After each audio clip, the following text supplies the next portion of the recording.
Longzi opened his eyes wide, gazing intently at the black roof made of thatch and mud. The old cotton quilt draped over him had turned a deep yellow, obscuring its original hue, and faintly exuded a musty odor.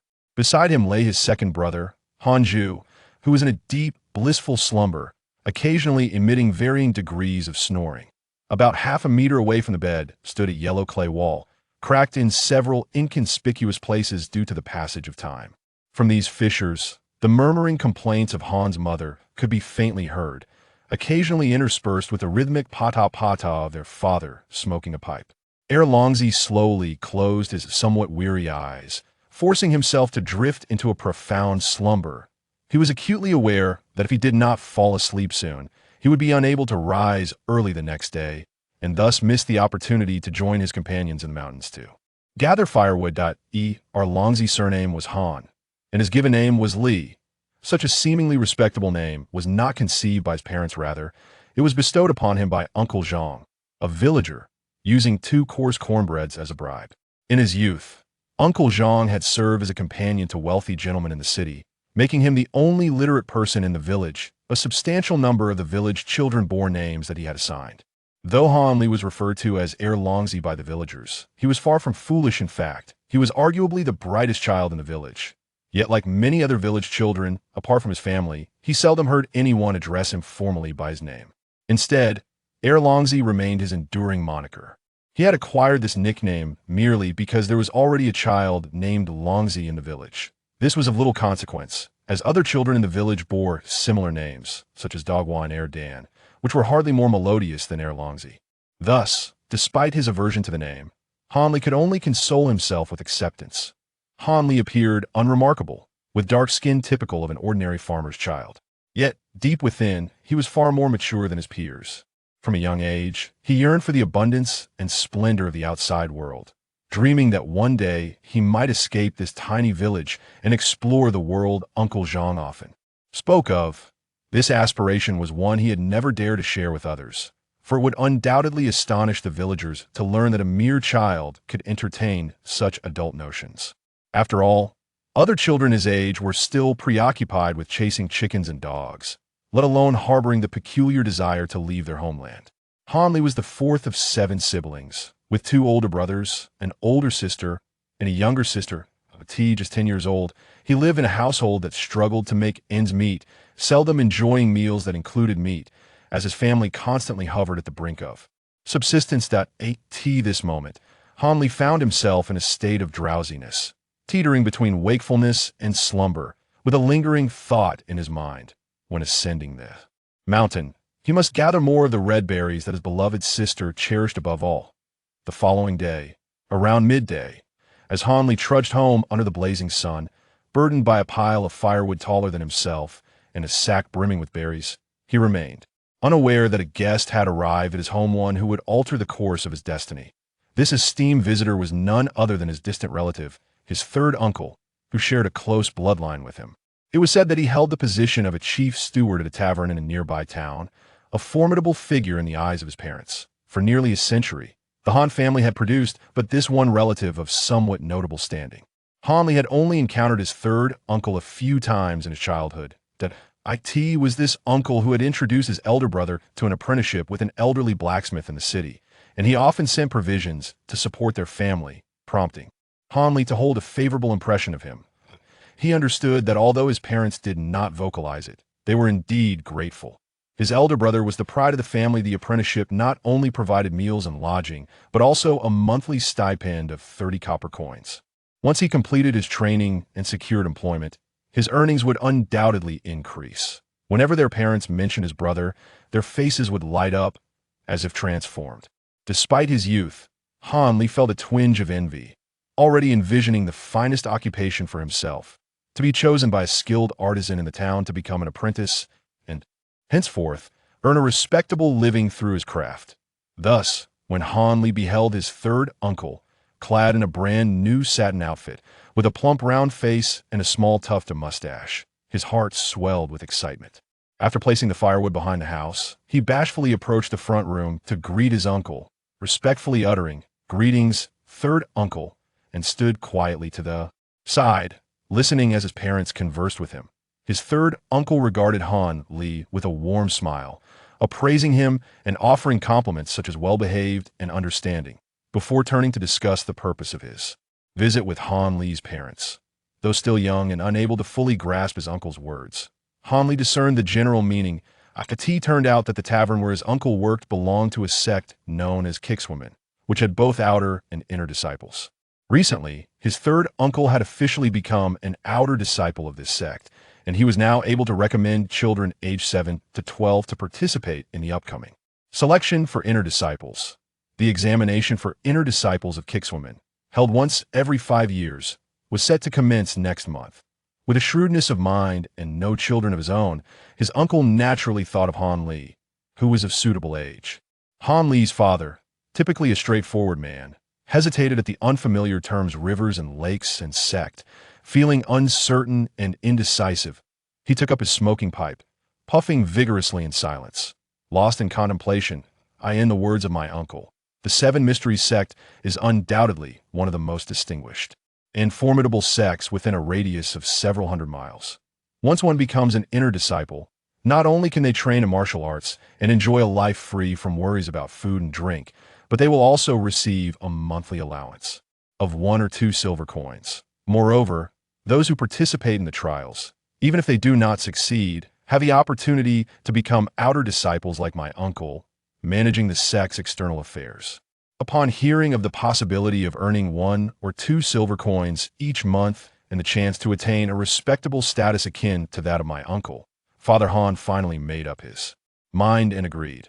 Although Han Li did not fully comprehend the words of his uncle, he understood that entering the city could lead to significant financial gain. His long-cherished dream was on the verge of realization, and he found himself unable to sleep for several consecutive nights, consumed by excitement. A little over a month later, my uncle arrived punctually in the village to take Han Li away. Before their departure, Father Han repeatedly advised Han Li to be honest, to exercise patience in the face of adversity, and to avoid conflict with others, while Mother Han urged him to take care of his health, to eat well, and to rest adequately. As he sat in the carriage, watching his parents gradually fade into the distance, Han Li bit his lip, fighting back tears that threatened to spill from his eyes. Han Li had never anticipated that, after this journey, the accumulation of wealth would lose its significance. He would embark on a path of cultivation that diverged from that of ordinary mortals, forging his own road in the realm of immortality. Chapter 2. Qingyo Town. This is a quaint town, often referred to as a larger settlement, known as Qingyo Town. It is primarily the unsophisticated locals residing in the nearby ravines who incessantly repeat the name of Qingyo Town.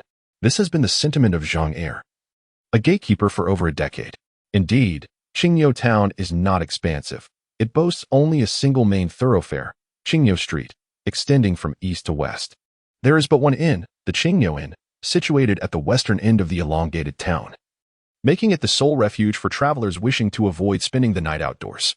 At this moment, a horse-drawn carriage, evidently having traversed a considerable distance, entered Qingyo Town from the west, swiftly passing the entrance of the Qingyo Inn without pausing, and continued its rapid course until it reached the faade of the Chuanxiang restaurant on the opposite end of the town, where it finally came to a halt. Chuanxiang restaurant, though not particularly large and somewhat antiquated, exudes a charm steeped in history. It is currently the lunch hour, and the establishment is bustling with patrons, nearly at full capacity.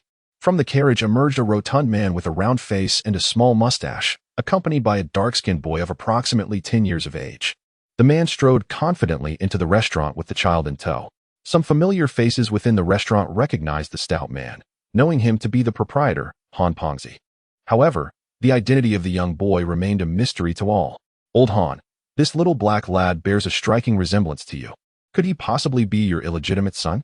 A voice jested, provoking a round of hearty laughter from those nearby. Shaw, this is my own nephew brought along from home. Naturally.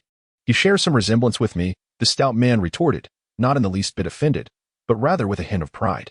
These two individuals are none other than Han Li and his uncle, affectionately known as Han Pongzi, who have just completed a grueling 3-day journey and have finally arrived in the town.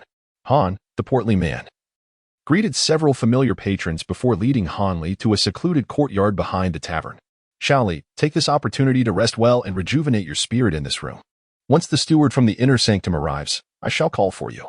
I need to step out for a moment to attend to a few acquaintances, he said kindly, gesturing towards the chambers in the courtyard. After speaking, he hurriedly turned and made his way outside. However, upon reaching the entrance, a flicker of concern crossed his mind, prompting him to add, "Do not wander off. The town is bustling with people, and it would be unwise to lose your way. It is best to remain within the courtyard." Upon hearing Han Li's obedient acknowledgement, he finally felt at ease and departed. Upon seeing his uncle emerge from the house, Han Li, feeling fatigued, collapsed onto the bed and fell into a deep slumber, devoid of any apprehension typical of a child. As night descended, a young servant delivered a modest yet palatable meal. After dining, another young servant entered to collect the leftover dishes, at which point his uncle leisurely made his entrance. "How was the meal? Did it suit your palate? Are you feeling a bit homesick?" "Yes, a little," Han Li replied, appearing quite obedient. Thus, 2 days passed in this manner. On the third day, after finishing his dinner and eagerly awaiting his uncle's recounting of tales from the martial world, a carriage came to a halt before the tavern. This carriage, entirely coated in glossy black paint, was drawn by an extraordinarily rare steed of a striking golden hue. The most eye-catching detail was a small, rusted triangular black flag adorned with a mysterious character, its silver lettering bordered in red, exuding an ineffable aura of enigma. Upon sighting this flag, any veteran of the martial world within hundreds of miles would recognize that an important figure from one of the two dominant factions in the region, the Qishuan sect, had arrived. Also known as the Seven Absolute Sect, it was founded 2 centuries prior by the illustrious Seven Absolute Master, who once dominated the Jingzhou region for decades and even extended its influence into several neighboring states, gaining considerable renown throughout the entire Yu Kingdom. However, following the death of the Seven Absolute Master, the sect's power waned significantly and was eventually ousted from the capital, Jingzhou City, by rival factions.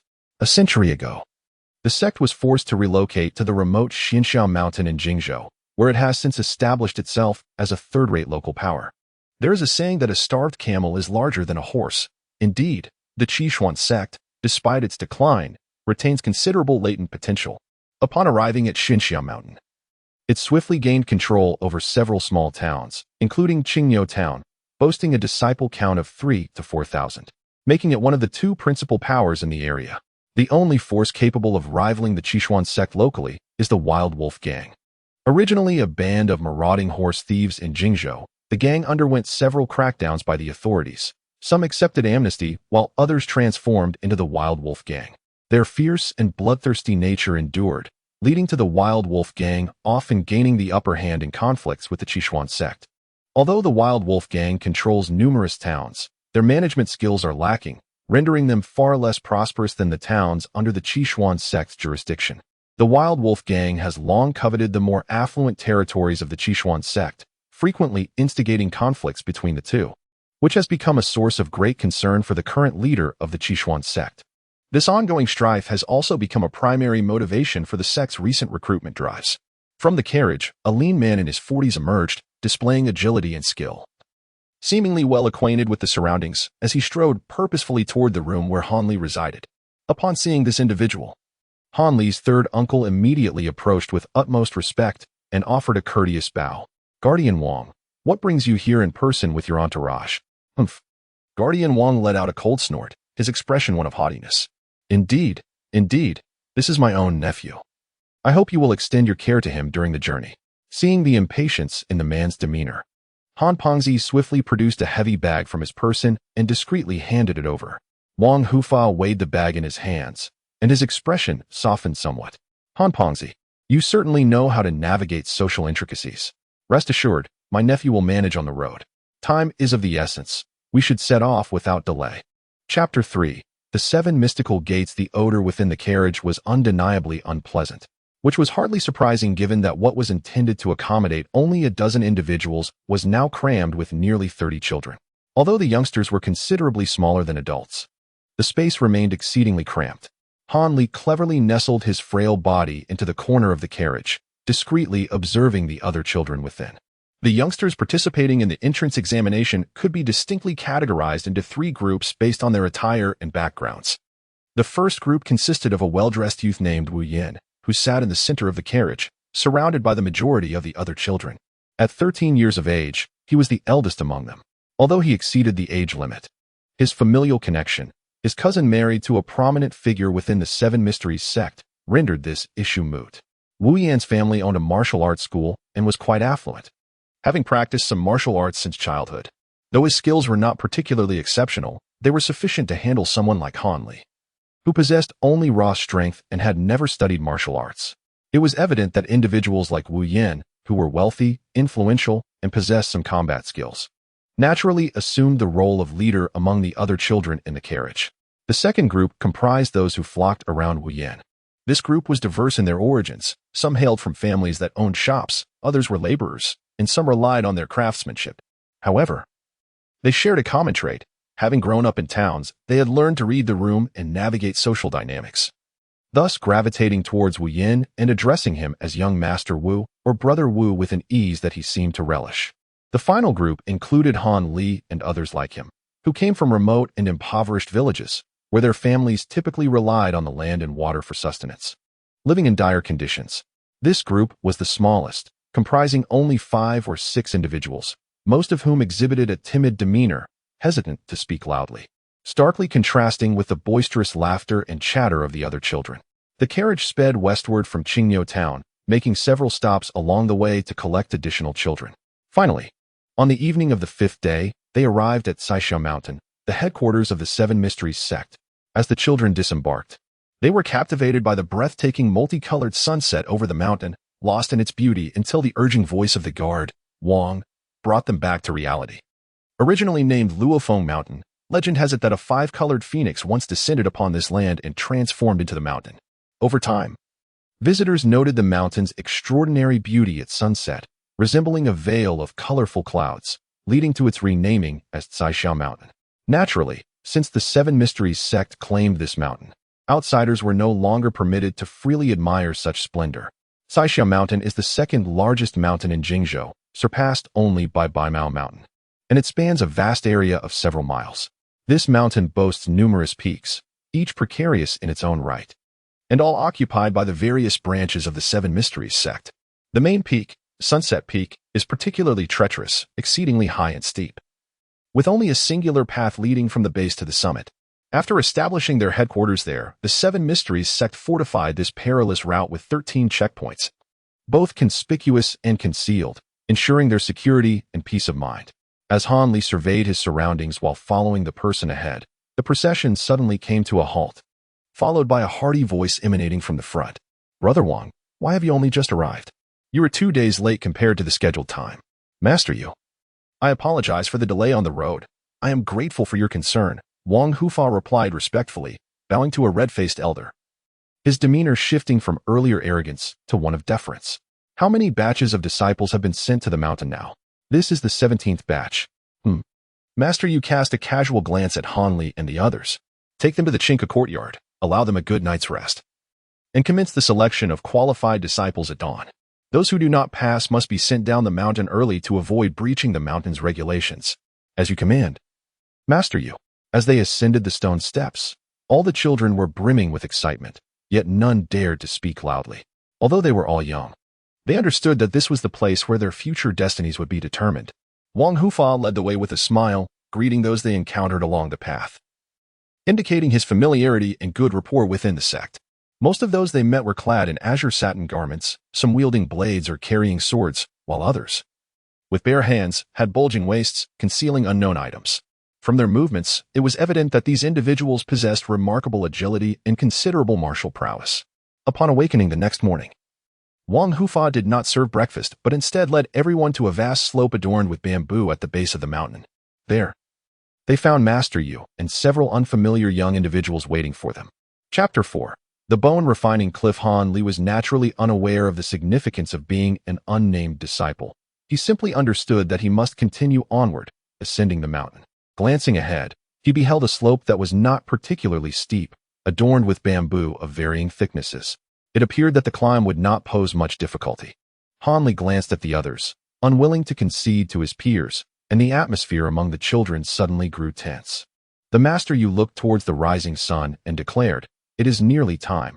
Let us prepare to depart. Do not be afraid. Your senior brothers will safeguard you from harm." While he was lost in thought, Hanli noticed that the other children had already dashed into the bamboo forest. Observing this, he hurriedly followed suit. The bamboo grove appeared vast, and as over 30 children entered, they quickly dispersed. Close behind Han Li was a tall, slender senior brother, whose stern demeanor and silence instilled a sense of trepidation in Han Li. Hesitant to engage in conversation, he merely lifted his feet, stooping slightly, and cautiously made his way up the incline. Though the bamboo forest seemed unremarkable at first, the prolonged journey began to weigh heavily on him. As his legs grew increasingly fatigued, Han Li found himself needing to grasp the stalks of bamboo to ease his burden.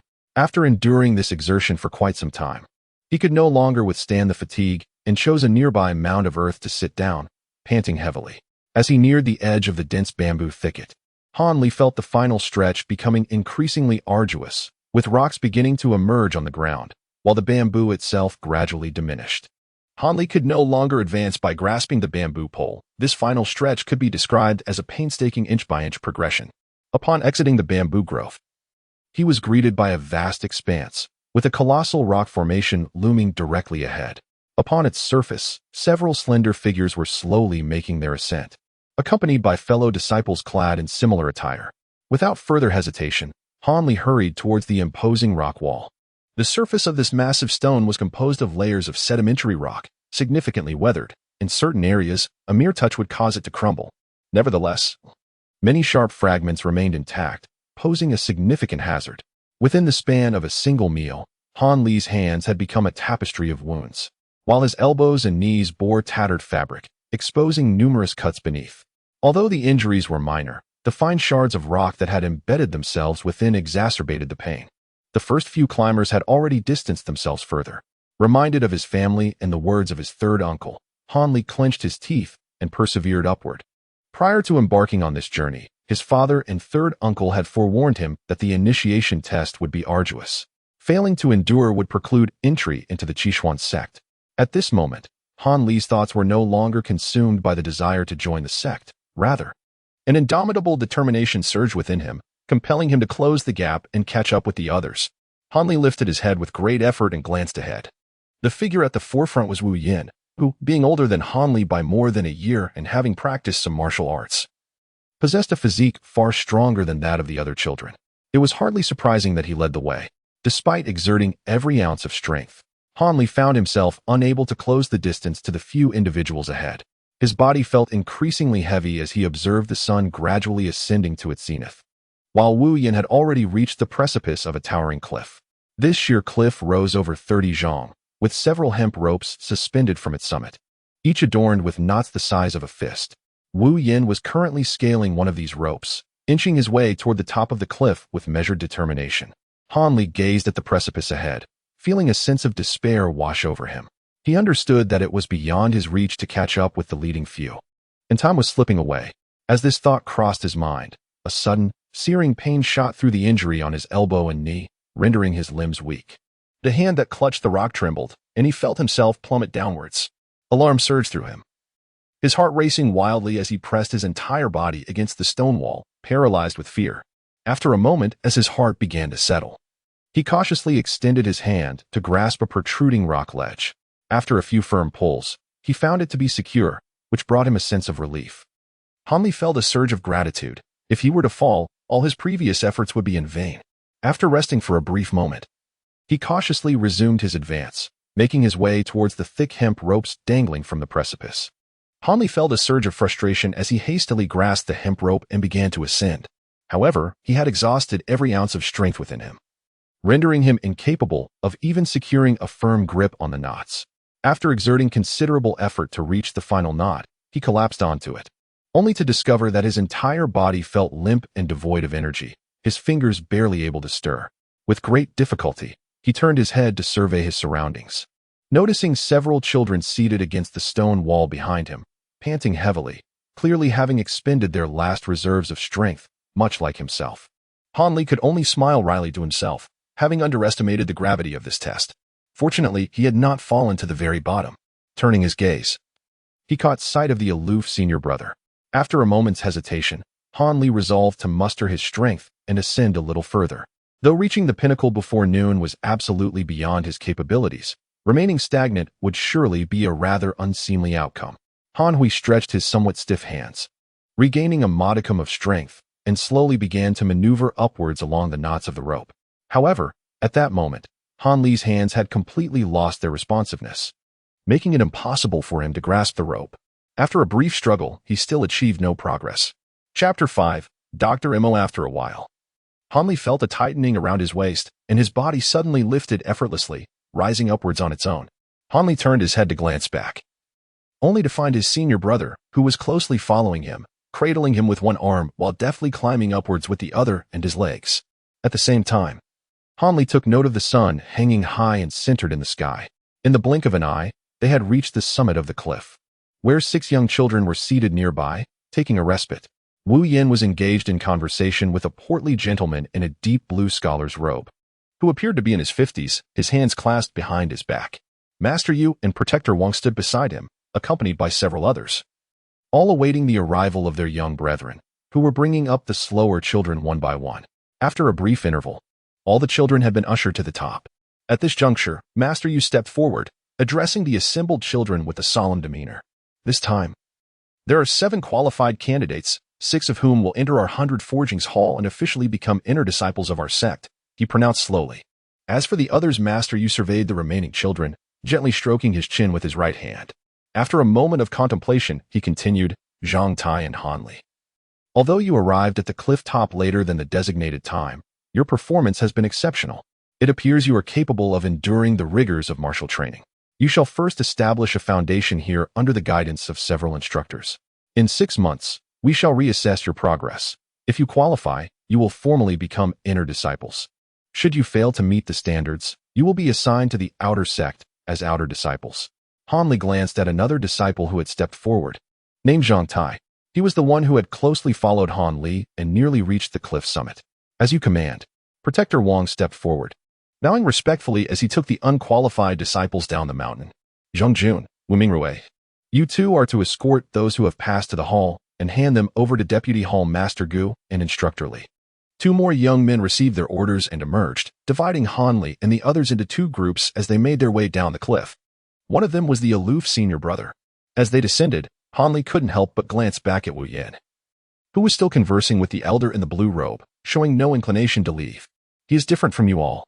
He is a core disciple sent to the 7 Absolute Hall. Once he completes his training, he will at least hold the rank of a protector. Another slender-faced senior brother seemed to perceive Han Li's unspoken questions and took the initiative to clarify, yet his words carried an inexplicable hint of envy and jealousy. He is merely relying on a cousin who is the deputy sect master. If it weren't for his cousin marrying the deputy sect master as a second wife, how could he have entered? He has already passed the age limit for entry, yet still manages to enter the 7 Absolute Hall? The words from the aloof senior brother sent a chill down the spines of those present. Zhang Jun, are you courting death? The deputy sect master is not someone we can casually discuss. If other disciples hear this, we will both face the punishment of wall-facing and repentance. The slender-faced senior brother was startled by the aloof senior brother's words and quickly scanned the surroundings, relieved to find no one but these few young disciples present. The aloof senior brother snorted coldly, seemingly harboring some reservations, and fell silent. At that moment, Han Li learned that this aloof senior brother was named Zhang Jun. Although Han Li only partially understood their conversation, he vaguely sensed that Wu Yin did not gain entry to the 7 Absolute Hall through genuine talent, but rather due to the support of a relative within the sect. As they walked along the mountain path, both senior brothers were lost in thoughts of some disheartening matters within the sect, their spirits dampened, and they no longer felt inclined to converse. Han Li and the others dared not speak either, perhaps having subconsciously recognized that the 7 Xin sect differed significantly from their home. As they passed through a dense grove of trees, an elderly man slowly emerged. He appeared to be in his 60s, tall and thin, with a sallow complexion, yet he had long white hair cascading down to his shoulders. The old man coughed incessantly as he walked, his labored breathing suggesting he might collapse at any moment, evoking great concern. Upon seeing this man, Zhang Jun and his companion showed no signs of worry. Instead, they hurried forward and bowed deeply to the elder. Dr. Mo, greetings. Do you have any tasks for your disciples? Zhang Jun's demeanor transformed from previously cold to one filled with respect for him. This elder was even more deserving of reverence than the hall master or deputy sect master. Oh, Are these the new disciples who have just arrived at the mountain? The elderly man finally ceased his coughing and, in a hoarse voice, slowly inquired, I currently find myself short-handed, in need of an apprentice in alchemy and a disciple for herb gathering. These two shall accompany me. The esteemed Dr. Mo nonchalantly gestured, fortuitously pointing towards Han Li and another named disciple, his tone imbued with an undeniable authority. At your command. It is indeed a stroke of fortune for these two to be favored by you, esteemed Dr. Mo. They should promptly pay their respects. If they could acquire even a modicum of your medical expertise, it would be a blessing that would accompany them throughout their lives. The two senior brothers exhibited no hint of dissent, with the lanky-faced Wu Mingrui even going so far as to lavish praise upon the venerable elder. Han Li and Zhang Tai, seeing that their two senior brothers had no objections, naturally felt they had no right to oppose and followed the elder into the forest. The elder led them slowly along a winding path through the woods. Suddenly, the scenery brightened, revealing a lush, vibrant green valley before them. To the left of the valley lay a vast courtyard exuding a rich fragrance of medicinal herbs, within which grew numerous plants whose names Han Li could not recall. To the right stood a cluster of houses, varying in size and connected as one. Glancing around, they noticed that aside from the entrance they had come through, there were no other apparent exits leading outside. This is the Valley of Divine Hands. Apart from the disciples within, outsiders rarely come here unless they are ill or injured. You two shall reside here from now on. Please take some time to rest and meet me in the main hall this evening. I have matters to discuss with you. The elder said, gesturing towards one of the smaller houses among the closely connected dwellings. You may call me Elder Mo, he added, pausing briefly before continuing, or Dr. Mo, if you prefer. After delivering his words, Dr. Mo disregarded the two and, with a series of slow coughs, made his way into a more imposing larger house. Exhausted, Han Li disregarded the presence of another youth named Zhang Tai and collapsed onto a wooden bed within the room, succumbing to a deep slumber. To him, regardless of the circumstances, he could already consider himself a half-disciple of the Seven Mysteries sect. Chapter 6. The Nameless Formula Awakening from his slumber. Han Li was roused by a faint voice that seemed to emanate from beyond the heavens. As he opened his eyes, a large face loomed closely before him, startling him into retreat. It was only then that he recognized the owner of that rather frightful visage as the other youth, Zhang Tai. Quick, have something to eat. After dinner, we must meet with Elder Mo, Zhang Tai urged, extending two steaming buns towards Han Li. Where did you find this food? Han Li asked, momentarily taken aback before accepting the sustenance. There is a large kitchen near the valley. I noticed everyone was gathering there for their meals, so I went to get my share.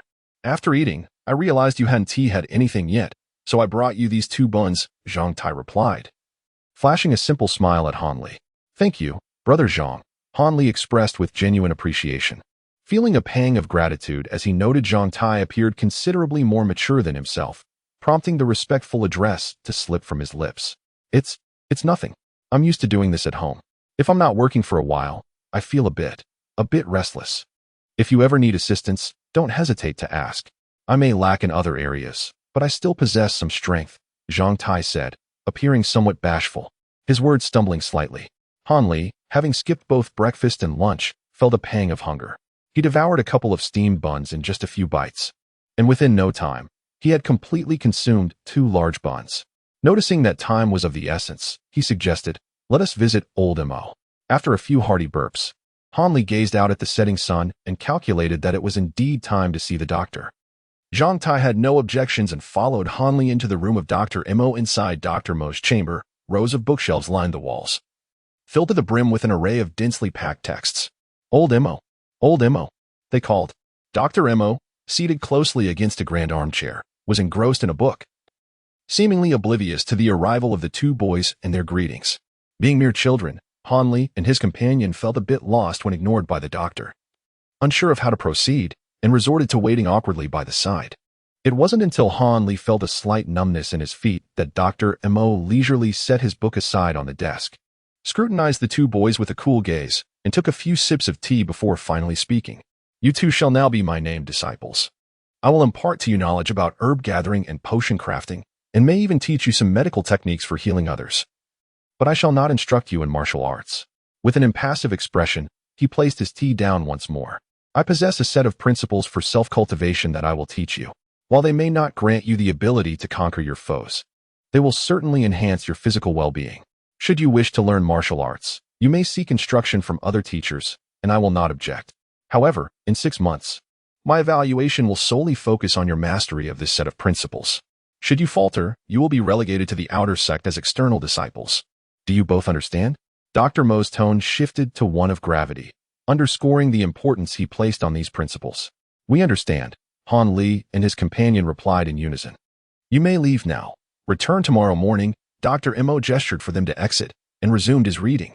As Han Li stepped outside, he could not resist casting a glance at the book in Dr. Mo's hands. Regrettably, he was illiterate and could only discern that the title comprised 3 large, bold characters. Alas, while they recognized him, he was unable to comprehend them. Upon exiting Dr. Mo's chamber, Han Li let out a gentle sigh of relief. Within the confines of that room, he had felt an inexplicable tension, scarcely daring to breathe, his mind taut with anxiety.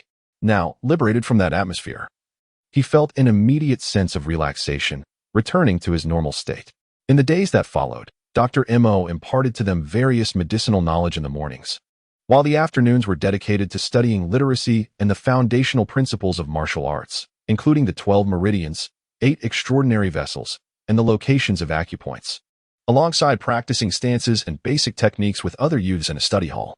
After a month, Han Li and his companion found themselves separated from the other children, as they were no longer afforded the luxury of time to learn anything else. Dr. Mo began to teach them a set of unnamed incantations, which consumed most of their time.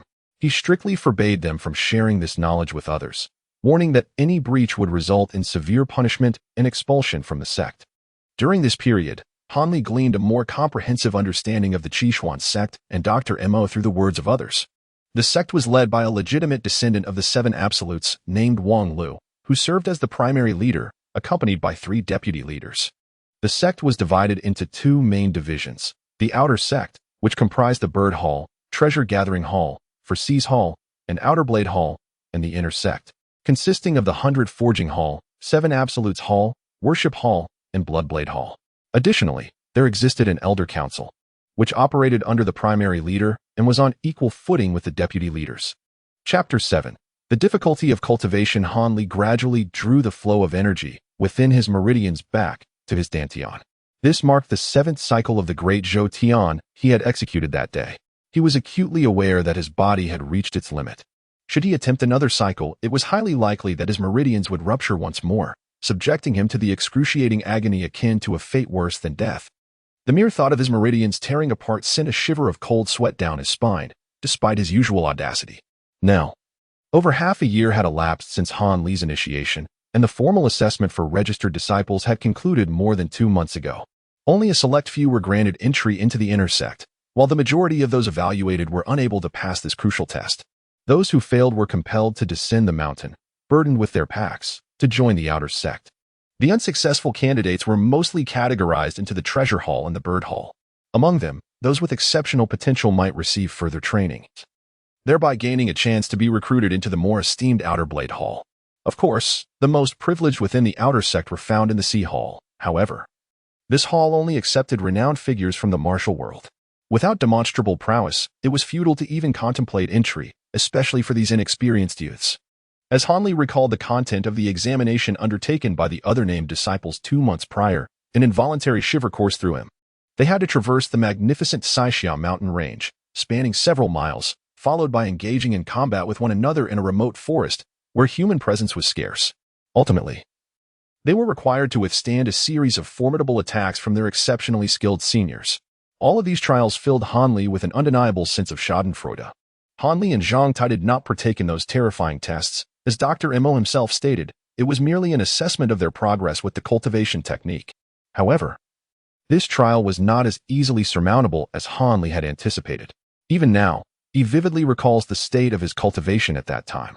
According to Dr. Mo, this unnamed technique is divided into several layers, and both Han Li and Zhang Tai had only acquired the methods for the first layer. This meant that if they could make significant progress within 6 months, Dr. Mo would deem them successful, thus allowing them to become his official disciples and enjoy the same privileges as the other inner disciples of the 7 mysterious sect. After receiving the technique from Dr. Mo, Han Li remained indoors, dedicating himself to relentless practice day and night, pouring all his available time into this endeavor.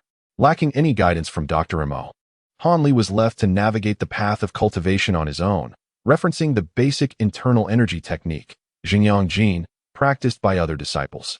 Following this method, after 3 arduous months of training, Han Li was astonished to discover that his progress with the technique had been alarmingly slow. Despite his immense efforts, he could only produce a faint stream of cool energy within him, so subtle that it was nearly imperceptible without careful introspection. This, he surmised, must be what the instructors referred to as internal true energy. However, other disciples practicing Xingyang Jin reported that the true energy they generated was a distinctly warm flow, contrasting sharply with the cool energy he was producing. The disparity in their effects was even more pronounced. While others could effortlessly break small trees with a punch and leap over a yard high, Han Li found little change in his own capabilities. The only noticeable difference was an increase in his vitality and appetite compared to before he ascended the mountain, but he questioned the utility of that improvement. Watching his peers display remarkable prowess left Han Li feeling despondent. This unexpected realization nearly led Han Li to abandon the efforts he had invested over the past months.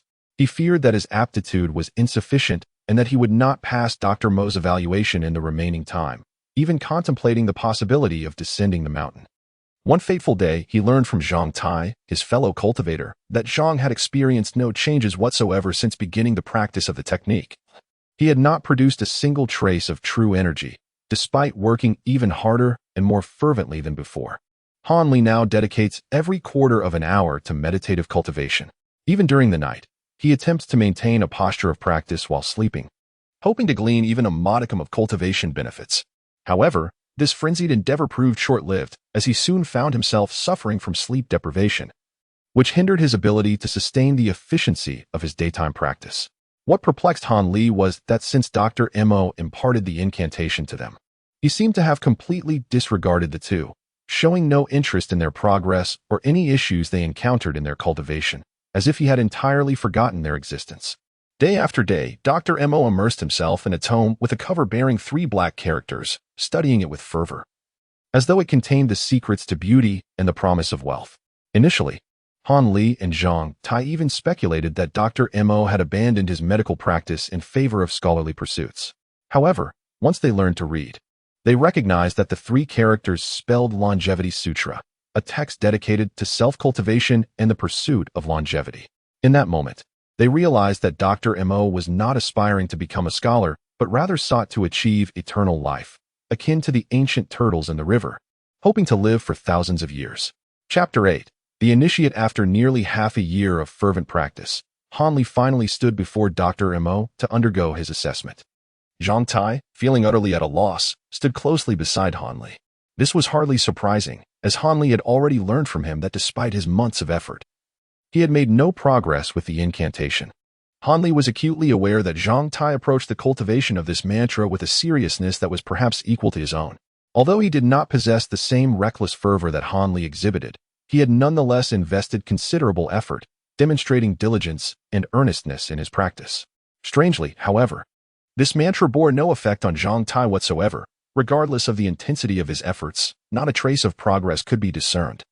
It appeared that this particular mantra was simply not destined to resonate with him. Han Li's heart fluttered with uncertainty, leaving him feeling far from steady.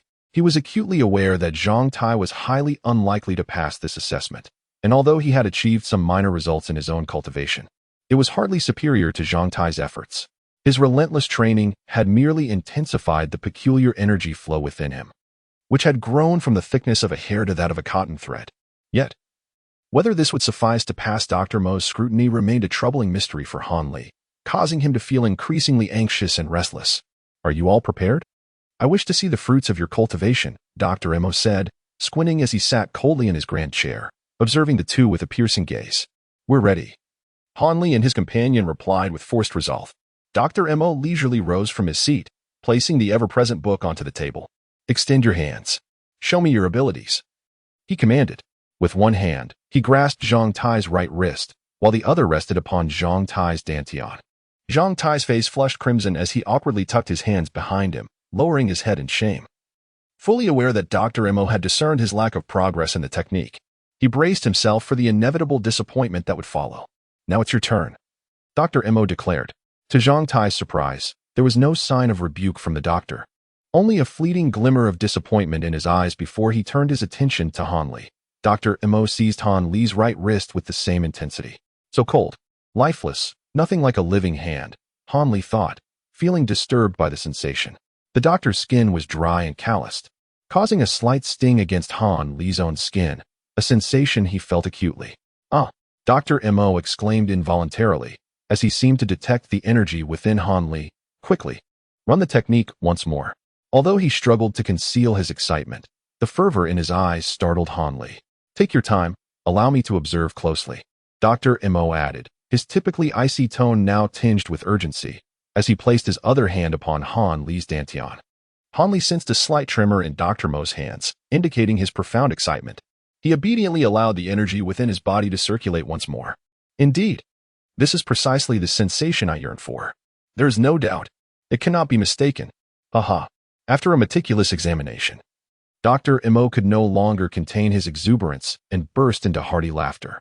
He grasped Han Li's shoulders firmly, his previously squinted eyes now wide open.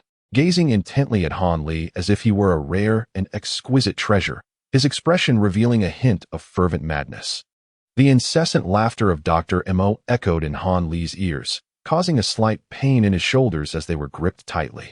Upon witnessing the manic expression on Mo's face, a wave of fear washed over him. Very well. Dr. Mo observed the flicker of trepidation in Han Li's gaze and realized he had momentarily lost his composure, promptly ceasing his laughter. From now on, I expect you to exert the same effort as you have today. Henceforth, you shall be my personal disciple. He released his grip and patted Han Li's shoulder as a gesture of encouragement. Dr. Mo's countenance returned to its usual tranquility, as if the earlier frenzy had never transpired, though one could detect the lingering excitement in his occasional fervent glances at Han Li. As for you, Dr. Mo finally shifted his attention to Zhang Tai. Zhang Tai, still reeling from the recent events, awoke from his stupor as Mo directed his words toward him. The harsh reality of failing the assessment and being expelled from the mountain loomed over him, and he gazed at Dr. Mo with a desperate plea in his eyes. Your aptitude is lacking. After such a long time, you have failed to cultivate anything. It seems rather difficult for you to become my disciple. Dr. Mo shook his head repeatedly. With each shake, Zhang Tai's heart sank further. Both he and Han Li discerned the unspoken intent in Mo's words. He was reluctant to accept Zhang Tai. But suddenly, Dr. Mo appeared to recall something intriguing, his gaze toward Zhang Tai taking on an odd expression. However, I have just examined your root constitution, and there exists a different cultivation method that may suit you better. Would you be willing to learn it? The abrupt shift in Mo's tone hinted at a possibility for Zhang Tai to pass. Upon hearing this, Zhang Tai could hardly contain his eagerness and readily agreed. Excellent, splendid, Dr. Mo proclaimed, his mood evidently buoyant. You both may depart. Tomorrow I shall impart to you a new cultivation method. It was clear that Dr. Mo was in high spirits, as yet another excellent, splendid escaped his lips. Chapter 9. The elephant armor technique. Over the past 6 months, he and Zhang Tai had naturally forged a deep friendship, bonded by their similar temperaments and backgrounds. Sharing everything without reservation, Han Li gradually uncrossed his legs, rubbing his calves gently. Long hours of meditation had rendered his legs somewhat numb, and the flow of blood was not entirely smooth. After massaging them a bit more, he felt the sensation return completely before finally rising from the mat. Habitually, he brushed off the dust that had settled on him, pushed open the stone chamber door, and stepped outside. Glancing back at the stone room where he had practiced, he couldn't help but chuckle at himself. This chamber was entirely hewn from solid granite, with the door crafted from a single massive slab of blue stone. For an ordinary person to barge in uninvited, they would require a giant axe to carve their way through, a task that would take quite some time. Such a secluded practice room was reserved for those of notable status within the 7 Mysteries sect, including the sect master, elders, and hall leaders. Even the core disciples of the 7 Absolute Hall could not claim one casually. This stone chamber was specifically constructed for the study of profound internal arts, designed to shield practitioners from external disturbances and to prevent them from deviating into madness. It remained a mystery how Dr. Mo managed to persuade several elders to agree to the creation of such a chamber, one that was beyond the reach of ordinary disciples. Within the cliffs of the Divine Hand Valley, once completed, the chamber was designated for Han Li's exclusive use by Dr. Mo, a decision that took him by surprise.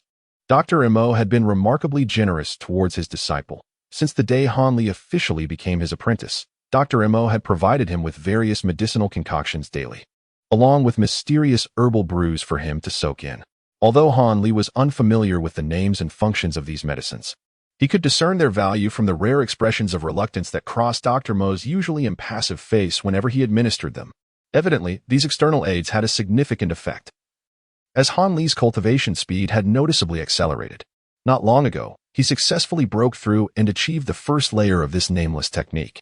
However, during the breakthrough, several meridians nearly ruptured, leaving him with some internal injuries.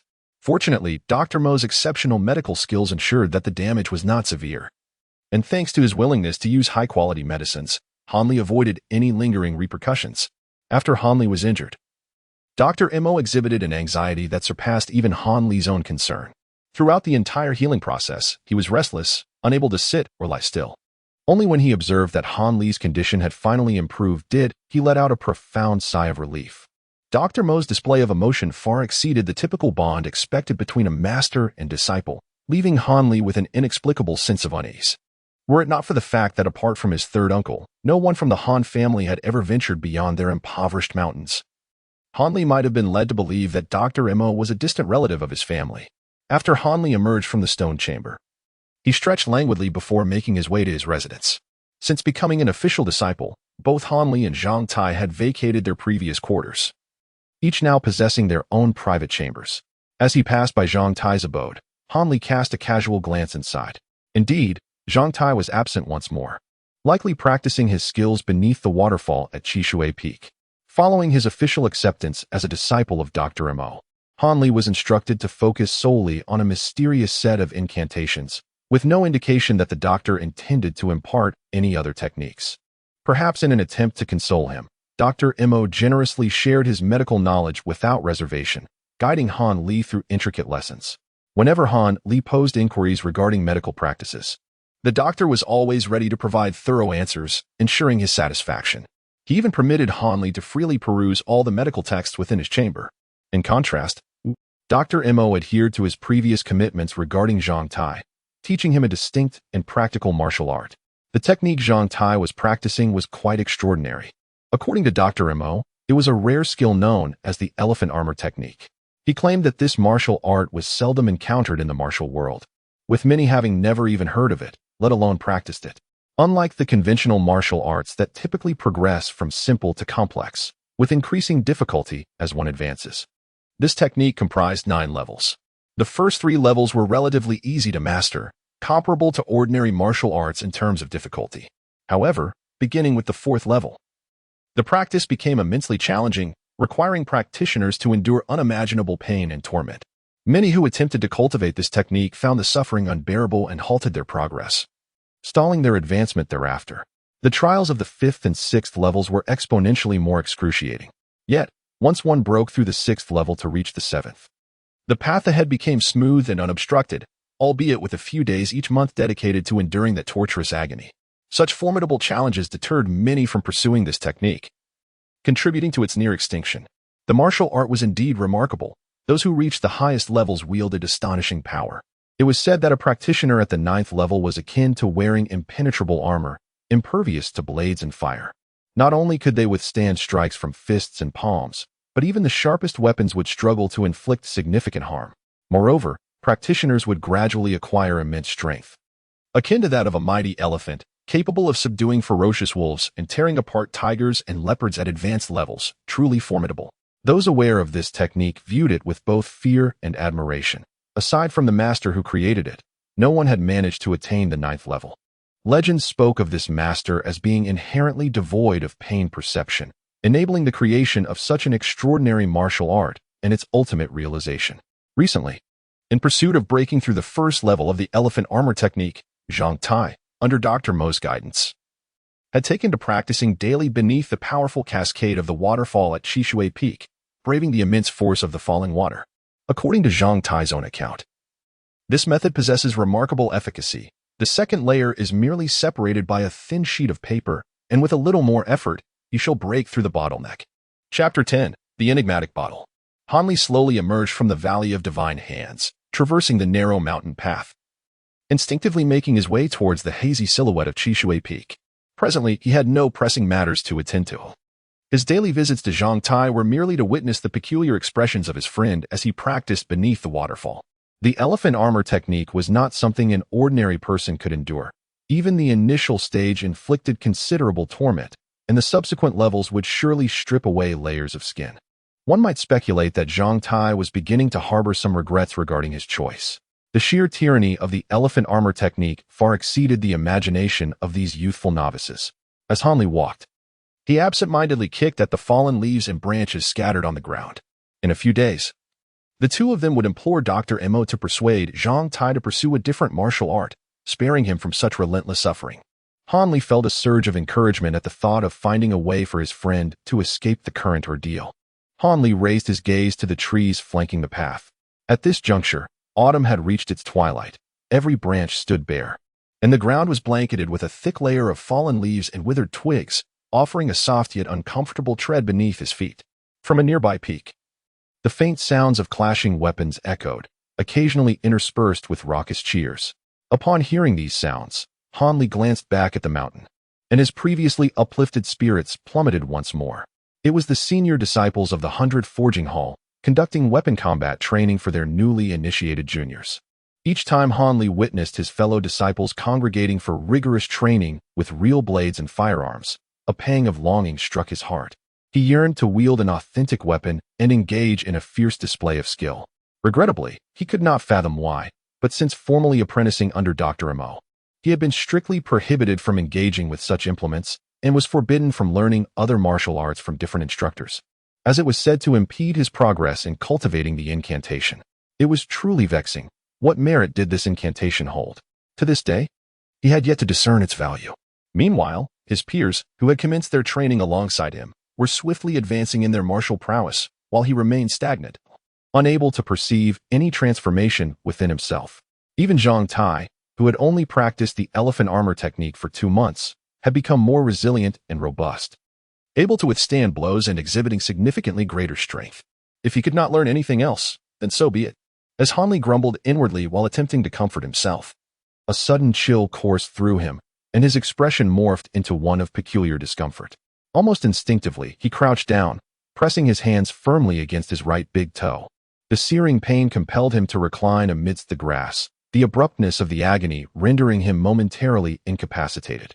His complexion paled, as sharp, penetrating pain radiated from his toe. It appeared that he had inadvertently kicked a particularly hard stone concealed within the pile of leaves. Hanli bent down, cradling his foot with both hands, instinctively blowing fervently at his injured toe through the fabric of his shoes. He silently fretted about the severity of his injury, wondering if his big toe would swell with bruises, thereby hindering his daily mobility. After a considerable while, he finally managed to endure the throbbing pain. He lifted his neck and scanned the pile of leaves near his feet, searching for the culprit that had caused him such misfortune. The scattered leaves around him were all of a monotonous, withered yellow hue, rendering it impossible for him to identify the target he sought amidst the chaotic heap. Furrowing his brow, Hanli randomly groped the ground with his hand, grasping a relatively thick branch for support. He cautiously rose to his feet, balancing on his toes. Reluctant to accept defeat, he began to dig through the thick layer of leaves with the branch. Suddenly, he unearthed an object the size of a fist. Hanli scrutinized the object that had caused his honorable injury. It was a round, bottle-shaped item with a slender neck, its surface encrusted with dirt, rendered entirely a dull gray, obscuring any hint of its original hue. Initially, Hanli assumed it to be a small porcelain vase, but upon grasping it, he realized it was unexpectedly heavy, possessing a substantial weight. Could it be crafted from metal? No wonder such a seemingly modest object could inflict such pain upon his foot. However, it was indeed rare to encounter a bottle made of metal. Hanli now found himself intrigued by the small vial, momentarily forgetting the pain in his foot. He rubbed the dirt off the neck of the bottle, revealing its original color, a vibrant green that was quite enchanting. The surface of the bottle was adorned with exquisite, dark green leaf-like patterns, and a delicate cap securely sealed the opening. Surely, there was nothing contained within. He brought the bottle to his ear and gently shook it, but he could discern no movement inside. Placing his hand upon the cap, he exerted force to twist it, yet it remained steadfastly sealed.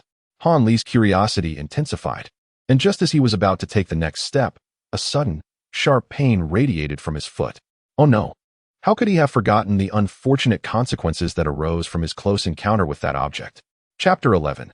The bottle's reluctance to open on his way back. Hanli encountered few people. Only a couple of passing senior brothers noticed his limping gait with mild surprise, yet none felt compelled to address him. It seemed that no one paid much attention to this junior disciple. Upon returning to his dwelling, the pain in his foot intensified. Hanli quickly sat at the edge of his bed, gently removing his shoe and sock to assess the injury. The swelling was quite severe. The big toe on his right foot had risen prominently, with the skin around the injury appearing red and shiny, resembling a bright, fiery chili pepper. Hanli hurriedly reached for the wooden pillow on his bed, extracting a small vial from beneath it. This was a meticulously concocted ointment by Dr. Mo, renowned for its remarkable efficacy in treating contusions, bruises, and even bleeding. He had painstakingly procured it from Dr. Mo. Initially intended for Zhang Tai in case of injuries sustained while practicing the elephant armor technique. To his surprise, he found himself in need of it first. Upon uncapping the vial, a rich aroma of the medicinal essence filled the room. Gently, he sprinkled the powder onto his swollen toe, and an immediate sensation of coolness enveloped him.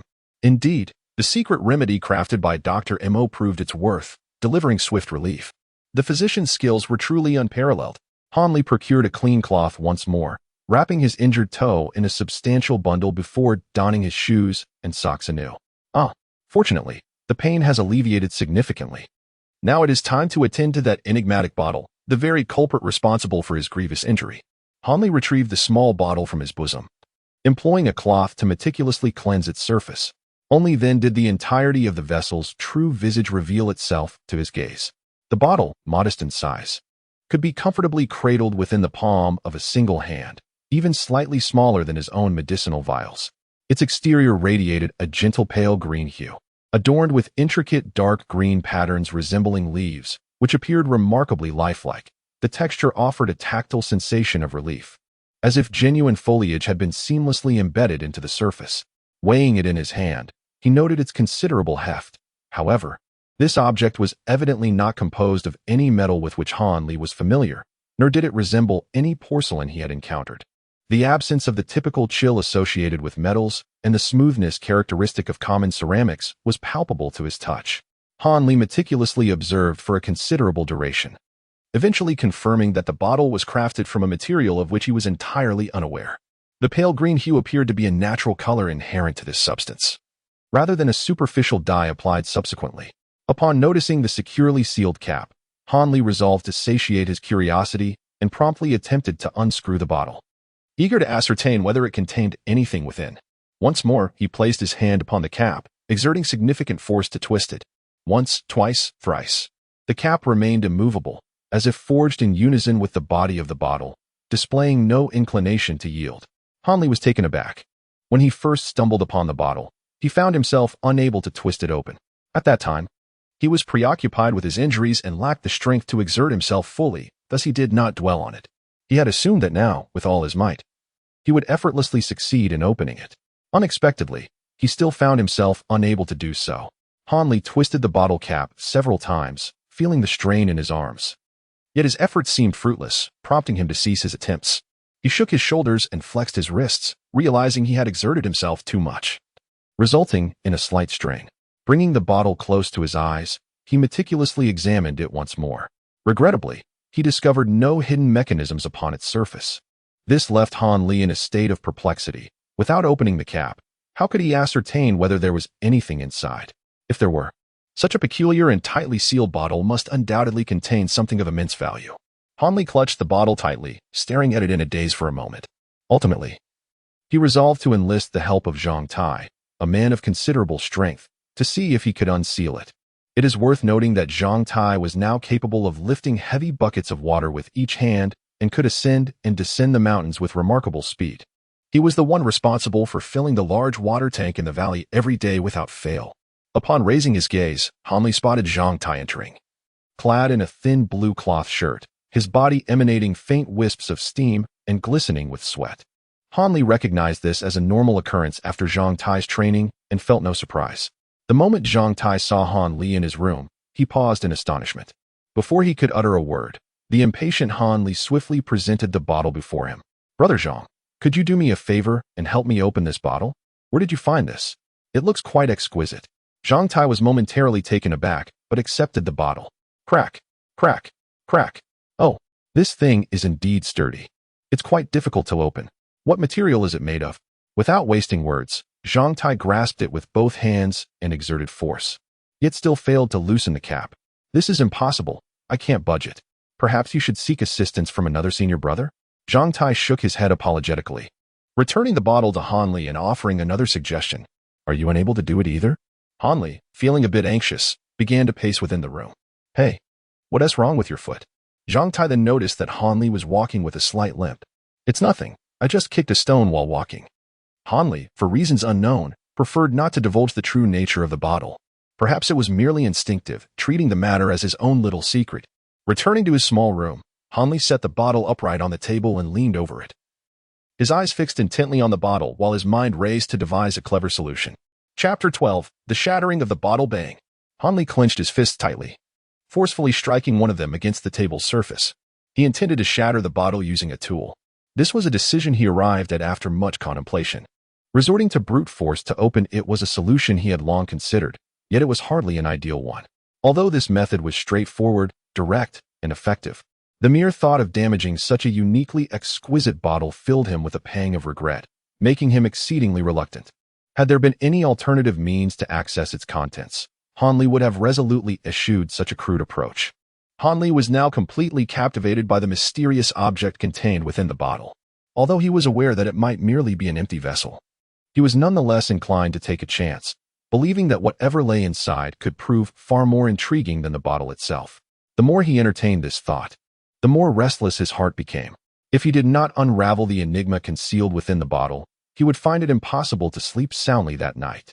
Upon returning to his dwelling, he unearthed a half-broken piece of hard blue brick from a corner and selected a relatively flat depression within the room. He placed the blue brick flat in that spot and carefully set the bottle horizontally upon it. Han Li raised his small hammer with his right hand, allowing the hammerhead to hover momentarily in the air before decisively striking the most prominent part of the bottle's body. Bang! Out of concern that excessive force might damage the contents within, his initial strike was gentle, merely testing the hardness of the bottle. Noticing no signs of cracking, Han Li felt a sense of relief. It appeared he could exert greater force upon the bottle. Bang! With half the strength. Bang! With 70% of his might. Bang! With full strength. Bang! With 120% of his power. Han Li exerted increasing force, with the amplitude of his arm swings becoming ever more exaggerated, and the speed at which the hammer descended grew progressively swifter. Ultimately, with a final strike, he drove half of the bottle's body into the blue bricks. Yet the bottle remained wholly intact, exhibiting no signs of fracturing whatsoever. Han Li was astonished, still unable to believe his eyes as he reached out to touch the spot on the bottle that had been struck by the hammer. To his amazement, there was not a single mark left behind. The surface glimmered a vibrant green, remaining impeccably smooth and pristine. This was utterly beyond Han Li's expectations. At this moment, Han Li was firmly convinced that this small vial was indeed an extraordinary treasure, undoubtedly not carelessly discarded by someone, but rather likely lost by its owner. It was quite possible that the rightful possessor was currently scouring the mountains in search of it. If Han Li wished to retain this remarkable item, he must safeguard it diligently and ensure that no one else laid eyes upon it. In his mind, as long as he did not actively steal or rob, anything found on the ground rightfully belonged to him. Had it been a commonplace object, he might have returned it to its owner. However, given the vial's enigmatic nature, it was likely lost by either a disciple from a wealthy family or someone of considerable standing in the mountains, neither of whom left a favorable impression on Han Li. From a young age, Han Li's family was steeped in poverty, with each member toiling throughout the day, often struggling to secure a single meal. Within the Seven Shin sect, he frequently observed the affluent disciples extravagantly spending money, indulging in lavish feasts. Those who were unwilling to partake in the ordinary meals provided by the sect could opt to pay extra for superior cuisine, treating money with utter disregard. Each time he witnessed this, a sense of discomfort would wash over him. Moreover, these wealthy scions often looked down upon and ridiculed the disciples hailing from impoverished backgrounds, using scornful words and even instigating minor skirmishes, leading to several altercations among the children. Han Li found himself embroiled in one such brawl, only to suffer a painful defeat at the hands of those trained in martial arts, leaving him bruised and unable to face anyone. It took several days of rest before he could return to normalcy. As for those of higher status on the mountain, they did little to foster a positive impression of themselves in Han Li's mind. From the bribes taken by the guardian Wang to the way the deputy sect master's influence allowed Wu Yin direct entry into the Hall of Seven Absolutes. The once grand image of influential figures that had lingered in the hearts of children had nearly shattered. Reflecting on this, Han Li promptly removed a small leather pouch hanging from his neck. This pouch had been meticulously crafted by his mother from animal hide before his departure. Designed to be waterproof and moisture-resistant, intended to hold a talisman made from wild boar tusks, meant to safeguard him from harm and misfortune. After completing this ritual, he glanced around to ensure he was alone, then took a deep breath, patting the slightly protruding pouch against his chest, feeling reassured that it would no longer draw attention. Chapter 13. An ominous sign aware of Han Li's foot injury, Zhang Tai personally brought food to his room, intending to keep him company during the meal. Han Li observed Zhang Tai's clumsy endeavors within his humble abode as he busied himself with rearranging chairs and fussing over the table. After a considerable amount of time, he finally managed to set everything right for their meal. This spectacle elicited a chuckle from Han Li, though he felt a deeper sense of gratitude. Once they settled at the table, they engaged in light conversation while simultaneously indulging in the food before them, occasionally sharing insights regarding their respective martial arts practices. However, when the topic of Zhang Tai's elephant armor technique arose, he could not help but roll his eyes in frustration. The mere mention of the technique filled him with dread. Despite having only mastered the first level, he had already endured relentless torment at the hands of Dr. ML. He was subjected to the unpleasant task of brewing foul-smelling medicinal concoctions at specific intervals and intermittently faced the harsh strikes of a wooden stick, purportedly to strengthen his sinews and bones. For him, it felt like a living nightmare. In stark contrast, Zhang Tai harbored a profound envy for Han Li's enigmatic mantra. He believed that as long as one could meditate and recite like a monk each day, they would be well on their way. Such sentiments left Han Li momentarily speechless. He could empathize with Zhang Tai's trepidation regarding the subsequent levels of the elephant armor technique. Who could remain at ease knowing that they would soon endure trials far more grueling than those faced thus far? The fact that Zhang Tai had persevered to this point, without yielding, filled Han Li with admiration. Were he in Zhang Tai's position, he would resolutely refuse to engage in such self-inflicted torment, regardless of the promise of becoming a top-tier expert overnight. As their conversation continued, they nearly finished their dinner. After hastily clearing the dishes, Zhang Tai rose to take his leave, reminding Han Li to rest early in order to recuperate from his foot injury. Han Li, after all, was merely a child of around 10 years old. After toiling for a while with no clear direction, he began to feel a sense of weariness. Coupled with the injury on his foot and a lingering fatigue, he unconsciously leaned against the bedside while holding a bottle, eventually succumbing to a deep slumber. Time passed, though he was unaware of its passage, when suddenly, amidst his sweet dreams, Han Li was jolted awake by a chilling sensation emanating from one of his hands. Han Li shivered involuntarily, forcing his heavy eyelids open, and groggily gazed at the peculiar hand before him. Suddenly, he sat upright, his mouth agape, oblivious to the droplet of saliva trickling from the corner of his lips. The remnants of slumber vanished completely, as he was utterly captivated by the spectacle before his eyes. A delicate, visible white radiance descended through the sole-open skylight in the room, converging upon the bottle he held in his grasp. This ethereal light coalesced into tiny, pearl-like orbs, enveloping the entire vessel in a soft, luminous glow. The white light exuded a gentle warmth, devoid of any harsh brilliance, and the cool sensation emanated from this faint, resplendent illumination. Han Li swallowed a mouthful of icy saliva, jolting himself awake. With a swift motion, he flung the bottle in his hand aside, scrambling away in a panic. After a cautious observation, he discerned that there appeared to be no imminent danger, and thus, he gingerly approached once more. The bottle, enveloped in a radiant white light, appeared exceptionally enchanting, imbued with an air of mystery.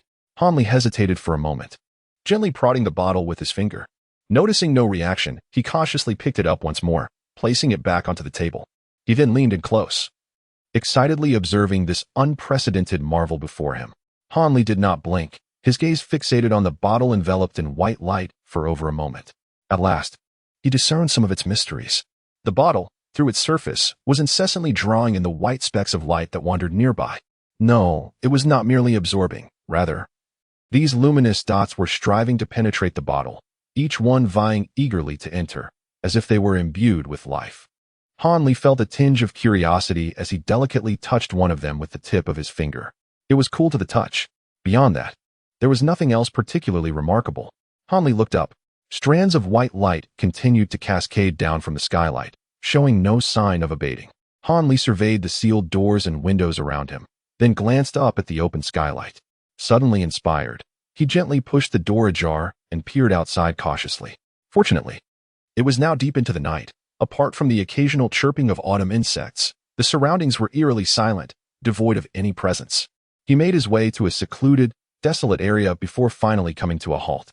After scanning the vicinity with keen eyes and confirming the absence of others, he carefully retrieved the bottle once more and placed it gently on the ground.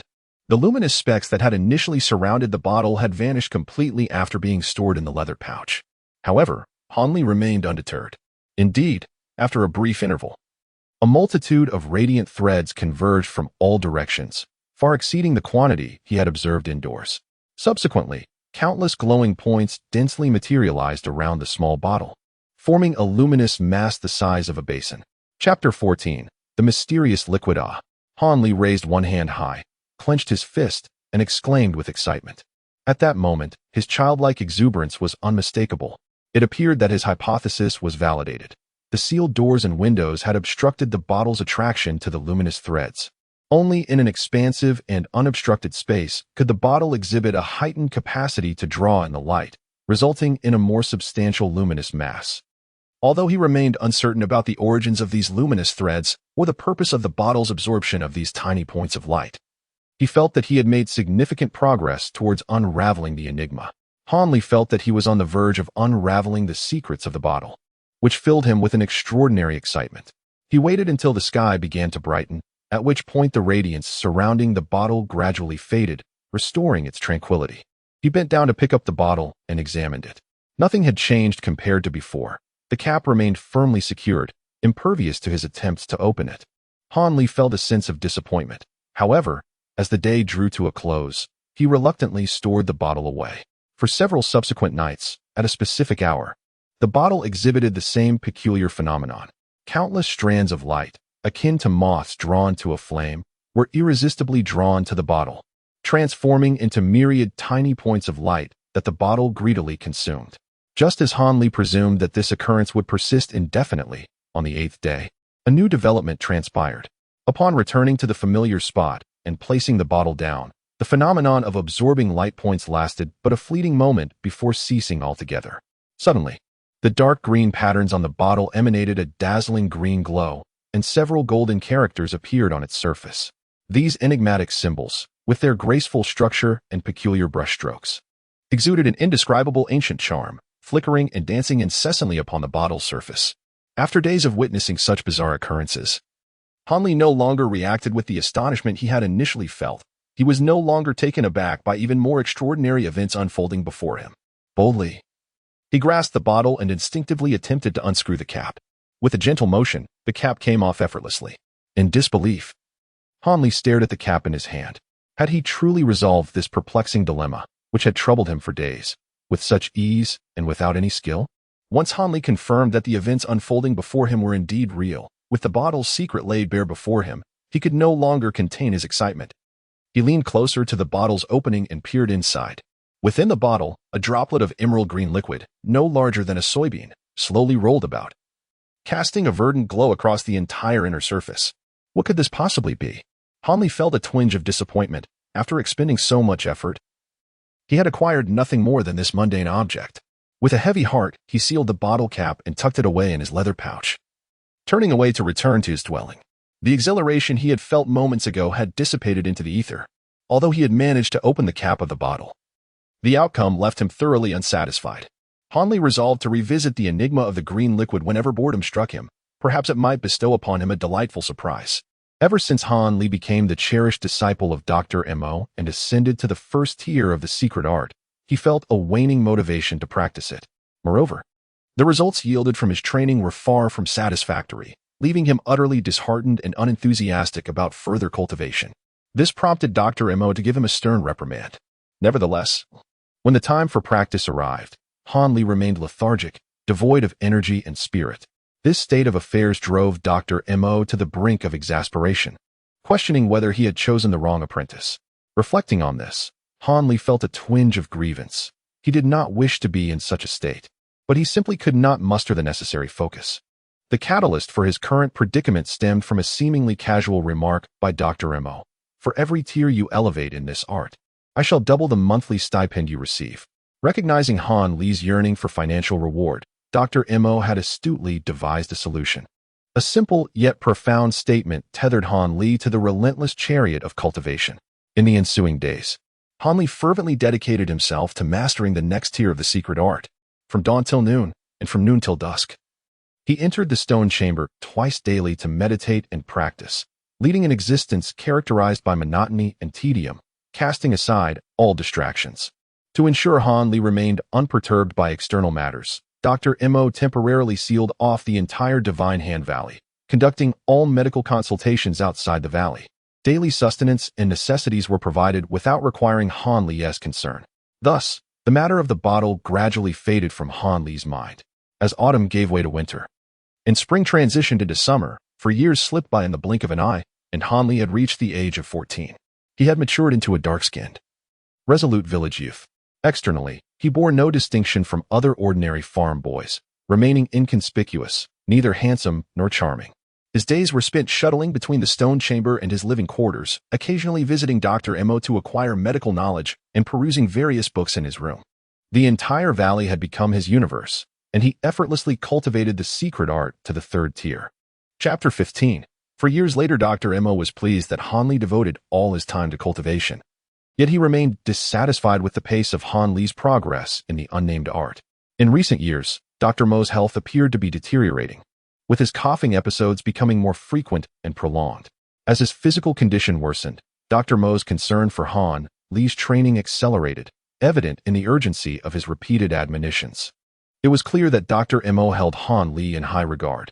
Not only did he receive a significantly greater allowance than the other disciples as per their agreement, but the gazes directed towards him were also exceptionally peculiar, akin to that of a rare and precious treasure, cherished with utmost care.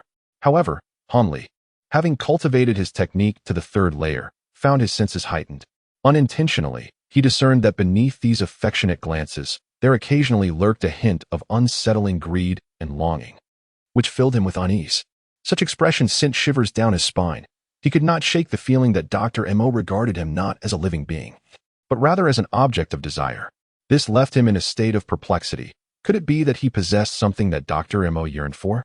Han Li sometimes believed that he had become overly sensitive to his training, secretly harboring grievances against Dr. Mo, feeling somewhat ungrateful. Yet, he could not fathom why. In the most concealed depths of his heart, a lingering sense of wariness towards Dr. Mo remained, intensifying as time passed. Now, a significant dilemma confronted Han Li. He had encountered a bottleneck in his cultivation. Worse still, due to years of rigorous training and consuming medicines, the precious concoctions in Dr. Mo's possession had been entirely exhausted. Clearly, Han Li was not a prodigy. Without the aid of those elixirs, his progress had come to a complete standstill.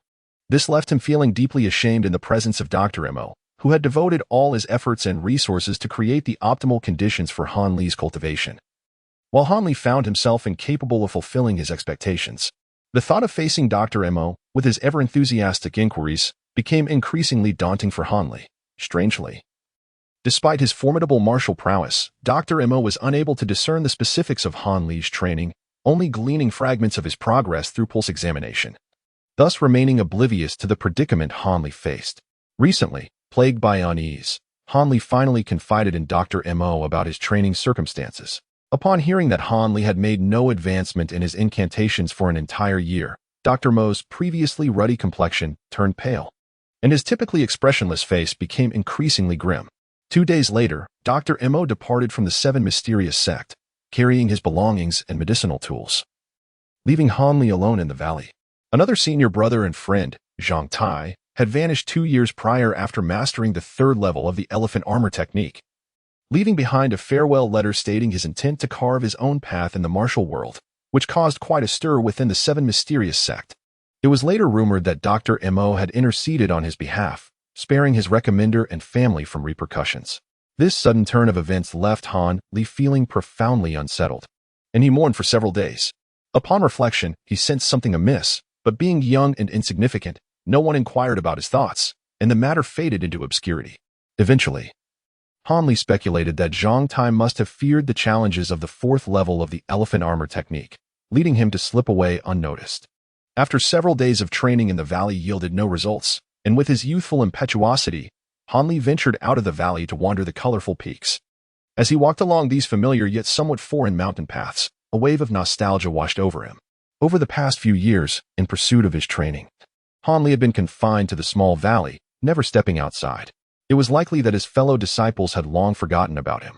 During his travels, he encountered several patrolling disciples, who, upon seeing him clad in the sect's attire yet recognizing his unfamiliar face, approached him warily for inquiries. It took him considerable effort to explain himself before he was finally allowed to depart. To evade unnecessary troubles, Hanli opted for narrow, winding paths, steering clear of bustling locales to find solace in secluded areas. Indeed, he encountered no further vexatious interrogations along the way, allowing him to wander freely and venture further into the distance. As he beheld the exquisite landscapes, so distinct from those within the valley, and listened to the melodious chirping of various birds, all his worries momentarily faded from his mind. Suddenly, the clashing of weapons and the distant sounds of shouts and cheers emerged from a relatively concealed cliffside, creating an atmosphere of excitement. Such a remote location. So many people gathered together, in such a fervent uproar. Hanli's curiosity was piqued, and he no longer felt apprehensive about the possibility of being questioned. Following the sounds of the clash, he arrived at the vicinity of the cliff. What a grand spectacle! He was momentarily taken aback, filled with astonishment. Beneath this cliff, shrouded entirely by trees, over 100 individuals were gathered, creating a densely packed scene in this relatively small area. Even atop a few larger trees nearby, several onlookers perched on branches, gazing down at the unfolding drama. Within the circle formed by the throng, two factions stood in a hostile standoff. The group on the left was the larger of the two, numbering around 11 or 12, while the right comprised a smaller assembly of 6 or 7. Hanli discovered that all of these individuals, whether they were onlookers or those standing in the arena, appeared to be of a similar age to his own, merely in their teenage years. A faint smile appeared on Hanli's face. How serendipitous! Amidst the throng of people, he effortlessly recognized several familiar faces. Wang Jinbao, Zhang Dao, Ma Yun, Sun Lisong. Oh, Wang Depeng is even plumper than before. It seems his family's culinary background has served him well. And there stood Lu Taitu, who, once a dark and grim figure, has transformed into a dapper young man. Hanli climbed up a tree and called out the names of these acquaintances below. Chapter 16. The little scheme between the two groups. Two bare-handed youths were engaged in a fierce contest of martial prowess.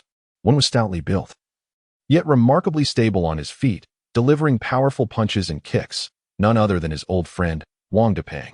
Despite his corpulence, Wang Depeng's skills were formidable. With each strike, he generated a gust of wind that testified to his might. The other contender was a petite figure, swift and agile, darting about like a wily mouse.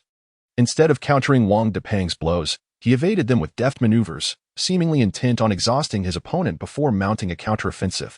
Seeing his friend engaged in this spirited duel naturally inclined Hanli's heart towards him. After observing for a while, and noting that Wang Depeng maintained his vigorous momentum, Hanli, despite his lack of martial skills, felt assured that his friend would not falter anytime soon. He scanned the area, seeking someone to inquire about the unfolding events. Not far from his perch on the tree, he noticed a youth by a rock, animatedly gesturing while murmuring instructions. Aim for his head, kick his waist, oh so close. Yes, kick his behind, give it your all. The boy's enthusiasm suggested a clear allegiance to Wang Depeng.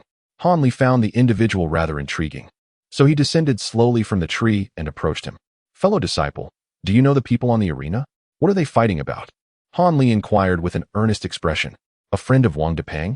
I know all his acquaintances, but not someone of your stature. The individual remained quite vigilant. Oh, I have been secluded in a particular place for several years. It is quite normal that you do not recognize me, Hanli replied, somewhat half-heartedly. Is that so? You too have been a disciple for 4 years. I never expected there would be someone I, the all-knowing, do not know within the mountain, the individual remarked, casting a glance at Hanli's attire, seemingly convinced by his words. After exchanging a few more pleasantries, the individual could not help but divulge the origins of the contest to Hanli. Dear junior brother, you are unaware that this turmoil was provoked by a femme fatale. It all began when this young man, truly deserving of the title all-knowing, meticulously recounted the entire sequence of events to Han Li. It turned out that the matter involved two individuals.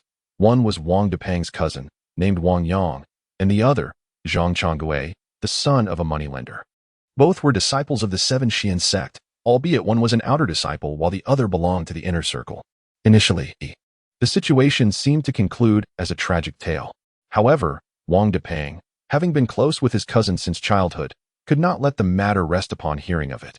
He sought out Zhang Changwei, challenging him to a duel, where the loser would have to serve tea and bow an apology. Though Zhang Changwei was proud, he recognized that his martial skills were slightly inferior to Wang Depeng's. Thus, he proposed that his friends could also participate, suggesting multiple rounds to determine the victor. Wang Depeng readily agreed. Subsequently, Zhang Changwei, leveraging his wealth, lavishly offered silver to recruit skilled practitioners among the affluent disciples for assistance. Conversely, though Wang Depeng lacked financial resources, he enjoyed a broad network among his peers, with many lower-tier friends willingly offering their support. As a result, numerous onlookers from their sect arrived to witness the contest, creating a fervent atmosphere characterized by stark divisions and hostility between the two factions. From the young man's tone, Han Li discerned that the rift between wealthy disciples and those of lesser means had seemingly intensified. A duel had drawn such a multitude of spectators and supporters. You are also aiding Wang Depeng, aren't you? If they do not adhere to the rules, we shall unite and teach these young masters a lesson they won't soon forget. The youth's chatter had not ceased since the beginning. Excellent. Suddenly, the boy's face lit up with joy, and he shouted exuberantly. Instantly, a portion of the crowd echoed his enthusiasm, while another segment appeared visibly displeased. Soon after, two individuals stepped forward, one wielding a knife and the other a sword. Both exhibited fiery tempers, choosing not to speak but instead clashing their weapons with a resounding din. Chapter 17. Seen your brotherly before our eyes. Two figures danced amidst a flurry of blades, their movements fluid and agile. The gleaming weapons intertwined, creating a mesmerizing spectacle of cold light, clashing together with such intensity that the outcome remained uncertain. Han Li observed for a while, unable to discern any clarity from the scene before him. He merely perceived that the two individuals engaged in a lively and captivating exchange, yet he could not distinguish the masterful techniques from the inferior ones. As for determining who possessed greater skill, that was far beyond the comprehension of someone like him, an outsider. It is known that each inner disciple of the Seven Mysteries sect typically undergoes 2 years of foundational training at the 100 Forging Hall, after which they are sent to bow before the senior disciples to learn more profound martial arts. Only after their training do these disciples assume specific roles within the sect. This is the usual path for general disciples. However, those who exhibit exceptional prowess during the entrance examination may bypass the 2 years of foundational training and directly enter the Seven Absolute Hall, where they can be accepted as disciples by several sect leaders, thus acquiring the sect's secret techniques, a true leap akin to a carp ascending the Dragon Gate. During the 2 years of foundational training, if any disciple demonstrates remarkable talent, they may catch the eye of elders, hall masters, or esteemed patrons, potentially becoming their personal disciples. While their prospects may not rival those of the sect leader's disciples, they are certainly afforded more recognition than ordinary disciples. Upon hearing that Han Li had just emerged from seclusion, and having never encountered him before, the little accountant naturally speculated that he might be a disciple of a prominent figure within the sect. Thus he respectfully inquired, hoping to establish a connection. A few years ago, I was fortunate enough to be noticed by an esteemed patron and accepted as a disciple. As for the identity of that patron, I shall refrain from disclosing his name, Han Li replied, fully aware of the accountant's intentions, yet feigning modesty while intentionally infusing a hint of pride into his words. Indeed, Brother Han, you are truly fortunate. Your standing within the sect is bound to be elevated, and your future is bright. I hope that, should the opportunity arise, you might lend a hand to your junior, the little accountant remarked, undeterred by Han Li's reluctance to reveal his master's name, regardless of which patron it might be. He surmised that any of them was superior to his own master. Yet, his tone shifted abruptly. Brother Han, you are clearly not an ordinary individual. Your future success is assured. He continued to flatter Han Li. The accountant, with his dark complexion and somewhat foolish appearance, found it perplexing that someone like him could be accepted as a disciple by a patron, while he, with his clever mind, had not attracted the attention of any significant figures. Nevertheless, His demeanor grew increasingly respectful. Upon hearing the change in his tone, Han Li found himself amusingly transformed from junior brother Han to senior brother Han. Nevertheless, he harbored no contempt for him. After all, the desire to curry favor and seek advantage is merely a human instinct. Who does not aspire for a better life or to ascend higher? Moreover, one could discern from his name that he was a shrewd and calculating individual. However, he was bound to be gravely disappointed. For although Han Li's previous words were indeed true, the identity of a disciple serving as it was nothing more than a fade. Within the Seven Mysteries sect, any disciple could easily overpower him. If he considered himself a mighty tree to lean upon, he had likely misjudged his choice of ally. Han Li quietly chuckled to himself while nonchalantly listening to the flattering remarks of the young accountant, occasionally responding to him. Senior brother Han possesses extraordinary martial prowess. If he were to join the fray, he would undoubtedly send that swordsman reeling, the young accountant continued, his words flowing incessantly, while he also discreetly observed Han Li's every movement. How peculiar. A disciple of the temple should possess profound internal strength and skill. Yet I cannot discern the depths of this individual. His temples do not exhibit any signs of strain, nor do his eyes reflect any brilliance. He appears to be devoid of martial arts prowess, the young accountant mused, growing increasingly perplexed with each observation. Then came a light, airy proclamation from Han Li, momentarily disrupting his train of thought. Indeed, the swordsman had cast aside his weapon, blood pouring from one arm while he pressed the other hand against the wound. His face a ghastly shade of gray, clearly not defeated with grace. It was no wonder. Both combatants were evenly matched, and a momentary lapse had led to a critical misstep resulting in his downfall. The young accountant, witnessing this, wore a look of disappointment, lamenting aloud. What transpired? What is there to lament? Han Li pondered, sensing the need for clarification in light of the commentary provided by his nearby companion. Should the team led by Wang Depeo emerge victorious, they would have won 3 matches, rendering the final contest unnecessary. Alas, they had not triumphed. Oh, however, it matters not. Only one match remains.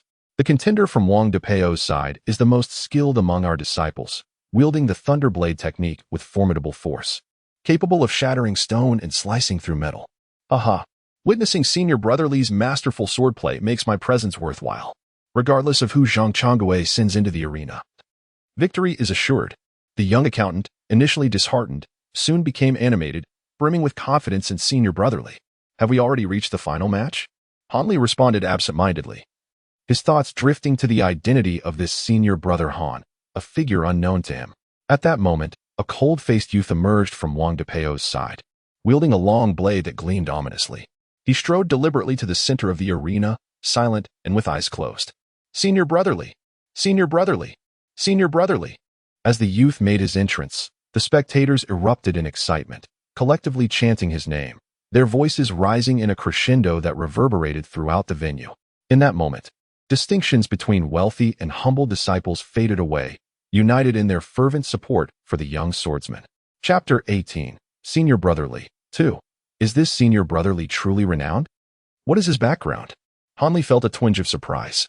You don't even know about Senior Brother Li? Haven't you been in seclusion for several years? Ah, yes.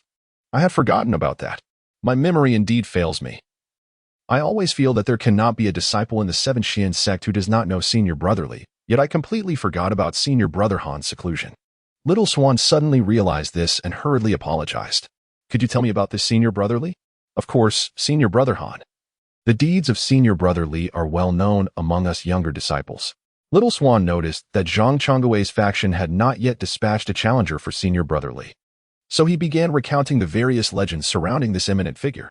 Senior Brother Han, I assure you, it is not mere bravado on my part. The tales of Senior Brother Li are familiar not only to our cohort of disciples, but also to many of the elder brothers.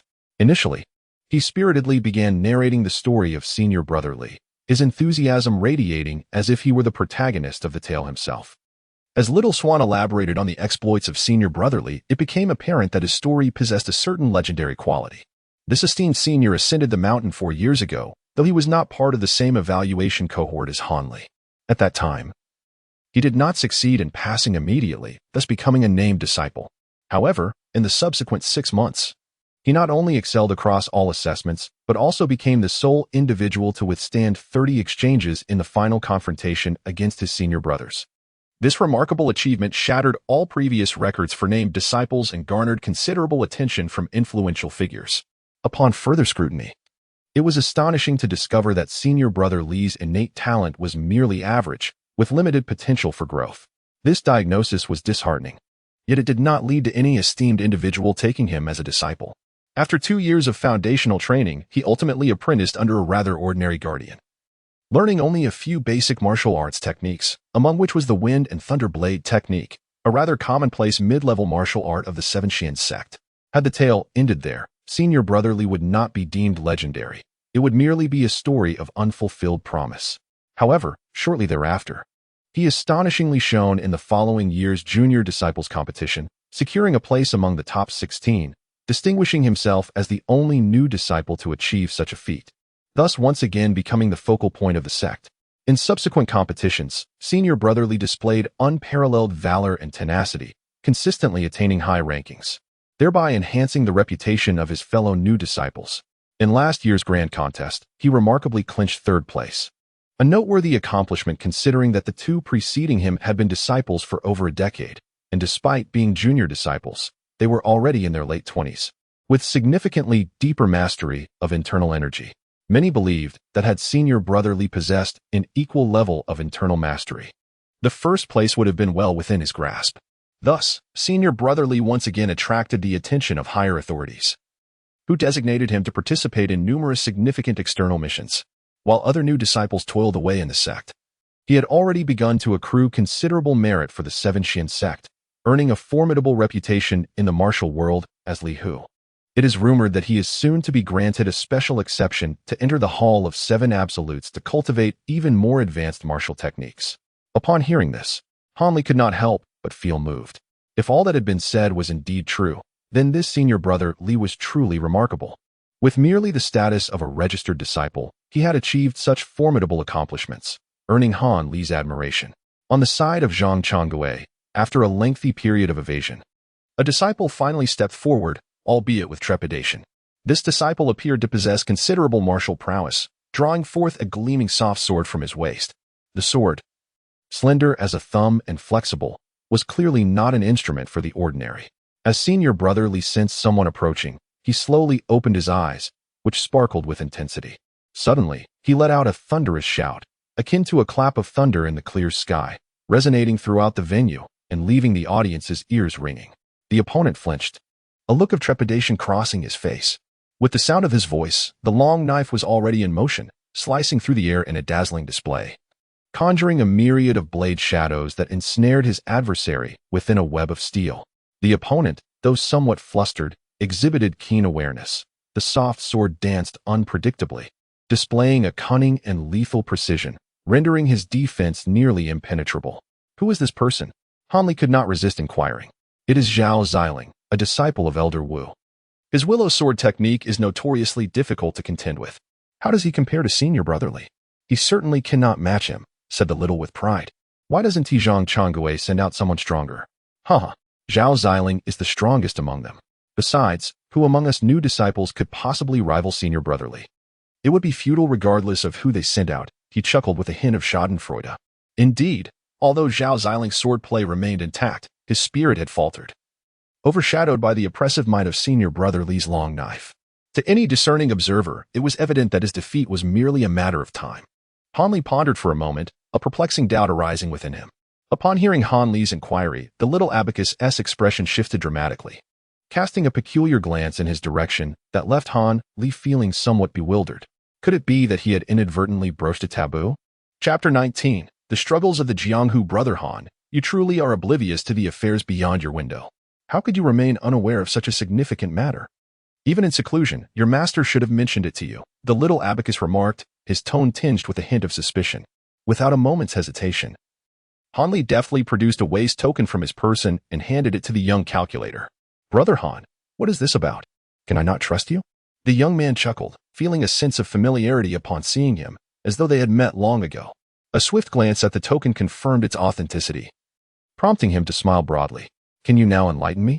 Han Li inquired, still concerned about the question he had posed earlier. Of course, the young calculator replied, inwardly fretting that he might have offended this individual. Yet, he dutifully divulged everything. It turned out that in recent years, the conflict between the Seven Mysteries sect and the Wolf Gang had intensified. Both factions had engaged in numerous skirmishes over several prosperous towns of ambiguous ownership, resulting in significant losses on both sides. The Wolf Gang's members were trained mercenaries, reckless and fearless in battle, becoming increasingly frenzied at the sight of blood. In contrast, although the disciples of the Seven Mysteries sect possessed superior martial skills, they lacked that ruthless tenacity, often hesitating in combat, leading to greater casualties among their ranks. After a series of confrontations, the prominent figures of the Seven Mysteries sect could no longer remain passive. They dispatched most of their inner disciples to partake in the ensuing conflicts.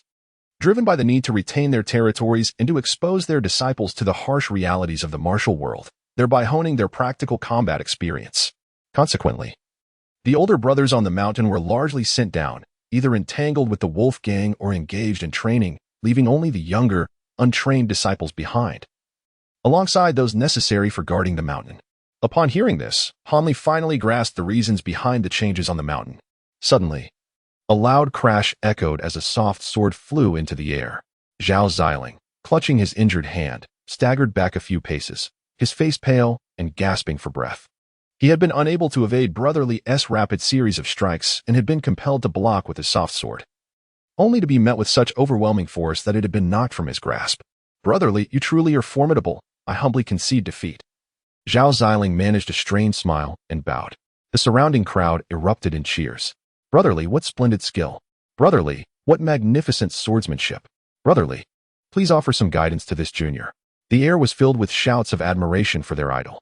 Brotherly sheathed his long blade, a faint blush gracing his cheeks as he prepared to speak. Suddenly, his expression shifted, and he furrowed his brow, as if recalling something urgent. I have pressing matters to attend to.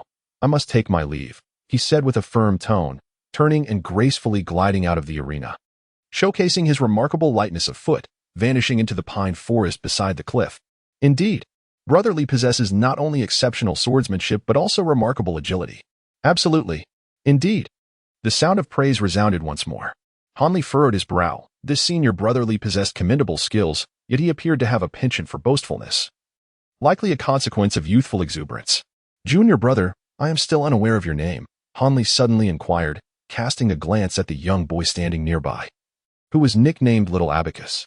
My name is Jean Dongbao, but you may simply call me Little Abacus, the boy replied, his excitement palpable upon hearing Hanli's question, as if he believed he had found refuge in the presence of this towering figure. Meanwhile, Jean Dongbao remained rooted in place, lost in bewilderment, momentarily unaware of the implications of his own words. Chapter 20. The extraction pill. Having traversed a considerable distance from the cliff, faint echoes of their earlier commotion still reached him. Hanli had little interest in how they resolved the dispute between Wang Depang and Zhang Chongwei. The image of Jean Dongbao, standing there in a daze, elicited a suppressed laugh from Hanli, who felt a delightful lightness in his heart, a stark contrast to the gloom he had experienced in the valley. Hanli raised his gaze to the scorching sun in the sky, then lowered his head to glance at the gently flowing crystal-clear water of the stream. He deemed it a splendid idea to cleanse himself in the brook. As he bent down and immersed his hands into the cool waters, a series of anguished groans echoed from upstream. Hanli was taken aback. He could hardly believe that anyone would be present in such a remote location. Following the sound of groans, he ventured upstream along the brook, where he discovered an individual clad in the garb of an inner sect disciple, lying face down by the water's edge, his body convulsing incessantly, while his limbs trembled uncontrollably. With a single glance, Hanli discerned that this disciple was afflicted by an acute ailment. If assistance were not rendered swiftly, his life would be in grave danger.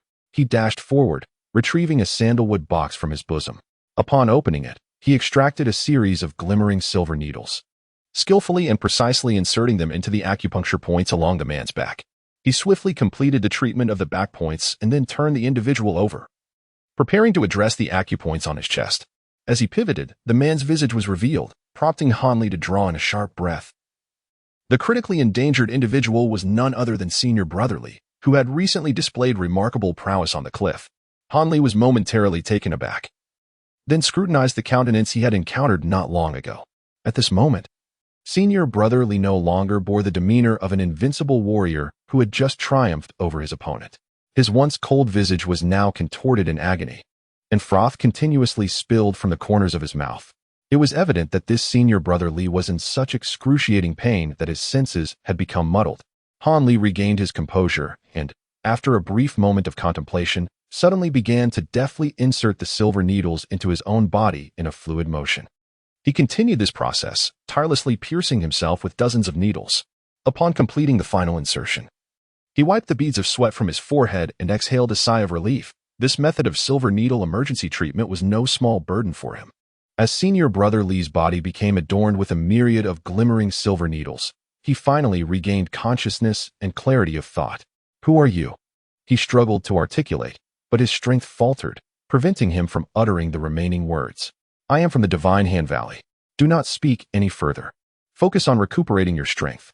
I can only awaken you temporarily. Your ailment is peculiar. It seems only Dr. Mo can cure you. Unfortunately, he is no longer on the mountain," Han Li stated, feeling the pulse of Senior Brother Li and furrowing his brow. "Medicine is." Senior Brother Li's expression turned anxious. His lips trembled as he attempted to raise his arm to convey something, but to no avail. "Do you possess the medicine that can cure your ailment?" Han Li immediately grasped his intention and inquired, his tone filled with curiosity. With a sense of relief that Han Li understood him, Senior Brother Li managed a weary nod. Han Li was equally unreserved, searching through the belongings and uncovering a plethora of trifles. Among them, he selected a small white jade vial. Its exquisite nature and impeccable seal indicated that it was undoubtedly the item he had been seeking. Han Li twisted open the cap of the bottle, only to be unexpectedly greeted not by the fragrant aroma of medicine, but rather by a strong, pungent stench that surged forth from within. Upon catching a whiff of the odor, Han Li's countenance swiftly soured. He cautiously extracted a pink pill from within. Its alluring appearance contrasting sharply with the repugnant scent it emanated, an astonishing contradiction. Could this be the pill? Han Li's expression gradually regained its composure. At that moment, Senior Brother Li was rendered speechless by anxiety, merely blinking his eyes. The extraction pill, composed of 23 rare ingredients including Helan, scorpion tail flower, and a century-old blue ant egg, manifests a pink exterior and emits a peculiar, foul odor. Upon consumption, it significantly depletes one's physical potential, allowing the user to trade their future lifespan for an enhancement of their current capabilities. Is my understanding correct? Han Li cast a frosty glance at Senior Brother Li, articulating each word with an air of undeniable authority. Upon hearing Han Li's words, Senior Brother Li's complexion instantly drained of color, revealing a visage of panic. "You cannot possibly suggest that this pill in my hand is not the marrow-extracting pill," Han Li remarked, pausing momentarily.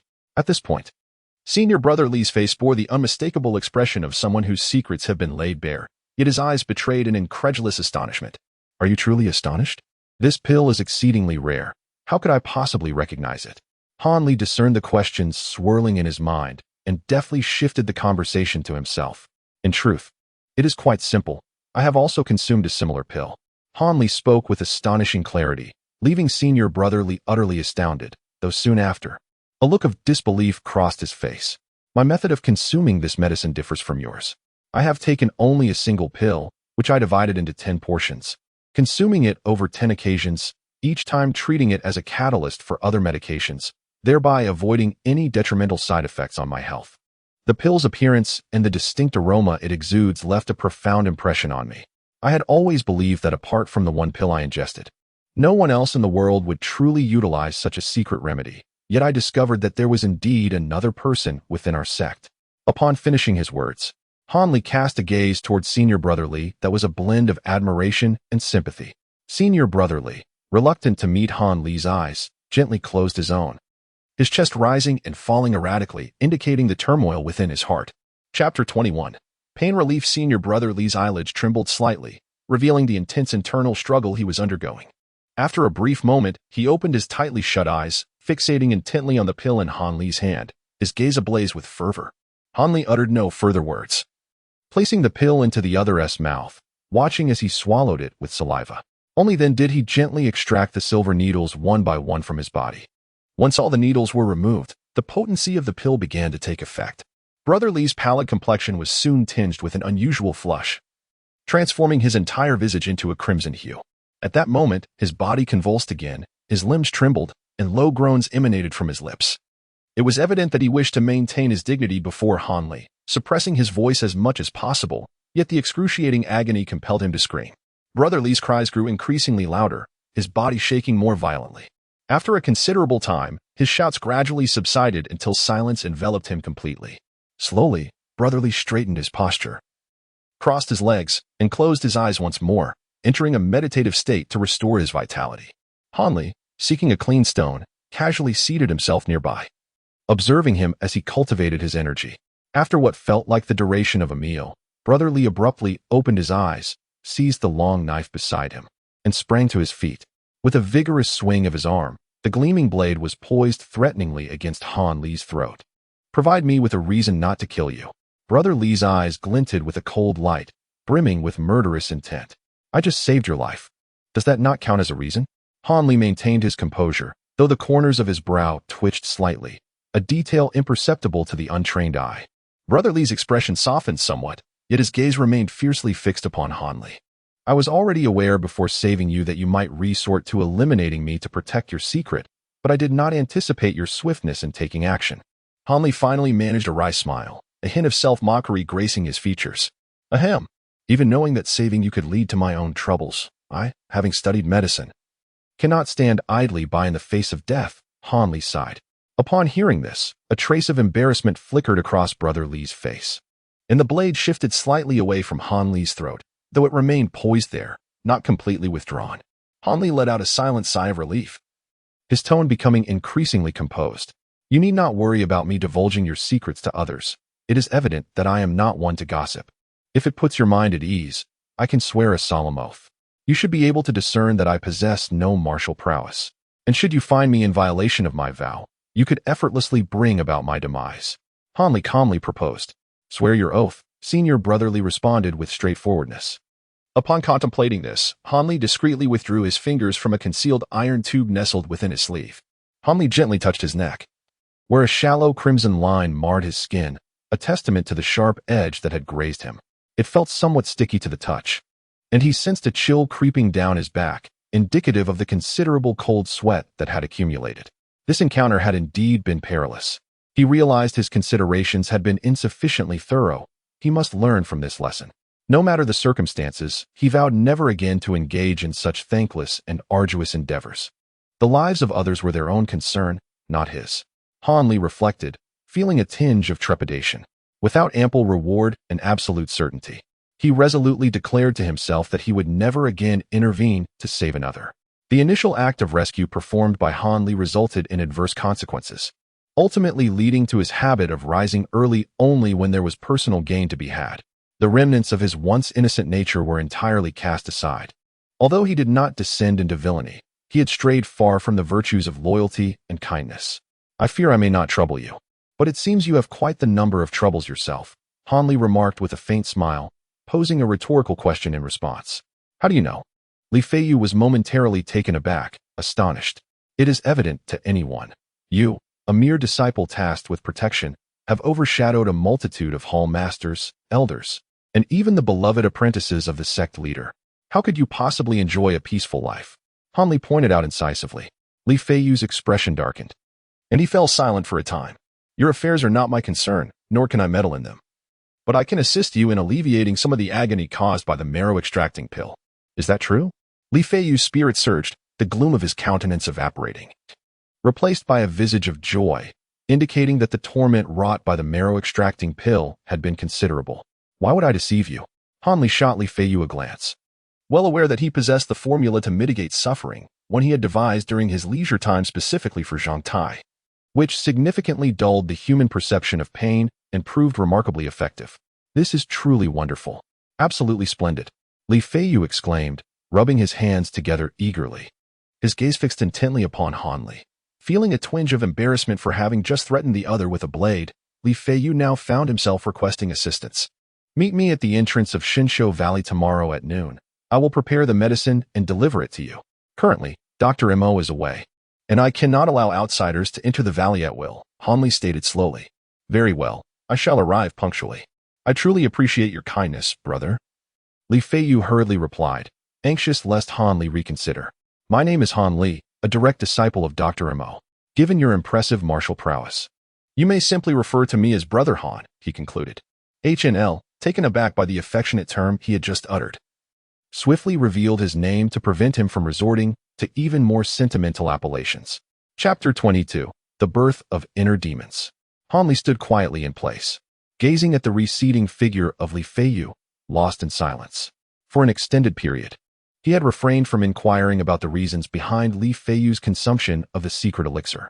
Han Li understood that even if he were to ask, it would not alter the reality of what had transpired. The fact that his senior brother, who was willing to forsake everything for the sake of fleeting glory, must have compelling reasons for his actions. No one willingly embraces death, and even a slow, costly demise is not something one would undertake with a light heart. Should he be compelled to voice his inner turmoil, it would only serve to reopen wounds that were nearly healed. Clearly, Han Li's approach was the right one.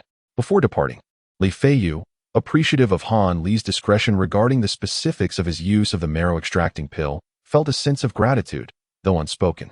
Yet Han Li knew that this left Li Feiyu indebted to him in a manner that was neither trivial nor insignificant. The rationale behind this was simple. Since Li Feiyu was not a petty individual and had not truly sought his demise, it was prudent for Han Li to ensure that Li Feiyu owed him a greater favor, making it difficult for him to refuse any future requests.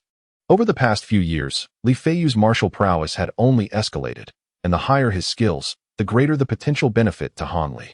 Even if assistance were not required in the coming years, it mattered little.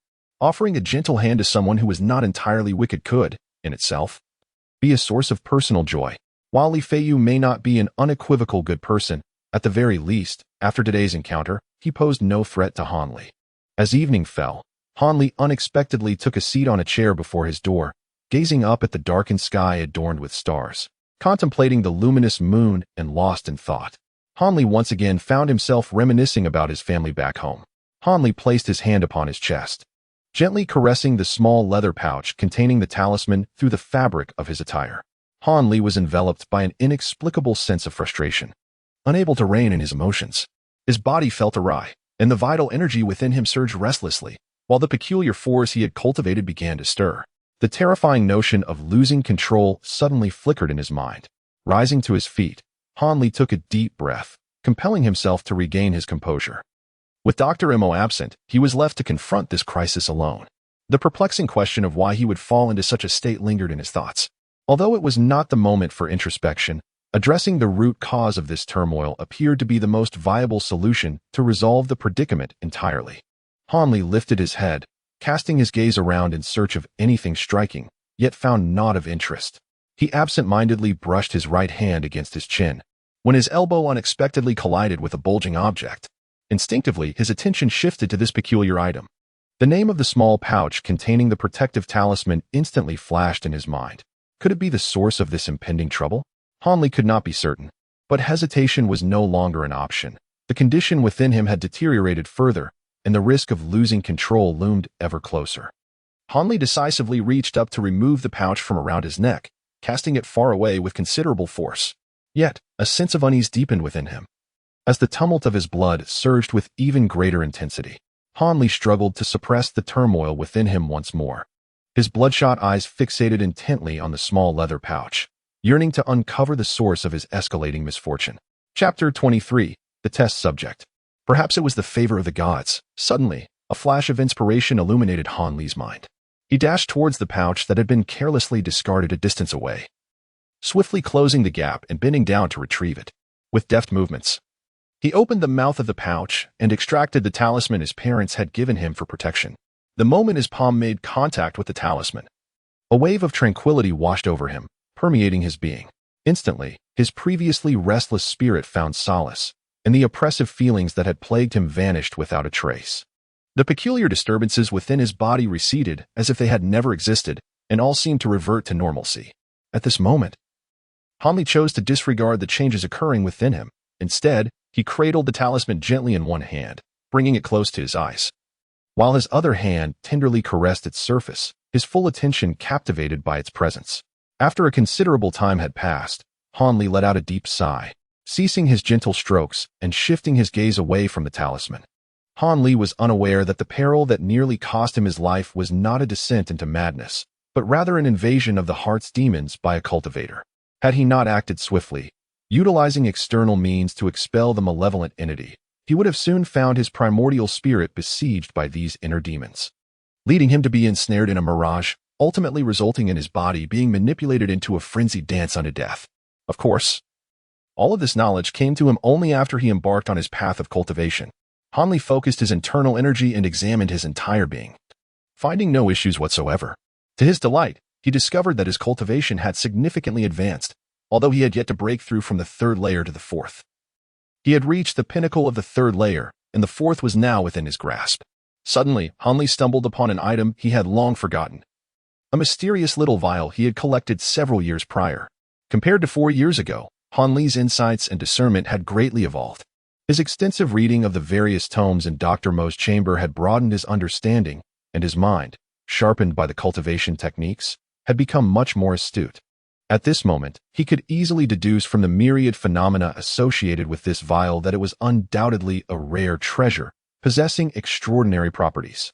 His immediate task was to thoroughly unearth the value of this vial and ascertain its potential utility for himself. For it would be a waste to allow it to linger in obscurity within his bag, squandering its mysterious capabilities. Han Li took out the small vial, not hastily opening it, but instead revisiting it with the perspective of 4 years hence, seeking any overlooked details from the past. Regrettably, after meticulously scrutinizing it several times, he discerned no new revelations. Han Li no longer squandered his time futilely. He carefully unscrewed the cap, revealing that the drop of emerald green liquid remained obediently settled at the bottom of the bottle, unchanged from 4 years ago.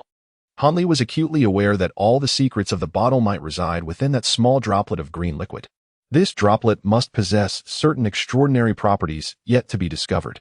In order to unravel the mystery of this liquid, it seemed imperative for him to procure some small creatures for a rather cruel experiment. As night had fallen, the darkness outside rendered it inconvenient to seek out living specimens. And after a day filled with arduous endeavors, Han Li felt quite fatigued. Moreover, even if he were to find some creatures, conducting experiments under the dim light of night would render any observations futile. After careful consideration, Han Li resolved to take a restful slumber, allowing himself a night of recuperation. He held on to the hope that a significant surprise awaited him upon awakening, a thought that filled him with anticipation before drifting into sleep.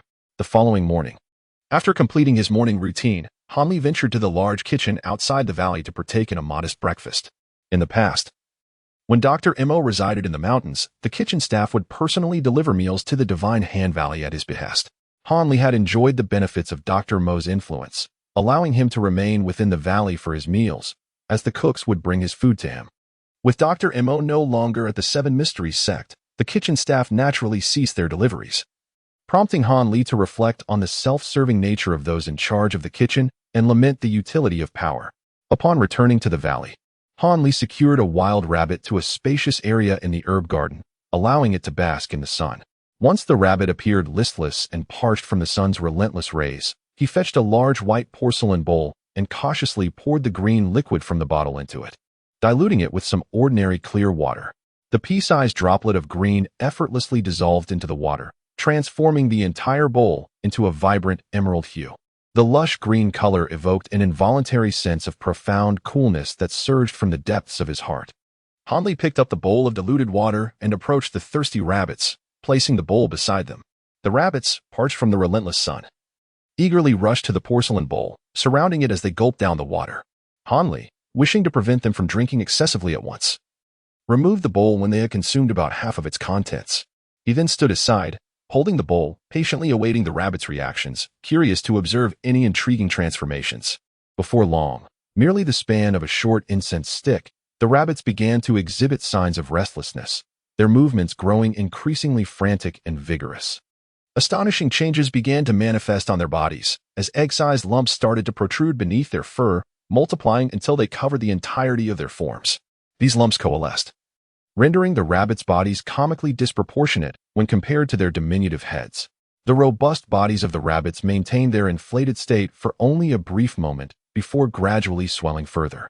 And as time progressed, the expansion accelerated. It was as though a mysterious gas was being incessantly infused into them, causing them to grow larger and more bloated. Ultimately, Their bodies resembled two enormous watermelons, transformed into two round, bulging spheres. Witnessing the bizarre metamorphosis of the rabbits before him, Hanli was taken aback. The unfolding spectacle exceeded his wildest expectations. While he could have fathomed that this unknown liquid might be a lethal poison or a potent elixir for enhancing one's abilities, he could never have anticipated such a spine-chilling phenomenon. The rabbits appeared as if they were being inflated, presenting a terrifying sight. Chapter 24. A frightening revelation. Observing the rabbits before him as they continued to expand, Hanli remained transfixed. Hanli sensed a subtle discrepancy and suddenly recalled something. In a fit of urgency, he cast aside the porcelain bowl, which had come to be regarded as venomous as a viper, into the medicinal herb field. He then turned and fled, only halting his flight when he had distanced himself a considerable measure from the rabbit. Hanli let out a sigh, collapsing onto the ground. Had it not been for his swift reaction, he would have undoubtedly been caught in the explosive aftermath of the rabbit. While severe injury might not have been a certainty, being splattered with the blood and remnants of the creature was far from pleasant. Once his heart settled, Hanli rose to his feet and approached the vicinity of the pit.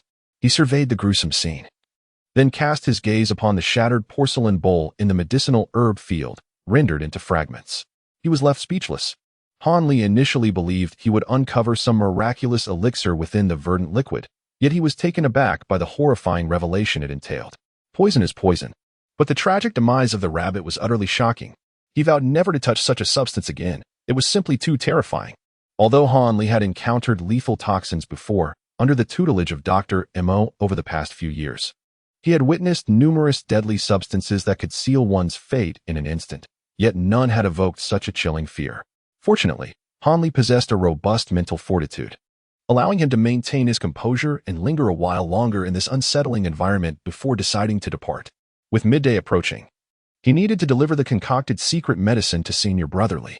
He resolved to address the aftermath of this grim discovery only after completing his delivery. Hanli was quite punctual, arriving at the valley entrance precisely at noon. However, Li Feiyu appeared to have been anxiously waiting there for quite some time. He stood alone at the mouth of the valley, clad in a white brocade robe, yet still bearing the long knife that had left a deep impression on Hanli. Upon Hanli's arrival, a hint of urgency faded from his expression, replaced by a subtle smile as he greeted him.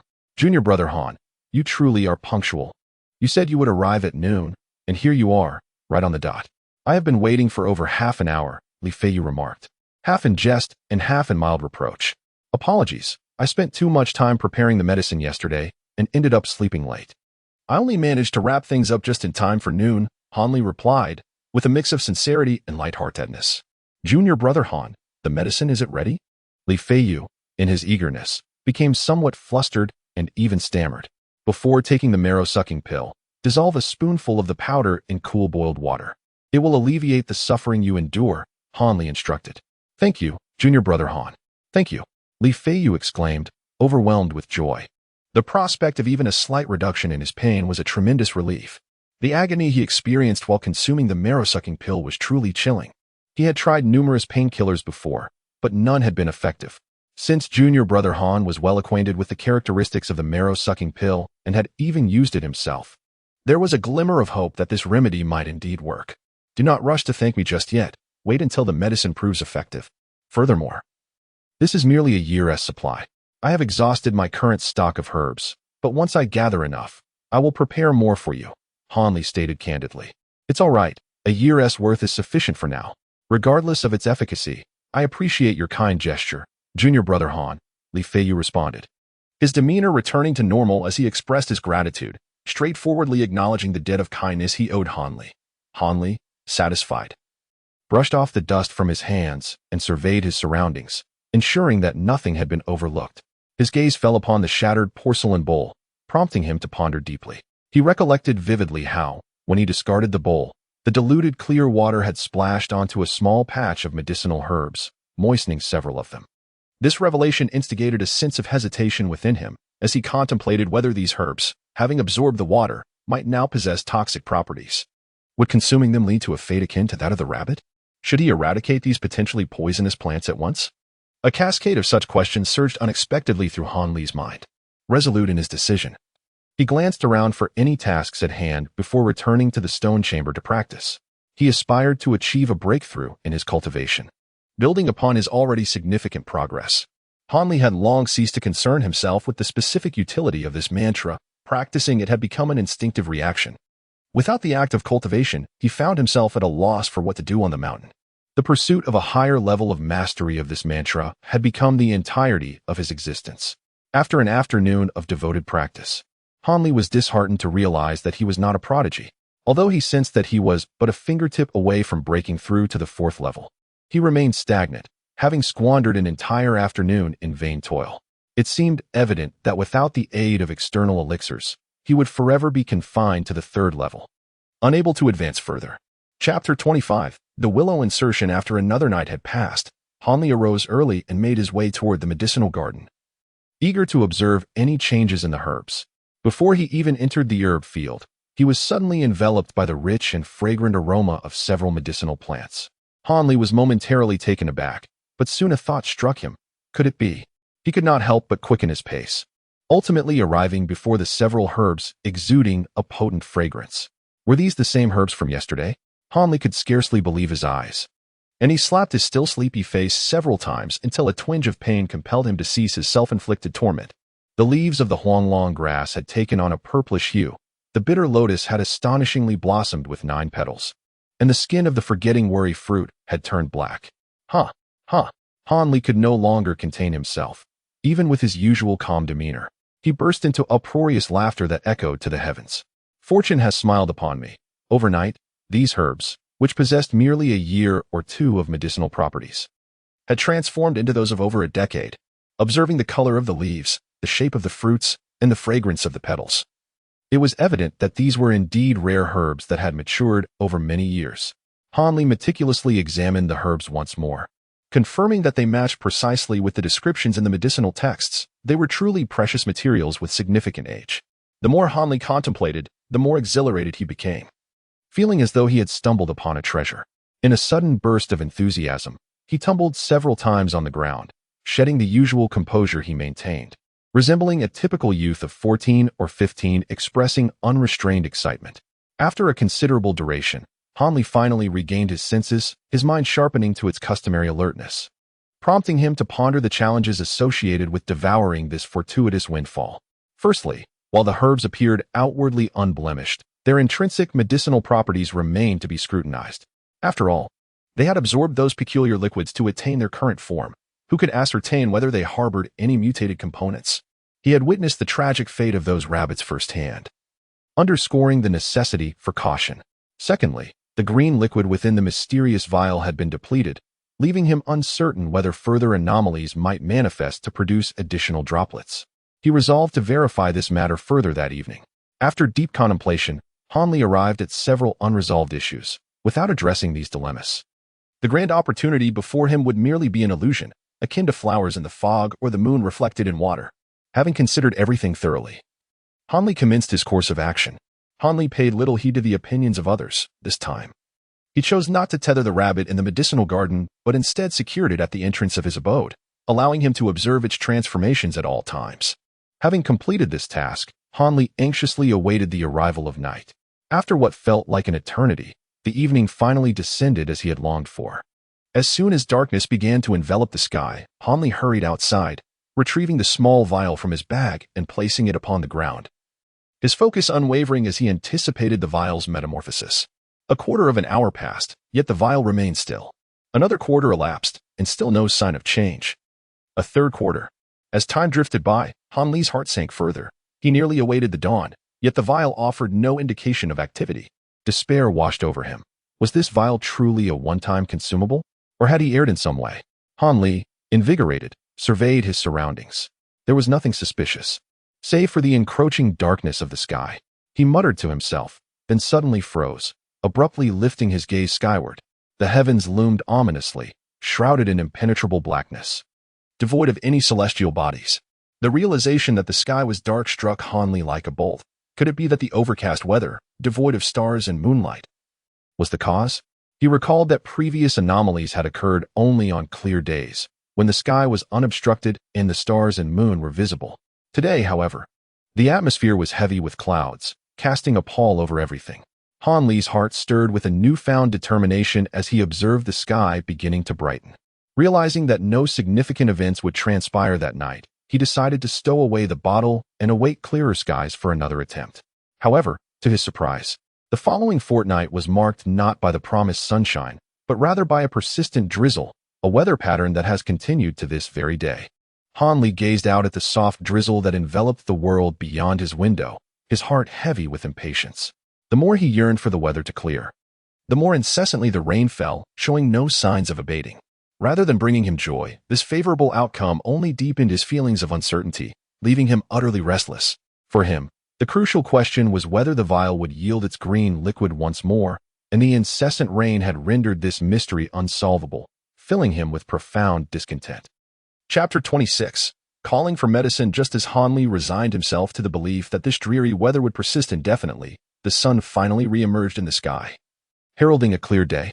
It had been nearly half a month since he discovered the secret of the green liquid, and his patience had worn thin.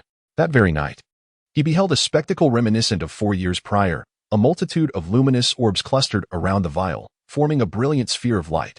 Upon witnessing this wondrous sight, the heavy weight in his heart lifted. He could now be fairly certain that this small vial was not a mere single-use artifact, but rather a remarkable object capable of repeated use. After 7 days of anticipation, a drop of green liquid finally appeared within the vial. Although Hanli had already cultivated a sense of assurance, the sight of the liquid filled him with immense joy, indicating that he would have a continuous supply of rare medicinal materials, alleviating his previous concerns. It is well known that the value of medicinal herbs is predominantly assessed by their age. The older the herb, the greater its potency. Similarly, the more aged the medicine, the harder it is to find, as such herbs typically grow in remote mountains and steep cliffs. Without taking risks, one cannot hope to acquire them. While some pharmacies and doctors cultivate certain herbs, these are mostly common varieties with short maturation periods. Few would be foolish enough to grow plants that take decades to be usable. Nevertheless, affluent families sometimes choose to cultivate a few exceptionally rare herbs as a precaution for emergencies, knowing that these plants generally require extensive aging before they possess any medicinal efficacy. After all, with their wealth, they could easily purchase more ordinary items. Thus, the effort to cultivate such rare specimens seems unwarranted. These families, who have inherited their fortunes through generations, are unconcerned with the time investment in growing medicinal herbs, as none can predict when they might need them. Consequently, such herbs often require hundreds of years to cultivate or are unique treasures, exceedingly rare and unattainable for the average person. Hanli harbored little optimism regarding Dr. Mo's prospects on this outing, suspecting that he would not achieve significant gains. However, he no longer needed to worry about this matter. With this bottle in hand, a plethora of fine medicinal materials could be cultivated in a remarkably short span of time. With a peculiar sense of anticipation, Hanli conducted several experiments on the ripening of herbs over the ensuing days. In one instance, he applied a diluted green liquid onto various herbs, only to find that the following day he had produced an abundance of ordinary medicinal materials with merely 1 or 2 years of efficacy, far inferior to the herbs he had initially obtained. From this trial, Hanli subtly grasped certain underlying principles. In his next experiment, he boldly omitted the dilution step altogether, directly placing drops of the green liquid onto a single ginseng plant. To his astonishment, upon awakening the next day, he discovered he had cultivated a century-old ginseng, indistinguishable from a wild specimen of the same age. This success filled Hanli with joy, not merely for acquiring a rare herb, but for having largely mastered the application of the green liquid. Subsequently, Hanli embarked on a series of preservation tests for the green liquid, placing the freshly extracted essence into a variety of containers, including porcelain vials, jade bottles, gourds, and silver flasks. He soon realized that no matter the vessel, the green liquid could not be preserved for more than a quarter of an hour. Once removed from its mysterious bottle, it must be utilized within that brief window, lest it vanish without a trace. The diluted liquid exhibited similar characteristics, while it could endure slightly longer. Any excess time would leave behind only the infiltrated remnants of other liquids, as the essence of the green liquid itself would have dissipated. After conducting several such experiments, Hanli completely lost faith in the preservation of the green liquid within alternative containers. It became evident that this enigmatic fluid could not be stored in abundance, compelling him to pursue another form of compound efficacy testing. Hanli placed a drop of green liquid upon a verdant sandwood grass, transforming it into a yellow variant imbued with a century's worth of medicinal properties. After a few days, he applied another drop, remarkably enhancing its age by over 100 years. Witnessing the efficacy of this method, Hanley diligently repeated the process for more than 2 months. Each time a new drop of green liquid emerged from the small vial, it was meticulously dripped onto the samu grass. The plant, living up to expectations, gradually changed its leaves from yellow to a dark yellow and then to a deep black. Ultimately, once the leaves achieved a lustrous ebony hue, it became a rare 1,000-year-old samu grass. This experiment proved to be exceedingly successful. It appeared that, with patience, Hanley could further augment the age of the samu grass. However, for him, such an endeavor was entirely unnecessary. He merely needed to confirm the feasibility of this method. Currently, he did not require herbs with excessively long ages, as those with hundreds of years of potency sufficed for his needs. After completing this extensive series of experiments, Hanley finally found a moment to rest and reflect, having passed considerable time since Dr. Mo's descent from the mountain. Now, he reclined on the wooden bed in his chamber, holding the 1,000-year-old samu grass, lost in thought. His gaze was fixed upon the dark herb, seemingly studying it. Yet, any observer present in the room would discern from his unfocused eyes that his mind was not engaged with the samu grass, but rather wandering into the realms of abstraction, contemplating matters unknown. The initial joy he felt upon acquiring the herb had dissipated, replaced by a meticulous consideration of the benefits and dangers this small vial could bring. As he strategized for his future, Hanley observed numerous instances of the adage possessing a gem can invite calamity amidst the various tomes within Dr. Mo's dwelling. The vial in his possession could indeed be deemed a treasure beyond price. Should word of its existence reach the ears of outsiders, he would undoubtedly meet a grim fate before the dawn of the following day, much like the many unfortunate souls who had come before him, overwhelmed by the avaricious throngs drawn by the scent of wealth. To cite a nearby example, if the esteemed leaders of his sect were to uncover the secret of the vial, they would surely not spare him, resorting to any means necessary to usurp the treasure through treachery and murder, leaving him to face a tragic end of being robbed of his prize. Thus, he resolved to keep the matter of the vial a closely guarded secret, exercising utmost caution even in its use atop the mountain. The commotion created by the vial's absorption of luminescent particles was too conspicuous. A moment's carelessness could reveal its hidden truths to prying eyes. Determined to maintain silence, he vowed not to utter a single word regarding the vial to anyone. Nonetheless, he found himself in dire need of medicinal herbs for his cultivation. It would be regrettable not to utilize this precious vial. He contemplated devising a solution that would allow him to strike a balance between caution and necessity. The thought of his stagnant progress in cultivation cast a shadow over him. Regardless of the circumstances, he could not afford to delay his training. It was not merely for Dr. Mo's oversight that he pursued this path, but rather due to a nascent awareness of the peculiar transformations he had undergone in recent years, intimately linked to the enigmatic cultivation method he practiced. Chapter 27. The accompaniment of spiritual herbs. Han was about to concoct these extraordinary elixirs, each designed to enhance one's power and surmount limitations. These were the exceptional sacred medicines that Dr. Mo had once aspired to formulate, but could never gather the requisite ingredients. Each of these potions, if introduced to the market, could lead an ordinary family to financial ruin, coveted fiercely by those in the martial world. Even with Dr. Mo's remarkable medical expertise, he had never encountered any of these finished products, let alone crafted them himself. It is worth noting that although Dr. Mo possessed the knowledge of how to prepare these sacred medicines, the absence of the necessary materials left him with no choice but to lament his predicament. In his past studies of medicine under the esteemed Dr. Mo, Hanley developed a profound interest in these rare formulas, although he never harbored the ambition to concoct such extraordinarily precious elixirs. He diligently committed many of these recipes to memory. Dr. Mo, exhibiting a nonchalant attitude towards Hanley's enthusiasm for these formulas, would provide detailed explanations whenever Hanley inquired, showing no inclination to conceal any information.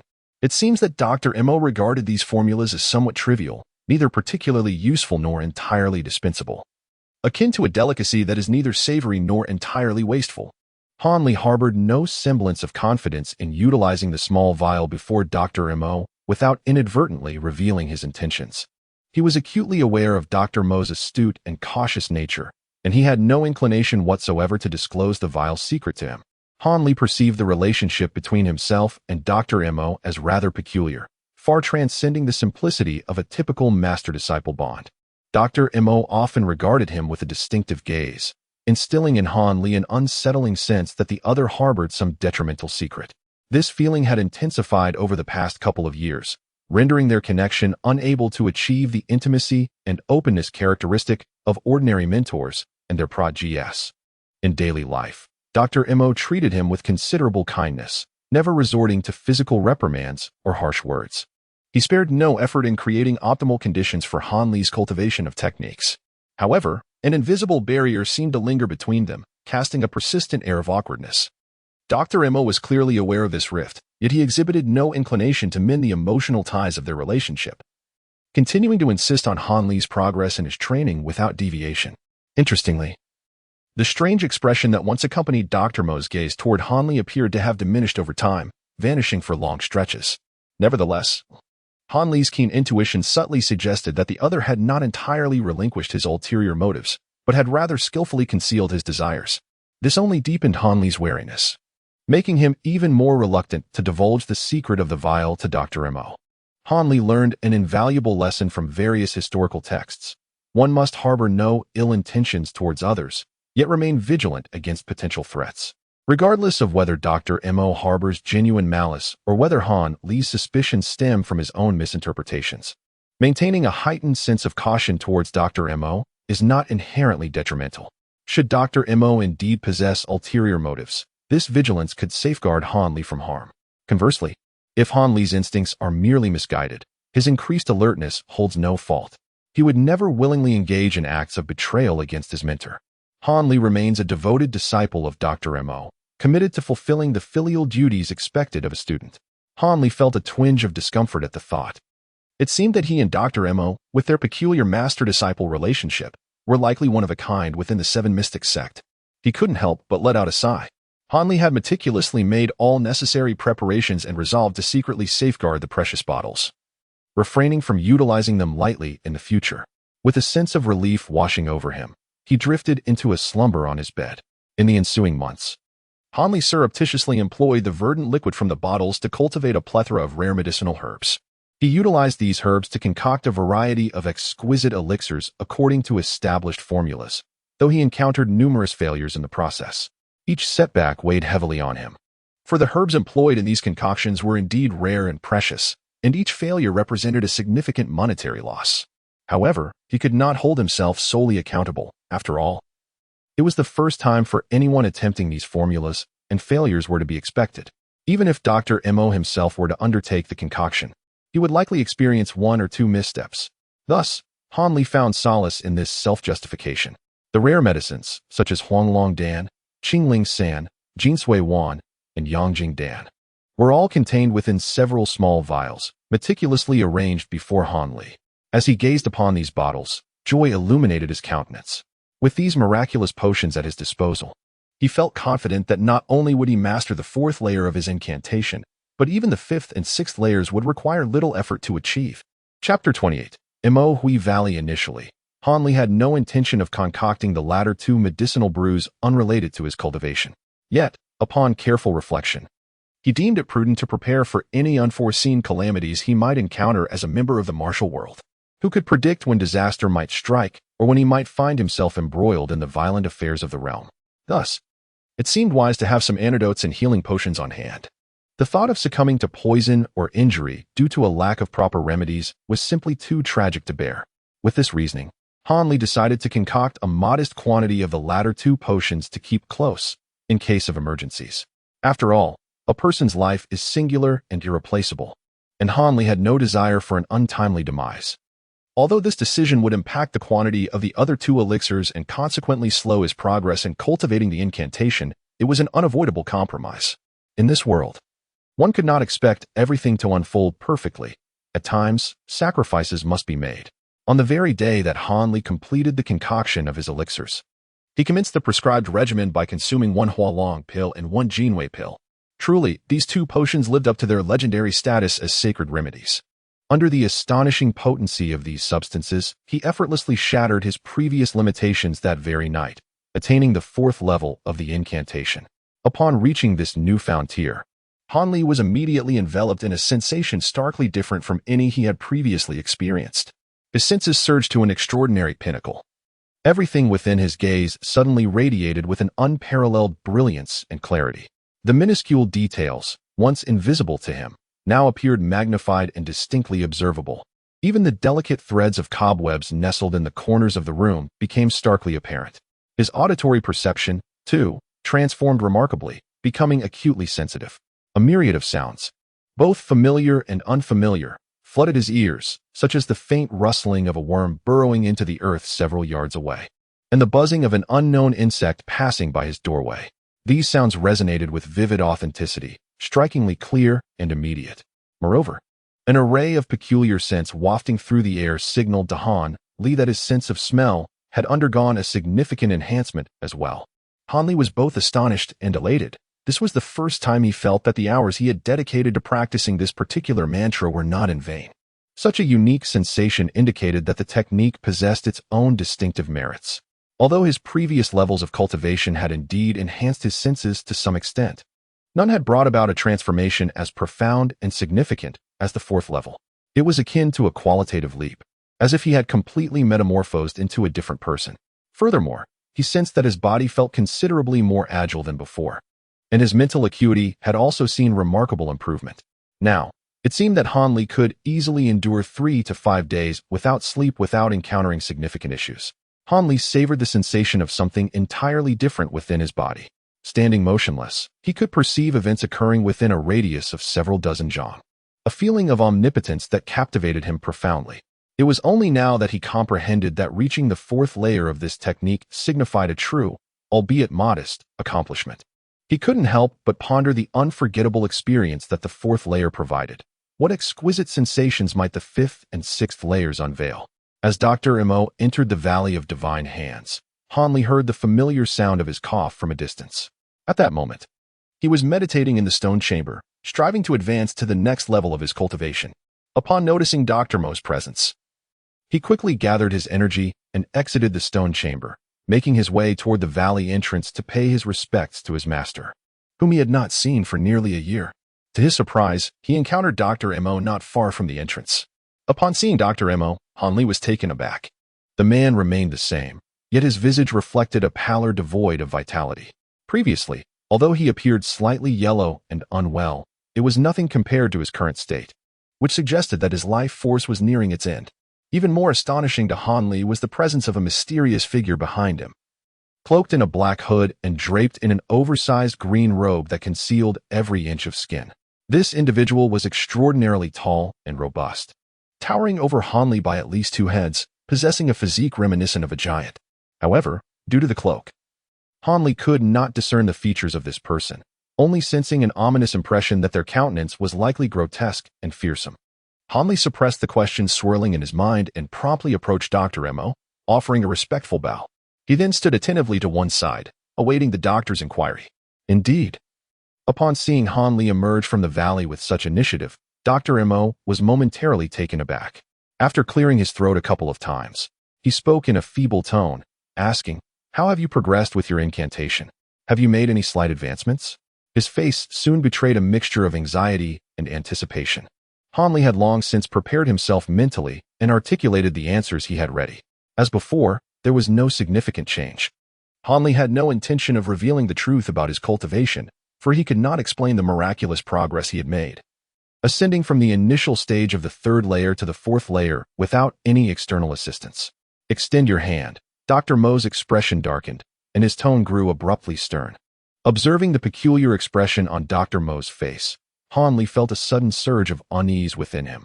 However, he was not apprehensive about the doctor personally checking his pulse to assess the state of his internal energy.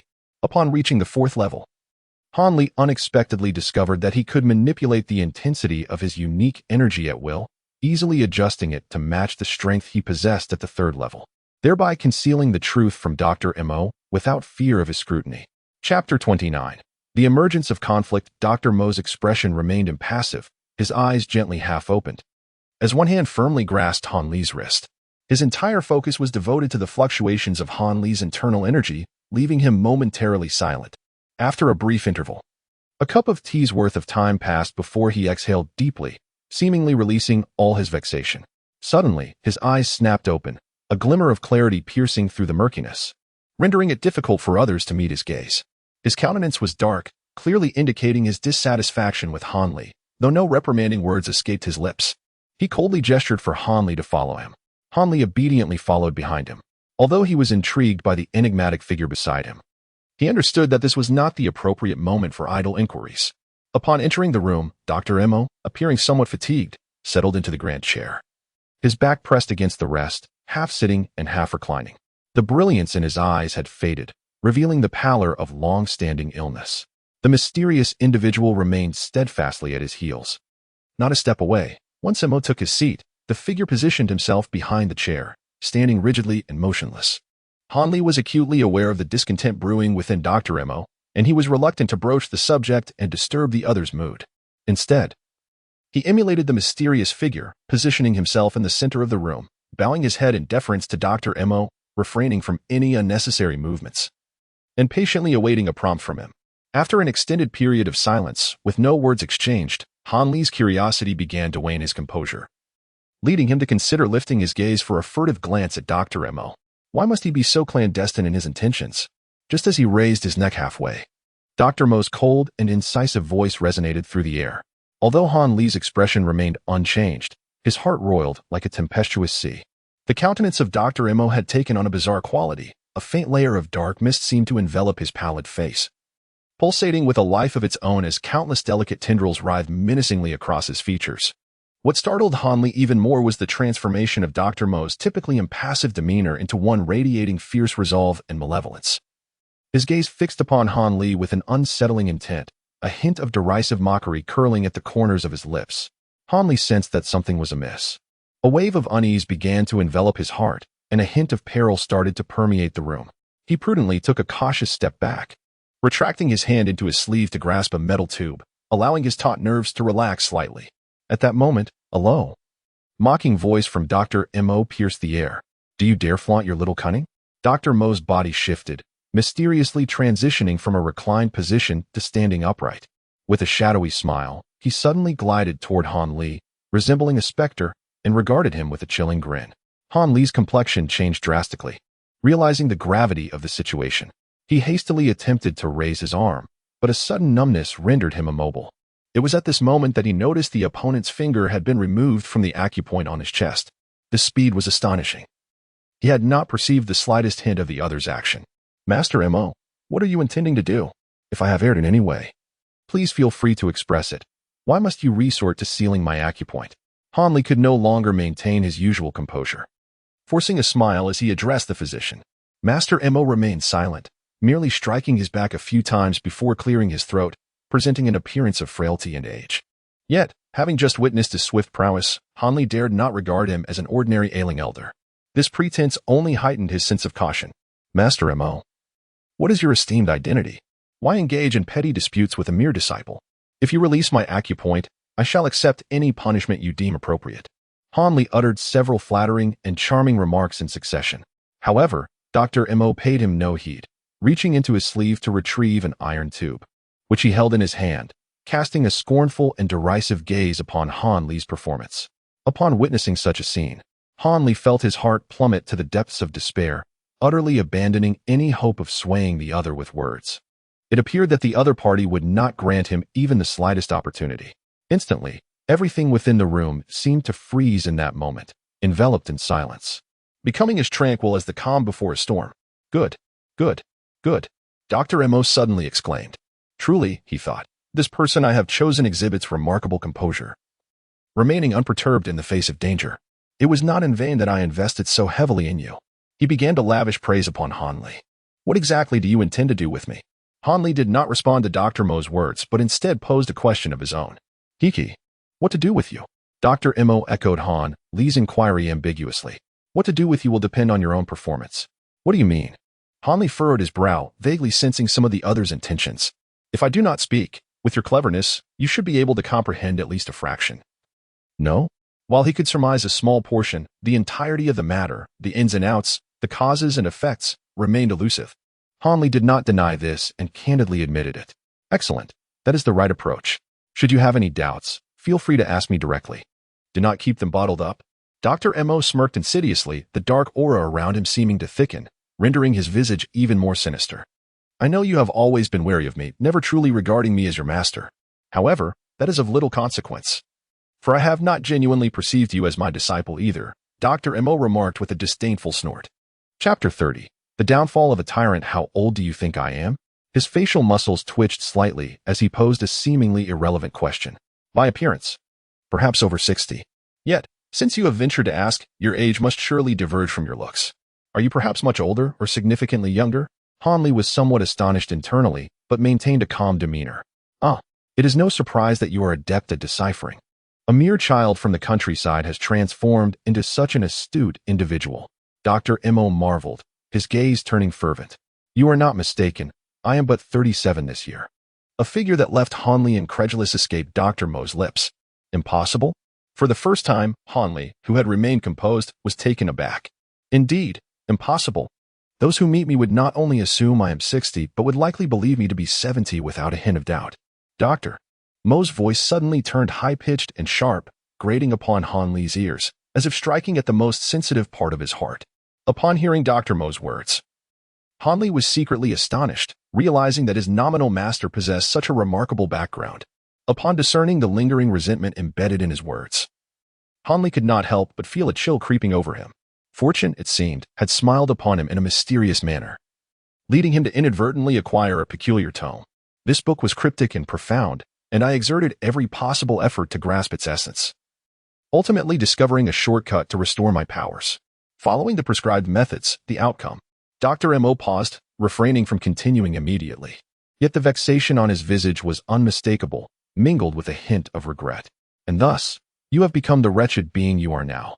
Hanli coldly articulated the words that lingered unspoken on the tip of Dr. Mo's tongue. Indeed, I did not anticipate that adhering to the book's instructions would restore my abilities, yet it simultaneously accelerated my aging, rendering me a pitiable figure, caught between life and death. Dr. Mo nodded somberly, unperturbed by Hanli's mockery. You must have discerned the cause by now. My misapplication of the methods allowed malevolent energy to invade me, resulting in an energy expenditure such that each day I live equates to 10 days for an ordinary person, constantly draining my vitality. Fortunately, my expertise in restorative techniques, coupled with a secret elixir concocted as per the tome's guidance, has enabled me to mitigate the aging process and endure until now. What relevance does the incantation I have mastered bear to resolving your predicament? Hanli bluntly addressed the crux of the matter. Why seek me out? Could you not find any practitioner to learn this incantation? Hanli pondered for a moment before voicing a long-held inquiry. Do you believe that the eternal spring technique is something just anyone can learn? This incantation demands not only youthful practitioners, but also those possessing a spiritual root constitution. While I am unfamiliar with the term spiritual root, I have sought hundreds of youths before you, none of whom could master the eternal spring technique. Dr. Mo's face bore the mark of frustration. Is this truly the case? Hanli was momentarily taken aback, astonished by the stringent requirements for mastering the incantation. In the remaining years, I lost hope of ever finding another capable of learning the incantation and resigned myself to the role of a wandering healer, drifting aimlessly. To my surprise, I encountered Wang, the leader of the Seven Shin sect, who had also been wronged. In our shared plight, I saved his life, and at his invitation, I became an honorary member of his sect, intending to live incognito in the mountains for my remaining days. But a miracle did occur. Initially, fearing the loss of my medical and martial skills, I welcomed you into the valley, genuinely intending to take you both as disciples. Yet, inexplicably, I allowed you to attempt the eternal spring technique, perhaps still clinging to a glimmer of hope. In truth, even if you could not master this incantation, I would have taken you in and imparted whatever knowledge I possessed. Little did I anticipate that you would respond positively to this technique. Truly, the heavens do not forsake the desperate. Dr. Mo unveiled all these mysteries in one breath, his face flushed with a sickly hue, clearly reveling in his fortuitous turn of events. I have yet to master the 4th level of the Changchun technique. Why must you restrain me now and lay everything bare? Hanli finally voiced the question that weighed most heavily on his mind. This is entirely your own doing. I have invested so much effort and dedication into you. Yet you fail to meet my expectations, constantly toying with me. We are merely one step away, yet you hesitate to advance further. I could have afforded to wait for you an additional 2 years, but during my recent descent from the mountain, I was recognized by an enemy. After a fierce battle, although I vanquished them, I exhausted my already limited energy, significantly shortening my lifespan. Even if I exert all my strength, I can only secure 1 more year of life. How am I to wait any longer? The triumphant expression of Dr. Mo vanished without a trace, replaced by a fierce glare as he finally erupted in fury at Han Li. Upon hearing this, Han Li maintained an expression of tranquility, devoid of any indication of being affected. Yet, within his heart, tumultuous waves surged, starkly contrasting with the calm facade he presented. Although he had anticipated that Dr. Mo harbored profound intentions towards him, he had never imagined such a vast conspiracy. The details of the other's background, experiences, and the techniques of cultivation all exceeded the limits of his imagination. Chapter 31. Corpse Insect Pill. Han Li's mind was in disarray, filled with fear, regret, and confusion. Despite the prolonged delay, he could not conceive a means of escape and began to feel anxious. Dr. Mo did not overlook any changes in Han Li's expression. Satisfied with the immense pressure he had exerted, he firmly believed that only when the spirit was in disarray could one elicit the truth from another. Do you think I am deliberately slacking off, stalling my progress in cultivation? Han Li was taken aback by this inexplicable accusation. Of course. If I haven't mastered the 4th level in 2 years, do you truly believe I am oblivious to your little tricks?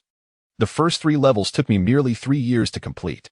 Even if the 4th level is exceedingly difficult, without the aid of elixirs, it is implausible to have made no progress whatsoever in 2 years.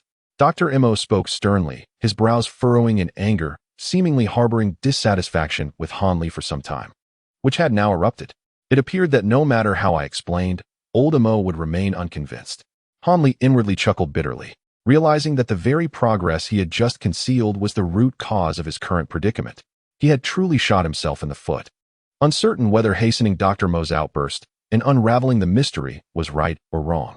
You should be well aware that I cannot provide you with any other answers. Now, please release my acupoints, Han Li said, his demeanor relaxing, his tone becoming light and airy. Upon hearing his words, Dr. Mo's expression softened slightly, revealing a hint of appreciation. Yet he did not approach Han Li to release his acupoints. Instead, he cautiously retrieved a meticulously carved square sandalwood box from his robes. I am not at ease with just your words. What if you attempt to deceive me, unwilling to devote yourself to genuine cultivation? That would be no different from before. For the sake of our lives, it is prudent to add another layer of assurance, he said ominously, carefully opening the lid. A white pill lay quietly in the center of the box.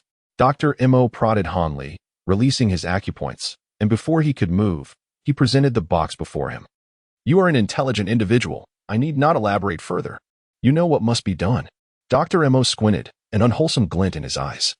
Han Li slightly moved his somewhat numb limbs and, without uttering a word, reached out to accept the sandalwood box.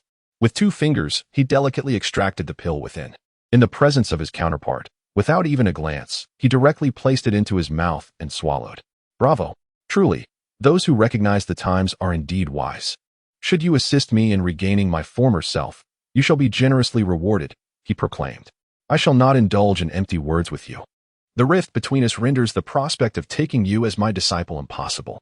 However, I can assure you a lifetime of wealth and honor. Dr. Mo clapped his hands a few times, sincerely bestowing a solemn promise upon Han Li. Now, I believe it is time to enlighten me about the properties of this pill, lest I inadvertently transgress and endanger my life. Han Li's expression remained impassive, showing no signs of being swayed. This pill is known as the corpse insect pill. It is not truly a medicine, but rather a type of egg concocted from a secret method. Once ingested, it will lie dormant within you for a year. Rest assured, during this period, you will be completely safe, and it will not impede your other endeavors. After 1 year, should you consume the specially formulated antidote, it will dissolve spontaneously, leaving no lingering dangers. However, if the antidote is not taken after a year, the eggs will absorb sufficient nutrients, hatch, and devour your internal organs while you writhe in agony for 3 days and nights before succumbing to death.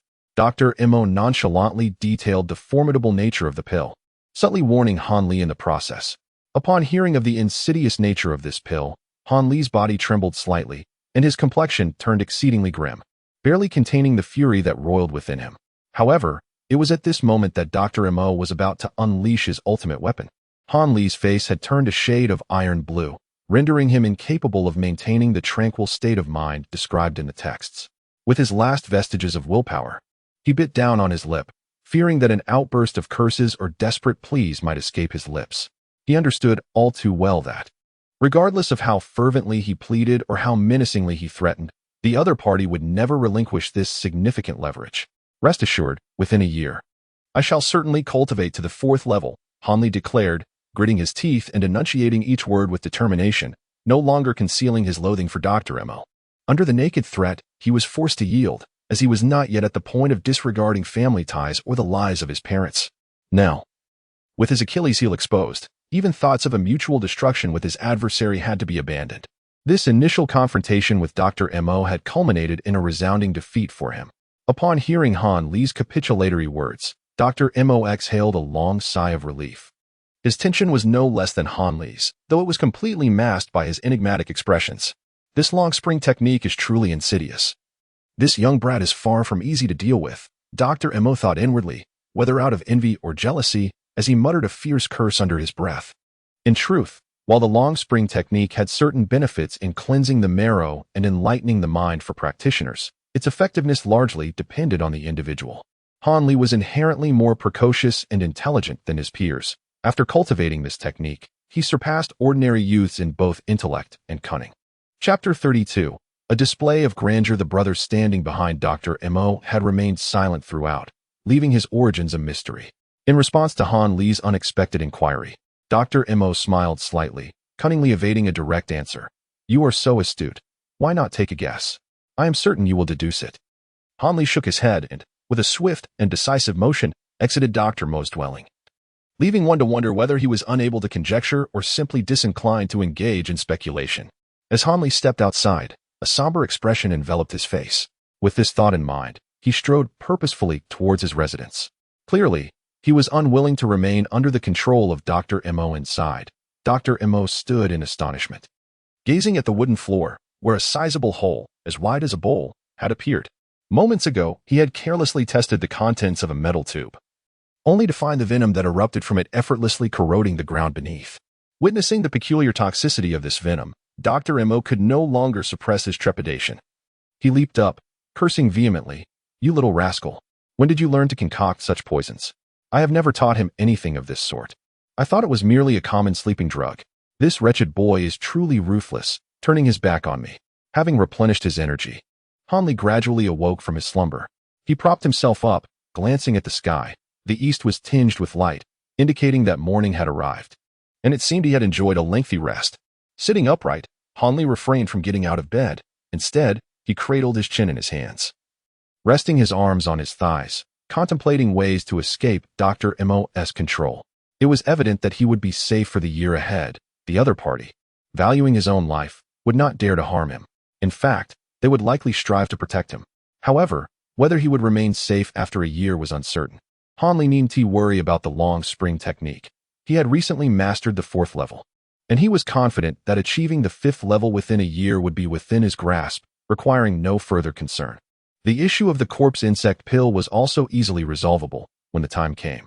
He could simply demonstrate his progress in cultivation and leverage the necessity for treatment to demand an antidote, as the other party would presumably not wish to offend him over such a matter. Suddenly, Han Li recalled something. He reached into his possession and retrieved a vial, pouring out a jade-green pill, which he then swallowed whole. After a while, as the effects of the medicine took hold, he began to meditate quietly within. Cough. That old devil Mo truly did not deceive him regarding the corpse insect pill. The cleansing spirit powder, which could neutralize all poisons, had no effect on this pill whatsoever. It appeared he would indeed have to wait a year for the antidote, Han Li muttered to himself in frustration. After placing the vial back into his pocket, he rose from the bed and descended to the floor. He circled the sole table in the room, beginning to pace back and forth. As he walked with his hands clasped behind his back, he continued to ponder the various issues swirling in his mind. It must be noted that Han Li did not fully trust the words of Dr. Mo, recognizing that many of his claims were likely falsehoods. Alas, being threatened with harm to his loved ones left him powerless to resist. Han Li harbored deep doubts regarding whether Dr. Mo would indeed honor his promise after a year. If the situation were truly as simple as the other party suggested, it would indeed be manageable, and he would have no need for resistance. However, he was apprehensive that the other party might be concealing unfavorable aspects, and should that lead to a betrayal accompanied by treachery, he would find himself utterly unprepared, leaving him with no room for counteraction. Han Li contemplated repeatedly, finding no satisfactory solution to his predicament. He and Dr. Mo were caught in a mutual apprehension. The former feared that the latter's lack of faith in his dedication to cultivation might jeopardize his life, while Hanli himself worried that once freed from his concerns, the doctor might turn against him with ruthless intent. Initially, he might have leveraged this situation to instill caution in his adversary. But now that his opponent held the lives of his loved ones in his grasp, he could only retreat and reluctantly concede. Was he truly to entrust his very existence to the mercy of another, hoping that they would, in a moment of benevolence, spare him? Hanli felt a surge of despondency. No, he could not allow himself to think this way. His fate must not rest in the whims of others. To relinquish control over his life to another was the height of folly. Resolutely, he cast aside this foolish notion. After much deliberation, Hanli devised a plan, albeit a flawed one. He resolved to bolster his strength from multiple angles, seeking ways to enhance his bargaining power, so as to instill a sense of caution in his opponent. Even if the doctor did decide to strike, he would still possess the means to protect himself. It was indeed a rudimentary strategy, relying on a defensive posture that allowed the adversary to take the initiative. Yet, at this juncture, it was the only viable approach, being the most comprehensive and prudent course of action. Having made up his mind, Hanli resolved to take a stroll outside. He pushed open the door and stepped onto the open ground, stretching languidly and letting out a yawn. Facing the somewhat biting morning breeze, he gazed at the sun, now risen halfway, and declared with great fervor, "My destiny is solely in my own hands. I shall never permit others to dictate it." Chapter 33. Private Dealings. Hanli grasped the rope of the wooden bucket and cast it into the pond, then pulled and hoisted it back. A full bucket of spring water was drawn up. Hanli effortlessly lifted the wooden bucket above his head. With a flick of his wrist, a cascade of crystal-clear water poured down from the bucket, drenching him from head to toe. How refreshing! How delightful! Hanli and another youth simultaneously exclaimed with refreshing delight. Hee, Junior Han, you certainly know how to find a splendid spot, such a secluded little pond, and you managed to discover it. The youth with a seemingly cold exterior suddenly spoke. This is nothing.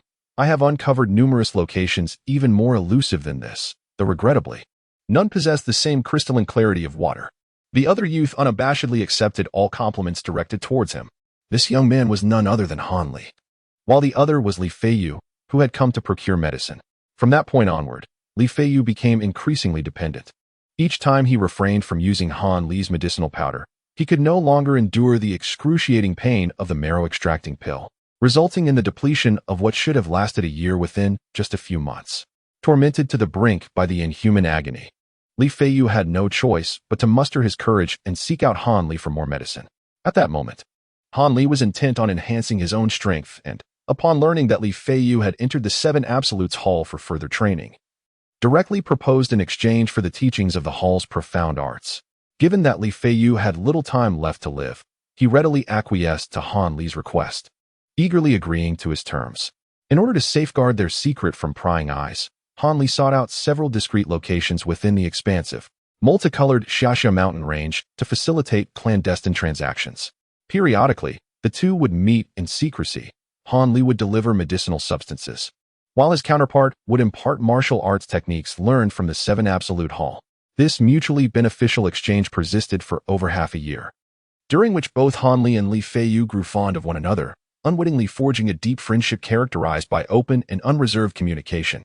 Li Feiyu was particularly enchanted by the secluded spots Hanli had discovered, especially one that featured a small pond, surrounded by sheer cliffs. This modest basin was accessed solely through a hidden cave, so narrow that one had to crawl to traverse it. The cave's exit led to a remarkable hollow within an ancient locust tree, nestled against the cliffside. Most importantly, on sweltering days, this serene pond provided a refreshing respite. After engaging in physical activities, dousing themselves in a few buckets of cold water was an immensely gratifying experience. Once refreshed, Hanli glanced at the sun and remarked, "The Python Fury technique you taught me last time is too forceful. I feel it does not suit me well. Do you possess any more delicate and agile methods? What kind of person is Senior Brotherly? He is the foremost among all disciples. How can he be compared to ordinary disciples of the Seven Absolute Hall?" Hanli offered an awkward smile, sensing the irritation in the air, and promptly approached to utter a few flattering remarks. "It is indeed a rare occasion to receive praise from our brilliant Han." Li Feiyu teased Hanli with a smirk. "What genius are you talking about? Wasn't I able to best you with just a few moves each time?" "That was only because I employed true energy, overcoming skill with clumsiness." It hardly reflects any true ability. Without the use of true energy, I would have you utterly at a loss within 100 moves. Who in a martial arts competition refrains from using true energy? Senior brotherly, you are far too modest. Modest? I am not modest in the slightest. You have never practiced martial arts nor engaged in combat before. The only thing you have studied is that utterly useless, flimsy mental technique. To grasp the moves with such depth in such a short time, if that does not qualify you as a genius, then what does? By the way, that mantra possesses no power whatsoever. I wonder why you continue to study it daily? Hanli secretly chuckled to himself, pondering, do you think I desire to learn? I find myself in a predicament where I cannot afford to abstain from studying. Brother Han, it is not my intention to be verbose. Given your talent for martial arts over the past 6 months, you ought to discard that worthless formula and diligently learn genuine skills from me. I am confident that within 2 years, you will rise above the rest, making a name for yourself. Together, we shall dominate the 7 Mysteries sect. What a delightful prospect. Li Feiyu earnestly advised him once more. Hanli felt somewhat touched. Although the other party had repeated these words numerous times, which had begun to annoy him, he could still perceive the sincerity behind their heartfelt sentiments. Hanli gently shook his head, signaling his refusal, and deftly diverted the conversation. Within the 7 Absolute Hall, is there not a martial art that can conquer adversaries without the use of true energy? Li Feiyu, noticing Han Li's evasion of the topic and his unwillingness to dwell on this ancient question, refrained from pressing further. Understanding that both he and Han Li likely harbored certain unspoken reservations, he bowed his head in contemplation for a moment before raising it to say, indeed, there exists a peculiar sword technique that does not require true energy for its execution. However, but what? Han Li inquired eagerly, his heart aflame with joy at the prospect of a martial art suited to him. Yet this sword technique has languished within the 7 Absolute Hall for over a century, and no one has ever succeeded in mastering it. It is said that even the elder who created this technique passed away without having perfected it. The name of this sword technique is quite strange indeed. It is called the blinking sword technique. Do you not find that name peculiar? Li Feiyu exclaimed, his voice laced with wonder as he spoke of the technique. Chapter 34. The blinking sword technique. The blinking sword technique? Han Li murmured to himself, repeating the name of the technique. Indeed, what connection does a sword technique have with blinking? Is it not amusing? Have you ever practiced this technique? Han Li asked with concern. Of course not. Who would train in a martial art that requires no true energy? Is that not merely a decorative facade? Not to mention, no one has practiced it since its inception. Li Feiyu continued, it is said that were it not for the elder who originally created it, having saved the 7 Mysteries sect from peril on several occasions, and having left a testament before his passing mandating that this technique be included in the 7 Absolute Hall, the blinking sword technique would never have been enshrined among the hall's esteemed teachings. Li Feiyu, possessing a surprisingly loquacious nature that starkly contrasted his cold exterior, divulged the entire history of the sword technique before Han Li even had the chance to inquire further. Of course, his garrulous disposition only emerged in Han Li's presence. Outside, among his fellow disciples, he transformed back into the aloof and charismatic senior brotherly. After listening to Li Feiyu's account, Han Li's fifth sense faintly hinted to him that this was precisely what he had been searching for all along. Senior brotherly, would you be able to transcribe this sword technique for me so that I may take it out of the 7 Absolute Hall? Seeing that he appeared quite confident, Han Li acquiesced to his approach. Initially, he harbored concerns regarding this individual's notorious forgetfulness, should he inadvertently omit certain details while transcribing the sword technique. It would indeed be an injustice for Han Li. However, acquiring the original sword manual was undoubtedly a far superior outcome. Han Li refrained from uttering further words, merely advising him to exercise caution while stealthily taking the sword manual, lest he fall victim to it. Li Feiyu, indifferent, turned away, elegantly waving his hand with the back of his palm, and gradually climbed out of the nearby cave. As Han Li observed the figure gradually disappearing into the cave's entrance, the smile on his face slowly faded, revealing a hint of gloom. He stood motionless outside Dr. Mo's dwelling, leaning against the doorway, draped in his cloak. Seemingly indifferent to the scorching rays of the summer sun, Han Li stood at the threshold of his abode, pausing to gaze upon this reticent man. Ever since being coerced by Dr. Mo, Han Li had developed a peculiar fascination with this enigmatic figure, who seemed to be inherently mute. Since arriving in the valley, he had never uttered a word. What was even more astonishing was the man's remarkable stamina. He could remain standing motionless for an entire day without exhibiting the slightest sign of fatigue. In Han Li's mind, he had already bestowed upon him the title of freak. He had attempted to engage in conversation with this individual, but the man remained as unyielding as wood, offering no response. Regardless of how eloquently Han Li expressed himself, Han Li was utterly impressed by Dr. Mo, who could train a living, breathing body to function like a puppet, flawless and devoid of any weaknesses. The subject exhibited absolute obedience to commands, possessed remarkable physical strength, never uttered a word, and displayed no trace of emotion. Although Han Li remained unaware of the man's martial prowess, he concluded that it could not be lacking. This was his final assessment of the individual. Han Li understood that this individual could very well become another formidable weapon for Dr. Mo. However, he found himself utterly powerless, unable to discern any flaws in this person. Feeling somewhat agitated, he took a swift leap onto his bed, collapsing onto it, and then rested his hands behind his head, closing his eyes. This was a newly acquired ability he had attained after reaching the 5th level of the Eternal Spring technique, just 2 months prior. Han Li had relied on the potency of 2 sacred medicines to forcefully break through the 4th level barrier, achieving the 5th level. The effects of the Huanglong pill and the Jinsui pill were so profound that they far exceeded his initial expectations. He had indeed underestimated the immense power of those few formulas. These concocted pills were truly priceless treasures.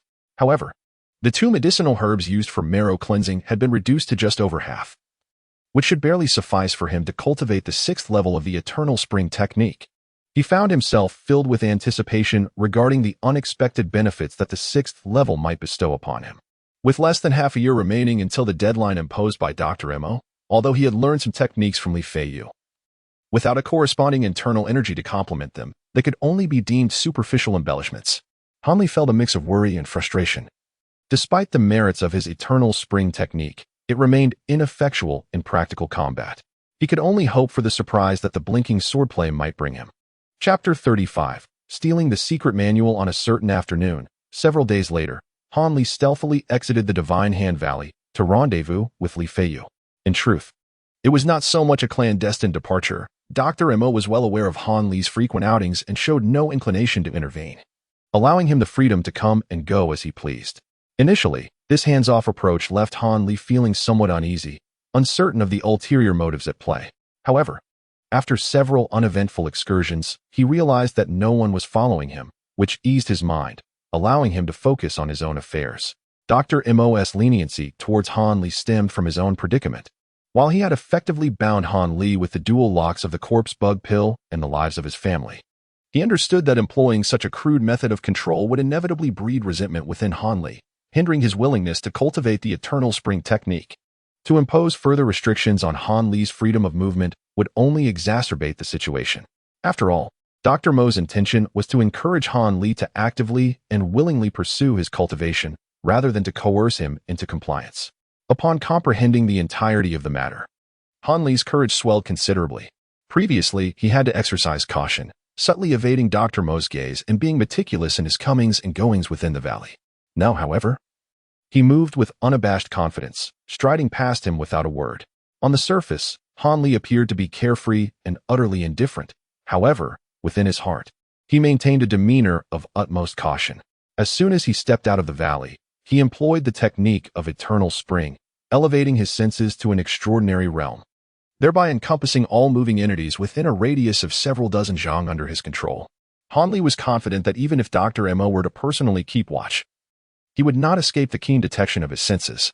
While he might falter in a direct confrontation, he harbored unwavering confidence in his mastery over the utilization of his 5 senses. Along the way, Han Li cautiously avoided the patrolling disciples of the mountain, navigating through a secret passage hidden within the old locust trees, and eventually emerged near the small pond where they had previously met. Upon entering, he beheld Li Feiyu, who was seated at the pond's edge, his bare feet immersed in the frigid water, rhythmically splashing and creating a cascade of colorful droplets, thoroughly engrossed in his play. Upon hearing Han Li's approaching footsteps, Li Feiyu did not lift his head but instead complained, "Han Shidi, you are increasingly tardy.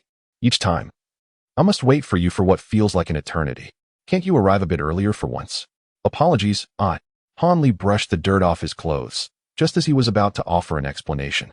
However, Li Feiyu, without waiting for Han Li to finish, tossed a large bundle that had been concealed behind him directly towards Han Li. "What is this? A delicacy?" Han Li inquired, somewhat perplexed. Yet, he soon realized that the bundle was rigid and heavy, indicating it was unlikely to be food. All you think about is food. Did you not ask me to bring out the sword manual for the blinking sword technique? Li Feiyu shot him a glare before solemnly continuing. This is the sword manual? You must be mistaken. You haven't accidentally included the whetstone from your yard, have you? Han Li regarded the cumbersome object at his wrist with skepticism. How heavy? He strained to lift it, almost losing his balance in the process. Haha. Li Feiyu could no longer contain his laughter, bursting forth with mirth. Ultimately rolling on the ground in delight, becoming covered in grass and dirt. Han Li cast a skeptical glance at the peculiar behavior of the individual before him, then turned his gaze to the remarkably large package. With a gentle nudge of his foot, he discovered that it indeed possessed the weight of books.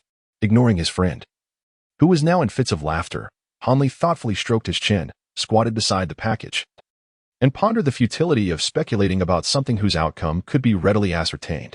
His pristine hands rested upon the tightly knotted cord, and with a slight flick of his fingers, a blurred silhouette danced across the surface of the package, causing the stubborn knot to miraculously loosen. Applause erupted, crisp and clear. At some point, Li Feiyu had ceased his laughter and donned his shoes, now enthusiastically clapping his hands in encouragement, seemingly unbothered by the reddening of his palms. Every time I witness your extraordinary mastery of the binding silk technique, I am left in awe. It appears as though this martial art was inherently crafted for you. It has only been 2 short months since I taught you. Li Feiyu continued to applaud, his words laced with admiration. You didn't go through all this trouble just to have me perform, did you? Han Li retorted, a hint of irritation in his tone. Of course not. Unravel the package, and all will be revealed, Li Feiyu replied, his playful demeanor fading, replaced by a more serious expression. Tilting his head slightly in contemplation, he extended his index and middle fingers to delicately lift a corner of the package, revealing the concealed object within. This is. Han Li felt a wave of cold sweat break out across his forehead, his eyes nearly bulging in disbelief. How is it? Quite astonishing. I assent it. Li Feiyu strolled over leisurely, giving Han Li a reassuring pat on the shoulder. Han Li turned around stiffly, gazing intently at the other party, remaining speechless for a considerable time. Why are you looking at me with such eyes? I am not one to offer myself so readily. Li Feiyu teased with a playful grin. Upon hearing this jest, Han Li seemed to regain his composure. I wish to draw a clear line between us, from now on. Consider me a stranger to you, and you have never encountered me, Han Li exclaimed in anger. Whether it is my eyes deceiving me or you losing your mind. How could you possibly have moved over half of the library's collection from the 7 Absolute Hall? If this were to be discovered by the Hall's guardians, it would be difficult for either of us to escape dire consequences, he shouted, pointing at the large pile of various texts before him, directed at Li Feiyu. The spines of these books were all marked in unison with brush strokes, prominently featuring the striking golden characters of the 7 Absolute Hall's collection. Chapter 36. Astonishment. Seeing Han Li in a fit of rage, Li Feiyu remained unfazed, his expression still one of indifference. Tilting his head, he inserted his little finger into his ear, diligently cleaning it out, embodying a demeanor of calm readiness as if prepared to face any challenge that might arise. After Han Li vented his frustration, he observed the other party's unwavering demeanor, as if impervious to his outburst, which subsequently led him to regain his composure and perceive an underlying peculiarity in the situation. You are neither a fool nor an arrogant individual. There must be a discernible reason behind such reckless behavior, he inquired after regaining clarity. Li Feiyu, witnessing the rapid dissipation of Han Li's anger and his return to rationality, felt a twinge of regret in his heart. Nonetheless, he feigned a pitiable countenance, exclaiming in a lamentable tone, Goodness, I am truly wronged. I intended to offer you an explanation earlier, but you never afforded me the opportunity to speak. Now you come to complain about me, and I find myself in an utterly untenable position. The exaggerated tone and theatrical display of grievance were so disingenuous that they betrayed their own artifice, evoking an instinctive desire to dismiss him. Han Li felt an overwhelming urge to step forward and deliver a sharp kick, akin to a dog's disheveled posture. Cease your antics and provide me with an explanation. Do you not fear the judgment of those disciples who idolize you? Should they catch sight of your current slovenly demeanor? The formidable image of the cold-blooded assassin you have so meticulously crafted would be utterly shattered. Han Li offered him a sardonic glance, his demeanor lacking any warmth. He was in no mood for frivolity. If this matter was not handled with care, both of them could find themselves in dire straits. Li Feiyu seemed to grasp Han Li's sentiments and refrained from countering his jibe. Instead, he languidly approached the package, bent down, and casually picked up a tome, rising once more. As he stood upright, a glimmer of enigmatic allure danced across his features. With a half-smile, he extended the book toward Hanli, subtly gesturing for him to unveil its contents. Hanli casually took the thin manual and cast a puzzled glance at his companion. He felt somewhat bewildered, uncertain of what scheme Li Feiyu was concocting. "Just open it, and you will understand everything."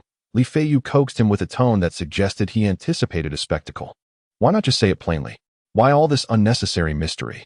Although Hanli wore a face of discontent, he nonetheless set about turning the pages. Upon opening the cover, the first page of the manual revealed itself, adorned with bold black characters that distinctly proclaimed the words blinking sword technique. Hanli felt a twinge of surprise. The very first book that Li Feiyu casually handed him was precisely what he had been seeking. However, there was no time for astonishment. As Li Feiyu promptly tossed several more manuals in his direction for him to examine, Hanli received the books and, after a swift glance, was left utterly astonished. Each volume clearly bore the bold inscription Blinking Sword Manual. After a considerable pause, he finally tore his gaze away from the stack of tomes in his hands. Lifting his head, he gestured towards the large pile of manuals on the ground and stammered, You mustn't tell me that. All of these are the Blinking Sword Manuals." "Regrettably, junior brother Han, you have indeed guessed correctly," came the response, accompanied by a shrug and an exaggerated display of helplessness. Yet, the slight smirk at the corners of his mouth and the gleeful tone belied his words. "This is impossible. There are nearly 100 books here. How could they all be Blinking Sword Manuals?" Hanli, hardly paying attention to the other's antics, questioned in disbelief. "Who am I to ask?" Upon suddenly discovering so many tomes with the same title in the corner of the library, I was equally taken aback. Li Feiyu rolled his eyes and muttered, exhibiting a hint of lingering trepidation. Upon noticing Han Li's dumbfounded expression, he couldn't help but burst into laughter. For Li Feiyu, witnessing Han Li's shocked demeanor was a rare spectacle. Typically, Han Li exuded an air of calm assurance, as if the concept of surprise had no place in his life. However, in this moment, Han Li's bewildered expression made all the trials of the past days seem worthwhile to Li Feiyu. After a brief interlude, Han Li finally regained his composure. Gripping the books tightly, he lowered his head in contemplation for a moment, then raised it with a thoughtful expression. Speaking deliberately, "Have you counted these books? How many are there in total?" "I have indeed counted, and not just once. There are 74 manuals with identical titles." Li Feiyu promptly interjected, providing the precise number without hesitation. As Han Li delicately pinched the slightly yellowed pages, he began to turn them slowly, meticulously examining one of the manuals he held. The sound of the pages turning was crisp and melodious. However, Li Feiyu found this sound particularly irksome. The phrase "reading at a glance" likely referred to Han Li's astounding speed, as he quickly perused through a thick tome. With his head bowed, he barely glanced at the pages, casually reaching for another book and continuing his rapid examination. Time flew by as Han Li swiftly skimmed through volume after volume of the Blinking Sword Manual. He closed his eyes for a moment to gather his thoughts. Soon, a myriad of expressions danced across Han Li's face. At times, he appeared exhilarated. Other times, he furrowed his brow in deep contemplation, and occasionally, a look of dejection crossed his features. After an indeterminate passage of time, Han Li finally opened his eyes, only to be taken aback by the sight before him. Li Feiyu's head had somehow come to rest directly beneath his nose, so close that their noses nearly touched. "What are you doing? Were you not practicing your swordsmanship?" At this moment, Han Li realized that the surrounding light had grown dim. He lifted his gaze towards the sky, which had transformed into a grayish hue, indicating that evening had arrived. Alas, how swiftly time passes. I scarcely noticed that such a considerable duration had elapsed. Han Li stood up and stretched his limbs. "So, did you discover anything intriguing from the books?" Li Feiyu gazed at him eagerly, yearning for a definitive answer. "Yes, it's quite suitable for me." "What do you mean by quite suitable?" "Share something substantial," Li Feiyu replied, a hint of dissatisfaction in his tone. "To be specific, these manuals are a mere hodgepodge. Lacking any cohesive system, they are merely an assemblage of various fragments," Han Li articulated slowly. "What does the Blinking Sword technique signify? Does this technique truly exist? Why such an odd name?" Li Feiyu continued to press, still unsatisfied. "Indeed, the Blinking Sword technique does exist, but it constitutes only a minor part of this eclectic collection." Han Li explained patiently. "As for the name, there is a rationale behind it." "What rationale? Why can't you convey it all at once?" Stop speaking in such a piecemeal fashion, resembling the old scholar from our town. Li Feiyu shot Han Li an irritated glance, unable to tolerate his languid manner.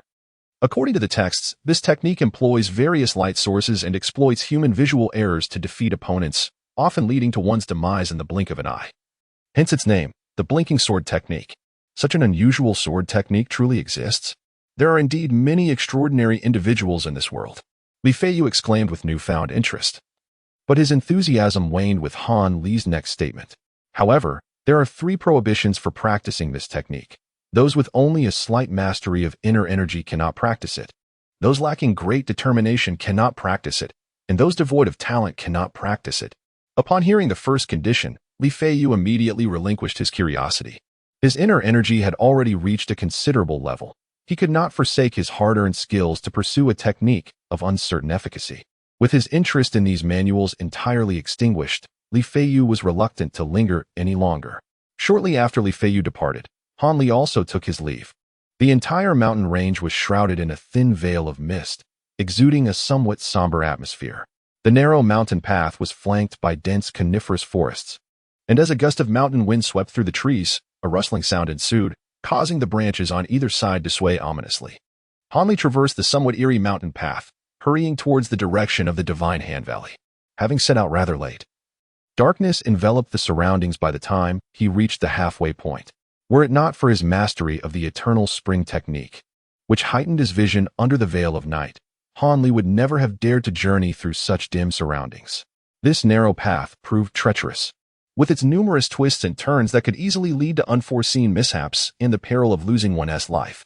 Chapter 38. Encountering a traitor in the night. As he walked through the shadowy forest, Han Li remained vigilant, sharpening his senses. To the ordinary eye, the obscured mountain trail appeared indistinct, yet to him, it was as clear as day. His caution was not merely a response to the potential presence of wild beasts, but rather a deeply ingrained instinct. Since the Seven Shin sect had relocated to the Tsidian mountain range, the forest's already sparse wildlife had been gradually eradicated. Fierce predators and various venomous snakes had become little more than sustenance for the disciples.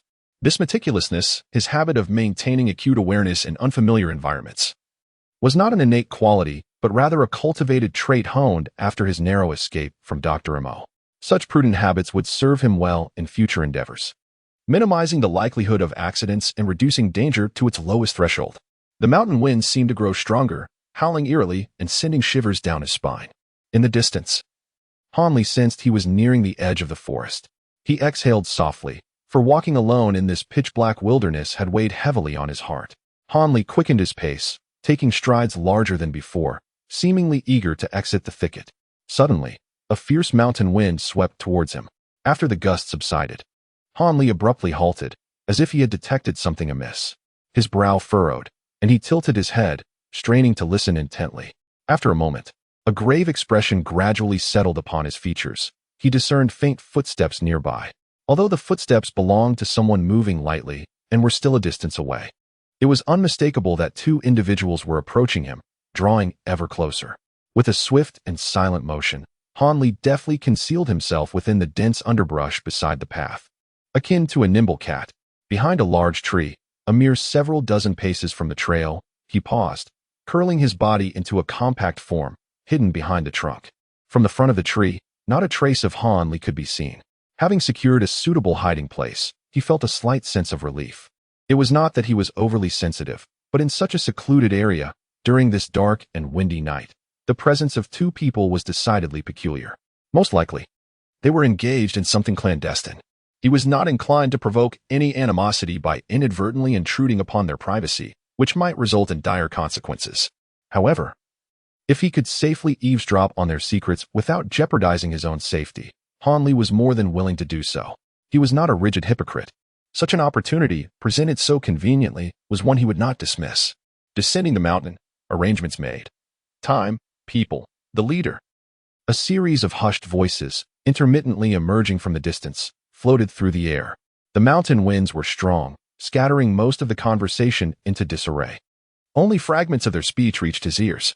Han Li was taken aback, having unexpectedly overheard a momentous secret.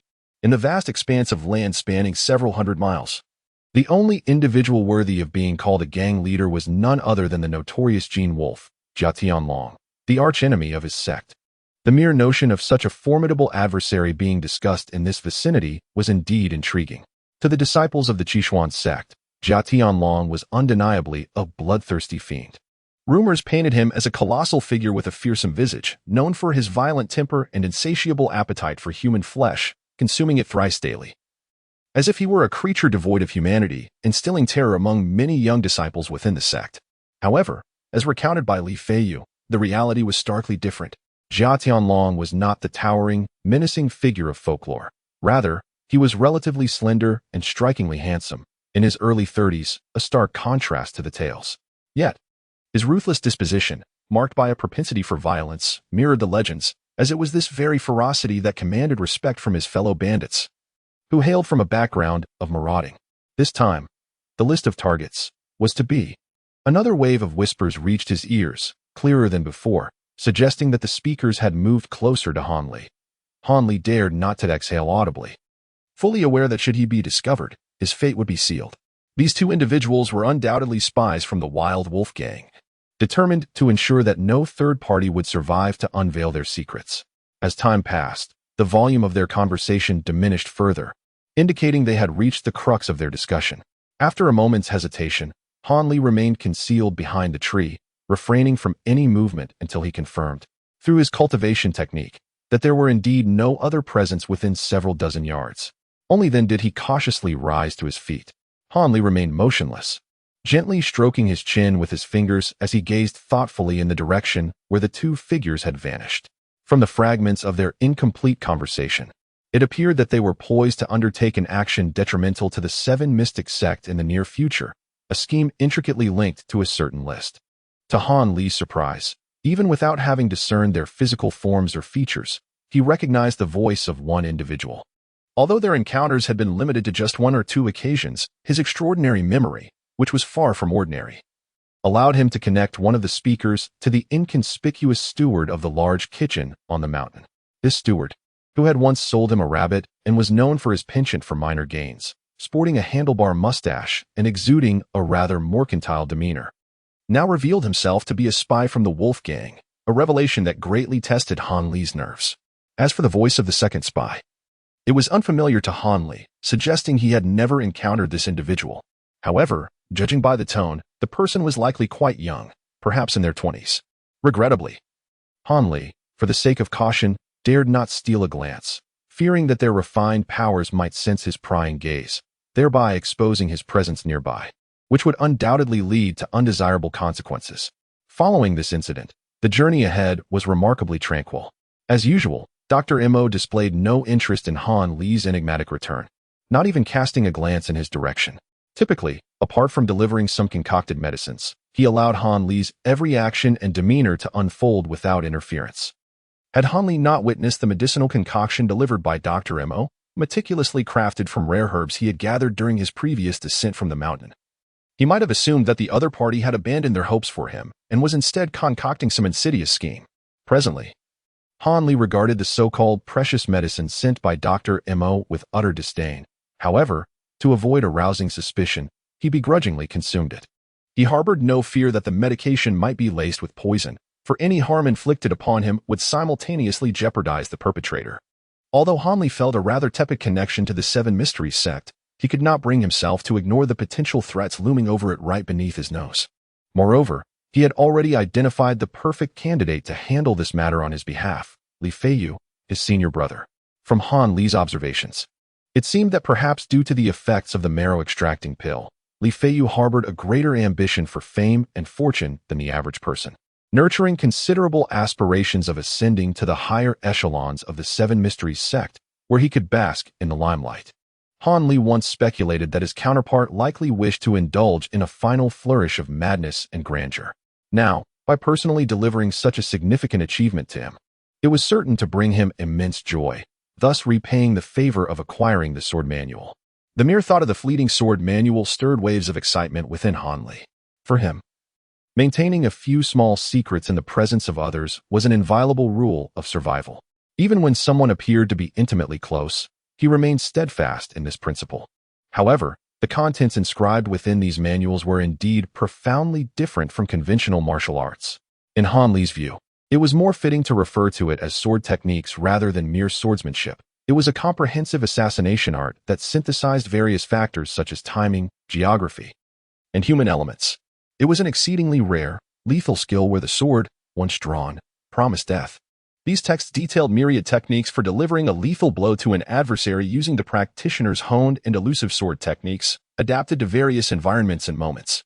They taught the wielder to exploit the terrain, the flora and fauna, and the varying intensities of light to create visual misperceptions for their opponents, seizing upon their weaknesses in an instant and penetrating their vulnerabilities to deliver a fatal strike.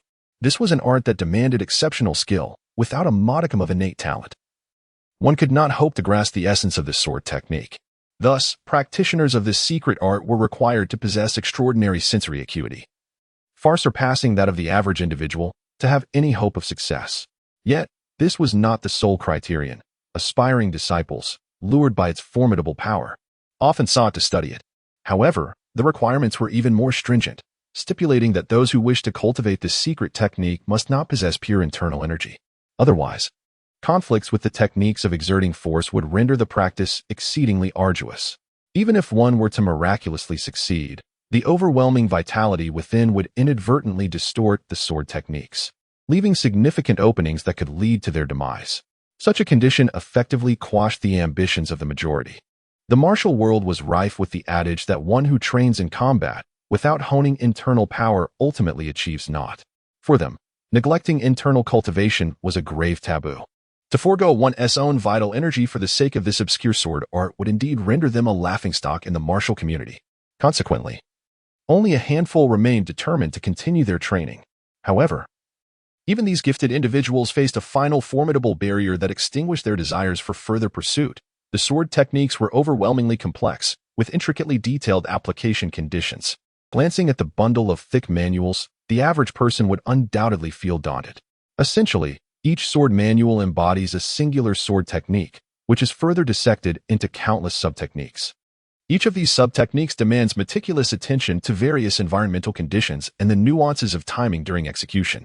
The sheer volume of swordsmanship is so vast that it can induce a headache merely by observation, let alone the arduous task of mastering, memorizing, and ultimately internalizing these techniques. The exceedingly demanding conditions of practice have undoubtedly deterred numerous earnest disciples from pursuing this martial art, fueling their silent resentment towards the elder who conceived this formidable skill. As time progressed, the members of the Seven Mysteries sect gradually lost interest in this sword art, deeming it improbable that anyone could ever master such a discipline. They speculated that it was merely a whimsical fabrication of the elder in his twilight years, as the rigorous training requirements seemed absurdly oppressive. Consequently, these manuals were relegated to obscurity, forgotten, and neglected. Chapter 40. The origins of the secret techniques. Those who voiced their grievances were unaware that the elder who established this sword technique had, in his youth, possessed profound martial prowess.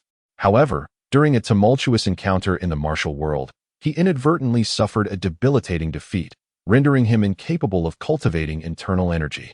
Fearing a drastic decline in his standing within the sect, he chose to conceal this truth from others, instead adopting an air of profound advancement and mystery, successfully deceiving both superiors and subordinates alike. Yet, he remained devoid of any means of self-defense, a fact that could not be altered. From that moment onward, he resorted to simplifying complex techniques, relying on his exceptional intellect to elude detection. This period marked the zenith of the Seven Mysteries sect's dominance in Jingzhou. Upon realizing his power could not be restored, the elder, in despair, covertly wielded his authority to orchestrate the ambush of numerous obscure sects, unbeknownst to the other leaders. From these factions, he seized a plethora of esoteric martial manuals, seeking a method of supreme martial prowess that did not necessitate the use of internal energy. After years of relentless pursuit, he indeed uncovered a multitude of extraordinary techniques. However, none were suitable for his use, leaving him profoundly disheartened. This elder was a man of remarkable talent and extraordinary intellect. In his state of despondency, he conceived the idea of amalgamating the various techniques at his disposal to forge a unique martial art tailored to his own needs. The excitement sparked by this notion ignited a fervor within him. The creation of a distinctive martial art is the lifelong aspiration of every martial artist. Consequently, He devoted himself entirely to this endeavor, immersing himself in the research and practical application of his myriad ideas. To avoid the distractions of worldly affairs, he even entered a state of seclusion, neglecting the ongoing disputes between factions. Crafting a martial art is an immensely challenging undertaking, particularly for one with such stringent limitations, as it must be devoid of the need for internal energy while encompassing a multitude of secret techniques to attain the status of a profound and unparalleled martial art. The establishment of this unprecedented martial art was fraught with challenges that far exceeded his imagination. Yet, he was a person of remarkable perseverance. After dedicating nearly half of his life to arduous efforts and enduring a prolonged process spanning several decades, this exquisite sword manual finally came to fruition. The elder was filled with exhilaration, however, as he rushed to share the joyous news with others within the sect. He was unexpectedly confronted with the grim reality that the Seven Mysteries sect had completely fallen into decay. The entire sect was besieged by numerous rival factions, facing the imminent threat of annihilation. This elder, now in the twilight of his years, was struck with both fear and fury. In this dire moment, he harnessed the peculiar sword techniques he had just mastered, unleashing a formidable display of power. He swiftly vanquished numerous formidable foes, instilling terror in the remaining experts. With unwavering resolve, he carved a bloody path through the encirclement, securing a chance for the survival of the Seven Mysteries sect and achieving monumental success for its continuity. Regrettably, just as he had managed to escape peril, the elder met his end. He left behind a final wish to place the sword manual he had painstakingly created within the Hall of the Seven Absolutes before departing from this world. Even more disheartening was the fact that, in the years that followed, not a single disciple, until the arrival of Hanli, endeavored to practice this art, allowing this gem to remain shrouded in dust, unseen by the light of day. Hanli remained completely oblivious to the events of the past. Even if he were aware, it would stir no emotions within him.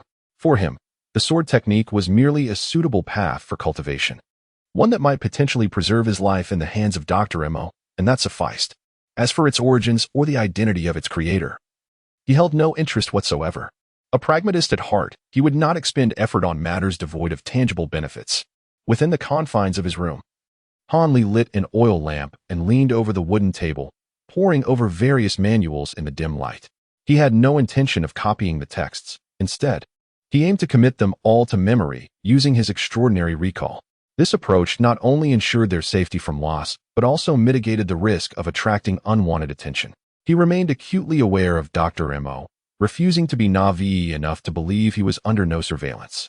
The presence of numerous copied manuals in his room would undoubtedly raise suspicions, alerting Dr. Mo to his preparations. The orange flame of the lamp flickered, bursting forth with a small flare, a gentle reminder to Hanli that considerable time had elapsed and that he ought to retire for the night. Yet he remained unfazed, wholly engrossed in the realm of the manuals, captivated by the peculiar techniques within. As the lamp's flickers continued to burst, the reflections cast upon the wall wavered, shifting in size and form. Meanwhile, Hanli remained seated, utterly still, creating a striking contrast between movement and stillness, evoking an oddly harmonious sensation for any onlooker. Minutes passed, and the shadows behind Hanli transitioned from clarity to obscurity, gradually fading into nothingness, while the sky outside brightened with the dawn. Unbeknownst to him, Hanli had immersed himself in his reading throughout the entire night.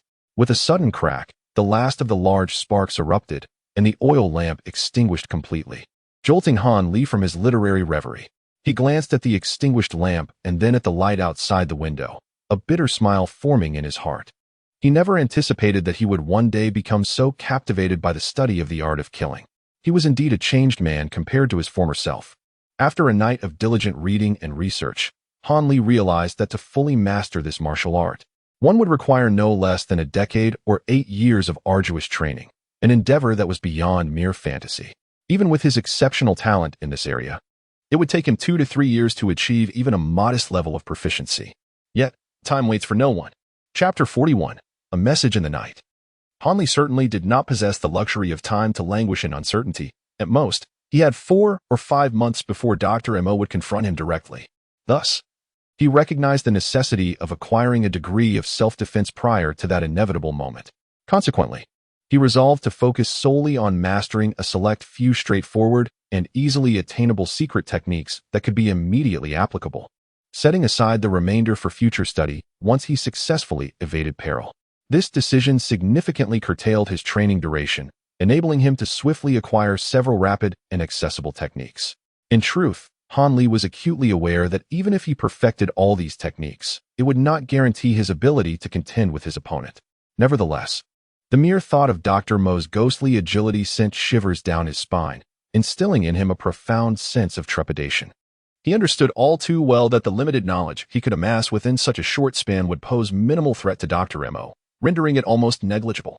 However, the notion of surrendering himself to fate and allowing others to dictate his actions was a folly Han Li would resolutely refuse to commit. Han Li understood that should he engage in combat with his opponent, the only advantage he could leverage would stem from the latter's contempt. It was only through the adversary's negligence and underestimation of him that he might catch them off guard, thus seizing a slender opportunity for survival. In the ensuing days, Han Li diligently memorized the entire blinking sword technique manual, selecting several secret skills that would prove useful in his current circumstances for further study, endeavoring to devise a swift and effective cultivation method. After several days of intense contemplation, he meticulously organized a comprehensive set of cultivation techniques derived from the texts. Taking great pride in the remarkable efficiency he had displayed in accomplishing such a complex task within a short span of time. In the following fortnight, Han Li methodically addressed a myriad of trivial matters, ensuring he was thoroughly prepared without leaving any lingering concerns. Firstly, he returned the original manuscript of the manual to Li Feiyu, unaltered, and seized the opportunity to recount his encounter with the Wild Wolf Gang's spies, including the revelation of the identity of the kitchen steward. Upon hearing this, Li Feiyu was indeed astonished and elated, embracing Han Li with heartfelt gratitude. Repeatedly expressing his appreciation for the significant contribution Han Li had made to him. Unbeknownst to Li Feiyu, Han Li was preoccupied with preserving his own life, and thus had little interest in pursuing spies. If he could fulfill a favor without exerting himself, why would he not take advantage of such an opportunity? After concluding matters with Li Feiyu, Han Li personally visited several skilled blacksmiths within the sect. He commissioned them to forge a variety of short swords, each with distinct designs, while requesting discrete modifications to be made upon them. Additionally, he ordered several nameless components and a few delicate iron bells, insisting they be completed in the shortest possible time, which cost him a considerable sum of silver, causing a slight pang of regret. Days later, Han Li received the custom items from the blacksmiths. Upon beholding the gleaming short swords and the intricately crafted iron bells, he felt immense satisfaction, praising the blacksmith's craftsmanship, convinced that his expenditure had been worthwhile. That night, Han Li vanished without a trace from his residence, leaving behind a note on his bedside, which read, Han Li bowed respectfully, leaning against the Grandmaster chair, while Dr. Mo, holding a slip of paper in his left hand, scrutinized it with a furrowed brow, his face shrouded in a cloud of discontent. On the adjacent table lay another note, detailing the recent order list that Han Li had submitted to the blacksmith. The room was enveloped in silence, save for the rhythmic tapping of Dr. Mo's right finger against the tabletop. Suddenly, he let out a cold snort, crumpling the paper in his grasp into fragments that scattered across the floor. You little rascal, though I am unaware of your devious intentions, rest assured that whatever tricks you devise shall not escape my grasp. You are destined to be mine. After uttering these words, Dr. Mo abruptly turned and strode to the window, where he whistled a low, drawn-out note. In response, a small, nameless bird with yellow feathers flitted through the window, circling the room before alighting on his shoulder. As the little bird steadied itself, it affectionately rubbed its beak against his face, emitting a series of cheerful chirps. Oh, I see you're hungry. Here, enjoy your favorite, the yellow chestnut ball. Upon spotting the bird, Dr. Mo's grim expression softened, revealing a glimmer of affection in his eyes. He retrieved a morsel of yellow birdseed from his pocket and placed it into the bird's beak. Upon tasting the food, the bird soared excitedly around the room, then, following his command, darted out of the window and vanished into the vast sky. Humph! With the swift cloud-winged bird, said to fly faster than arrows shot from a strong bow. Keeping watch, I doubt you can pull off any tricks. He muttered to himself ominously. For months, I have awaited this day, and it appears my plans are nearing fruition. Anyone who dares stand in my way and obstruct the execution of my scheme shall meet their demise. I shall slay gods and Buddhas alike. A sudden, unrestrained laughter erupted from Dr. Mo, his eyes gleaming with madness. Chapter 42. The cloud-winged bird. You are becoming overly confident. This lad is quite astute, and not to be underestimated. Do not let your triumph lead to your downfall at his hands. Suddenly, the voice of another young man echoed in Dr. Mo's mind. Dr. Mo's expression shifted, his face hardening as if frost had settled upon it. He coldly reprimanded, "You don't. Mind your own business. I do not require your admonitions. If I succeed, you shall reap the rewards. Yet, your technique seems flawed. Do you wish for me to encounter unforeseen mishaps?" His words were laced with palpable suspicion. The voice, seemingly intimidated by Dr. Mo, hastily responded, "How could there be an error? Have you not tested it on animals? The one that perished was simply due to your unfamiliarity with the technique. However, its demise should not hinder your plans." "Humph, it better be so. Alas, I cannot afford to practice further. Otherwise, I would possess even greater certainty." Upon hearing the voice, Dr. Mo reflected on the last experiment he conducted with his techniques, and the final remnants of doubt dissipated within him. After he spoke, the voice, seemingly having learned a lesson from earlier, fell silent, leaving only Dr. Mo to engage in a neurotic soliloquy, creating an atmosphere in the room that felt particularly uncanny. Meanwhile, Hanli found himself in an inconspicuous ravine, a place even more remote and concealed than where he had met with Li Feiyu. The terrain stretched in a long strip, flanked by two steep hills, forming a narrow passage. The ends of the ravine were densely blocked by thickets, rendering any passage impossible. Apart from a rope secreted down from the summit of the shorter hill, there were no other exits. The area was overrun with a thick bramble, which claimed a vast expanse of land, leaving only a small clearing for Hanli to occupy. At the top of the ravine, countless unknown vines intertwined to create a natural green canopy, ensuring that Hanli need not worry about being inadvertently seen by passers-by above. Thus, Hanli embarked on his solitary path of cultivation. Time flew by, and in the blink of an eye, for months had elapsed. Within the ravine now, a glance revealed an empty expanse devoid of any presence. Hanli had vanished without a trace, leaving only a small yellow bird, unhurried and composed, perched in place. Meticulously preening its feathers, seemingly indifferent to the absence of its watchful target, as if it had cast aside its mission into the abyss. Suddenly, a gray bird flitted through the overhead greenery, entering the ravine, circling above a few times before landing on a yellow wooden stake at the edge of the clearing, appearing to rest briefly before taking flight again. The small yellow bird tilted its head, casting a haughty glance at the newcomer, displaying a derisive expression akin to that of a human, seemingly dismissing the gray bird. The newly arrived bird, standing on one leg, surveyed its surroundings and finally spotted its counterpart. It stretched its wings, as if intending to fly over. Suddenly, an unexpected turn of events occurred. A withered yellow hand descended from above, seizing the bewildered gray bird. The sudden change instilled panic within it, and it thrashed desperately, but alas, it could not escape the grip of its captor. In that moment, the bird realized that the wooden stake beneath its feet had transformed into a boy clad in yellow garments. This lad, with his dark complexion and ordinary features, possessed only a pair of clear, expressive eyes that lent him a hint of allure. The boy smiled as he observed the struggling bird, and when it had nearly exhausted itself, he loosened his grip and spoke gently. "Go on.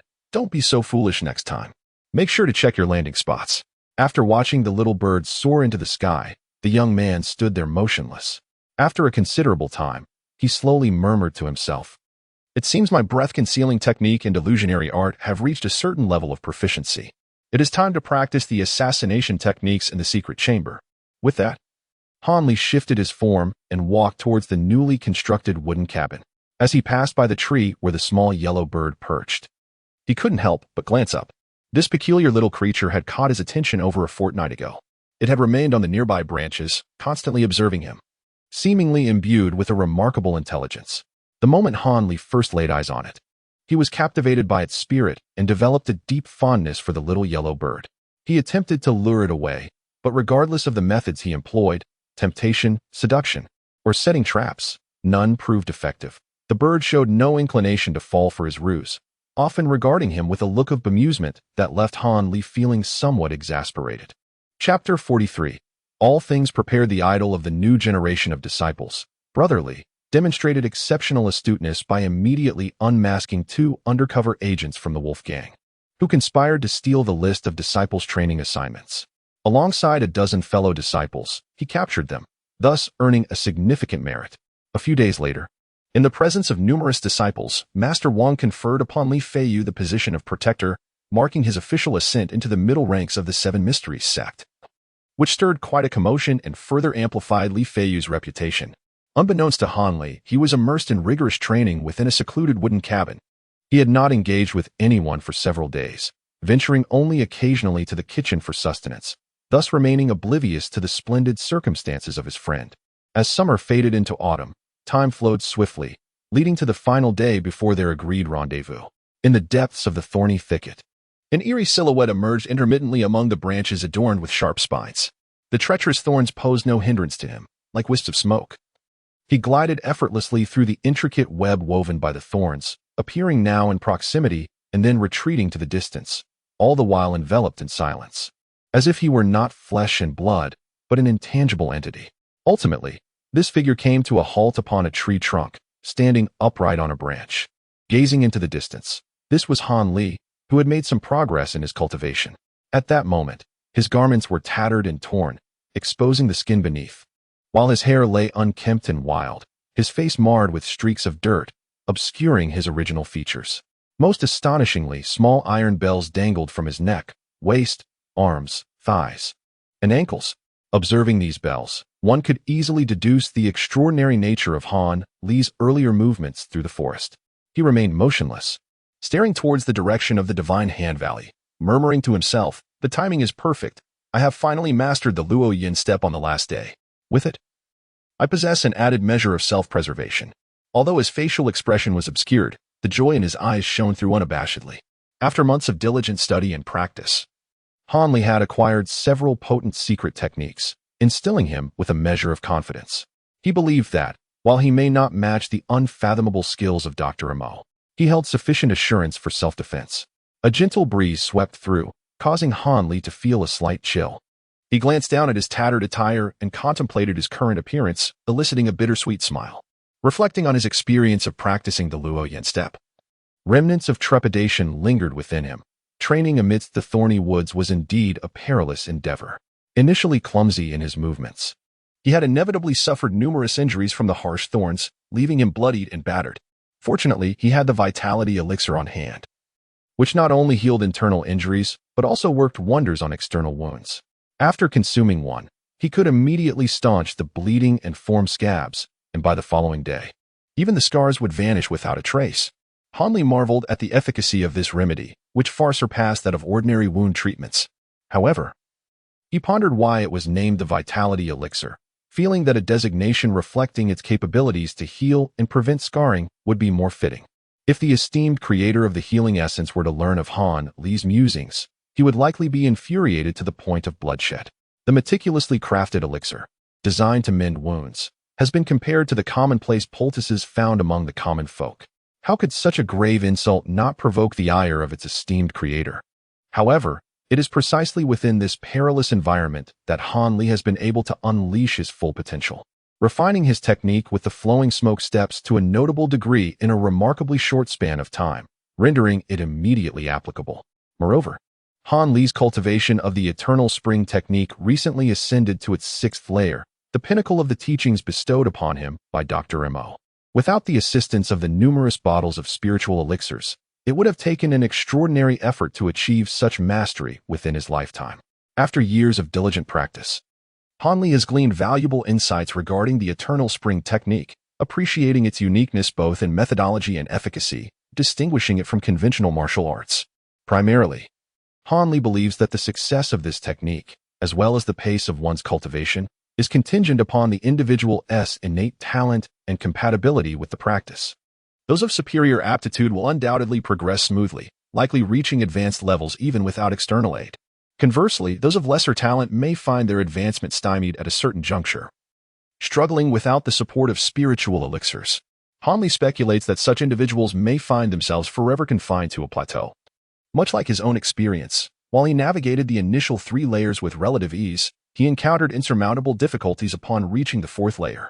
Yet, with the aid of miraculous elixirs, what once seemed impossible becomes feasible, allowing one to transcend their inherent limitations and ascend to greater heights. This demonstrates the profound reliance of the technique on the potency of these medicinal aids. However, few, if any, partake of spiritual elixirs as casually as Han Li does, consuming 1 or 2 daily as if they were mere snacks. Thus, it stands to reason that he effortlessly mastered the more challenging 5th and 6th layers, entirely devoid of the strenuous trials he faced at the 4th. While the 6th layer of the Eternal Spring technique has rendered Han Li more vigorous and mentally agile, he has yet to uncover any additional remarkable benefits. Curiously, since the onset of his cultivation, the enhancement has primarily affected his mental acuity and sensory perception, with negligible physical benefits beyond improved health and agility. The energy he has cultivated, which he refers to as pseudo-true qi, can circulate through his meridians like ordinary true qi. Yet its practical applications remain limited. Aside from heightened sensitivity, it lacks the formidable power characteristic of true qi.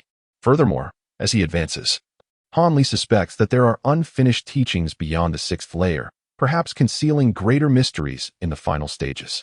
Contemplating this, he shakes his head with a hint of resignation and sighs, acknowledging that given his current rapport with Dr. Mo, any access to the subsequent layers of the technique is merely a fanciful notion. Ceasing his chaotic thoughts, Han Li leapt gracefully to the ground, landing softly without a sound, and then strode purposefully toward the quaint wooden cabin. Chapter 44. The Antidote. The sun hung high in the sky, casting a warm glow despite the onset of early autumn. Inside his chamber, Dr. Mo felt a sense of restlessness. Although he held confidence in his method of coercing Han Li, he was still plagued by uncertainty as events unfolded. Suddenly, the sound of footsteps echoed from a distance, gradually approaching the cabin. Upon recognizing the familiar cadence, Dr. Mo's heart leapt with joy. He hurriedly dashed to the door and swung it open with anticipation. A figure appeared in the distance, slowly drawing near, none other than the long-awaited Han Li. As the latter approached, Dr. Mo stifled his excitement, forcing a smile to grace his countenance. Indeed, you are quite punctual. I am pleased to see you have no intention of fleeing. This demonstrates your wisdom. Please, come inside. We have much to discuss, Dr. Mo remarked, his demeanor exuding the warmth of a kindly elder from the neighborhood, his face blooming with a radiance akin to a flower in full bloom. Humph. Now that I have arrived, do you think I would fear entering your abode? Han Li scoffed lightly, seemingly provoked, and spoke up. With that, he confidently stepped forward. If you dare shut the door, I shall interpret it as a ploy to ensnare me, and I will refuse to continue our discussion, he warned. Dr. Mo paused, taken aback momentarily, but then he stepped away from the door, nonchalantly responding, I genuinely wish to discuss matters with you. I mean you no harm. If you prefer the door to remain open, then so be it. With that, Dr. Mo reclined once more in his armchair, while Han Li, unceremoniously, grabbed a stool and boldly seated himself opposite. The two men had not met for nearly half a year, and they regarded each other in silence for a moment.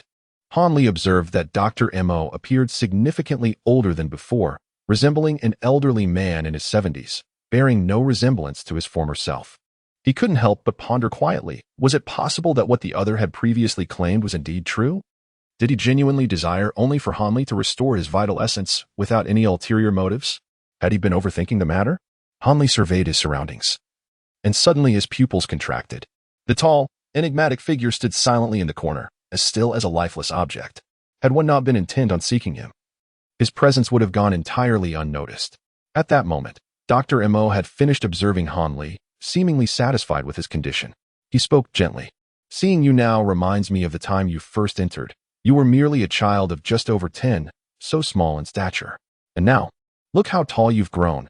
Time truly spares no one. The casual conversation from the other party left Han Li somewhat perplexed, unsure of his intentions. However, he instinctively heightened his vigilance, reminding himself that this individual was a cunning old fox, having consumed more salt than he had rice. He must tread carefully to avoid falling into the trap. Good, good. Your words reassure me that my efforts in nurturing you have not been in vain. Now, let me assess your progress in the Eternal Spring technique. Dr. Mo seemed to genuinely embrace the role of a benevolent mentor. He rose and approached, preparing to take Han Li's pulse directly. Old fox. Truly taking advantage of your age and shamelessly pressing forward, Han Li inwardly cursed, swiftly sidestepping the man's grasp. Dr. Mo, please do not rush. I can clearly inform you that I have indeed mastered the 4th layer of the Eternal Spring technique. However, might you first bestow upon me the antidote for the corpse insect pill?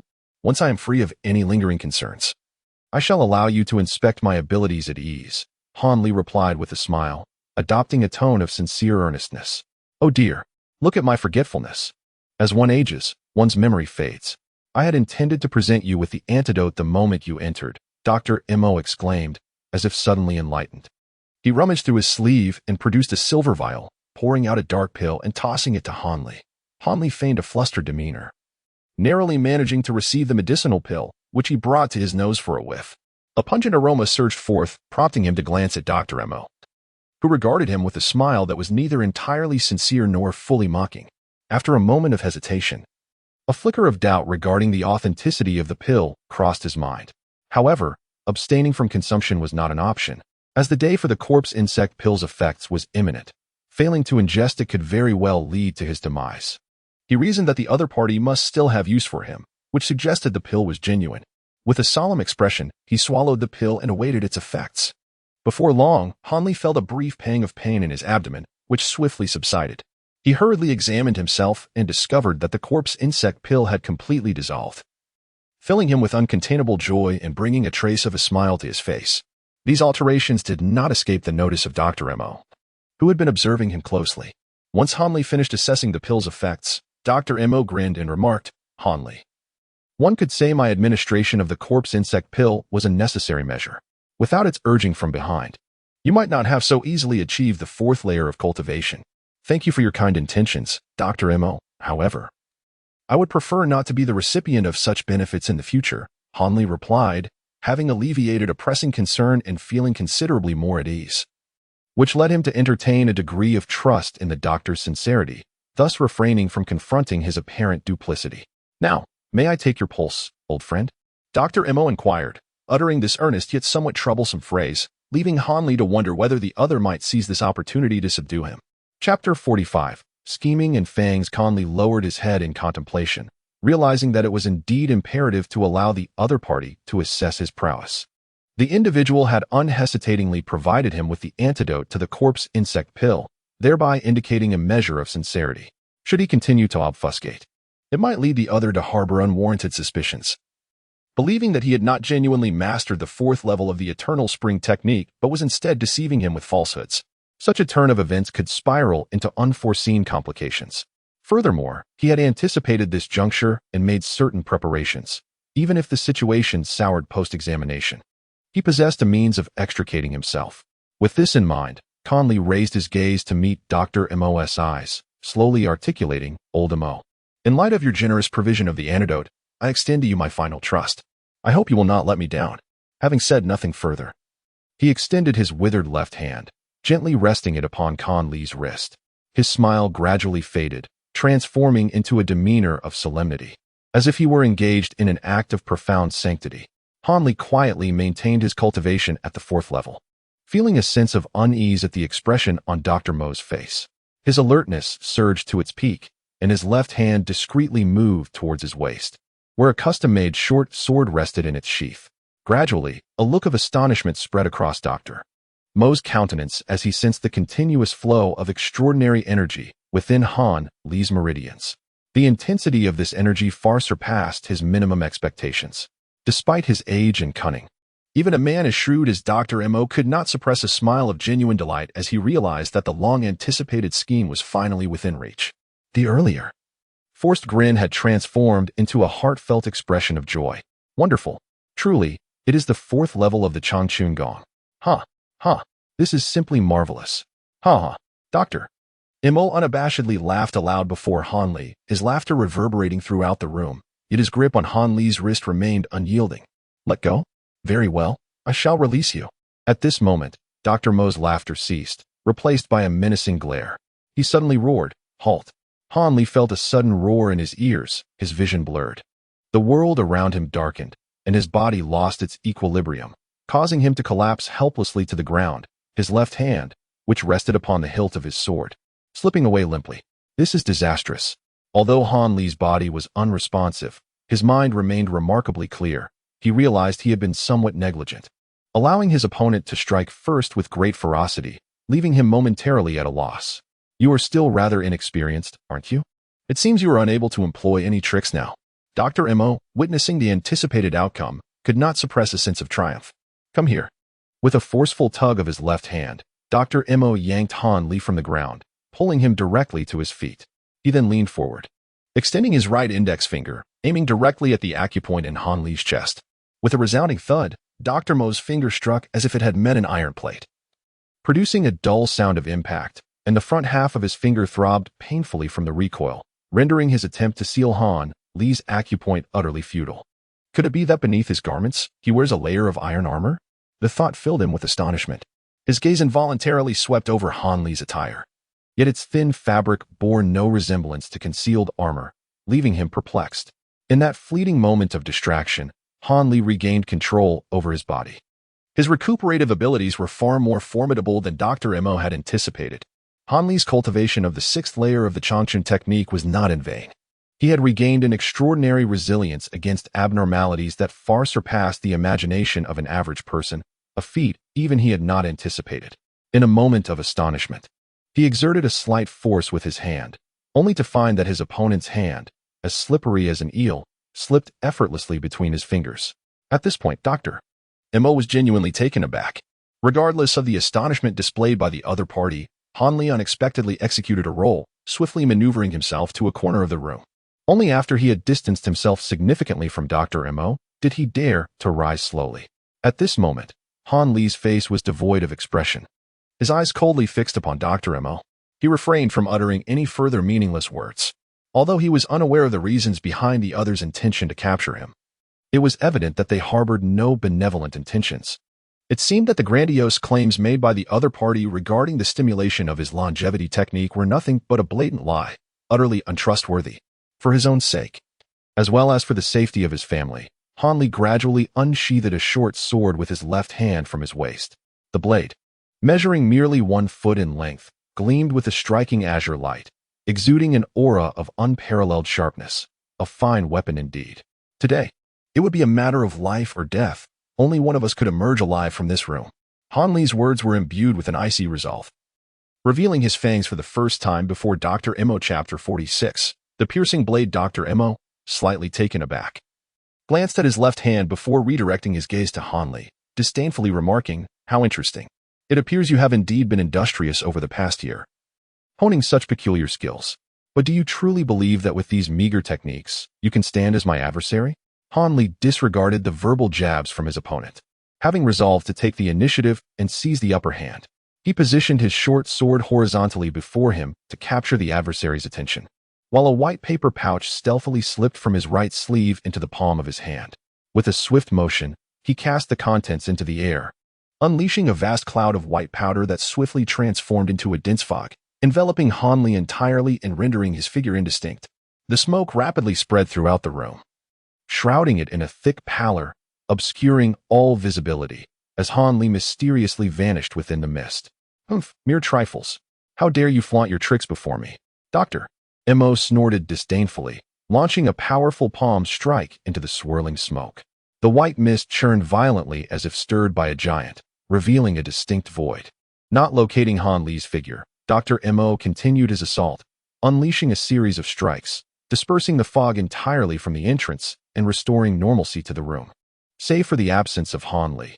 Curiously, this fellow possessed a modicum of skill, managing to render himself invisible in his presence. Dr. Mo's surprise was tempered by his composure. He had remained vigilant near the entrance, aware that even a mere insect would not escape his notice.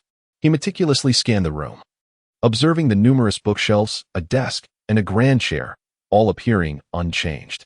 Yet, how could such a substantial figure as Han Li vanish within such a confined space? Though his expression remained unchanged, Dr. Mo's mind began to churn with uncertainty. However, his prowess quelled any trepidation. After a few deliberate coughs, he cautiously advanced toward the corner where Han Li had disappeared, intent on scrutinizing the situation further. Upon reaching a distance of 10 paces from the corner, he halted, narrowing his eyes as he sensed a faint but palpable aura of menace lingering nearby, seemingly aimed at him. Dr. Mo's eyes gleamed with intensity as he scanned the surroundings, yet still detected no anomalies. Frustration began to brew within him. The area was deserted. Was it possible that his opponent had simply vanished into thin air? Just as he pondered this notion, a sudden sound rang out above him. Realization dawned upon Dr. Mo. His adversary was concealed atop the eaves. Without a moment's hesitation, he launched a swift and forceful palm strike upwards, intending to incapacitate the hidden foe poised to strike him. A resounding boom followed the release of his palm, accompanied by the sharp clinking of metal.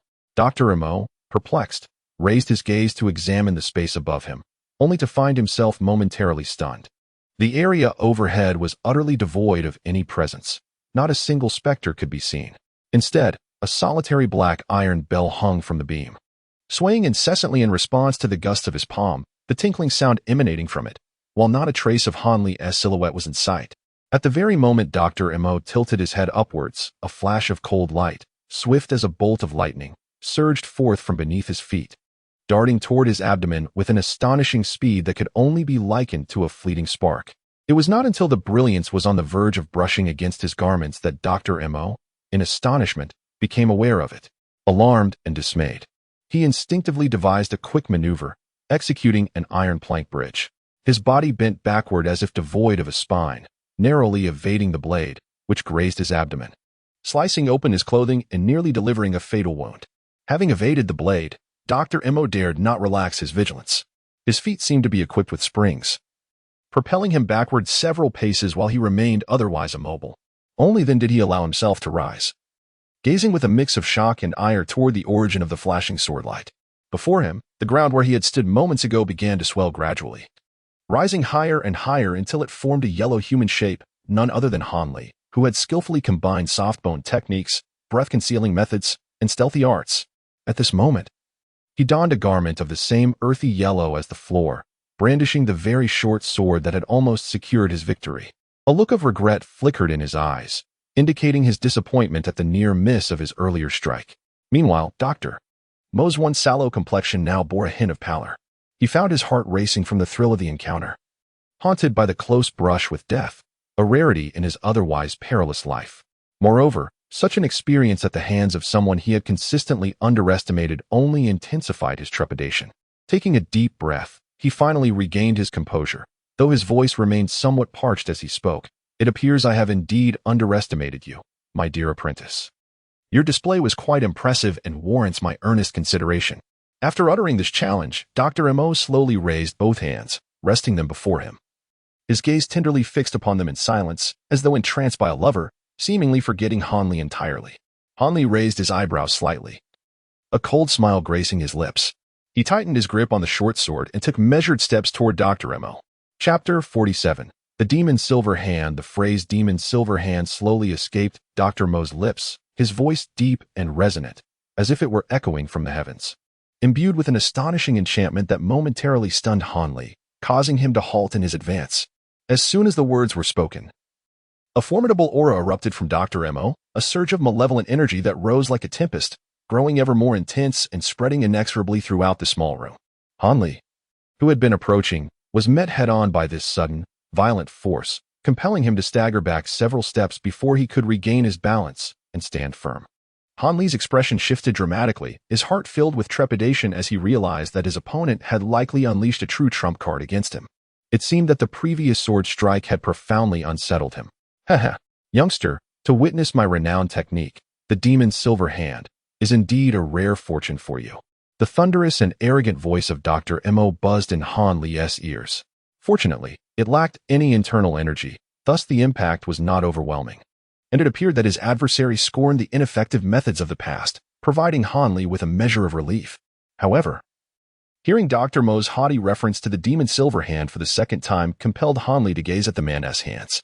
Upon doing so, Hanli's eyes widened in astonishment, his previously tightly sealed lips parting slightly. Before him, Dr. Mo's hands, from the elbows upward, transformed dramatically. The once gaunt arm swelled as if inflated, becoming significantly thicker. Even more astonishingly, the skin, previously parched and yellowed, now glimmered with a silvery hue, reflecting a cold metallic sheen under the sunlight, appearing as indestructible as if forged from true silver. Was this truly the extent of Dr. Mo's power? At this realization, Hanli's heart sank. The single hand gripping the sword handle began to perspire profusely, slick with cold sweat, a testament to his inexperience in combat. Merely by sensing the shift in his opponent's aura and witnessing the peculiarity of his hands, he felt as if even breathing had become a laborious task. Nonetheless, Hanli maintained a facade of composure, his expression calm and devoid of any sign of fear, seemingly oblivious to Dr. Mo's arrogance. Dr. Mo, feeling somewhat irked, regarded Han Li with renewed respect but still believed it was an overreach to employ his ultimate skill against a mere teenager. It felt akin to using a sledgehammer to crack a nut, and he yearned to see Han Li cower in fear, utterly helpless, which would justify his display of power. Do you realize how much I detest that expression of yours? A mere child, yet you persist in feigning confidence, as if you have everything under your control. Dr. Mo coldly remarked, his disdain for Han Li unmistakable. Oh, is that so? To incite such disdain from you, esteemed Dr. Mo, is a privilege I shall cherish.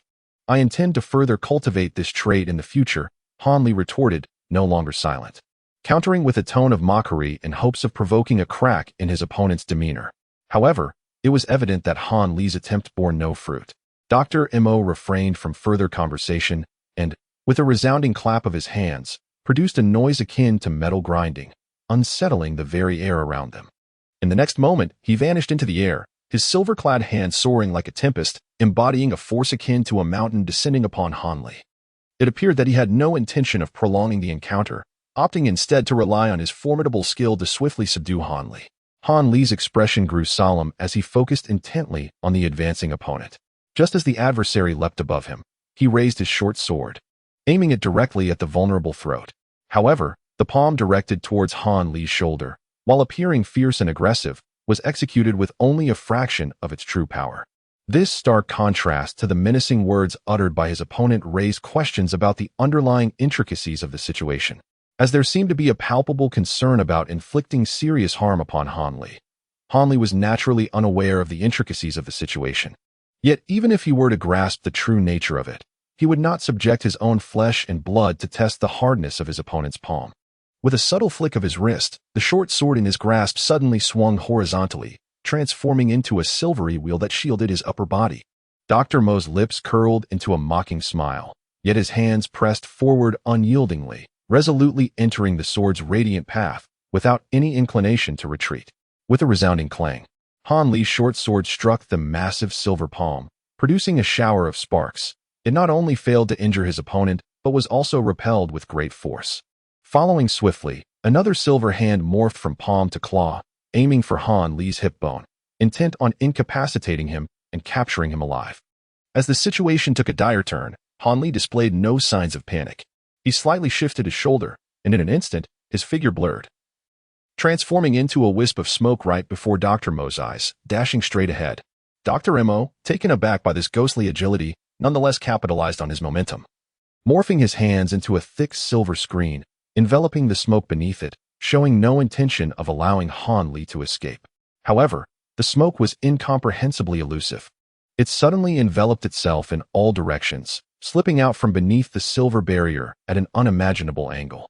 It then made a sharp turn, darting to the corner of the room on Dr. Mo's left side before coming to a halt, gradually revealing Han Li's true form. Chapter 48. Deceptive words. Dr. Mo gently descended to the spot where Han Li had originally stood, without the slightest pause, and like a specter. He turned around to face him once more. The proud expression that had adorned his face had entirely faded, replaced by a look of bewilderment, with a hint of something unusual flickering in his eyes. At this moment, Han Li's condition was far from favorable. He was panting heavily, his complexion pale, beads of cold sweat forming on his forehead, and an abnormal flush gracing his cheeks. Exhaling deeply, Han Li endeavored to relax his body to alleviate the significant strain imposed on his muscles from the recent use of the smoke step. Now, he could only seize every opportunity to restore some of his stamina, hoping to enhance his chances of victory in the next round of combat. Han Li lowered his gaze once more to his trembling left hand, which had succumbed to complete numbness, devoid of any sensation. It was utterly impossible for him to wield a sword with it again. It seemed that the painstaking practice of his left-handed swordsmanship had, for the time being, been rendered futile. He would have to rely solely on his remaining right hand for combat. With this thought, a bitter smile crept across his face. At present, he had lost more than half of his physical strength and could no longer execute the intricate Luo Yin steps. To make matters worse, he was forced to engage in battle with only one hand. It was indeed a dire and hopeless situation, and it appeared that he had no choice but to resort to the final secret move he had kept hidden away. Han Li glanced at the sun outside, calculated the time, and deemed it just right to execute this technique. Hanli pondered for a moment and then retrieved another weapon from his bosom. This was similarly a short sword, measuring half a foot in length. However, due to its diminutive size, it would be more aptly described as a dagger. Upon drawing the blade from its sheath, it appeared significantly broader than an ordinary dagger, gleaming with brilliance and exuding an air of sharpness. Hanli cast aside his sword sheath, grasping the sword with his right hand, extending his arm and positioning the blade at an angle, ready to strike. Dr. Mo observed this entire exchange without rushing to attack. Instead, he clasped his hands behind his back, and his demeanor transformed, becoming unexpectedly benevolent. In a gentle tone, he advised, "Hanli, your repeated evasion has indeed caught me off guard. However, do you truly believe you can replicate your previous fortune and escape my grasp once more? The footwork you employed earlier is indeed remarkable, yet it appears to possess significant limitations. From a purely physical standpoint, it cannot sustain your continued execution. It would be wise to surrender. You must recognize that I harbor no intention of inflicting serious harm upon you. Complying with my request may not be as dreadful as you envision." Dr. Mo's chameleon-like shift in attitude sent shivers down Hanli's spine. One moment, he assumed the role of a kind mentor. The next, he was cold and unyielding, and now he spoke earnestly, urging Hanli to submit. This left Hanli at a loss for words, as he truly believed he would not be so easily ensnared in such a dramatic trap. In an instant, Hanli comprehended everything thoroughly. He sighed softly, shook his head gently, and uttered not a word. Instead, he merely gestured with the short sword in his hand, conveying all his intentions. Dr. Mo's veins pulsed visibly on his forehead, seeing that Hanli completely disregarded his counsel and instead provoked him with his weapon. He could no longer suppress the fury boiling within. Unaware of his own folly, he suddenly took a bold step forward and harshly proclaimed, "A mere stone's throw away, yet worlds apart." Then, in a startling moment, he floated effortlessly to a position mere steps away from Hanli, akin to the magical art of spatial contraction, leaving onlookers in awe. Dr. Mo secretly snickered, unwilling to offer any kindness to his opponent. He spread his palms, directing his attack towards Hanli, paying no heed to the cold gleam of the sword. Just as his silver hands were about to breach the sword's luminous arc, a light laugh echoed from across the way, an exuberant sound, reminiscent of a hunter reveling in his prey's misstep into a trap. A chill ran through Dr. Mo's heart, causing him to slow his advance, momentarily stunned. Then, he heard a chilling voice. "You are the one who has truly fallen into a trap. Behold the short sword in my hand." Compelled by the voice, Dr. Mo instinctively glanced at the short sword, only to find that, at some point, Hanli had ceased his movements, adopting a peculiar stance. His upper body was slightly reclined, the short sword held horizontally at his waist, while his lower body was taut in a poised stance, resembling an archer ready to draw. The sword, although shimmering with a faint azure light, bore no other peculiarities, leaving Dr. Mo momentarily perplexed. Did Hanli believe that such an odd posture and deceptive words would unsettle his mind, allowing him to exploit an opening? Amused by the thought, Dr. Mo almost opened his mouth to mock Hanli, but suddenly saw him launch forward, akin to an arrow released from a powerful bow, hurtling toward him with astonishing speed, causing Dr. Mo's expression to shift in alarm. Hastily, he brought his hands together, intending to trap Hanli's sword blade between his palms. However, he witnessed the short sword quiver lightly, transforming into numerous indistinguishable blades, thrusting toward him from various angles, making it difficult to discern reality from illusion. With a snort, Dr. Mo's assessment of Hanli diminished further. Before a master like him, employing such ostentatious yet hollow techniques was tantamount to courting death. He could easily identify the true blade's origin. Thus, he widened his eyes, focusing intently on the genuine sword's trajectory, while simultaneously maintaining his hand movements and accelerating his momentum, aiming to shatter the blade in one decisive strike, leaving Hanli empty-handed. As the two were on the verge of collision, Hanli subtly adjusted the angle of his sword, turning it just a fraction, a mere whisper of a change, yet to Dr. Mo's perception, it heralded a seismic transformation. Dr. Mo was momentarily dazzled as a dozen blinding orbs of brilliant white light suddenly erupted before him. The intensity of the radiance was overwhelming, penetrating his eyes without the slightest veil. Alarmed, he instinctively retreated and hastily shut his eyelids, but it was too late.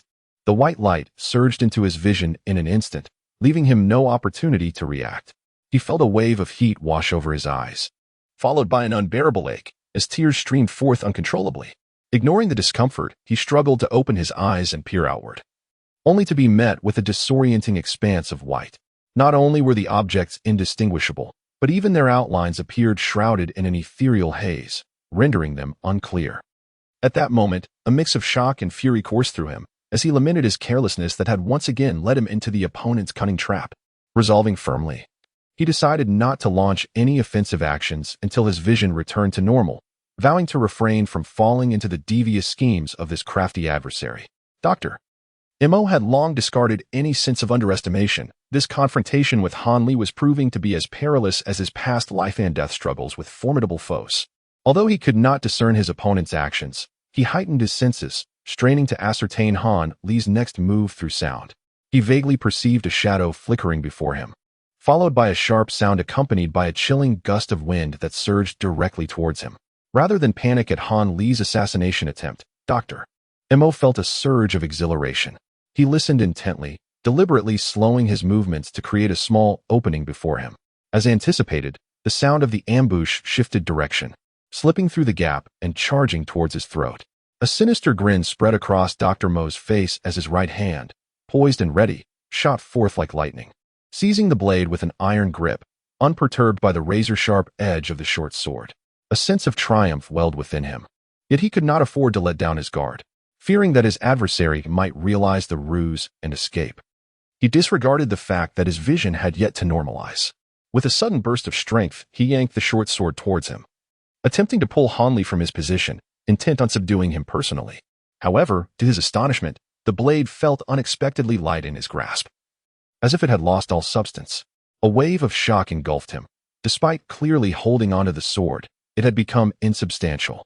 Even if Han Li had released his hold, it should not have felt this weightless.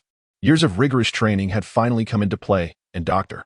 Mo felt a chill at his neck as the sharp object grazed his skin, merely nicking it without inflicting further harm. Having evaded this attack, Dr. Mo, fearing that his opponent might unleash additional strikes, acted instinctively, mirroring Han Li's initial escape tactics. He collapsed to the ground, executing a roll like a lazy donkey, distancing himself from Han Li before daring to rise once more. Upon standing upright, Dr. Mo felt a searing pain in his neck. He instinctively touched the wound. Discovering his fingers damp with blood, a considerable amount had escaped his body. In a flurry, he pressed 2 fingers against a nearby artery, successfully staunching the flow. It was at this moment that a wave of apprehension washed over him. He realized that the recent incident could have easily ended in tragedy. To his astonishment, his body had instinctively performed beyond its limits, evading disaster by mere chance.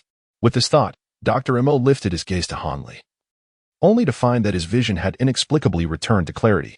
Han Li was staring at him with a look of profound resentment, clearly displeased that his opponent had once again escaped peril. In his hand, he grasped a short, pointed weapon resembling a diminutive cone, its handle still resembling that of a sword. Overall, it appeared rather peculiar, and it was smeared with blood, evidence of the injury inflicted upon Dr. Mo. A cold fury ignited within Dr. Mo, his eyes ablaze with indignation. He could no longer tolerate the close brush with death he had just experienced, and was on the verge of unleashing his wrath. However, he suddenly noticed something in his right hand. Upon inspection, he found a blade without a handle, light as a feather. As he examined it closely, realization dawned upon him. The blade was hollow, and within its cavity lay the very cone that had harmed him. The blade was merely a deceptive sheath for the true weapon. Instantly, his furious ire was extinguished by this unexpected revelation. In that moment, Dr. Mo recalled how, upon entering the room, Han Li had insisted he leave the door ajar. It seemed that even then, Han Li had laid the groundwork for a cunning trap, utilizing the reflection of sunlight. Despite his youth, Han Li had demonstrated an astonishing level of foresight and crafted an intricate scheme that ensnared the seasoned Dr. Mo, leaving him nearly powerless. The depth of Han Li's cunning was truly incongruous with his age and experience. Was this young man truly a prodigy, a reincarnation of a gifted soul? As he reflected on the incident, a chill of dread enveloped him, and beads of cold sweat began to form. Following this setback, Dr. Mo's wariness towards Han Li intensified. He faced him with utmost caution, hesitant to make any rash moves. Meanwhile, Han Li, for reasons unknown, merely stared at Dr. Mo without any intention to attack, leading to an unusual stalemate between the two. After a brief, tense silence, Han Li unexpectedly broke the awkwardness with a statement that left Dr. Mo utterly dumbfounded. Old Mo, Let us make peace. How about I surrender? What do you think? With that, Hanli casually tossed his weapon to the ground, revealing a set of pristine white teeth as he smiled at Dr. Mo, embodying the innocence of a rural youth. Surrender? Dr. Mo initially believed that there was something amiss with his hearing, thinking he had misinterpreted the words of his counterpart. However, he quickly regained his composure. Casting a glance at the iron cone discarded by Hanli, he felt a surge of disbelief and retorted fiercely. What devilish scheme are you concocting? Do not presume that I would fall for your deceptive words. If you intended to surrender, you could have done so from the outset. Why wait until we are locked in a life-and-death struggle to resort to such tactics? Hanli gazed at Dr. Mo with a smile, seemingly acquiescing to his reproach, and the two found themselves once again locked in a standoff. After a brief moment, Dr. Mo appeared to recall something exceedingly amusing, suddenly bending forward, clutching his abdomen with both hands, and erupting into a hearty laughter that flowed freely, even causing tears to spill from the corners of his eyes. Ha! How utterly delightful. I can't believe I forgot such an important matter, and here I am, truly engaging with you. With you in a direct confrontation, Dr. Mo articulated amidst his intermittent chuckles, his words somewhat garbled. Hanli furrowed his brow momentarily, but soon relaxed, gazing out the window with an increasingly amused smile. He spoke leisurely. Old Mo, do you not feel that the time we have lingered is rather excessive? It is time to bring this to a close. Dr. Mo paused, his laughter stilled by surprise. I too believe it is time to conclude this matter. In an instant, both men felt a surge of confidence, as though they had simultaneously discovered the secret to subduing one another. After a brief silence, Hanli broke the stillness, his demeanor radiating assurance that his knowledge would compel Dr. Mo to relent. Old Mo, are you aware that your life is firmly in my grasp? His words elicited astonishment. My life rests in your hands? Dr. Mo scoffed, disbelief etched on his face. Do you not find something peculiar about your wound? It seems I need not elaborate further. You have grasped my intent. Hanli beamed at him. And even so, what of it? Do not forget, I taught you all your potion-making skills. What poison could I not counter? Dr. Mo regained his composure, responding with calm resolve. I neglected to mention that my blade is coated with entwined fragrant silk. Entwined fragrant silk? Dr. Mo gasped, clearly taken aback by this unexpected revelation. Indeed, old Mo, you must be aware of the potency of this substance, Hanli teased leisurely. Nonsense. How could you concoct such a poison?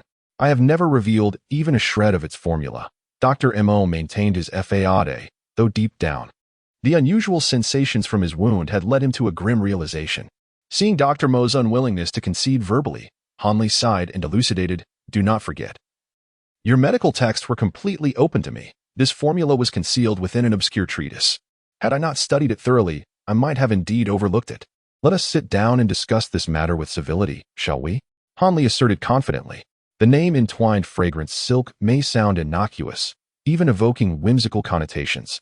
Yet its potency is akin to the deep, unbearable yearning of a lovesick maiden, penetrating to the very core. Chapter 51. The might of the giant once afflicted by the poison of entwined fragrance silk, its venom will course through the bloodstream, gradually enveloping the body. For an ordinary person, the effects may be manageable, posing little danger for a short period. However, for a martial artist, the threat is dire. The poisoned individual must refrain from utilizing their internal energy during this time, lest the toxin surge violently, causing blood to flow in reverse, resulting in excruciating agony.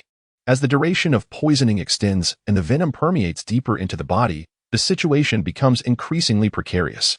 Although he had regained control over his vital energy, he was compelled to consume antidotes daily to suppress the toxicity.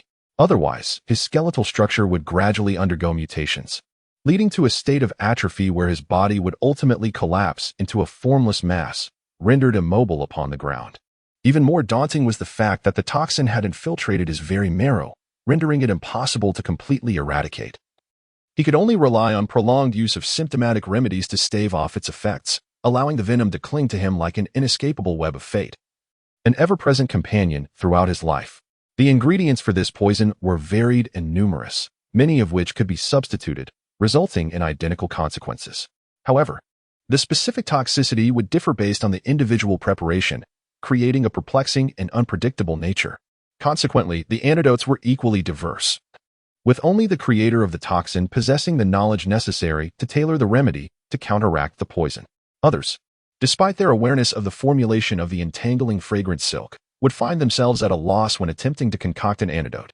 Thus, the life of the poisoned individual rested precariously in the hands of the poisoner, leaving them no choice but to acquiesce, too fearful to resist. Dr. Mo filtered through his memories regarding the entangling fragrant silk and comprehended the reason behind Han Li's unyielding demeanor. A cold smile flickered in his heart, though his expression remained unchanged as he spoke with a calm detachment. "Young man, if you have no further tricks up your sleeve, it would be wise to surrender without resistance." Han Li's heart sank suddenly, observing the unchanged demeanor of Dr. Mo, who seemed utterly unfazed by his threats. He realized that he must have overlooked something crucial. It was evident that Dr. Mo truly did not regard the poison as a concern. Despite being afflicted by the entangling silk poison, he remained entirely indifferent, showing no signs of agitation whatsoever. Such nonchalance made Han Li acutely aware of his precarious position. It appeared that his adversary possessed immense confidence in his ability to subdue him. As Han Li fell into a contemplative silence, Dr. Mo let out a sinister chuckle, a glint of cunning flashing in his eyes, before issuing a commanding shout, "Iron Slave, seize him." Upon hearing these words, Han Li was abruptly reminded of an important figure he had seemingly forgotten since entering the room. Without a moment to ponder, he swiftly used his toe to hook the weapon lying at his feet, causing the iron spike to leap into his grasp. In that fleeting instant, a colossal shadow surged forth from one corner of the room, propelled by a fierce gust of wind, reaching him in the blink of an eye, rendering Han Li unable to evade.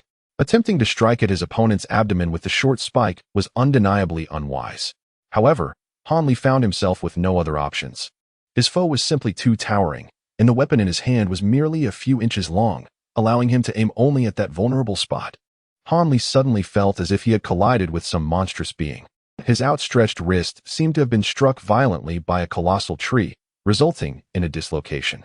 His body was propelled backwards several steps from the impact, and the iron spike he held was as though it had pierced stone, sent flying away and disappearing from sight. Han Li was filled with a mixture of shock and fury. Just as he managed to stabilize himself after the impact, he felt a shadow loom before him. A colossal figure appeared, and in the next moment, an excruciating pain shot through his shoulders as two immense hands firmly gripped his scapula, leaving him with the sensation of being utterly crushed. Han Li struggled desperately, yet his body felt as if it were pinned beneath the weight of a mountain, utterly immobilized. In a moment of desperation, he cared little for the consequences and raised his knee to forcefully strike at the vulnerable area between the giant's legs. A cry of pain escaped him as cold sweat poured down his face. That fatal spot turned out to be as impenetrable as iron. He felt as though his kneecap had shattered upon colliding with stone. However, this action seemed to provoke his captor, whose massive hand tightened its grip, inflicting such agony that Han Li nearly lost consciousness, collapsing limply to the ground. "Be gentle, Iron Slave. This man still holds great value," came the admonishing voice of Dr. Mo at that critical moment. As the words echoed, Han Li felt a sudden lightness in his shoulders, and the pain diminished significantly. He couldn't help but sigh in relief, for the sound of Dr. Mo's voice had never seemed so melodious to him before. Yet, amidst his gratitude, the lingering doubts in his mind grew more pronounced. From the very beginning, Han Li had sensed that for reasons unknown, Dr. Mo had consistently shown restraint during crucial moments, seemingly afraid to harm him. He naturally did not perceive this as a sign of kindness, but rather as an indication of some undisclosed, perhaps sinister, concern that prevented his captor from unleashing his full wrath. Otherwise, they would not have been entangled for so long. Resolutely, he decided to leverage this peculiar dynamic to negotiate and find a way to escape from the giant's grasp. Dr. Mo approached him, seemingly aware of his thoughts, a fleeting smirk crossing his face. He first examined Han Li's chest, retrieving a heart-protecting mirror that left him somewhat speechless. It was this object that had obstructed his acupoint ceiling. He shook his head slightly, remaining silent. Then, from within his ropes, he produced an exquisitely crafted rectangular yellow wooden box, adorned with intricate carvings of dragons and phoenixes, a clear indication of its preciousness, rare in ordinary households. In front of Han Li, Dr. Mo solemnly opened the box, revealing several identical silver blades within. These blades possessed an unusual shape, appearing neither entirely as knives nor swords, with their curved, crescent-like edges resembling daggers in size, truly peculiar. When Dr. Mo extracted one of the silver blades, Han Li noted its astonishing thinness, akin to a sheet of paper, with a cold gleam dancing along the blade's surface. suggesting an unparalleled sharpness that could slice through flesh as easily as one would cut fabric. Most bizarrely, the end of the blade's handle bore an intricately crafted, ghastly visage, with a blue face, sharp fangs, and two elongated horns exuding a terrifying aura. Dr. Emo, brandishing this strange blade, cast a sidelong glance at Han Li, filled with significant meaning. This gesture sent shivers down Han Li's spine. Could it be that his ominous predictions were coming to fruition, and that the giant intended to use this wicked blade to carve into him? Chapter 52. The Seven Ghosts Devouring Souls. Han Li's complexion began to turn ashen as he watched Dr. Emo raise the peculiar blade high above him. Under the radiant sunlight, the edge glimmered menacingly, emphasizing its extraordinary sharpness. A flicker of panic surged within him. Yet reason dictated that the considerable effort expended by his captor to seize him would not culminate in an immediate execution. It was merely an act of intimidation. Thus, as the sinister blade descended slowly from above, aimed directly at him, he remained silent, forcing himself to maintain a facade of composure. Only when the blade's edge was a mere half-inch from his head, the tips of his hair already sensing the chill of impending doom, did he gently close his eyes. A fleeting thought of regret brushing against his consciousness. Would the adversary truly strike? Had he known this would be the outcome, perhaps pleading for mercy might have preserved a sliver of hope for survival. He was still so young and did not wish to meet his end in such a manner. Would his parents grieve upon learning of his demise? Would they regret sending him to the Qishuan sect? Faced with the precipice of life and death, a torrent of thoughts flooded Han Li's mind, as if he were experiencing the myriad joys and sorrows of life in that singular moment, gaining profound insights into the matters of existence and mortality. The sound of the blade piercing flesh echoed ominously. Han Li's body trembled slightly, yet he was soon taken aback, for he felt no pain whatsoever. As he opened his eyes, he was astonished to discover that the strange blade was embedded in the shoulder of Dr. Emo himself, penetrating deeply into his flesh, with only the hilt exposed, quivering faintly. Perhaps due to its extraordinary sharpness, not a single drop of blood had escaped, rendering the scene eerily unsettling. Han Li was left utterly astonished, while Dr. Emo began to commend him in his usual manner. TSK. Young man, you truly possess a remarkable audacity. Even with a blade at your throat, you refrain from begging for mercy. Impressive indeed. In my days traversing the martial world, I encountered countless self-proclaimed heroes who boasted of their fearlessness.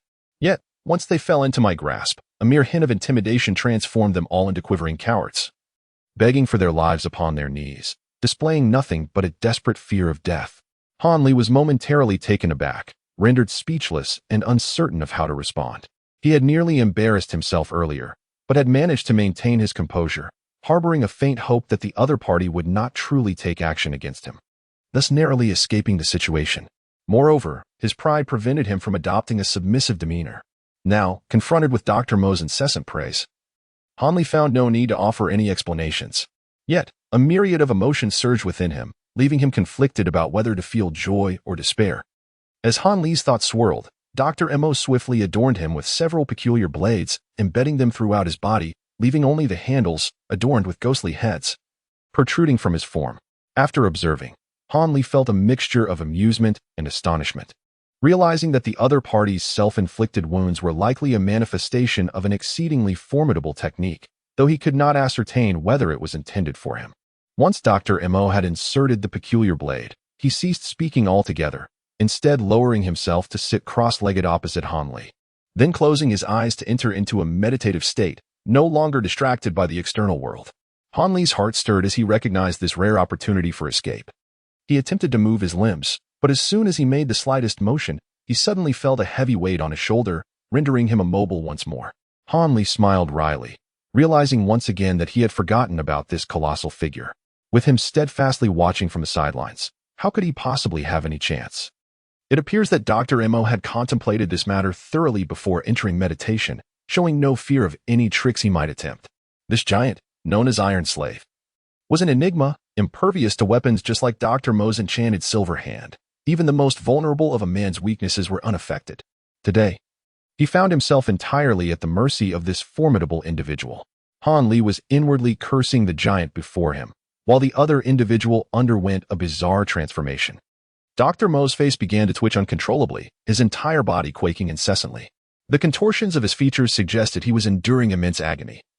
And combined with the several blades protruding from his body, he emanated an aura of chilling terror, as if a wave of sinister coldness was slowly rising within the room.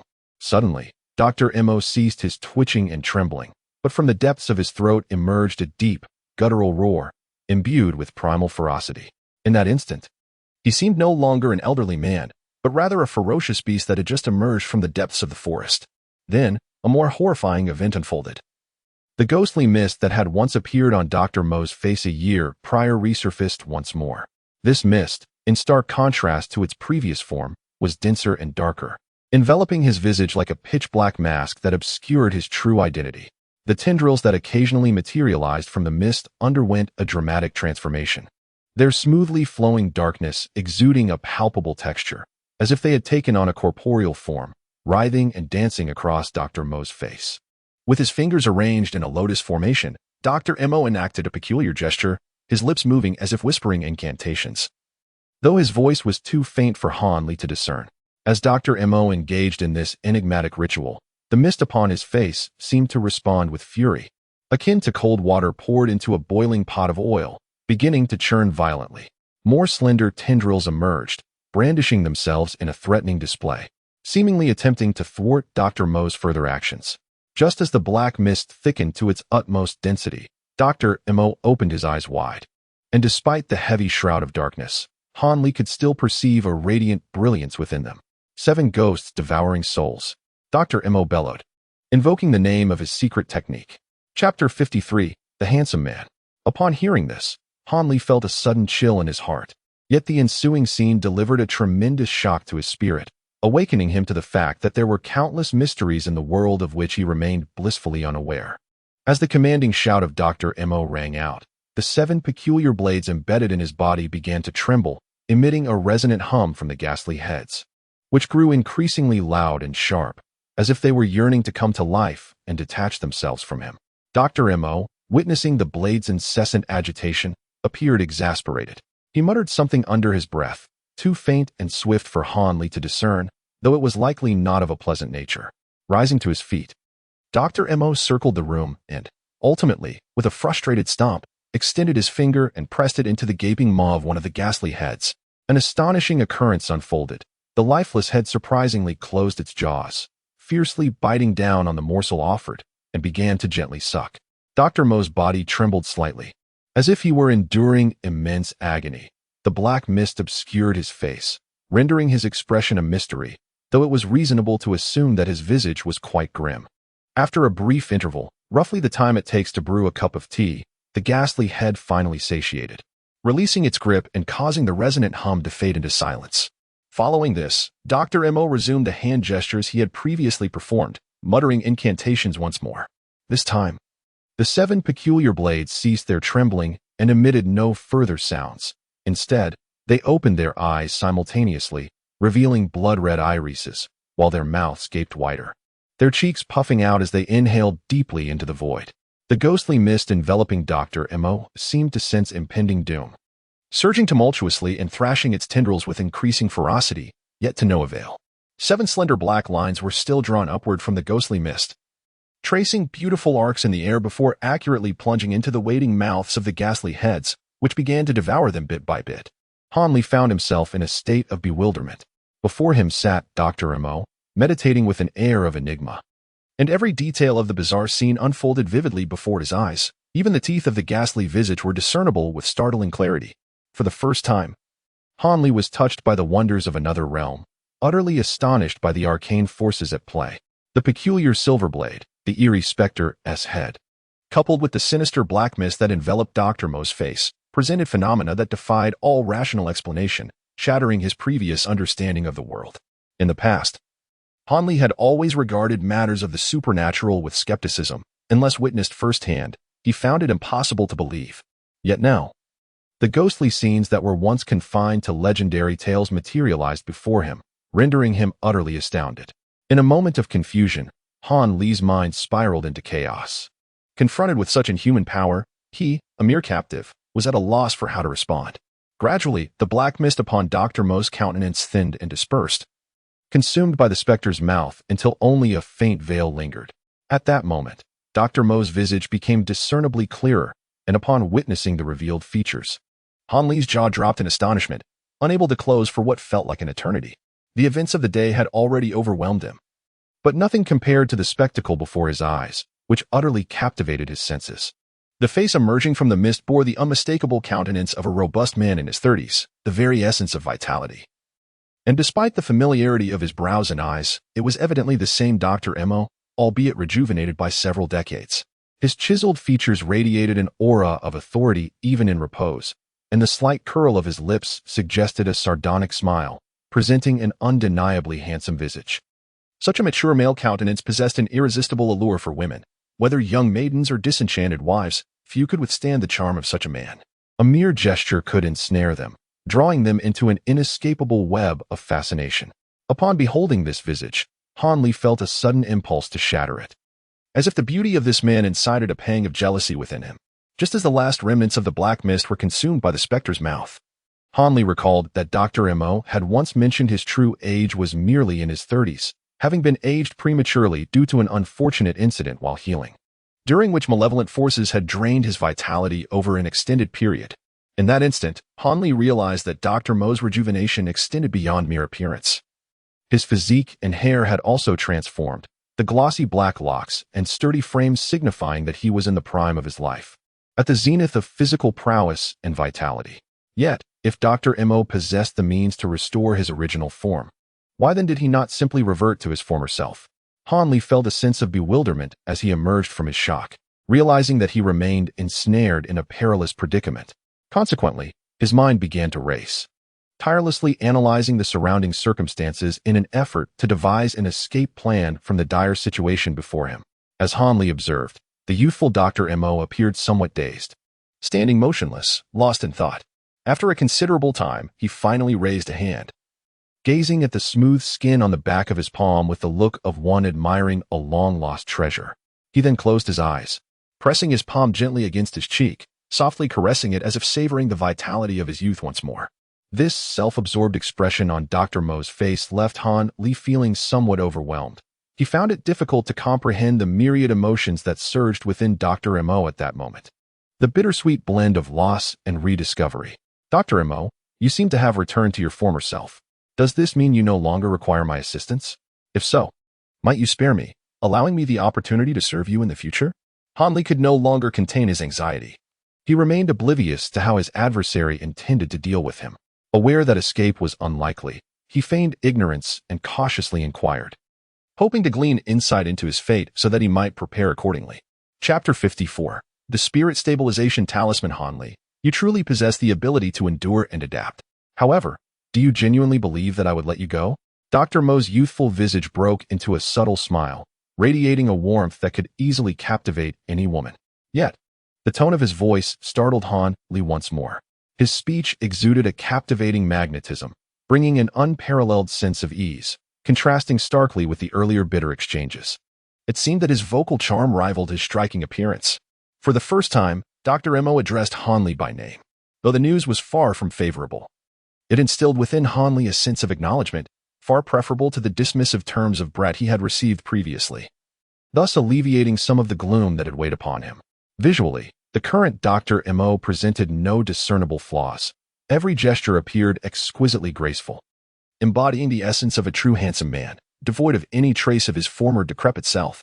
One could only imagine how many martial heroines had been entranced by such a visage in his youth. What exactly do you intend to do with me? Please, provide a clear response, Hanli asserted, undeterred by the other's striking beauty. Being a man, he felt no inclination to show deference, especially given that Dr. Mo's words offered no hint of leniency. The item in question was a small silk pouch, meticulously folded, its vibrant, flame-like hue dazzling to behold. Each stitch seemed exquisitely crafted, indicating that it was no ordinary object. What could possibly be concealed within this satin? Might it be another peculiar artifact akin to the silver blade? Hanli, momentarily captivated by curiosity, forgot to press for further clarification. Dr. Mo did not prolong the suspense. With deftness, he unwrapped the silk and carefully extracted a crumpled piece of yellowed paper from within. Hanli appeared somewhat disheartened. However, a sudden resolve stirred within him, prompting him to muster all his focus. He was acutely aware that the most unassuming objects often concealed unimaginable purposes. As the other party produced a piece of paper, It was evident that it was not meant for commonplace use. Recalling the bizarre occurrences that had transpired earlier, he suspected that there was significant depth to this matter. Dr. Mo delicately pinched the yellowed paper with his fingers, carefully smoothing it out. Only then did Hanley scrutinize it closely. The paper was modest in size, roughly the dimensions of a palm, cut into a narrow strip, and its hue bore the marks of age, suggesting it had been around for quite some time. What captured his attention most was the shimmering silver paint upon it, depicting several peculiar symbols. The shapes of these symbols were unlike anything Hanley had ever encountered. Yet, upon merely laying eyes on them, he felt a mysterious force resonate within him, causing his internal Long-Chun skill to stir uncontrollably, as if awakened by these symbols. Leaving Hanley in a state of astonished bewilderment, Hanley sensed that something was amiss and immediately focused intently on the characters before him, seeking to uncover their hidden intricacies.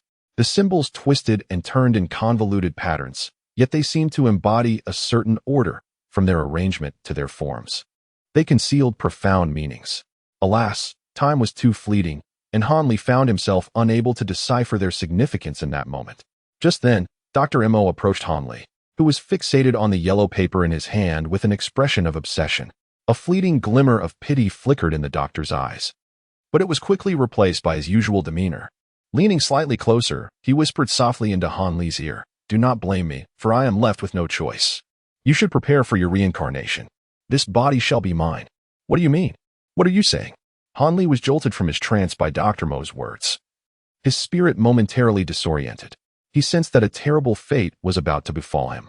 Ignoring the threat posed by the burly figure behind him, he began to struggle desperately, aware that he possessed a few small items that, if retrieved, might create enough chaos to afford him a chance to escape. Iron Slave, restrain him. Do not let him move. Unfortunately, with Dr. Mo's cold command, Hanley's last resistance was swiftly quelled. Two massive hands, akin to small mountains, exerted their force, pinning him down firmly, rendering him immobile. On Hanley's face, beads of sweat the size of mung beans trickled down from his temples, one by one cascading from his forehead. He widened his eyes, biting his lip tightly, staring in disbelief as the other person chanted incantations before him. The yellow paper gripped between Dr. Mo's fingers began to flutter in the absence of wind, and the silver symbols inscribed upon it gradually illuminated one after another, emanating a mystical silver glow. Although Hanley's body was rendered immobile, his mind remained acutely aware. It appeared that the moment all the symbols illuminated would coincide with the instant he was to be harmed. Dr. Mo's expression turned grave as he fixated upon the yellow paper. Once the final symbol emanated a silvery glow, a flicker of joy crossed his countenance. He then proceeded to execute a series of intricate gestures, manipulating the yellow paper through the air with deft motions.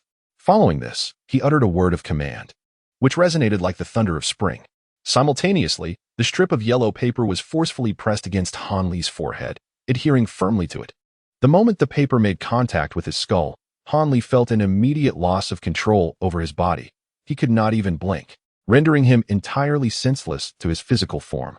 Yet, he retained the ability to see and hear, as if his consciousness had become a stranger, powerless to direct his own corporeal vessel, existing like a mere shell of a human. This sensation was markedly different from that of being acupressured. While both states left him immobile, the latter still allowed for a degree of sensory awareness, whereby the body could still perceive its own existence. Panic surged within Hanley as he pondered the intentions of his adversary, unsure of how they would manipulate him to usurp his body. Was this truly the culmination of their efforts? "Do not fret. This vessel of yours may yet endure for a fleeting moment longer," Dr. Mo seemed to convey, as if speaking both to Hanley and to himself. Chapter 55. The third party. Your thoughts are exceedingly animated, should you possess the freedom to move at will. "I would find myself in quite the predicament," Dr. Mo remarked with an air of calmness. He then extended an arm, effortlessly lifting Hanley and striding out of the room. Outside, the sun blazed with an oppressive heat. Hanley felt as though he had lingered indoors for an eternity, though in truth, only a brief moment had elapsed. Dr. Mo carried Hanley as one would a mere object, meandering leisurely through the medicinal garden adjacent to the house, until they arrived before a secluded stone wall. The imposing figure of the giant followed silently, like a shadow, never straying far from his master. Through his keen gaze, Hanley clearly discerned the presence of an unfamiliar stone house that had mysteriously materialized before him. This structure bore a striking resemblance to the stone chamber where he had previously meditated, constructed entirely from stone. Yet the sole distinction lay in the fact that its exterior walls had been hastily coated with a layer of lime wash. Judging by the materials used, it was evident that this rough edifice had only recently been completed. Had he still possessed the sense of smell, he would likely detect the pungent scent of fresh lime. Tien knew, remain outside. Eliminate any intruder without hesitation. Dr. Mo's bloody command indicated a palpable fear of unforeseen complications that could jeopardize his schemes. The stone door swung open effortlessly as Hanli entered without a moment's hesitation, instinctively shutting it behind him. It was apparent that he was no stranger to this abode, most likely constructed by the very hands of Dr. Mo himself. The interior of the stone house was devoid of windows, and upon closing the door, Hanli had expected darkness to envelop him. Instead, he was greeted by the warm glow of numerous oil lamps and candles of varying sizes that illuminated the modest space, casting a brightness akin to that of daylight.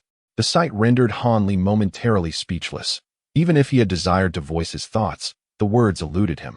Yet, the most disconcerting aspect was the peculiar pattern, spanning several feet, that adorned the center of the stone floor. The design appeared to be composed of some sort of powder, and due to his inability to approach for a closer inspection, Hanli could not ascertain its nature. Surrounding this enigmatic symbol were several fist-sized pieces of jade, which glimmered radiantly in the candlelight, unmistakably rare treasures. Should connoisseurs of such gems lay eyes upon these exquisite raw stones, carelessly embedded in the stone flooring, they would likely suffer sleepless nights, tormented by the thought of such splendid jade being so wantonly marred. Hanli was engrossed in his thoughts while hidden within his own body when, with a sudden thud, he was unceremoniously tossed into the very center of the pattern. Lying supine upon the ground, with only the ceiling in his view, Hanli felt a tinge of anxiety. At such a critical juncture, the inability to discern Dr. Mo's every move left him unsettled. Yet, caught in the web of circumstances beyond his control, he could only seek solace in the thought that at least he was not facing downward. Otherwise, he would have had nothing but a ceiling to gaze upon. Suddenly, a series of peculiar sounds erupted, piquing Hanli's curiosity. However, he soon realized that the light had dimmed considerably, coming to the understanding that Dr. Mo had extinguished a significant portion of the flames. Yet, the intent behind such an action remained elusive. Moments later, Dr. Mo spoke, his voice chillingly clear. Is the method you propose truly viable? Understand, I have wagered everything on this. Hanli found himself somewhat bewildered, pondering the implications of the words spoken. Was it directed at him? Yet, the tone suggested otherwise. However, within the stone chamber, there were no other souls present apart from the two of them. Perhaps Dr. Mo had quickly forgotten that he was affixed with the accursed yellow paper, rendering him utterly speechless. There was no doubt about it. Had the 7 ghosts devouring souls technique and focused spirit talismans I transmitted to you ever contained any deception? A strange man's voice suddenly resonated within the chamber, and from the timbre, he seemed quite youthful, appearing to be in his 20s. Hanli had become numb to the peculiarities of his experiences. Today, the bizarre occurrences he encountered far exceeded those he had heard about in previous years. At this moment, even the most jarring voice emerging seemed of little consequence. Humph. It was useful before. What good is it now? Dr. Mo's profanities astonished Hanli, who would have deemed such an outburst trivial in the past. Yet, contemplating the strikingly handsome visage of Dr. Mo, juxtaposed with his vulgar language, elicited a bittersweet amusement in Hanli. If you had deliberately left me a loophole at the critical moment, ensnaring me in a trap, whom would I seek for redress? Do not speak of being my guarantor. You must remember that you were meant to be dead, and I am the one who ended your life. Can you truly harbor no resentment? Can you not secretly deceive me? Dr. Mo's relentless inquiries left no room for rebuttal, as if he sought to unburden all his inner turmoil. Following this, aside from Dr. Mo's heavy breaths, there ensued a prolonged silence, as still as the grave. Upon hearing these words, Hanli could not help but feel a chill run down his spine. This suddenly appearing young man was, in fact, a person who had once succumbed to death. Could he possibly be a ghost? Furthermore, from their discourse, it became evident that the extraordinary technique employed by Dr. Mo had been derived from this individual. What more do you require of me? I have already sworn a toxic oath in the name of my ancestors, my parents, my entire family, and even my entire clan. Is this not sufficient for your satisfaction? The young man finally spoke up, filled with indignation. Hanli's heart sank. This youth was indeed so heartless, wagering the lives of so many beloved kin merely to gain the trust of Dr. Mo. This revealed him to be a person of inherently cold disposition. The faint sense of camaraderie born from shared suffering instantly evaporated. Indeed, I cannot inflict any harm upon you. Your corporeal form has been utterly destroyed, leaving only your primordial spirit lingering here, forever deprived of the light of day. This fate, while not as dire as complete annihilation, is hardly a preferable existence. Dr. Mo's tone softened, indicating his reluctance to sever ties completely. Chapter 56. The Sphere of Light Battle Yuzitong. I wish to offer you one final warning. Should any misfortune befall me, you will not fare well. Understand that your current primordial form cannot endure for much longer. Without my assistance in locating a suitable vessel, you risk truly dissolving into nothingness. Therefore, if there are any omissions or falsehoods in your techniques, now is the time to confess. It is not too late. And I will harbor no resentment toward you. I could even utter a curse in your presence. Nevertheless, Dr. Mo persisted, striving to enlighten the youth. Hanli finally comprehended the underlying concerns. Dr. Mo, burdened with anxiety, had expressed these seemingly pointless words out of fear that this individual, Yuzitong, might have tampered with the transmission of the technique, leading to potential errors that could bring calamity upon himself. Thus, at this critical juncture, he hesitated, hoping to extract further confirmation from the other party to assuage his apprehensions. The method of possession I impart to you is devoid of any alterations. Should I deceive you? May my entire clan face divine retribution, meet untimely ends, and be utterly annihilated. Without the slightest hesitation, Yuzitong resolutely issued a solemn oath, indicating his awareness of Dr. Mo's apprehensions.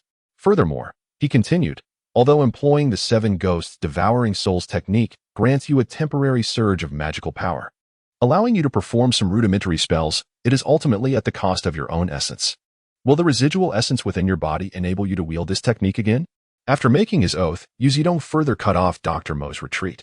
Following his words, silence enveloped the stone chamber once more, punctuated only by the restless pacing of Dr. Mo within. In his heart, Hanli silently prayed. For the first time in his life, he, a man who had never believed in deities, made a wish to the passing immortal, hoping that the entity would be struck with fear and abandon its nefarious intentions towards him. Though he was acutely aware of the absurdity of his plea and the self-deception it entailed, it was the sole recourse available to him at that moment. Indeed, to trust those in positions of power while remaining wary of the untrustworthy is a prudent approach when one seeks substantial gains. It is only natural to embrace a modicum of risk. Dr. Mo finally resolved himself. Upon hearing these words, Hanli felt a wave of despair wash over him. If he had the capacity to feel his face, it would surely be ashen, reflecting his profound dejection. In contrast, Yuzitong appeared quite elated, his voice brimming with excitement. Then I shall take your auspicious words to heart. Rest assured, my esteemed Dr. Mo, I am a man of my word. Once success is attained, I will promptly assist you in procuring a vessel endowed with spiritual roots, ensuring that you, my dear brother, you are not shortchanged. Dr. Mo, captivated by Yuzitong's enticing rhetoric, found himself lost in reverie, and as he envisioned the promising prospects following the casting of the spell, his heart ignited with fervor. He began to treat Yuzitong with greater respect, his words laced with a subtle intent to win him over. I am most grateful, Brother Mo. Upon our success, I shall not withhold any of my cultivation methods. I will share them all with you. Yuzitong, equally cunning, deftly closed the gap between them, forging a connection with his counterpart. Hearing the conversation beside him clearly, Hanli was engulfed in fury, his anger reaching a boiling point. These two individuals were indeed colluding shamelessly, treating his body as if it were their own possession, utterly disregarding their master's opinions. Yet, in his current predicament, he found himself utterly powerless. Dr. Mo, casting aside his lingering doubts and having made up his mind, resolved not to procrastinate any longer. Producing several slender golden needles from an unknown source, he deftly inserted them into the designated points at the back of his head, invigorating himself and enhancing his spirit. Ensuring he had ample energy to perform his incantations without error, he then approached Hanli, propping him up and adjusting his posture, positioning him cross-legged on the ground. Taking his place opposite Hanli, he clasped his hands tightly around his shoulders and settled down. With a decisive gesture, Dr. Mo formed a hand seal and flicked his wrist, sending forth a beam of red light that struck the pattern beneath Hanli, instantly illuminating several surrounding jade stones.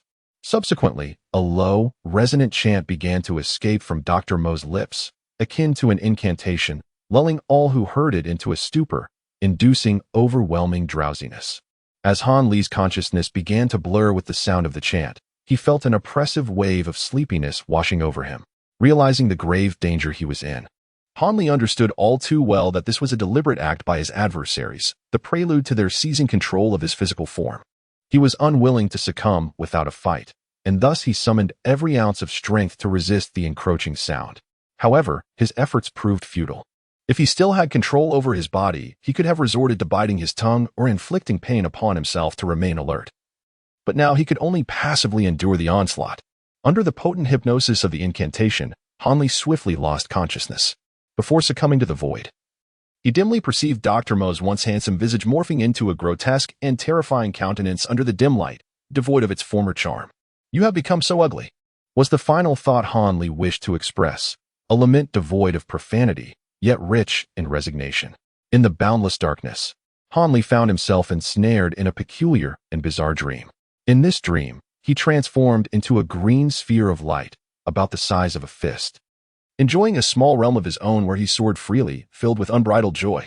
However, his euphoria was abruptly interrupted by the intrusion of a yellow sphere of light. Diminutive in size, no larger than a thumb, yet brimming with a menacing energy. Upon spotting Han Li, it lunged ferociously, opening its wide maw to bite him. Unfazed, Han Li retaliated in kind, manifesting a mouth of his own to counter the attack. Before long, the yellow sphere, outmatched by Han Li's larger size, was easily consumed, bringing this encounter to a swift conclusion. The new adversary, upon witnessing Han Li's transformation into a green sphere, exhibited a moment of surprise, hesitating momentarily. Yet, having just savored the exquisite thrill of devouring other spheres, Han Li was unwilling to let this opportunity slip away, disregarding the disparity in their strengths, and charged forward. The opposing sphere, seeing Han Li's boldness, had no choice but to engage, and thus they clashed in a fierce exchange of bites. The opponent's physique was somewhat larger than Han Li's, yet it appeared feeble and frail, clearly nothing more than a hollow shell. It could only endure a brief moment longer than the yellow figure before ultimately succumbing and beginning to flee. Han Li was relentless in his pursuit, but his opponent proved to be exceedingly cunning. Whenever captured, it would deftly detach the bitten part and continue its escape, ultimately managing to flee the area, albeit diminished in size by a third. After enduring 2 battles, this realm remained solely under Han Li's dominion. The luminous orb he had transformed into eagerly awaited the arrival of other intruders, yet, regrettably, none ever came. As time passed, he grew indifferent, continuing to drift joyfully in solitude. An eternity seemed to unfold in this manner. Chapter 57. Awakening to the fallen foe. A chilling sensation began to emanate from the hidden depths of Han Li's heart, gradually coursing through his entire being, rousing him from his slumber. As Han Li awoke, he was immediately beset by an overwhelming heaviness in his head, accompanied by a dull ache. His body felt utterly languid and frail, as though he had just emerged from a grave illness. He struggled to open his eyes, but his eyelids felt leaden, refusing to budge even slightly. In his haze, fragments of the events preceding his unconsciousness began to surface in Han Li's mind. A sudden jolt of realization sent a shiver down his spine, sharpening his thoughts momentarily. He hurriedly assessed his condition, pondering whether Dr. Mo's treatment had indeed failed. The unexpected revelation struck him, presenting the only plausible explanation. Suppressing his exhilaration, Han Li patiently endeavored to regain some strength, finally managing to crack his eyelids open just enough to discern his surroundings. Upon doing so, he was met with the sight of a gaunt, elderly face, crowned with a shock of white hair, unmistakably belonging to Dr. Mo. Yet, the visage appeared even more aged than before, as though a decade had been added to the weariness etched upon his features, rendering him a decrepit old man. In that moment, Dr. Mo's eyes widened in terror as he gazed at Han Li. Han Li was taken aback, his entire body instantly tensing with a surge of adrenaline. Casting aside any lingering sense of weakness, his first instinct was to strike preemptively, to seize the initiative. Having learned from his previous experiences, Han Li was resolute in ensuring he would not be easily subdued again. However, he soon noticed something peculiar. His opponent stood frozen, utterly motionless, devoid of any breath or signs of life, as if they had long since departed this world. Han Li furrowed his brow, yet dared not let his guard down, remaining vigilant as he intently scrutinized the face of his opponent, searching for any signs of weakness. After a prolonged observation lasting a quarter of an hour, he was compelled to concede that the figure before him bore little resemblance to a living being. After a moment's hesitation, he cautiously approached, extending one hand to grasp the opponent's wrist while placing the other beneath the nostrils to test for breath. After a brief moment of silence, he found no response. With this realization, Han Li's heart finally settled, and a profound sense of ease enveloped him as the immense weight that had long oppressed his spirit was cast aside. With his mind now at ease, he began to cast his gaze beyond the corpse of Dr. Mo, seeking any clues that might reveal the circumstances of the demise. The surrounding oil lamps and candles still flickered, indicating that he had not lost consciousness for long. Nearby, several green jade stones had dulled to a gray hue, suggesting a significant decline in their quality, rendering them rather unremarkable. Shifting his gaze to the corner of the stone chamber, he spotted something that was furtively attempting to evade his line of sight. This object was familiar to him. It was the adversary he had last battled in his dreams. The one who had slipped from his grasp, a green orb that had been devoured by a third. At this moment, it was desperately trying to burrow into the corner, seemingly fearful of Han Li and attempting to conceal itself. At first, Han Li was somewhat taken aback, but soon he thoughtfully propped his chin with one hand and pondered for a while. After a brief moment, he stood up and approached the glowing orb. He halted only half a yard away, slowly uttering, "I believe we should introduce ourselves. You must be Yu Zitong." The green sphere trembled slightly, its radiance flickering erratically. Upon hearing Han Li speak its name, it dimmed momentarily before regaining its brilliance. "You have deduced my identity. Indeed, you are not to be underestimated." Being a disciple of Mo Jiren, equally formidable and challenging to contend with, the orb seemed to resign itself to fate, unexpectedly articulating human speech, its tone unmistakably that of the young man. It did not attempt to refute Han Li's assertion, but directly acknowledged his suspicion. "Might I ask for some clarification? Please enlighten me regarding the circumstances." Even upon realizing that this entity was one of the culprits who sought his demise, Han Li displayed not a hint of anger, remaining composed and unhurried. However, Yu Zitong, observing Han Li's calm demeanor, inexplicably felt a chill run down his spine, sensing impending doom. Having recently experienced the severity of this harbinger of misfortune in a psychic battle, where he had been partially devoured, suffering significant loss of his spiritual power, he now found himself bereft of protective abilities, engendering an unshakable fear within him. "What is it that you wish to know?" he queried, fully aware that his adversary had narrowly escaped death, rendering him emotionally volatile and dangerously unpredictable. Despite Han Li's outward tranquility, there lurked beneath the surface a potential tempest of fury, akin to a volcano on the brink of eruption. Given that he had already been discovered, the most prudent course of action was to cooperate, avoiding any provocation that might challenge Han Li's patience. He had no desire to be unwittingly consumed by the other's impulsiveness. "First, elucidate your identity. Then, recount your acquaintance with Dr. Mo and the original plan in its entirety. I have ample time to hear your account." Han Li spoke with a mask-like expression, devoid of any visible emotional fluctuation. Chapter 58, The Cultivator Ahem. To begin with, I too am a victim. Yu Zitong sought to elicit Han Li's sympathy, attempting to distance himself from Dr. Mo, but upon seeing Han Li's indifference, he continued, "I was originally a rogue cultivator." Yu Zitong candidly recounted his origins and the events that transpired, portraying himself as a pitiable figure coerced into complicity by Dr. Mo, thereby shifting all blame onto the deceased doctor. Han Li, of course, could not fully trust the words he was told. However, by piecing together the fragments of truth revealed by Dr. Mo, he was able to glean a semblance of the reality behind the situation. By discarding the potentially false elements in the other party's discourse, Han Li acquired a general understanding of the events that transpired. The claim of having discovered a certain mystical tome at a secret location, from which he allegedly derived a method to restore his powers, was nothing but a fabricated tale. The truth was that it was solely due to Yu Zitong that Dr. Mo managed to regain his abilities. Yet it was also because of Yu Zitong that he found himself ensnared by a curse. In truth, Yu Zitong was a member of a so-called cultivator family, who had trained in the eternal spring technique to the 7th level, achieving a certain degree of mastery. However, due to limitations in his innate talent, he could not advance further, failing to meet the foundational requirements necessary for true cultivation. A cultivator who had not established their foundation could not be considered a true member of the sect and was thereby barred from formally entering the realm of cultivation.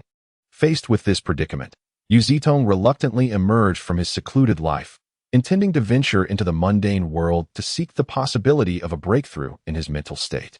With such alluring aspirations, the youthful Yu Zitong stepped into the secular realm, only to be dazzled by its myriad distractions.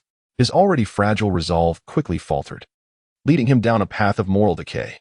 Before long, he found himself as a favored guest in the household of a powerful elite, indulging in the luxuries of the world, and his desire for cultivation gradually diminished. For a disciple like Yu Zitong, who had abandoned his path, his family would inevitably remove his name from their genealogy after a century. Thus, he would be considered a mundane person, forever severed from his lineage. Unless a descendant with exceptional talent for cultivation were to arise, allowing for a return to the family fold.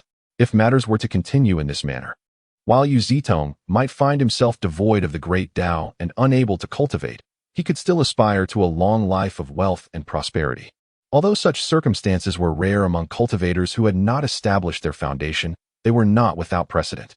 Yet, whether it was a stroke of divine providence or merely a twist of fate, several years later, while meandering through the streets, he chanced upon a visit to a herbal shop.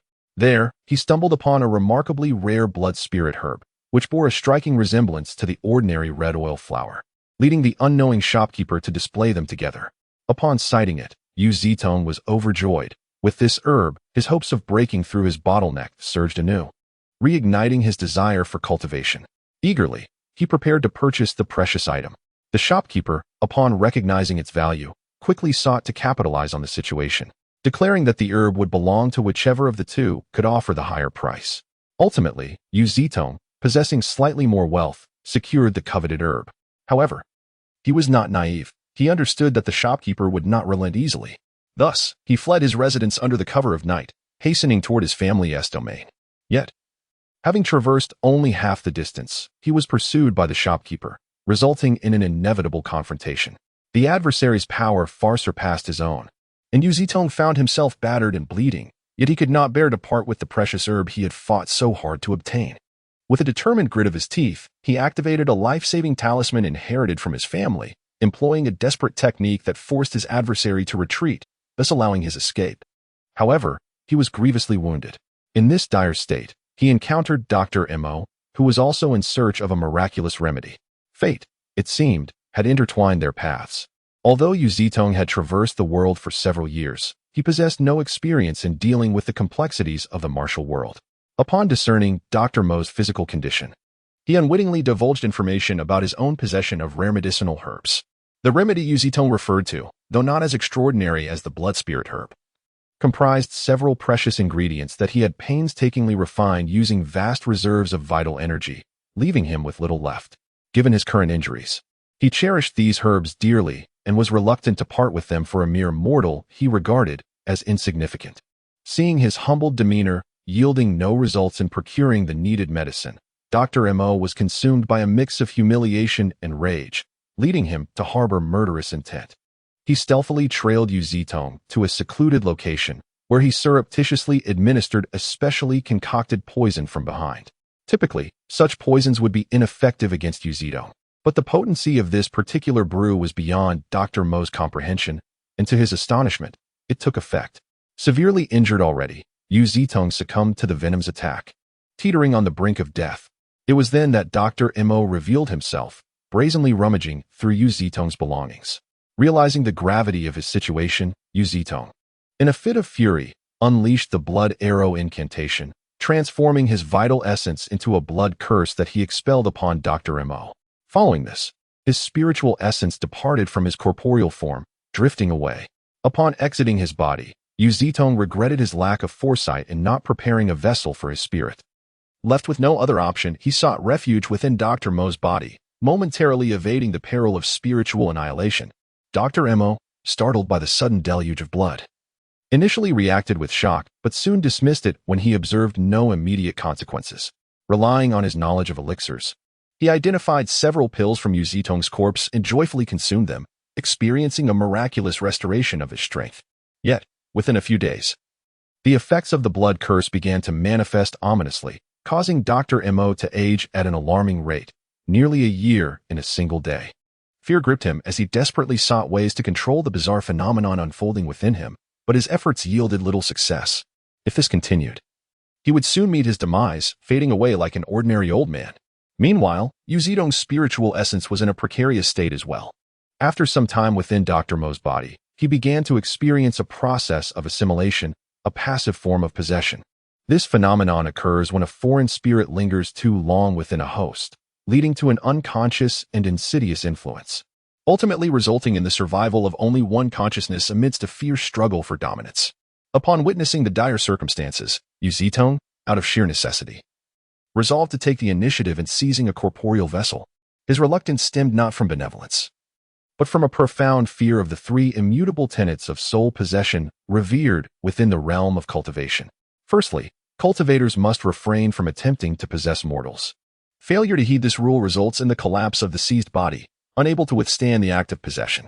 Secondly, possession is only viable when a practitioner of superior mystical power attempts to seize the body of one with lesser skills, as the greater the disparity in power, the safer the endeavor. Thirdly, throughout a cultivator's life, regardless of their level of power, they may only attempt possession once. Any subsequent attempt leads to the inexplicable annihilation of their primordial spirit. These three ironclad laws, forged through countless trials, have thwarted innumerable nefarious individuals seeking to wreak havoc through possession or cunningly evade impending calamities. The heavens have indeed issued warnings against such transgressions, ensuring that no cultivator could unleash chaos upon the world through this method. Thus, had Dr. Mo been a cultivator, Yu Zedong would have harbored no fear.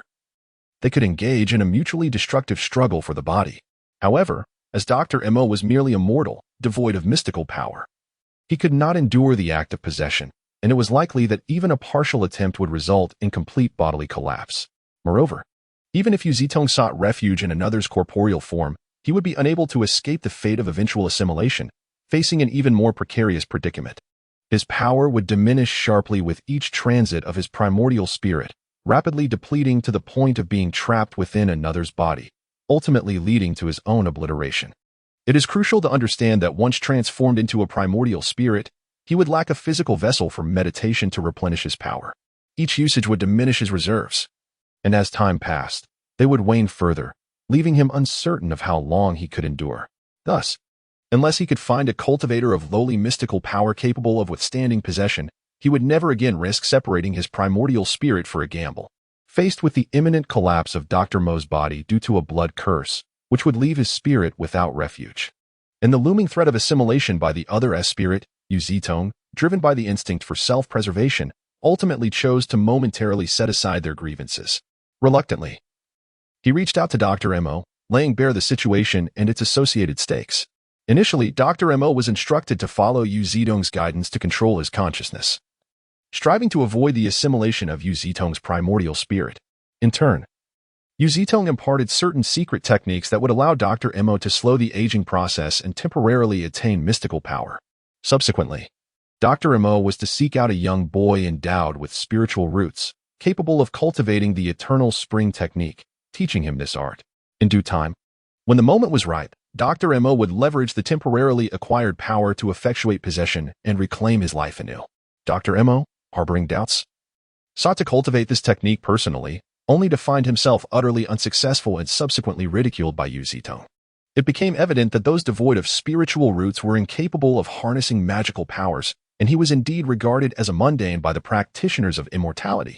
Ultimately, after successfully seizing a new body, Dr. Mo, having ample time to recuperate, was tasked with assisting the other party in locating a suitable physical vessel and facilitating their possession. While these terms appeared to be advantageous for Dr. Mo, they were a necessary compromise, given the imminent threat of Yu Zedong's assimilation. In his disadvantaged position, he had little choice but to concede some ground. However, the extent of his loss remained known only to him. During this process, Yu Zedong had suggested that Dr. Mo seek assistance at his family's secluded refuge, but the seasoned Dr. Mo was unwilling to relinquish control and firmly declined, which left Yu Zedong seething with resentment in the days that followed.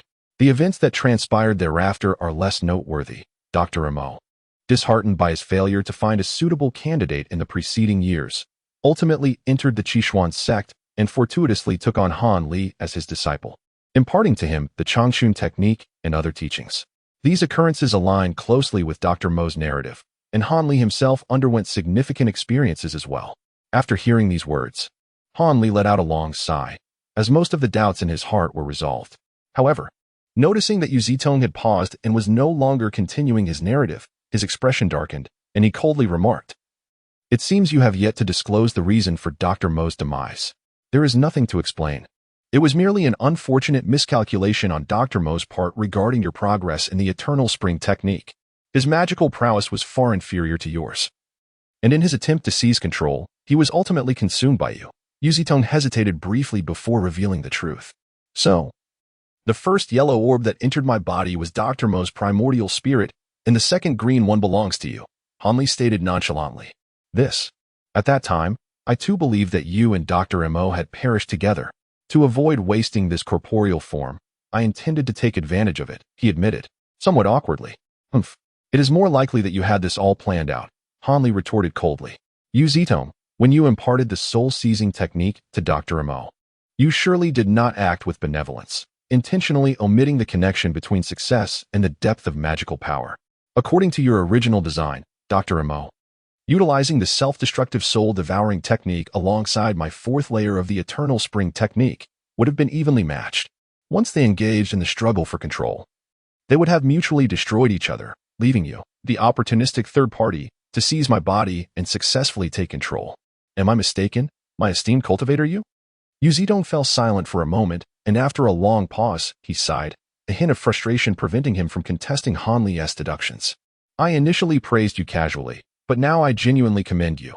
You are exceptionally clever, surpassing even the adept Mo Jiren," he conceded. "You are indeed correct. All of this was orchestrated by me. However, I did not anticipate your extraordinary cultivation talent, which allowed you to reach the sixth layer of the eternal spring technique in such a short time, merely one layer below me. Not only did you effortlessly engulf Dr. Mo's primordial spirit, but even my severely weakened spirit was no match for yours, resulting in a considerable loss of my own vitality." Yet, his tone shifted, becoming arrogant. "Mo Jiren is but an ordinary mortal, daring to aspire to equal standing with us cultivators, seeking camaraderie. Does he even deserve it? However, you are different. You possess a natural spiritual root and exceptional talent, making it a pity to waste such potential in the mundane world. If you would assist me in finding a suitable vessel and collaborate in the soul-seizing process, I would gladly serve as your guide, introducing you to the elders of my family and accepting you as my disciple. What do you think?" Yu Zitong spoke with confidence, firmly believing that no one could resist the allure of immortality and transcendence. He recalled how Dr. Mo had once harbored deep animosity towards him, yet under similar circumstances, he had ultimately complied. He was convinced that if he offered Hanli just a taste of the sweetness of power, he would inevitably yield to his proposal. Disappointed, Yu Zitong observed that, despite his enticing words, Hanli did not display any sign of excitement. Instead, he maintained a serene demeanor, as if the conversation had stirred not a single ripple in his heart. "I will consider the matter of collaboration in due course, but for now, I have a question that I hope you can elucidate," Hanli said, fixing his clear gaze upon the glowing orb. "Very well, ask away," Yu Zitong responded candidly, demonstrating a profound understanding of the adage that one must bow their head when under the eaves of another. Hanli did not immediately speak, but instead lifted his gaze to the ceiling, pondering for a moment as if contemplating the most appropriate way to articulate his thoughts. Yu Zitong was startled by Hanli's serious demeanor, his mind racing with apprehension about the troublesome question Hanli might pose. "I wish to know, after I have partially devoured the essence of Dr. Mo and yourself, what adverse consequences might arise? Why does my head feel swollen? As if it has accumulated a multitude of things, yet I am unable to examine them? Surely, there is nothing amiss?" At last, Hanli voiced the concern that had troubled him since awakening.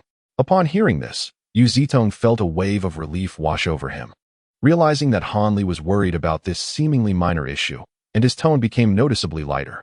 "Ah, so it is this matter. My dear brother, you are overthinking it. There is no need for concern. You must understand that the things lodged in your mind will gradually dissipate over the course of a year or two, requiring no effort on your part. Then, are you suggesting that my consumption of these things is utterly futile, that nothing remains?" Hanli regarded him with a skeptical glance, subtly conveying his disbelief. "It is not entirely true that nothing can be retained. However, what can be preserved is indeed quite limited," Yu Zitong hastily clarified, anxious to prevent any misunderstanding. "The memories, experiences, and emotions contained within are entirely untouchable. Absorbing them could lead to mild insanity or, in severe cases, a catastrophic mental rupture. You must understand that the essence of one's spirit is the most delicate of entities. It cannot be carelessly fused with other substances. Temporarily housing another's essence within your mind is permissible, but transforming it into your own is sheer folly. Otherwise, if one could merely seize another's essence to acquire their experiences, memories, and techniques, chaos would ensue. Who would then diligently practice or seek to comprehend the nuances of their craft? A mere seizure would grant them everything. Among the devoured essences, the only aspect that could be harnessed is a minuscule amount of the primal energy contained within. This can slightly enhance one's own essence, yet only to a limited extent, as this energy dissipates rapidly, often vanishing within mere days, rendering it unusable thereafter. As Han Li listened to Yu Zedong's explanation, he gradually set aside the last remnants of his lingering concerns. He could discern that the other party was not deceiving him at this moment. Yu Zedong was likely contemplating a collaboration akin to that with Dr. Mo, and would naturally refrain from misleading him on a matter that could be quickly clarified. After Yu Zedong concluded his final statement, he noticed Han Li nodding in acknowledgement, indicating that he believed what was said. A flicker of joy ignited within him, and the luminous orb that embodied his essence seemed to shine even brighter. Eagerly, he inquired, "Brother Han, it appears you are quite satisfied with my explanation. Shall we now discuss the particulars of our collaboration? Indeed, the opportunity to partner with an immortal cultivator is a rare and splendid affair." Han Li suddenly beamed, revealing a dazzling smile that showcased his pristine teeth, radiating sincerity. "Really?" Yu Zedong exclaimed, filled with excitement at the unexpected agreement before any persuasion had been necessary. He quickly sought confirmation. Then, with a smile, he retrieved an object from his bosom and addressed Yu Zedong in a cordial tone. "Since we are now partners, would you be so kind as to indulge me in a small experiment before we delve into the specifics of our discussion?" "An experiment?" Yu Zedong hesitated, his gaze fixed on the cylindrical object in Han Li's hand, which seemed eerily familiar, stirring a sense of foreboding within him. "Indeed, a poison testing experiment." As Han Li's voice faded, his thumb, poised upon the cylindrical object, subtly twitched. In an instant, a murky black liquid erupted from within, exuding a foul stench that surged toward its intended target. A cry of despair escaped Yu Zedong from the radiant orb, as the vile liquid struck his primordial spirit directly. The verdant glow surrounding him dimmed significantly, indicating the severity of his injuries. "You, how could you resort to such treachery, poisoning me in ambush?" Yu Zedong shrieked, his voice strained, seemingly unable to comprehend the calamity that had just unfolded. Han Li disregarded the fury of his opponent. He reached for the buckle above his abdomen, and with a swift motion, drew forth a brilliantly polished sword from the concealed compartment of his belt. This blade, approximately the width of a finger and about 1.5 feet in length, possessed an extraordinary flexibility, characterizing it as a rare jade short sword. This exquisite weapon was the last short sword forged at great expense by a blacksmith for Han Li, and it was also the most costly. However, since he was not particularly skilled in wielding such weapons, he had refrained from using it until now, unexpectedly finding himself in need of it at this moment. Han Li grasped the weapon he had long concealed, which had almost never had the chance to be drawn, and his countenance darkened profoundly. The previous smile utterly vanished. With a look of disdain, he cast a glance at the still trembling primordial spirit and, without uttering a word, leaped forward, wielding the soft sword as if it were an axe intended for chopping wood, striking fiercely at the radiant orb. Chapter 61. The annihilation of the divine despair engulfed him. Though the relentless assault of the adversary's sharp blade had weakened his primordial spirit considerably, he remained largely unconcerned. What truly rendered him helpless was the incessant erosion of the black liquid. Ever since he had been splashed with the substance, he had felt a prickling, debilitating sensation upon his primordial spirit, which gradually wore down his remaining magical power. More critically, it obstructed Yu Zedong's ability to cast spells, resulting in repeated failures as if he were ensnared. "Why do you seek to kill me? Why?" In the face of Han Li's ruthless assault, Yu Zedong's hoarse cries intermittently emanated from the luminous sphere, saturated with bitterness and resentment. Yet, Han Li remained silent, responding only with the swift motions of his blade. Soon, Yu Zedong's voice diminished, growing weaker until it was reduced to a faint, pitiful sound, ultimately fading into silence. At this moment, Han Li coldly declared, "I never collaborate with those who swear oaths by their own parents. Much less would I follow in the footsteps of Dr. Mo. To trust the assurances of a scoundrel like you." Casting a frigid glance at the last flicker of Yu Zedong's primordial spirit flame, Hanli turned resolutely toward the stone door, forcefully pushing it open. As the heavy door swung ajar, brilliant rays of sunlight streamed in from outside, illuminating the remnants of the primordial spirit. In an instant, the faint green light extinguished with a soft puff, dissipating into thin air as wisps of smoke. Thus, the sole trace of Yu Zitong's existence in this world was eradicated by Hanli, leaving no avenue for further inquiry into this individual. Had Hanli not been alerted by Dr. Mo's earlier act of extinguishing numerous lights upon entering the room, he might have remained oblivious to the fact that primordial spirits were vulnerable to light. This insight had spared him from the persistent anxiety of dealing with such an indestructible threat. However, Hanli's effortless obliteration of the adversary's primordial spirit was significantly aided by another vial of 7 poison water he had prepared in advance. This concoction, an improved variant of the 5 poison water previously acquired by Dr. Mo, incorporated a new ingredient derived from a soil mushroom flower. This toxic herb not only posed a severe threat to ordinary mortals, but also greatly hindered the primordial spirits of cultivators.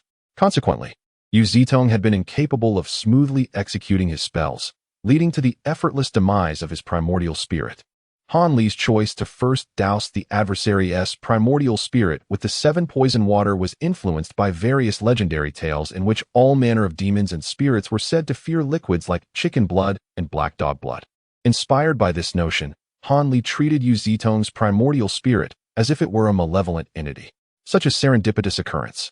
One cannot help but wonder if the spirit of Yu Zitong beneath the earth is aware, and whether it would be incensed enough to suffer a second demise from rage. Hanli was, of course, oblivious to the myriad coincidences at play. He was acutely aware that even if the venom did not achieve its intended effect, the opponent's primordial spirit would inevitably face annihilation upon his opening of the door. It was with such meticulous consideration that he resolved to strike ruthlessly at Yu Zitong, without an ounce of mercy. At long last, he found himself liberated, no longer forced to endure the days of having a blade poised at his throat. Perpetually prepared for a desperate escape. "I am finally free. I am finally free." His exclamation was abruptly severed, as if cleaved by a blade, when a colossal figure, drifting not far from the stone door, caught his eye, the formidable giant known as Iron Slave. Hanli's expression suddenly turned grim upon catching sight of this individual. He felt a familiar ache in his shoulders. He had committed a grave error, once again neglecting to inquire about the origins and weaknesses of the giant from Yu Zitong's spiritual essence. However, a slight sense of relief washed over Hanli, for the giant appeared utterly disinterested in the happenings within the stone chamber, merely wandering outside, diligently adhering to the precautionary orders issued by Dr. Mo during his lifetime. Not once glancing at the ajar stone door, Hanli furrowed his brow, feeling that the situation was somewhat precarious. The giant before him appeared rather dim-witted, obediently following orders. Yet such individuals were the most challenging to deal with, as persuasion through words would prove futile in convincing him to cease hostilities and extend a hand of peace. Once conflict ensued, Hanli recognized that he was no match for the giant. The only object that could potentially threaten him was the empty vial of poisonous liquid. By chance, Hanli's gaze fell upon the corpse of Dr. Mo, and a sudden inspiration struck him. Perhaps he could discover some means to subdue the giant from the remains. With this thought, he glanced towards the doorway, noticing the giant still restlessly pacing, showing no signs of approaching. Reassured by this observation, Hanli stepped forward, approaching Dr. Mo's lifeless body without hesitation, extending his hands to meticulously search inch by inch. Chapter 62. The transaction. A myriad of peculiar and familiar, yet unfamiliar items were unearthed by Hanli, sorted into 2 piles based on their suspicious nature, placed aside for further examination. He gradually found himself astounded by the multitude of odds and ends on Dr. Mo's person, many of which were undoubtedly lethal. Among the discoveries was a dart designed to strike swiftly and fatally, and a pouch containing sand poisoned with serpent venom. As the items accumulated, Hanli's breath quickened. The more thoroughly he searched, the more alarmed he became. It dawned on him just how fortunate he had been during his initial confrontation with Dr. Mo, had the latter not intended merely to capture him alive. He might have met his demise long ago. Wiping the cold sweat from his brow, Hanli chuckled at himself, a living man, so thoroughly intimidated by the belongings of the deceased. Upon completing his search, he began to examine each item he deemed suspicious. A small vial contained a foul-smelling substance, seemingly an antidote, which should pose no threat. A peculiar weapon resembling a small wheel, though its purpose was unknown, appeared unrelated to the giant and was set aside. As for the fragrant pouch, Han Li busied himself with various items, conversing to himself with evident enthusiasm. At that moment, he held in his hand a modest sachet embroidered with delicate white silk flowers. Ordinarily, such an unremarkable sachet would not raise anyone's suspicions. However, Han Li deemed that while this commonplace object might be fitting for an ordinary individual, its presence on someone as formidable as Dr. Imo rendered it decidedly unusual. Han Li first held it with one hand, gauging its weight, and found it quite light, suggesting it contained no heavy items. He then squeezed it slightly, feeling a paper-like texture, as if it concealed pages of a book within.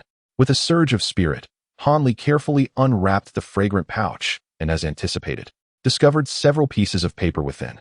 A brief glance revealed the familiar handwriting of Dr. Imo, which instilled a sense of assurance within him.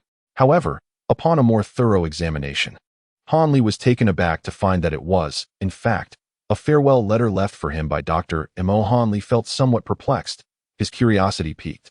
He picked up the several sheets of paper and scrutinized them in detail. Upon finishing, he let out a long, heavy sigh, gazing skyward, his brow furrowed in deep thought. A weight of concern settling upon him. With his hands clasped behind his back, he paced like an elderly man, wandering aimlessly.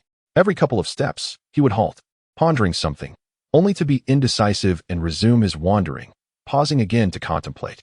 Thus, unconsciously, Han Li circled around the corpse of Dr. Imo. Much like a donkey laboring in a mill, endlessly revolving.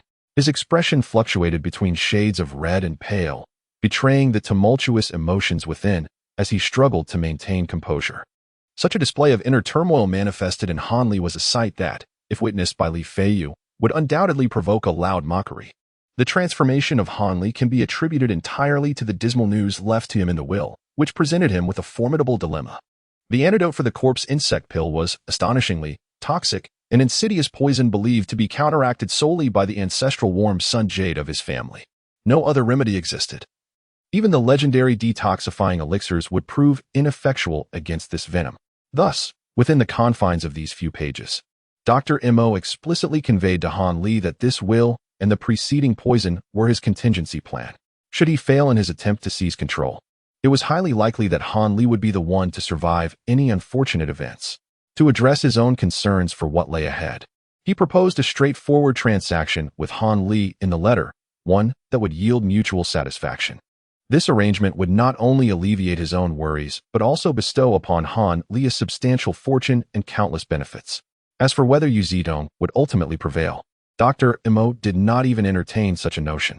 In his correspondence, he spoke of him with disdain, deeming this individual not only cold-hearted but also cowardly, possessing merely a modicum of cleverness. Even as a cultivator, he was unlikely to achieve anything significant. The one who would ultimately triumph would certainly not be him.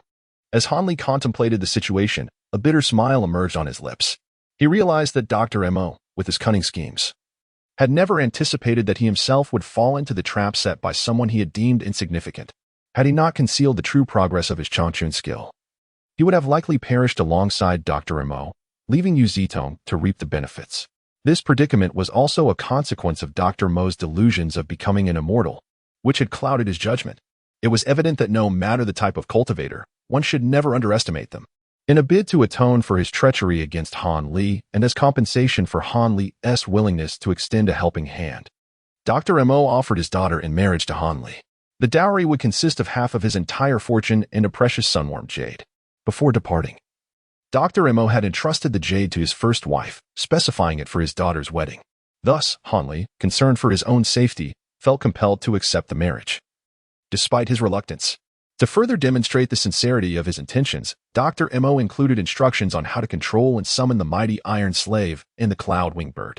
Han Li found it perplexing that the other party vaguely indicated that the Iron Slave was a soulless, mindless corpse, with its original soul already reincarnated, assuring Han Li that there was no need for sorrow. This left Han Li somewhat bewildered. Did he truly appear to be a person of deep emotions? Nevertheless, setting aside the matter of poisoning, the prospect of such immense wealth was undeniably enticing to Han Li, known for his sensitivity to financial matters. He was genuinely intrigued by the transaction proposed by Dr. Imo. The idea of marrying his daughter stirred unfamiliar feelings within Han Li, especially considering that Dr. Mo's appearance suggested his daughter could not possibly be unattractive. However, The risks associated with this arrangement were considerable. A single misstep could cost him his life, as those whom Dr. Mo regarded as adversaries were not easily dealt with. Dr. Mo, meticulous in arranging his affairs, had intertwined Han Li's fate with the safety of his wife and daughter using a web of life, beauty, and vast riches. It seemed that Han Li had no choice but to reluctantly swallow this honey-coated poison. Chapter 63. The True Face. After traversing numerous circles, Han Li finally came to a halt. Whether to proceed with this transaction or to defer the decision until a later time when the poison became insurmountable was a dilemma he could only contemplate with resignation. Then, casting a glance at the imposing figure outside, he recalled the enigmatic words inscribed at the end of the will, stirring a flicker of curiosity within him. He resolved to attempt a method of controlling the giant. Han Li bent down and retrieved a small bell crafted from brass from the heap of items. This bell, modest in size, could easily be cradled in the palm of one hand. However, its exquisite craftsmanship and harmonious proportions were unmistakable, indicative of a highly skilled artisan's work.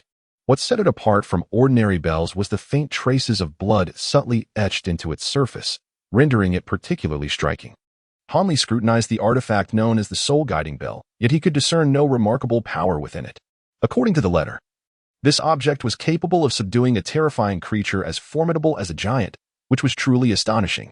Han Li cradled the small bell in his left hand, while casually grasping a dagger in his right.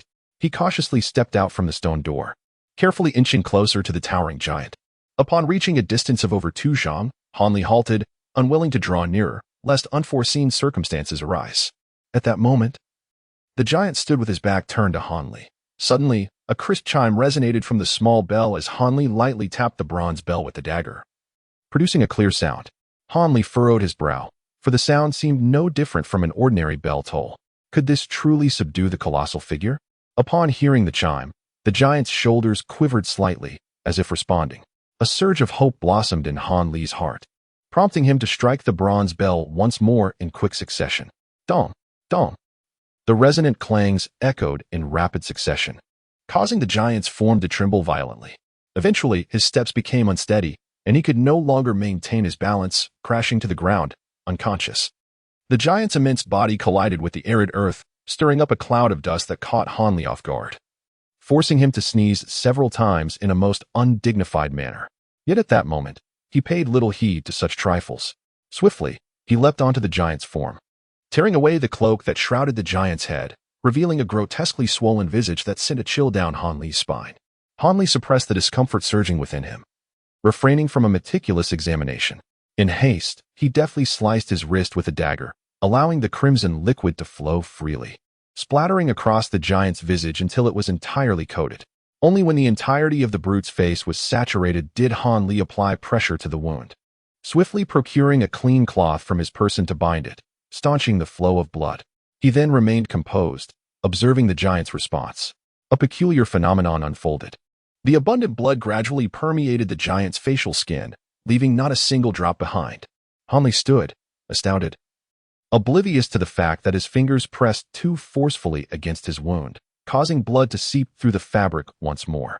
As the last vestiges of blood were absorbed, the giant opened his eyes and slowly rose to his feet, his expression vacant, his gaze devoid of emotion. However, the moment the giant's head turned and his eyes met Han Li's, Han Li felt a sudden, disorienting buzz in his mind. An unfamiliar yet strangely familiar sensation burgeoned within his heart, as if an external essence had intruded deep within him, akin to a well-tamed puppy, incessantly circling around Han Li. Yearning for his attention, Han Li was taken aback, but he quickly composed himself as he observed the giant's previously rigid expression transform into one of complete subservience. This sudden change filled Han Li with an extraordinary sensation, as if he held the power to dictate the very existence and demise of the other. Han Li suppressed the surprise within him and solemnly issued a command to the giant. Go and dismantle that stone door for me. Typically averse to extreme emotions, Han Li could not help but grin broadly at the prospect of having such a formidable ally at his beck and call, with such a powerful henchman at his disposal. The ordinary dangers that lay ahead seemed utterly trivial. As Han Li excitedly contemplated the splendid life that lay ahead, he couldn't help but scrutinize the giant's imposing figure with eager eyes. The more he examined the colossal man, the more satisfaction blossomed within him. What he had initially deemed an excessively unattractive visage now appeared increasingly pleasing, even evoking a sense of familiarity. Familiarity? Hanli was startled by this sentiment, puzzled by how he could feel a sense of recognition towards a face he had never encountered before. Driven by curiosity, he began to observe the giant's features more closely, seeking to unravel the mystery behind this feeling. Gradually, he discerned that if the giant's somewhat swollen features were restored to their original proportions and slightly scaled down, the face would not be deemed unattractive at all. In fact, it possessed a certain endearing quality, reminiscent of a countenance that Hanli found profoundly familiar. Hanli's complexion was somewhat pale, and after a prolonged silence, he finally extended both hands, gently caressing the face of the giant. "Brother Zhang, is it truly you?" His voice was remarkably low, yet it conveyed an air of tranquility. The visage he beheld, reconstructed anew, bore an uncanny resemblance to his long-lost friend, Zhang Tai. Coupled with the enigmatic words left behind by Dr. Mo, Hanli felt an overwhelming certainty that the giant was deeply connected to Zhang Tai. Could it be that, as hinted in the letter, this formidable figure was merely the corporeal form of Zhang Tai, with his spirit having long since departed? Yet, what could account for the alarming stature of this being? Chapter 64, The Melodious Soul. Hanli felt the chilling temperature of the giant's body with his fingers, gazing into his vacant and expressionless eyes. Meanwhile, he speculated about the tribulations that Zhang Tai had endured. It was highly probable that Dr. Mo had colluded with Yu Zitong to abduct Zhang Tai, who had once made significant progress in the elephant armor technique, and subsequently fabricated a false narrative of his departure, deceiving numerous observers from the Qishuan sect. In the shadows, they must have employed some form of sorcery to obliterate Zhang Tai's soul, transforming his body into a bizarre semblance reminiscent of the state of mastery in the elephant armor technique. Hanli's conjecture proved remarkably accurate, and the reality was indeed not far removed from it. However, Yu Zitong held no interest whatsoever in such an unrefined corpse, even scoffing at it. During the time when his Dharma body still existed, he possessed numerous methods to subdue such incomplete corpses, and in comparison to the advanced armored corpses of genuine cultivators, their power was vastly inferior, rendering them mere displays of grandeur in the mundane world. Their sole advantage might lie in the simplicity of their materials and the ease of their crafting. Even those with a modicum of spiritual power could produce them. In that fleeting moment, he felt a chill seep into his heart, not for Zhang Tai's dismal fate, but rather due to the unsettling awareness of his own cold indifference. He had anticipated that upon learning of his friend's tragic end, he would raise his head in fury, calling out the names of Mo Ju and Yu Zitong with a voice brimming with hatred. Yet, in reality, aside from a slight sorrow, he felt no profound agitation or wrath, as if the fallen Zhang Tai were not an old friend, but merely an unrelated passerby. Could it be that his understanding of Zhang Tai as merely a shell, devoid of his true essence, rendered him indifferent? Or had his heart grown excessively callous? This display of selfish detachment instilled a sense of fear within Hanli himself. At that moment, he realized, without knowing when it had transpired, he had become so utterly estranged. Hanli finally awoke from his stupor, casting a complex gaze upon the imposing figure before him, uncertain of how to address him. Recalling the words of Dr. Mo, who spoke of a soul lost to the realm of the living, Hanli raised his eyes to the heavens and softly uttered, "Brother Zhang, I trust you have since been reborn. The body you left behind has become of no use, so I shall borrow it for my own purposes. I promise to wield it with utmost care, and I hope you will not hold it against me." After this prayer-like declaration, Hanli felt a semblance of calm wash over him as he turned to the giant and said, "Since you are merely the vessel left by Brother Zhang, devoid of independent spirit, I shall call you Chu Han. I hope you will lend me your strength in the days to come." Upon hearing Hanli's words, the giant stood motionless, displaying only the usual submissiveness, devoid of any semblance of consciousness. It appeared that he truly lacked independent thought and could only passively accept commands. "How foolish of me to converse with a soulless form," Hanli mused, shaking his head in self-deprecation. With a light step, he proceeded towards the stone chamber, beckoning, "Chu Han, follow me." Hanli had completely recovered from his previous despondency, his demeanor returning to normal, as if nothing had ever transpired.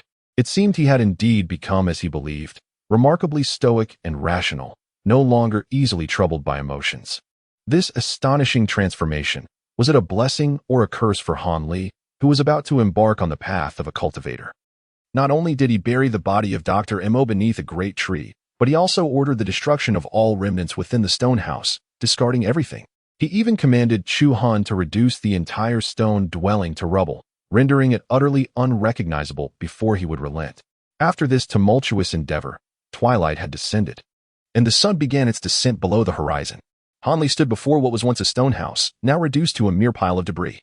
He surveyed the surroundings, finding no overlooked details, and nodded in satisfaction. Chu Han, let us depart. Tomorrow awaits a multitude of matters needing our attention. It was unfortunate that you lacked consciousness and the ability to speak. Otherwise, having someone to confer with would undoubtedly provide a sense of reassurance. Bathed in the fiery glow of the setting sun, Han Li dragged his elongated silhouette, murmuring incessantly to the giant, renamed Chu Han. It seemed he had finally found a confidant with whom he could share his thoughts, one who would not burden him with complaints. At this moment, all traces of indifference and ruthlessness vanished, revealing a demeanor akin to that of an amiable neighborly youth. This day felt interminable, as if it stretched longer than the combined years he had previously lived. Suddenly, he collapsed onto his bed, burying himself in deep slumber. He was utterly exhausted, both mentally and physically drained. Chapter 65, Han the Healer. Han Li reclined in the grand chair once favored by Dr. Mo, holding a tome adorned with the title Longevity Scripture.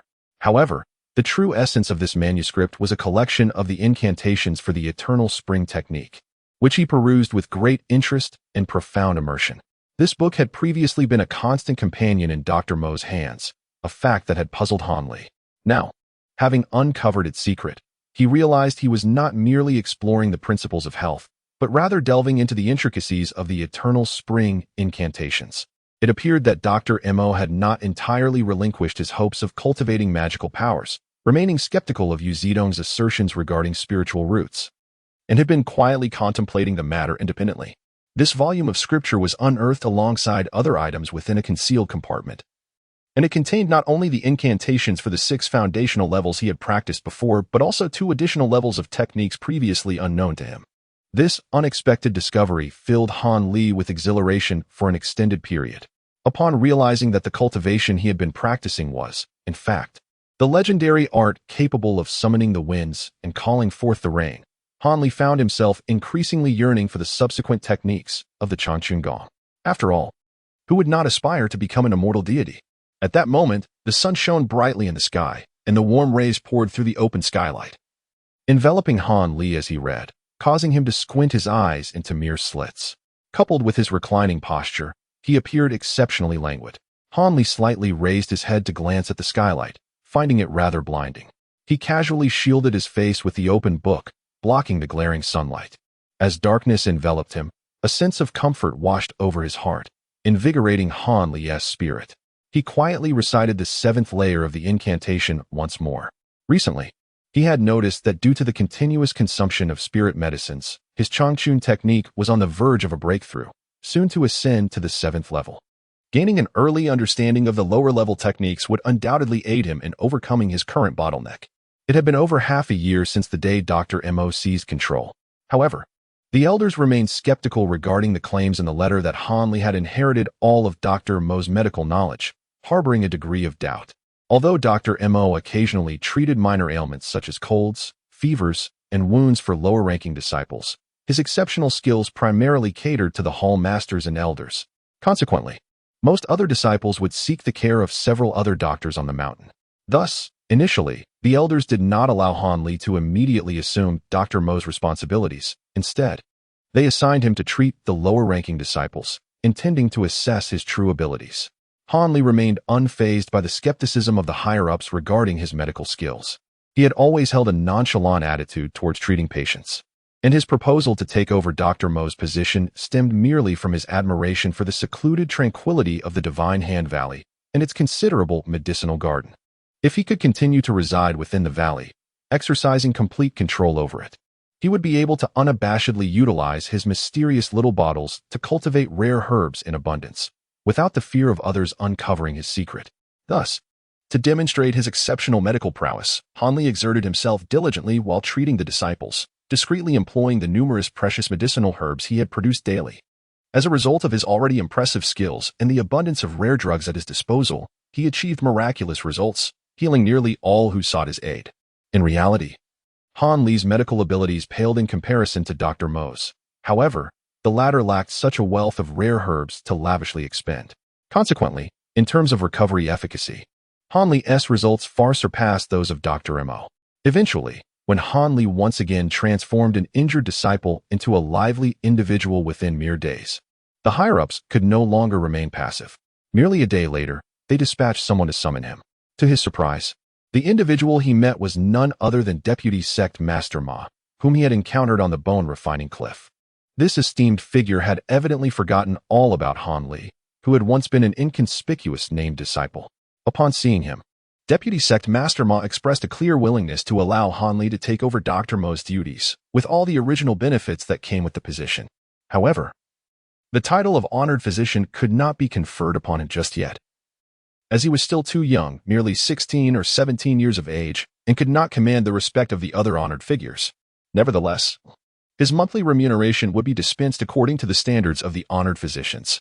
Finally, Deputy Sect Master Ma added that should there be any areas of dissatisfaction, Han Li should feel free to express them, and they would certainly consider his requests. Chapter 66. Peculiar regulations. This generous demeanor led Han Li to realize that as long as his requests were not overly excessive, there was a high likelihood that they would be met. It appeared that his initial expectations were easily achievable. However, such magnanimous treatment was indeed rare within the entire Seven Mysterious sect, illustrating the higher-ups' profound understanding of the significance a skilled healer held in the martial world. Han Li, unreserved in his demands, insisted on taking sole occupancy of the Divine Hand Valley, expressing a desire for solitude in his pursuit of medical studies, free from external disturbances. Such a request, hardly a condition at all, was readily acquiesced to by the sect leader, who, perhaps in an effort to win Han Li's favor, even went so far as to offer the services of a young and beautiful maid to attend to his daily needs.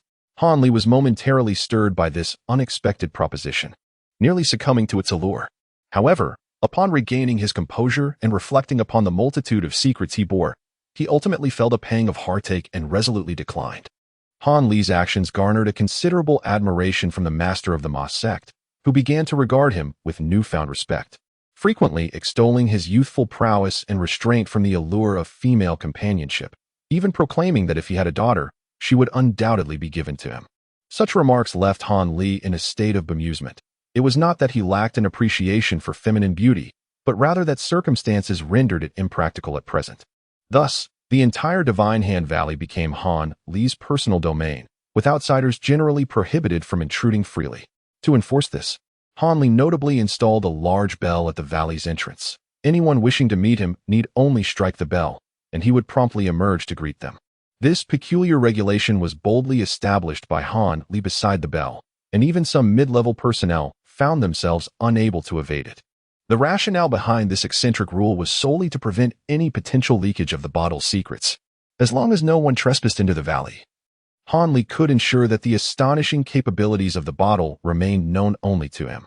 Initially, this decree was of little consequence to the lower disciples. However, it incited considerable dissatisfaction among many high-ranking officials, who felt Han Li was overly presumptuous, lacking awareness of his own limitations. Even Dr. Mo did not carry such an air of superiority, so how could a mere apprentice, just having graduated, dare to act so audaciously?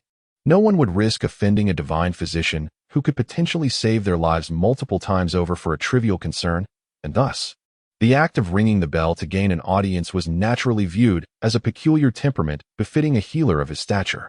As days turned into weeks, even a few sect leaders gradually acquiesced to this regulation when they sought medical assistance.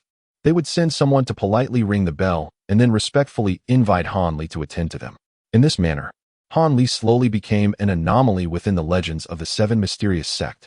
To label him as a high-ranking official would be inaccurate, for he held no official position nor wielded any power. To classify him as a lowly disciple seemed equally misguided. Who had ever seen a disciple of such renown that even the sect leaders referred to him respectfully as Dr. Han? Few dared to address him by name any longer.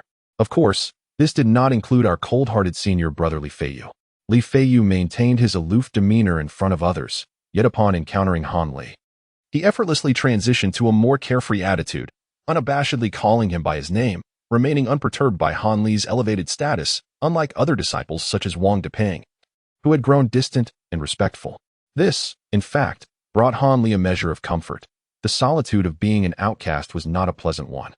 Reflecting on Li Feiyu's playful demeanor, Han Li could not help but think of another familiar face marred with distress. Recently, he had unexpectedly encountered another acquaintance from their shared journey into the mountains years ago, the current core disciple of the Seven Absolute Hall, Wu Yan. He was afflicted by a peculiar ailment, neither severe nor trivial, which other mediocre physicians had struggled to remedy, leaving him in considerable discomfort. Consequently, he found himself compelled to seek the favor of Master Ma to consult the divine physician, Han Li. It must be said that Wu Yan had a remarkable memory. Upon seeing the illustrious Dr. Han, he instantly recognized his fellow traveler from that fateful day. The astonishment and peculiarity reflected on his face remained vividly etched in Han Li's memory, for his demeanor towards Han Li in those years was hardly commendable, and at times, even rather unpleasant. Han Li found himself somewhat amused by Wu Yan's awkward demeanor, and naturally, he would not deny him medical treatment. However, in order to preserve his own reputation, Han Li deliberately increased the dosage of the medicine, enabling Wu Yan to recover within just 2 days. Yet, during the healing process, the potency of the medicine caused him a bit more suffering, which Han Li considered a minor retribution for Wu Yan's previous ungracious behavior. It appeared that Han Li was not as magnanimous as he believed. In truth, he harbored a sense of resentment. Thus, Han Li gradually supplanted Dr. Mo's position on the mountain, even elevating himself further. Now, each day he would take out small vials and place them in an open area within the valley, allowing them to brew a miraculous green liquid every 7 to 8 days, which would foster the growth of rare herbs aged for many years, subsequently crafting various medicinal concoctions with great care. A small portion of these was utilized for those who sought his medical expertise. The majority, however, was consumed by Han Li himself to cultivate his essence and refine his qi, propelling the practice of his longevity technique. Han Li gently shifted his position on the grand chair, seeking a greater degree of comfort. Though seated in the esteemed chair of Dr. Mo, this was not the doctor's abode. Rather, it was Han Li's own residence. He had unceremoniously appropriated all that he deemed useful from Dr. Mo's quarters and moved them into his own space. Given his current status, even should someone witness his seemingly disrespectful actions towards Dr. Mo, they would refrain from admonishing him, for in the eyes of others, Han Li's significance had eclipsed that of the doctor.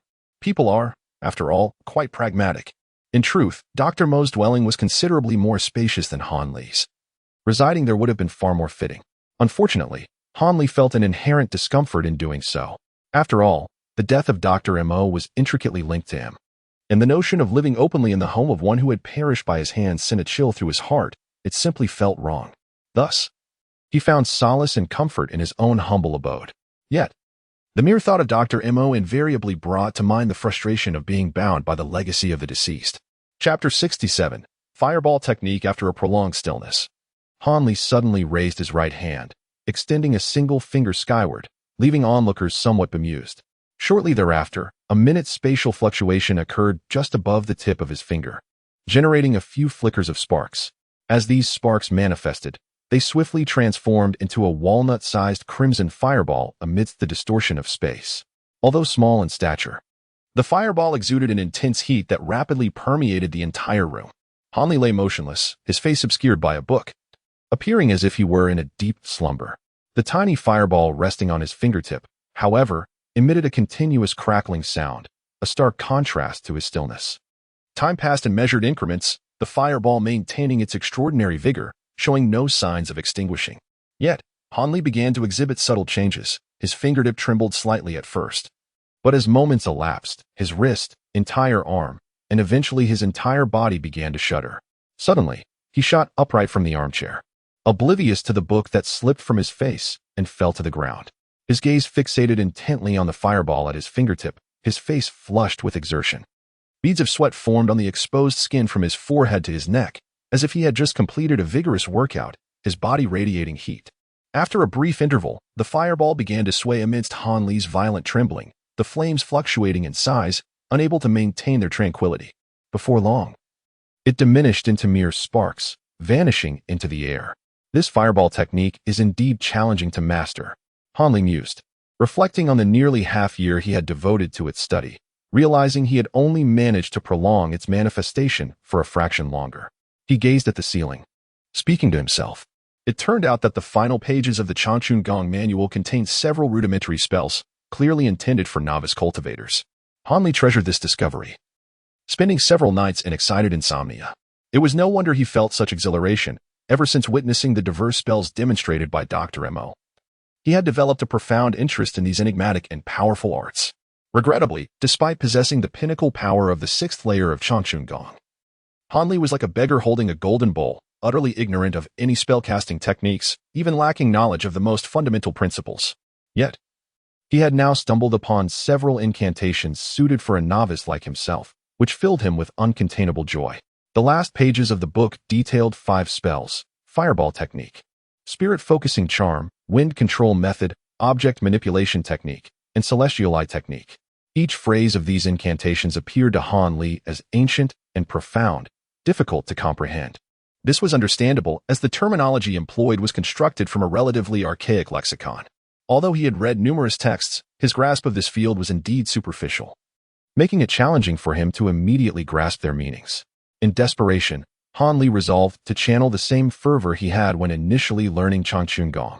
Diving headfirst into a myriad of texts on ancient literature, he began a relentless pursuit of the true essence behind the incantations, meticulously analyzing each word and phrase, pondering them dozens of times until he achieved a clear understanding, ensuring that no ambiguity remained.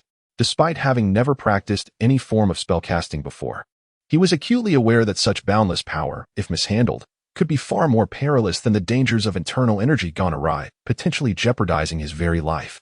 For the sake of his own safety, Han Li approached the matter with utmost caution, unwilling to afford even the slightest negligence. After 3 months of profound study, he finally comprehended the theoretical underpinnings of these incantations, prompting him to embark on the practical application of his newfound knowledge. However, this hands-on experience proved to be quite a setback for Han Li. He had presumed that, given his intelligence in mastering the blinking sword technique, learning spells would be relatively straightforward. Yet, to his dismay, he found himself extraordinarily clumsy in this endeavor. Although he understood the principles, he struggled to execute them correctly. Whether it was improper hand gestures, mispronounced incantations, or insufficient magical energy, he felt as though he had become utterly dim-witted. Han Li found himself at a loss. If the issue had been a lack of magical power, he could have resolved it by consuming a couple more spiritual herbs.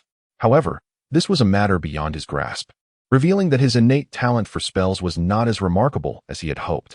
After much arduous effort, he concluded that despite making gradual progress with the fireball technique and the heavenly eye technique, he had yet to even touch the threshold of the other 3 spells, showing no discernible results whatsoever. In his frustration, he focused all his mental energy on the spells he could currently master, nurturing a considerable hope for them. The fireball technique, in particular, did not disappoint Han Li. Its potency far exceeded his expectations.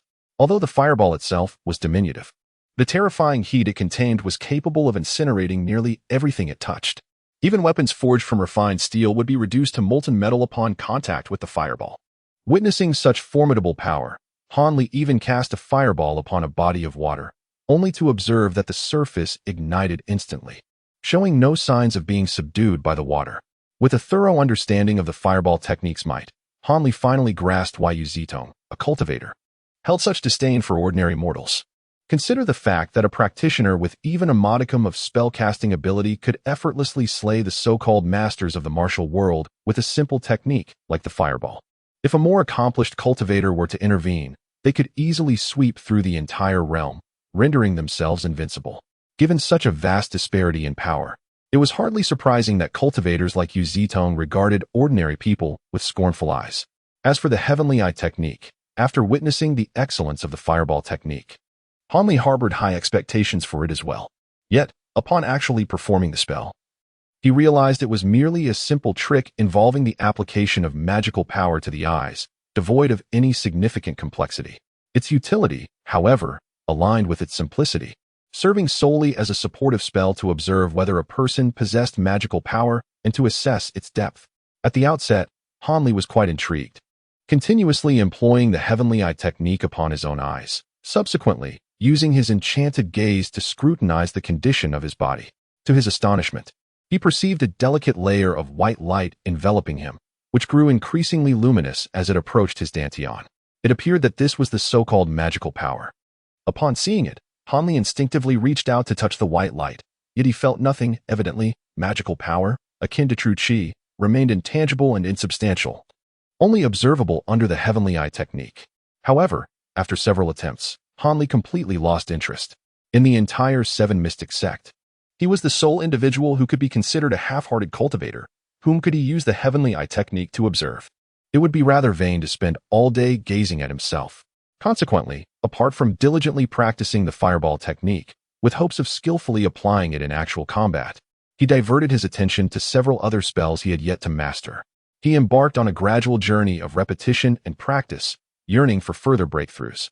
Reflecting on the arduous nature of cultivating the other spells, Hanli couldn't help but exhale a sigh, realizing that since he began his magical studies, the frequency of his sighs had significantly increased. Suddenly, a deep and resonant bell tolled from beyond the valley. Hanli furrowed his brow, sensing an unusual influx of patients seeking medical assistance recently, most of whom bore grievous injuries such as severed limbs and various lacerations. He could not afford to be negligent. After all, saving lives is akin to extinguishing a raging fire. Grasping his meticulously prepared medical kit, he exited his dwelling and made his way toward the valley entrance. Upon reaching the edge of the forest, Hanli spotted a senior disciple clad in elegant robes, anxiously pacing beneath the grand bell, resembling a restless ant upon a hot skillet. The moment he caught sight of Hanli, his face lit up with relief, and he hurriedly approached. "Dr. Han, you have arrived. My master has been poisoned, and it appears he is on the brink of death. I implore you to examine him and see if you can alleviate the venom." As the young man drew nearer, Hanli recognized him. He was Ma Rong, a favored disciple of Elderly, ranked 5th within their sect. Ma Rong had accompanied his master, Elderly, to Divine Hand Valley on several occasions, making him a somewhat familiar face. "Poisoned?" Hanli inquired, hurrying alongside Ma Rong while silently lamenting his own misfortune, for he had yet to resolve the poison afflicting him. "Have you consulted with other physicians?" "Certainly, I sought their counsel. Were it a mere common poison, I would not trouble you, esteemed Dr. Han.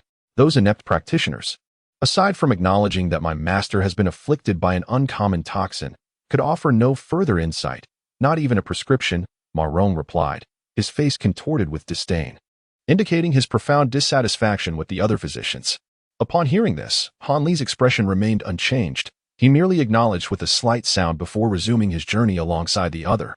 However, inwardly, he began to ponder.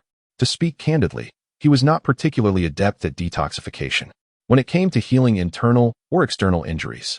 He relied on a few effective remedies, which gave him a modicum of confidence.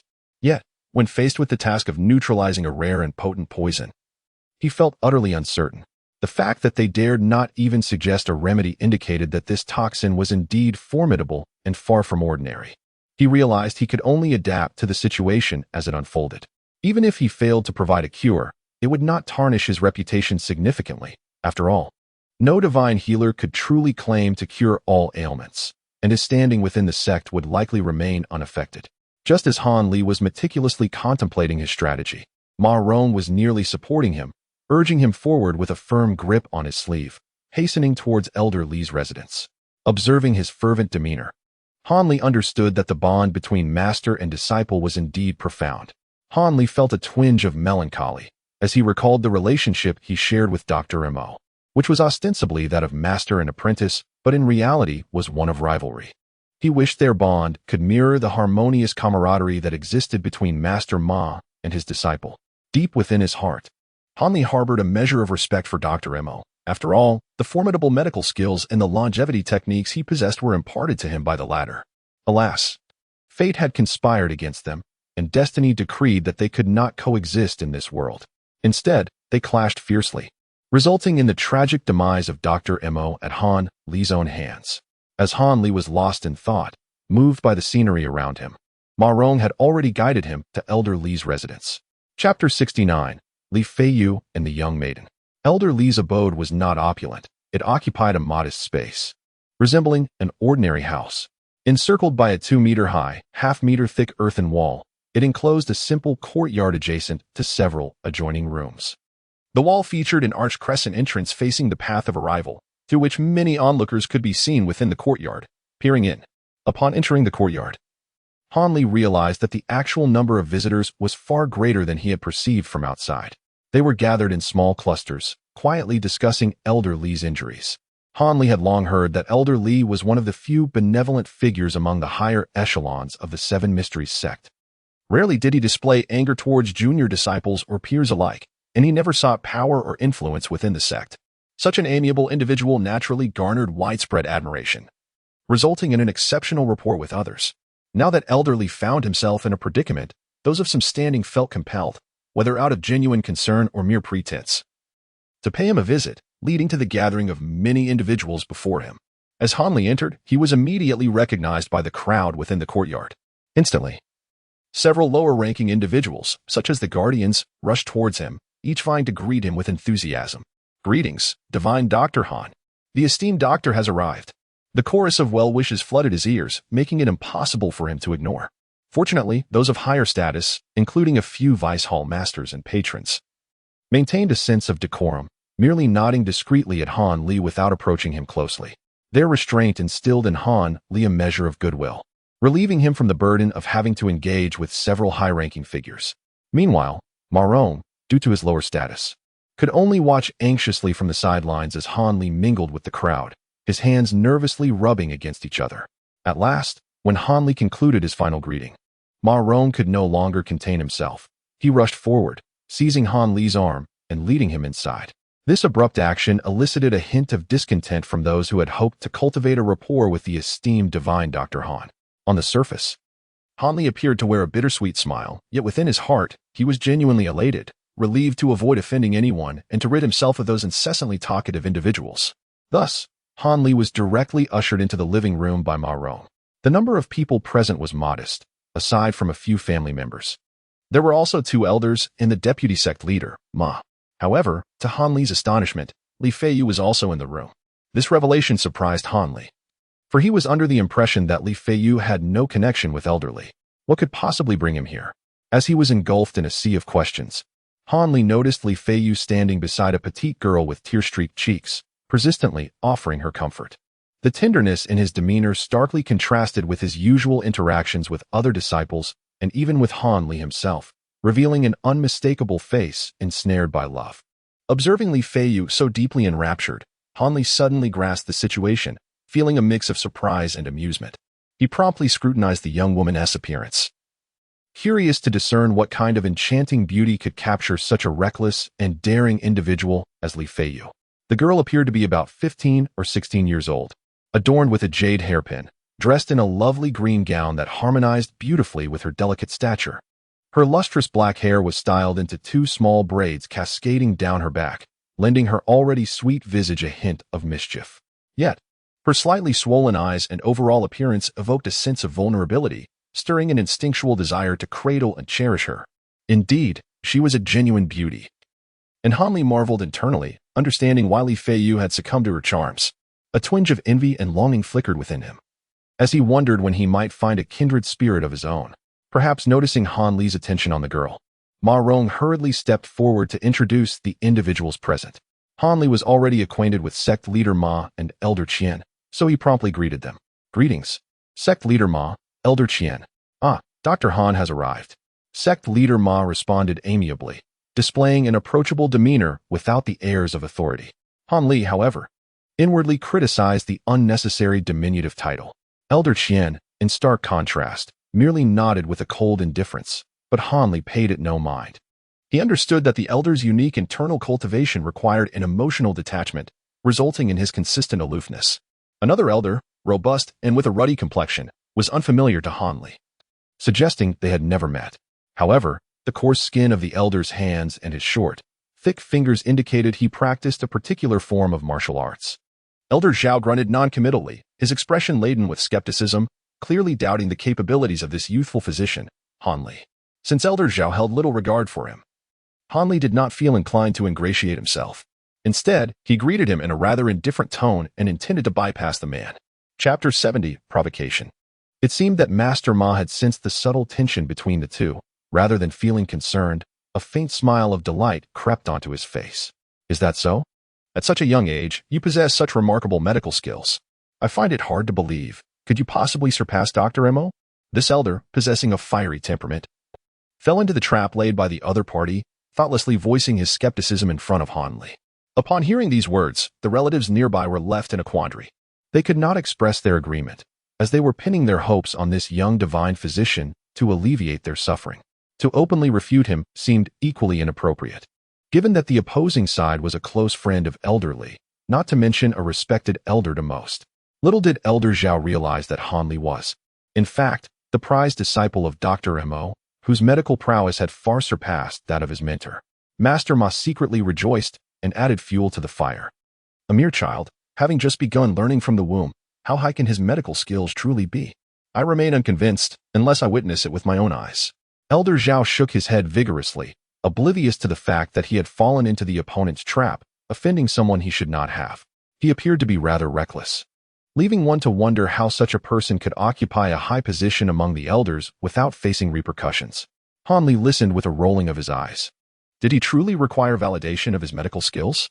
Although he was well aware that the master of the Ma sect was deliberately provoking the other party, he still felt a twinge of annoyance.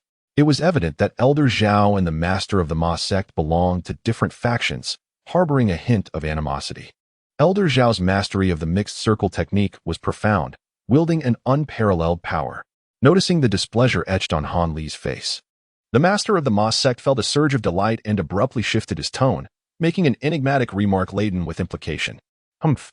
The purity of the master of the Ma sect's profound finger certainly surpassed that of any technique. Elder Zhao, seemingly unperturbed by the other's status, retorted bluntly, his expression stern. Elder Zhao was mistaken. The master of the Ma sect, clearly one who concealed daggers beneath a smiling facade, paid no heed to the veiled sarcasm in Elder Zhao's words, graciously accepting the insincere compliments with a smile. This was not the first time Elder Zhao had encountered such a scenario. He felt helpless and was disinclined to engage further with such a brazen opponent, choosing instead to remain silent.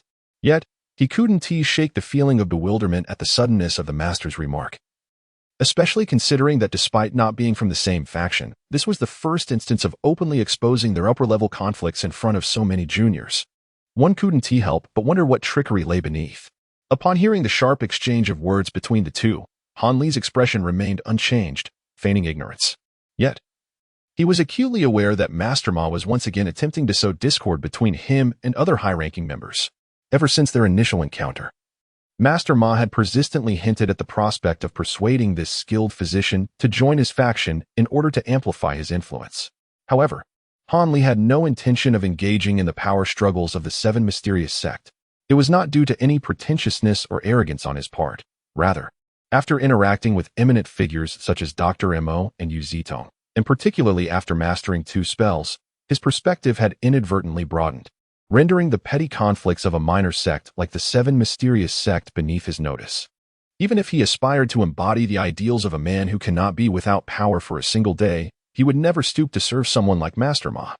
Though Han Li's strength was considerable, he wished to avoid offending Master Ma. Thus, he engaged in a war of attrition, neither consenting to his demands nor entirely rebuffing them. He simply refrained from providing a definitive answer. This indecision, in turn, left Master Ma in a state of vexation due to Han Li's silence.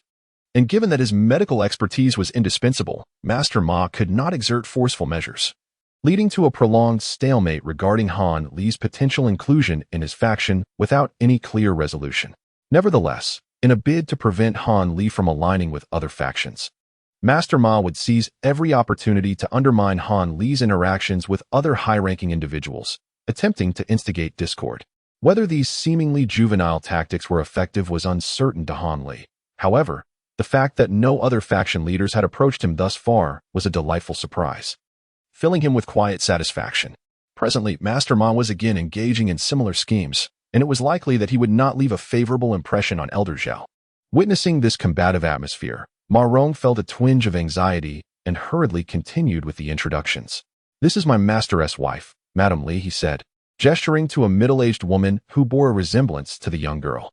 And this. The youngest, who was introduced last, was named Zhang Xiu'er, and to Han Li's astonishment, she was revealed to be Elder Li's niece.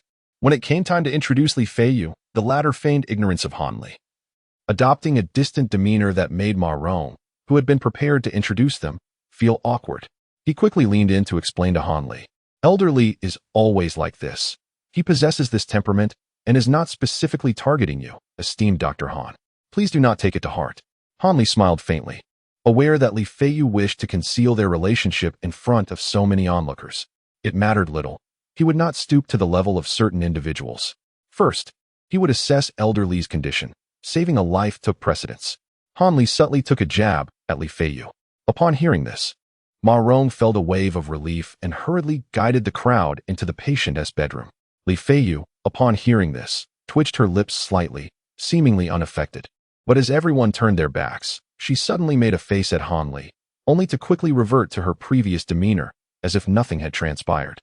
Han Li suppressed the laughter within him, choosing to disregard the other person as he followed in the footsteps of the Li family, arriving at Elder Li's bedside. Upon seeing the visage of the person on the bed, even the typically bold Han Li could not help but draw a sharp breath. It was at this moment he truly understood why the other physicians hesitated to prescribe a remedy. Chapter 71. Qingling powder. Han Li furrowed his brow, remaining silent.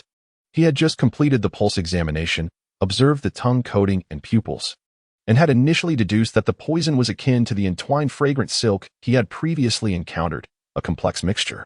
To meticulously eliminate the various toxic elements embedded within it was beyond his current capabilities. He could only resort to attempting the Qingling powder and a few other dubious methods. Contemplating this, Han Li inwardly cursed his lack of courage to tackle the antidote himself, instead passing the conundrum onto his fellow physicians, all the while feigning deep contemplation. After a while, Elder Zhao could no longer contain himself and began to speak. His eyes widened, ready to voice his thoughts, but Han Li preemptively cleared his throat, interrupting his intent to speak. This cough elicited a chorus of surprised glances from those present, and at that moment, Han Li realized that it was somewhat ludicrous for someone of his tender years to mimic the cough of an elder. Nevertheless, it mattered not. His objective had been achieved, and he wished to avoid any further disputes between the two individuals. This poison is indeed a complex amalgamation, and I cannot guarantee absolute success in neutralizing it. But it is worth a try. The process of detoxification may involve certain risks that could jeopardize Elder Li's life. I would like to know if you all are still willing to proceed. Han Li feigned a troubled demeanor as he articulated these words. For him, it would be preferable if he were not required to undertake the detoxification, for his confidence in success was rather limited.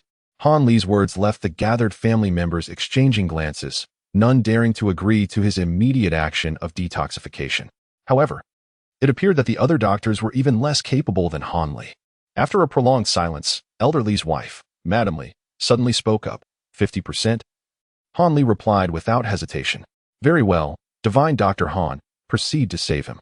Should anything unfortunate befall my husband, I shall not hold you accountable. It must be fate's design. Madame Li displayed a resolute expression, making a decision that took Han Li by surprise. Sister-in-law, have you not considered this further? This young doctor seems rather inexperienced. Elder Zhao exclaimed, anxious to dissuade Madame Li from her impulsive decision. I have pondered this carefully. If we do not allow Dr. Han to attempt the detoxification, my husband may not survive the night. It is better to take a risk with a 50% chance of salvation, Madame Li replied softly, her head bowed in sorrow. Elder Zhao was rendered speechless by her words. Han Li glanced at the others, noticing their tacit approval of Li's decision. He retrieved a jade-green porcelain vial from his medical kit and poured a crimson pill from within. Who will fetch a bowl of warm water to dissolve this medicine for Elder Li? Before Han Li could finish his sentence, a melodious voice interjected. Zhang Shouer, who had been standing nearby with reddened eyes, responded and stepped outside. Li Feiyu hesitated for a moment, but promptly followed suit, prompting Han Li to inwardly deride him. Shortly thereafter, Zhang Shouer returned with an expression of helplessness, her hands empty. Meanwhile, Li Feiyu approached cautiously, cradling a white porcelain bowl. The sight elicited subdued amusement from the onlookers, their faces adorned with expressions of anticipation, which caused a faint blush to rise on Zhang Shouer's cheeks, rendering her somewhat flustered, a clear display of youthful innocence. However, this interaction alleviated the tense atmosphere in the room, allowing some individuals to relax considerably. Li Feiyu dutifully presented the bowl to Li. Dr. Han, do you find this water acceptable? Li inquired, turning to seek Han Li's approval. It is suitable, came the reply. Han Li cast a glance at the white bowl, nodded slightly, and with a single hand, grasped the bowl, tossing the pill into the water, which instantly transformed into a vibrant crimson hue. Just administer it to Elder Li. Your meticulous nature as a woman makes you the more suitable choice for this task. Han Li extended his hand, returning the bowl to her. Li responded promptly, not hesitating for at that moment. Every word from Han Li held the weight of her husband's life. How could she not comply? What kind of potion is this? Observing as Li painstakingly poured the large bowl of red liquid into Elder Li's mouth. Elder Zhao could no longer contain his curiosity and inquired about the question that lingered in the minds of everyone present. It is a detoxification elixir of my own formulation, which I hope will prove effective, Han Li remarked nonchalantly. He preferred to keep the name of the Qingling powder under wraps. Who could tell whether this miraculous antidote might bring him trouble? It was wiser to remain discreet. After consuming the potion, within the span of a meal, the dark aura on Elder Li's face began to gradually dissipate, and the toxic spots on his body transformed from deep to light, beginning to shrink. This evident change was apparent even to the untrained eye. The poison within Elder Li was undoubtedly diminishing, signaling a turn for the better. Upon witnessing this transformation, the expressions of those in the room brightened with joy, their gazes towards Han Li markedly different from their initial skepticism, although Elder Zhao still retained a semblance of pride. Letting out a slight huff, though his demeanor softened considerably. Seeing that the poison had begun to recede without further intervention, Han Li felt a twinge of surprise.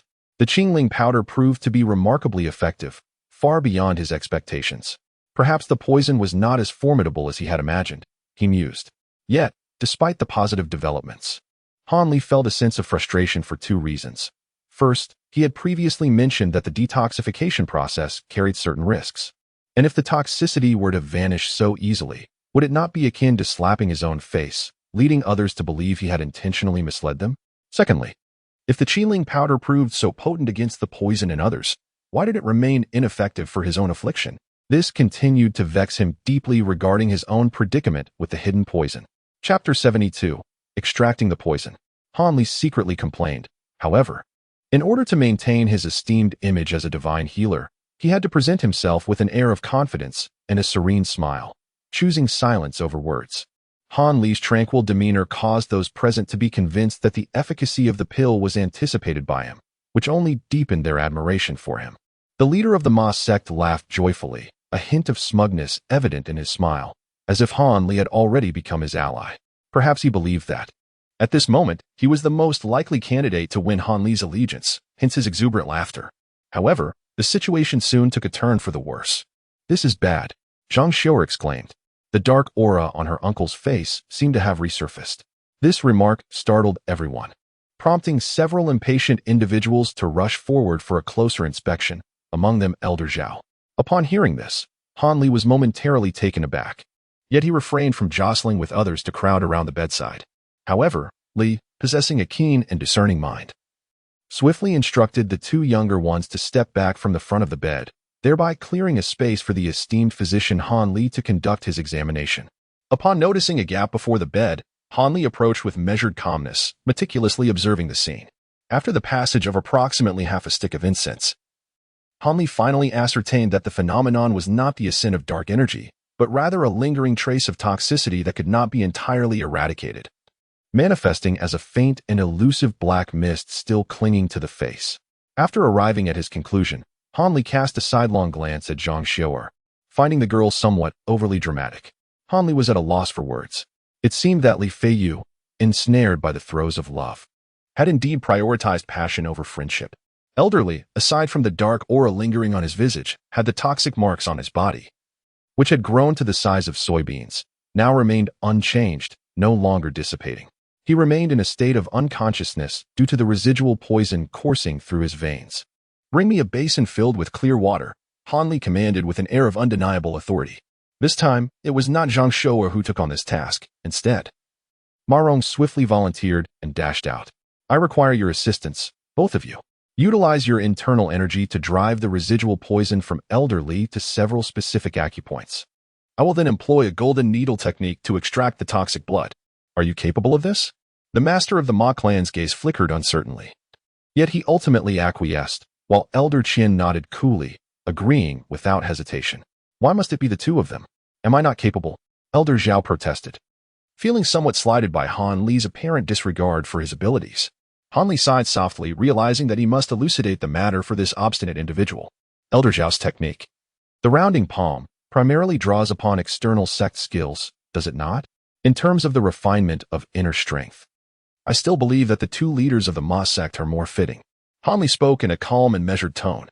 The other party was rendered speechless by Han Li's subtle rebuttal. Han Li disregarded the somewhat disgruntled old man and, addressing the others in the room with an authoritative tone, commanded, apart from Master Ma and the other individual, everyone else should leave.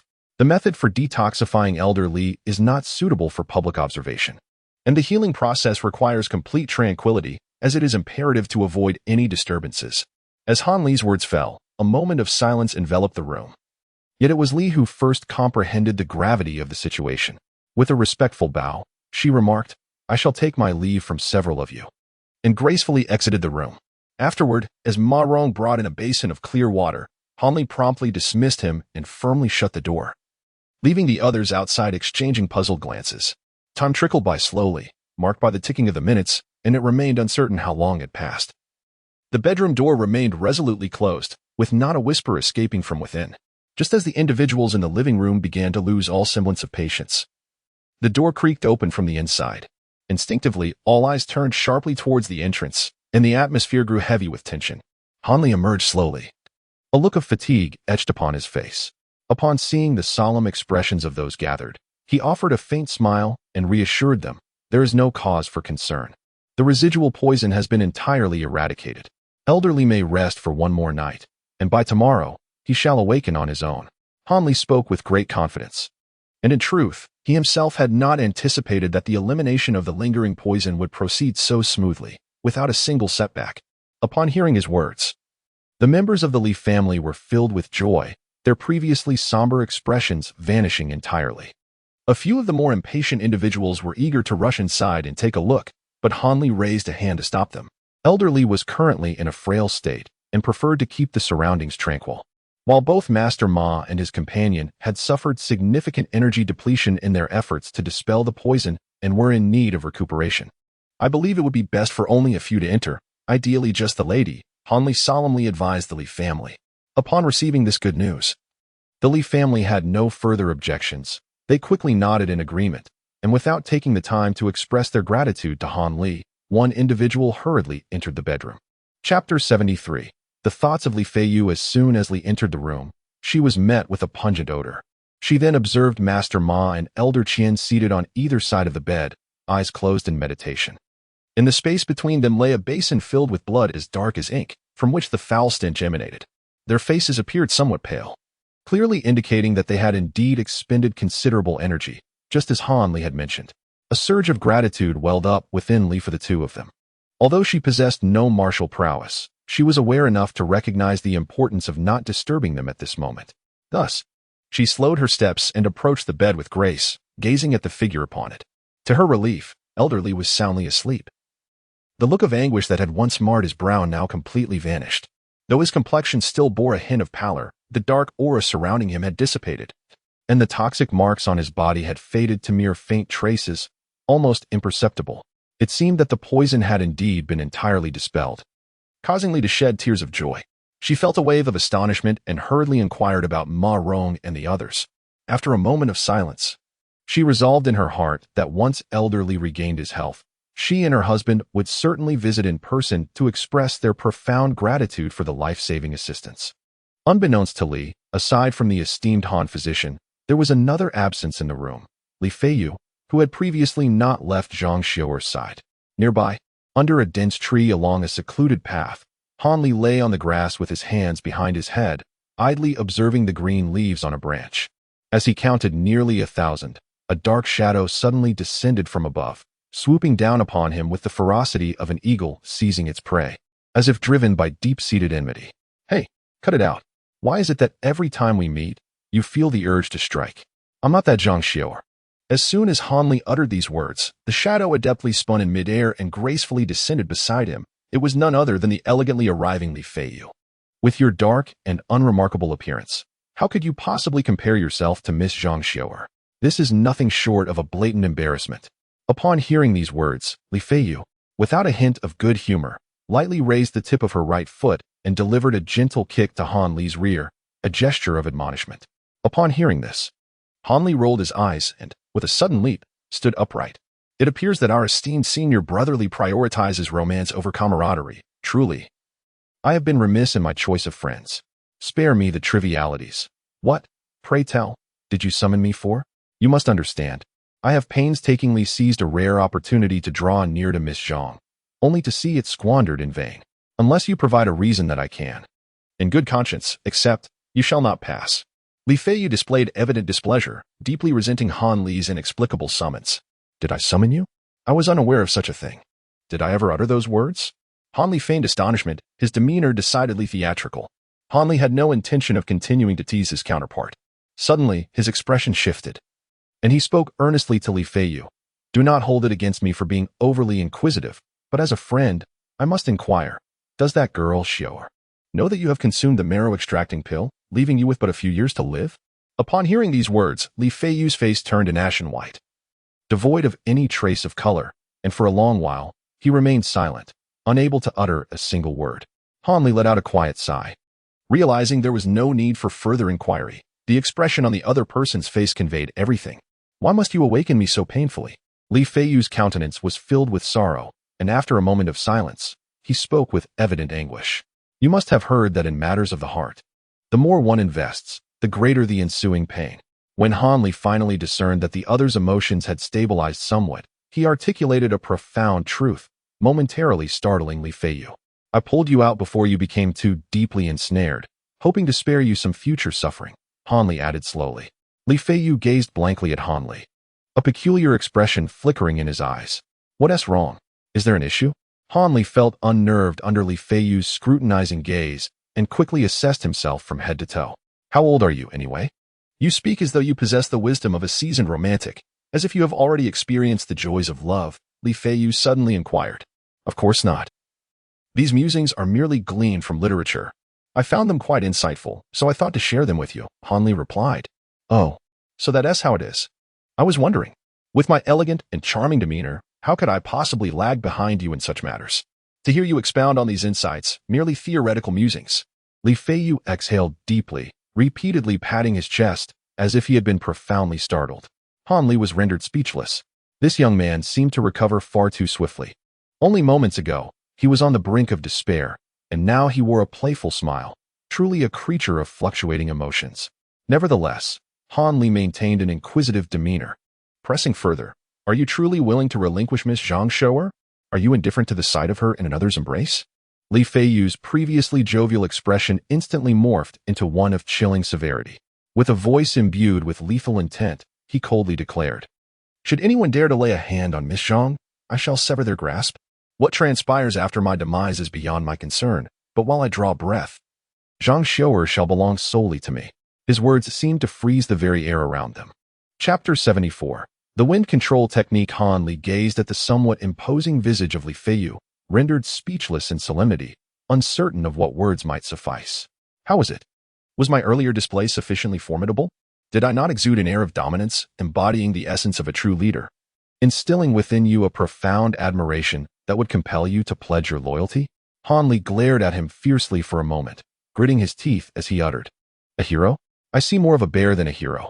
Li Feiyu, unfazed, burst into hearty laughter, reveling in the delight of having temporarily subdued Han Li. Han Li gradually regained his composure. Amidst the laughter of the other party, he calmly remarked, I have previously cautioned you, and you are well aware of your predicament. Thus, I shall ask you once more with utmost seriousness. Should you choose to disperse your powers, I could grant you many more years of life. In doing so, you would have the opportunity to spend a considerable amount of time with Miss Zhang. Would you not reconsider? You know very well that I would never entertain the notion of voluntarily relinquishing my powers. I understand that you have my best interests at heart, but please, do not bring it up again, if you would be so kind, he replied, forcing a smile that bore a hint of pleading. Furthermore, do you truly believe that if I were to become a powerless and ineffectual person, Miss Zhang would still hold me in regard? This statement from Li Feiyu carried a tinge of self-deprecation. Han Li fell silent, turning his head to one side as he gazed down the path towards the direction from which Li Feiyu was approaching. After a moment of quiet contemplation, he spoke in a deep voice. Upon hearing Han Li's words, Li Feiyu's face instantly lit up with joy, and he playfully patted Han Li's shoulders several times. Good brother. Those words are music to my ears. They are the happiest words I've heard today. Now, I must take my leave." With that, he leaped into the air, vanishing from sight after a few agile bounds, leaving no trace behind. Ouch! Hanli suddenly clutched his shoulder tightly, realizing that Li Feiyu had surreptitiously infused his playful slaps with internal energy, causing his shoulder to swell painfully, resembling a small red bun that he could barely touch. That little rascal, in retaliation for me exposing his vulnerabilities, resorted to such a method of revenge, Hanli thought, grimacing as he fumbled to retrieve a healing elixir from his robe, swiftly unfastening his clothing to apply it to his shoulder. During this time, the Qishuan sect, pressured by the relentless encroachments of the Wolf Gang, officially declared war. Consequently, numerous skirmishes erupted along the borders of the two factions, resulting in the demise of several companions who had ventured into the mountains alongside Hanli, leaving him deeply reflective. The bell outside the valley rang more frequently due to the increasing number of casualties, affording Hanli ample opportunity to practice advanced healing techniques, which significantly enhanced his medical prowess. However, this turmoil also led to the emergence of numerous young masters from both sides, who ascended to the positions vacated by the fallen.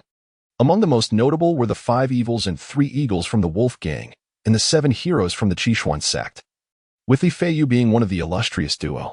Having personally slain the opposing faction's purple-robed flag-bearer, he had risen to the esteemed rank of Vice Hall Master of the Outer Blade Hall, wielding considerable influence.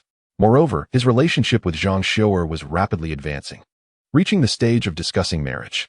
Upon learning of this matter, Hanli could only let out a gentle sigh. He found himself pondering whether Li Feiyu's actions were right or wrong. After all, he was not Li Feiyu and had not experienced the situation firsthand, rendering him incapable of grasping the nuances of right and wrong. However, if he were in Li Feiyu's place, witnessing his beloved with another, Hanli questioned whether he could endure such a sight. To marry someone while fully aware of his impending demise seemed to require a courage he did not possess. Thus, he chose to feign ignorance, for there exists a natural distance between individuals. As Li Feiyu was a dear friend, it was only fitting that Hanli would lean slightly in his favor, a notion that brought him a sense of peace. Moreover, another crucial event had recently unfolded, consuming much of his thoughts and rendering him even less able to focus on this matter. After countless failures, Hanli had finally mastered the art of the wind control technique. Similar to the Heavenly Eye technique, wind control was an auxiliary spell, meant solely for the practitioner's use and not applicable to others. Yet, its practical applications far surpassed those of the Heavenly Eye technique. Upon casting wind control, Hanli felt as light as a swallow. With a mere tap of his toes, he could effortlessly leap several zhang away. The exhilarating sensation of sprinting at high speeds on land, leaving everything behind, became an addictive thrill for Hanli, compelling him to run in the valley 5 or 6 times daily before he could find satisfaction. It allowed him to indulge in the pleasures of a master of lightness. Of course, the effects of this acceleration differed greatly from the Luo Yin step. The latter was a secret technique that emphasized exploiting opportunities, transforming impossibilities into possibilities, and achieving acceleration over short distances at the cost of considerable physical exertion. This technique proved most remarkable in confined spaces. In contrast, wind control, once executed, required only a minimal consumption of magical energy without any physical strain, allowing him to run freely without the risk of exhaustion. The acceleration effect persisted until his magical energy was depleted or the spell was halted, making it a favored technique among lower-tier cultivators for long-distance travel. It was indeed one of the essential spells for novice cultivators venturing into the world. Chapter 75, The Integration of Martial and Magical Arts. Since Hanli mastered the wind control technique, his interest in the other 2 spells, the Spirit Fixation Talisman and the Object Manipulation Technique, has deepened significantly. He devoted a considerable amount of time and energy to them, hoping that one day he would have an epiphany akin to that experienced with the wind control technique.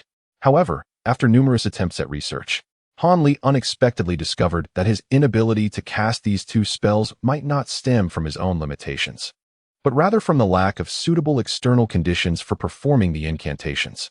According to the texts, the Spirit Fixation Talisman is a type of charm that requires a pre-prepared talisman to function.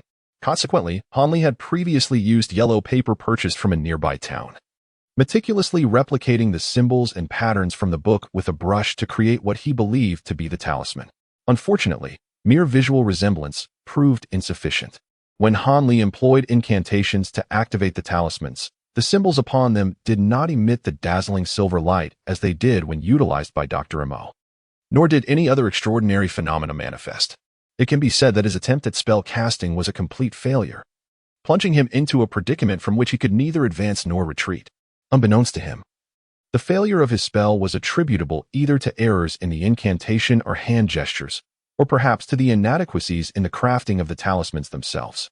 However, following this research, a transformation occurred. Through meticulous investigation of various pertinent materials and tomes regarding the lore of spells, Han Li ultimately discerned that the talismans employed by cultivators were certainly not mere ordinary paper and ink as understood by mortals, but rather constituted of unique materials exclusive to the practitioners of cultivation, potentially requiring a special crafting method. Thus, even if his incantations and gestures were impeccable, the success of the spellcasting remained elusive. The same rationale applied to the art of object manipulation. In the past, Han Li believed that the technique of object manipulation allowed for any item to be employed as a target for spellcasting. Thus, he had been invoking spells on commonplace objects such as furniture or swords, which, of course, yielded no results. However, upon being reminded of the talisman paper, he suddenly realized that the objects to be manipulated were not ordinary items, but rather specific artifacts utilized by cultivators. Consequently, Han Li began to regard the peculiar items he had acquired from Dr. Mo, including the soul-summoning bell and the 7 silver blades used for the 7 ghost soul-devouring technique, as potential targets for his manipulation spells. After conducting several experiments, he regrettably found that none of these items could be successfully influenced by his spells, leaving him profoundly disheartened. It became evident that the objects of the manipulation technique were not these artifacts, but something else entirely. Understanding the root of the problem, Han Li recognized that without the appropriate items, it was impossible to effectively employ the spirit fixation talisman or the object manipulation technique. Thus, he shifted his focus away from this issue and instead began to contemplate the integration of martial arts secrets with various spells, intending to swiftly enhance his strength and elevate himself to a higher level in a short span of time. With this whimsical idea in mind, Han Li embarked on a rigorous journey of self-discipline, which soon yielded modest success. After a series of trials, he successfully melded the Luo Yin step with the wind control technique. This fusion, while seemingly seamless, merely involved casting the wind control spell upon himself before executing the Luo Yin step. The coordination and synergy between the two techniques required meticulous control, otherwise, mistakes could easily occur, demanding considerable effort and concentration from Han Li. Nevertheless, this combination gradually rectified the shortcomings of both techniques, namely, the wind control's inadequacy in agile maneuvers and the Luo Yin step's excessive physical toll during movement. As a result, he became as elusive as lightning itself, moving with a ghostly grace that rendered him nearly invisible. Not long after, Han Li also devised an innovative approach to the fireball technique. Traditionally, upon the emergence of the small fireball, the caster would propel it toward the target using their own magical energy to eliminate foes, which was the original method of this technique. However, Han Li found this approach lacking. Han Li perceived that relying on the relatively slow velocity of the fireball conjured by his magical prowess was a hindrance. Even a master of lightness could effortlessly evade it, rendering it somewhat ostentatious in the heat of battle. Consequently, he opted to employ the fireball technique only partially, allowing the orb to materialize without launching it. Instead, he harnessed its destructive potential, wielding it as a compact, formidable weapon under his control. With his enhanced agility and the searing fireball in hand, Han Li now brimmed with confidence, believing he could effortlessly dispatch any formidable foe. With these newfound advantages, he finally exhaled a sigh of relief, no longer burdened by concerns over his insufficient strength, and felt emboldened to venture to lands how to seek an antidote. At this juncture, Han Li's Changchun skill, fortified by daily consumption of spiritual herbs, had surreptitiously ascended to the 8th level, significantly augmenting his magical power. In terms of the profundity of his magical essence, Han Li had already surpassed the former Yuzitong during his corporeal existence. However, when it came to the mastery of spells and practical combat techniques, he still lagged far behind Yuzitong. After all, Yuzitong benefited from the guidance of elders during family training and had peers for sparring. A far cry from Han Li's solitary and rudimentary experience. Han Li was oblivious to the circumstances surrounding him, and even if he were aware, he would remain indifferent. He had never been so arrogant as to believe that mastering a few rudimentary spells could enable him to contend with true cultivators. His current adversaries were primarily the mundane martial artists of the world. Thus, Hanli was in good spirits, brimming with ambition and preparing to concoct an excuse to leave the Qishuan sect when the Wolf Gang unexpectedly proposed negotiations with the sect. In an instant, voices both in favor of and against the talks erupted within the Qishuan sect, with various higher-ups expressing their differing opinions. Li Feiyu was among the staunch opponents of the negotiations. With the support for and against the talks being nearly equal, a conclusive debate could not be reached. Ultimately, it was Master Wang who made the final decision, to engage in discussions first and see how the terms unfolded. If they were reasonable, a truce would be established. If excessively harsh, the conflict would continue. Although this compromise did not satisfy either faction, it was the only diplomatic solution available. After several rounds of negotiations between the Qishuan sect and the Wolf Gang, a location known as Luosha Slope was mutually recognized as the site for their discussions. The Wolf Gang firmly insisted that a leading figure from each side must participate to demonstrate mutual sincerity. Otherwise, the talks were deemed unnecessary. This condition did not incite unrest within the Qishuan sect, as it was a standard term of negotiation. Naturally, the true leaders would not risk their safety. Thus, the Qishuan sect would likely send a deputy master, while the Wolf Gang would dispatch a corresponding deputy leader to maintain appearances, making this condition quite acceptable. The two parties then agreed upon a specific date for the negotiations, each dispatching a contingent of over 100 individuals to attend the meeting. To mitigate the risk of ambush during the talks, the Qishuan sect meticulously arranged for both the attendees and backup.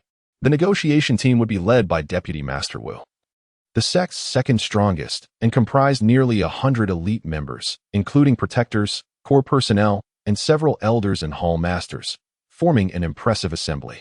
With such a formidable team, even if the Wolf Gang mobilized their finest, they would likely be unable to impede their progress, and the Qishuan sect was filled with confidence. Li Feiyu also volunteered to participate. As for him, the more perilous the situation, the more he yearned to engage. Han Li was rather indifferent to the matter at hand.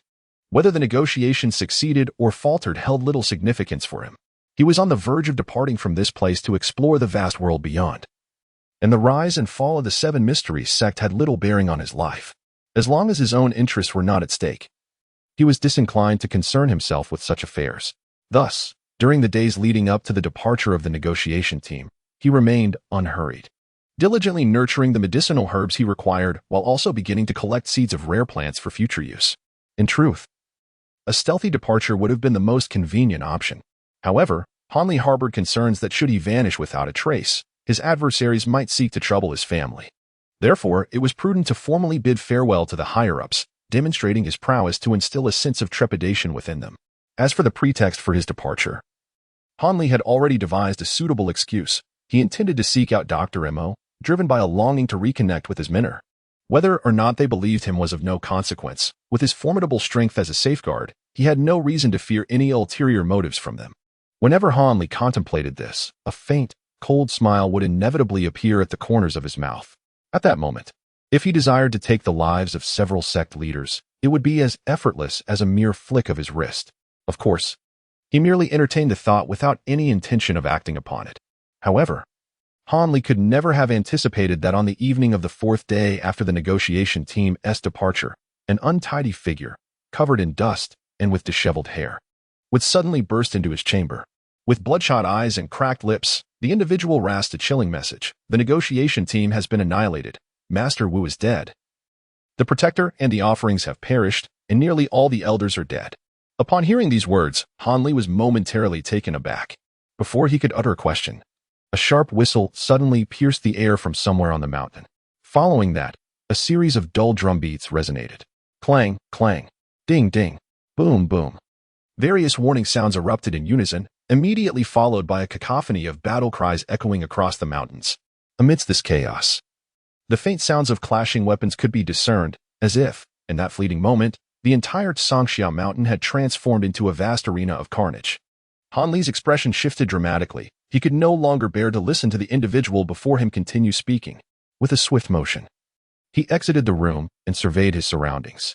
Spotting the tallest building nearby, he took a slight step and found himself atop its roof, gazing out toward the valley. His demeanor was far from pleasant, revealing a shadow of gloom. For in the near distance, flames soared into the sky, figures flitted about, and flashes of blades danced incessantly, accompanied by the cacophony of battle cries, alarm sounds, and angry shouts, a tumult of chaos. Indeed, it was astonishing how thoroughly they had orchestrated their plans, nearly annihilating our negotiation team and immediately pursuing us survivors up the mountain. The messenger was none other than Li Feiyu, who had departed 4 days prior. At this moment, his voice resonated with fury and resentment. Chapter 77. Countermeasures. There was nothing peculiar about this. The Wolfgang had undoubtedly plotted this large-scale offensive for a considerable time. Infiltrating a few peripheral spies was a trivial matter. With these internal traitors guiding them, it was entirely commonplace for those outposts to be taken silently. Hanli spoke with a calm demeanor. However, it is impossible for the Wolfgang to easily seize all the branch halls. I surmise they intend to encircle the peaks of each branch without assaulting them, concentrating their other skilled fighters to focus on attacking the main hall located at Sunset Peak. If they can capture or eliminate the leadership of our sect, the remaining branch halls will naturally collapse without further effort. What should we do now? Should we head to Sunset Peak? Li Feiyu inquired impatiently. Hanli stood in silence, contemplating for a moment, before abruptly turning to Li Feiyu and solemnly inquiring. You have yet to inform me how it is that such a formidable group of experts within the negotiation team could be completely annihilated. Logically speaking, the Wild Wolf Gang cannot possess such overwhelming power. Upon hearing this, Li Feiyu's facial muscles twitched involuntarily. He could not help but moisten his parched lips with his tongue, revealing a hint of a bitter smile as he replied. They deployed a substantial number of repeating crossbows, all of which were enhanced military-grade weapons. Military repeating crossbows? Hanli echoed, noting the lingering trepidation in Li Feiyu's eyes, a reflection of the harrowing experience he had endured during the onslaught of arrows. The sheer terror of that moment had evidently left a profound impact on him. Once the arrows were discharged, the adversary's experts advanced, plunging us into a fierce battle. In a desperate bid for survival, we, the remaining members, made the decision to disperse and act independently to break through. Driven by a desire to ascertain the fate of the others, I took a bold step and ambushed a blue-clad enforcer of the Wild Wolf Gang. From him, I learned that Master Wu and several elders had perished in the face of relentless assaults from numerous enemies. Only a handful of us, deemed less significant yet possessing commendable martial prowess, managed to escape. Now, ironically, before I could even elucidate this matter to you, the Wild Wolf Gang has already come upon us. What do you propose we do in this dire situation? Li Feiyu exhaled a lengthy confession, his expression shifting to one of resignation. Upon hearing this, Hanli furrowed his brows and tilted his head in contemplation. Meanwhile, the cacophony of battle cries on the mountain intensified, punctuated by the chilling screams of the dying that sent shivers down one's spine. Do you still have subordinates on the mountain? Han Li's voice grew somber. Very well, let us first proceed to Elder Li's residence, gather these individuals together, and also have a word with Miss Zhang Shouer. As for the subsequent course of action, we shall decide once we ascertain the specifics of the situation. Han Li stated calmly, exuding a sense of rationality. All right, I will follow your lead. With the chaos outside, I am genuinely concerned for Xiao. Li Feiyu expressed his anxiety. Han Li cast a sidelong glance at Li Feiyu, utterly perplexed by his thoughts. On one hand, he exhibited an overwhelming anxiety and concern for Zhang Shouer on the other. Fully aware of his limited lifespan, he insisted on marrying her, seemingly determined to condemn her to a life of widowhood. What a contradictory individual. Han Li quietly rendered an unflattering assessment of his friend. Han Li gracefully leaped down from the rooftop, followed closely by Li Feiyu. I will tidy up my belongings, and then we shall depart at once. Very well, do hurry. I am truly concerned for Shouer's safety. Upon hearing these words, Han Li could only remain speechless. The other party's incessant flattery, addressing him in such an exaggerated manner, evoked within Han Li a blend of disdain and jealousy. Chapter 78. Carnage in the Forest. Very well. As soon as Han Li emerged from the room, Li Feiyu immediately urged him with great impatience. Han Li cast a disdainful glance at Li Feiyu, then approached the door of a smaller room. Standing before the tightly shut door, he coldly called out, Chu Han, emerge. Your presence is required this evening. As Han Li's voice faded, a resounding crash echoed through the air, as if the wooden door of the house were made of mere paper, shattered by an unseen force. Amidst the swirling wood splinters, a colossal figure emerged from within. Li Feiyu's eyes widened in astonishment as he beheld this imposing giant, whose presence was reminiscent of a demon, yet whose face remained obscured beneath a hooded cloak. The giant silently approached Han Li's back. "Let us proceed," Han Li said with a smile, now urging the dazed Li Feiyu to follow. "Oh." Li Feiyu finally snapped back to reality. He cast a peculiar glance at Han Li, then at the giant, before firmly closing his mouth and silently leading the way out of the valley. Han Li gazed at the silhouette of Li Feiyu, a faint smile gracing his lips. He quickened his pace and soon caught up with her. The towering figure of Zhu Han followed closely behind, never straying an inch away. Han Li was greatly pleased with Li Feiyu's perceptiveness. It was precisely due to their mutual respect for each other's privacy that they had forged such a close friendship. The group moved swiftly, and in the blink of an eye, they arrived near the mouth of the valley. Just as Li Feiyu lifted his leg to step into the woods, Han Li suddenly extended his right hand, firmly grasping his shoulder to halt his advance. "What are you doing?" Li Feiyu asked in confusion, tinged with a hint of dissatisfaction, for he was indeed in a state of urgency. "There are people approaching." "And it's not just one," Han Li replied calmly. Li Feiyu, somewhat taken aback, quickly focused his attention, but after a considerable moment, he heard nothing. Casting a puzzled glance at Han Li, he noticed his companion remained composed, offering no further explanation. "You," Li Feiyu began. But Han Li abruptly raised a finger to his lips, signaling for silence. Furrowing his brow, although somewhat reluctant, Li Feiyu instinctively chose to heed Han Li's gesture and refrained from speaking further. Before long, Li Feiyu's expression grew serious as he turned to Han Li, astonished. For he finally discerned a multitude of footsteps echoing from outside the valley. Indeed, there were many individuals. "Sanjifa, there is a large bell at the edge of this forest, and a small path. It appears this is the divine hand valley mentioned by the deputy lord," a robust voice called from the other side of the woods. "Yes. According to the map and this large bell, it must be the right place. Pay attention. The Lord has issued a strict command. We are to capture the divine physician within the valley alive, and no one is permitted to harm him. Otherwise, we shall be dealt with according to the guild's rules. Understood?" Another voice, sharp and crow-like in its command, ordered. "Yes, yes." A chorus of affirmations followed, indicating that at least a dozen individuals were present, each possessing a strong and robust voice, suggesting they were well-trained in martial arts. Aside from one enforcer in blue, the rest were elite members of the Wolf Gang. The blue-clad enforcer served as a protector of their sect, while the elite members were akin to inner disciples. Li Feiyu lowered his voice, leaning closer to Han Li to explain softly, "I know that my friend here usually pays little attention to the affairs of our rivals. So I want to inquire how you could hear their footsteps so early. Instead, I will clarify the identities of our adversaries to ensure you remain vigilant." Upon hearing this, Han Li immediately understood Li Feiyu's intentions. He chuckled softly, choosing not to respond, yet his demeanor suggested a lack of concern. However, Li Feiyu grew anxious. "With my current stamina, I could manage the blue-clad enforcer alone, but if other adversaries join, I would certainly be outmatched. I know you have a wealth of clever ideas. Please, share your strategy quickly. Otherwise, it may be too late." Her words were breathy and urgent, for the assailants had already entered the thicket and were making their way toward Han Li and the others. "Perhaps we should first evade and temporarily avoid the enemy's onslaught?" Li Feiyu proposed a seemingly reasonable suggestion, yet regrettably, Han Li had no intention of adopting it. "Chu Han, aside from capturing that blue-clad individual alive, eliminate the others lurking in the woods," Han Li suddenly commanded coldly, turning to the burly man. "What?" Li Feiyu was momentarily taken aback by this statement. Before she could fully process it, the giant behind Han Li transformed into a gust of wind, rushing into the woods, where soon the chilling sounds of the wild wolf gang's cries and screams erupted. "Ah, who is it? Trouble. We are being ambushed. What kind of monster is this? Run." The cacophony of gasps and wails filled the forest, only to gradually diminish until silence enveloped the area. Li Feiyu stared wide-eyed at the thicket. Disbelief etched across her face. Chapter 79. Interrogation. The giant emerged from the woods, effortlessly gripping an unconscious blue-clad man as if he were a mere chick. Blood splatters adorned his frame, contrasting vividly with the green attire, reminiscent of blooming peach blossoms. Li Feiyu gasped in astonishment. Striding a few steps closer, the giant cast the blue-clad man to the ground. A sharp, metallic scent of blood assaulted Li Feiyu's senses, causing his complexion to pale.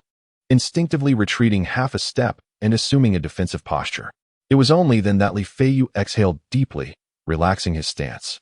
He glanced at the fallen blue-clad figure and then at the composed Han Li, suddenly breaking into a smile. I wondered why you remain so calm. It turns out you have such a formidable ally by your side. Why didn't you inform me sooner? I've been on edge for ages. Though Li Feiyu's words were lighthearted, he inwardly began to speculate on the relationship between Han Li and the towering green-clad giant. Han Li discerned the intentions of his counterpart, but had no intention of providing an explanation. A wry smile adorned his face as he languidly remarked, "This blue-clad enforcer must possess considerable intelligence. Who among us shall conduct the interrogation? I believe you, esteemed leader Li, are far more adept at such matters. Allow the onus to rest upon your capable shoulders." Li Feiyu, sensing Han Li's diversion from the introduction of the imposing figure, felt a twinge of dissatisfaction. Yet, he harbored a keen interest in interrogating the enforcer and, thus, acquiesced to the suggestion. With a swift motion, he seized the unconscious blue-clad individual and vanished into the woods. Embarking on his quest for information, while Han Li settled comfortably onto the grassy ground, relishing the moment. Before long, Li Feiyu emerged from the forest, his expression dark and brooding. Why so soon? Have you gleaned any useful information? Han Li inquired without rising, his brow arching in curiosity. Humph, he is a coward, fearful for his life. I hardly laid a hand on him, and he divulged everything. Li Feiyu replied with a hint of annoyance. There are two pieces of news, one good and one bad. Which would you prefer to hear first? Let us begin with the good news. It might bring some cheer. Han Li responded nonchalantly. The good news is that you accurately predicted the Wild Wolf Gang's strategy. They have indeed confined their attacks to the other peaks, refraining from launching any assaults and instead concentrating their forces beneath the setting sun peak, where they are relentlessly pressing forward, having reportedly captured several strongholds. Li Feiyu conveyed this information with an air of indifference, seemingly unconcerned about the peril facing their higher-ups. Given the nature of the good news, I can only surmise that the bad news must be dire, Han Li mused, stroking his nose thoughtfully. Your ominous predictions ring true. The bad news is that the assailants, in addition to the Wild Wolf Gang, include the Iron Spear Society, the Watercut sect, and several other minor factions.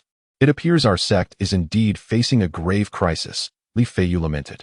Upon hearing this, Han Li was momentarily taken aback, as the news had evidently caught him off guard.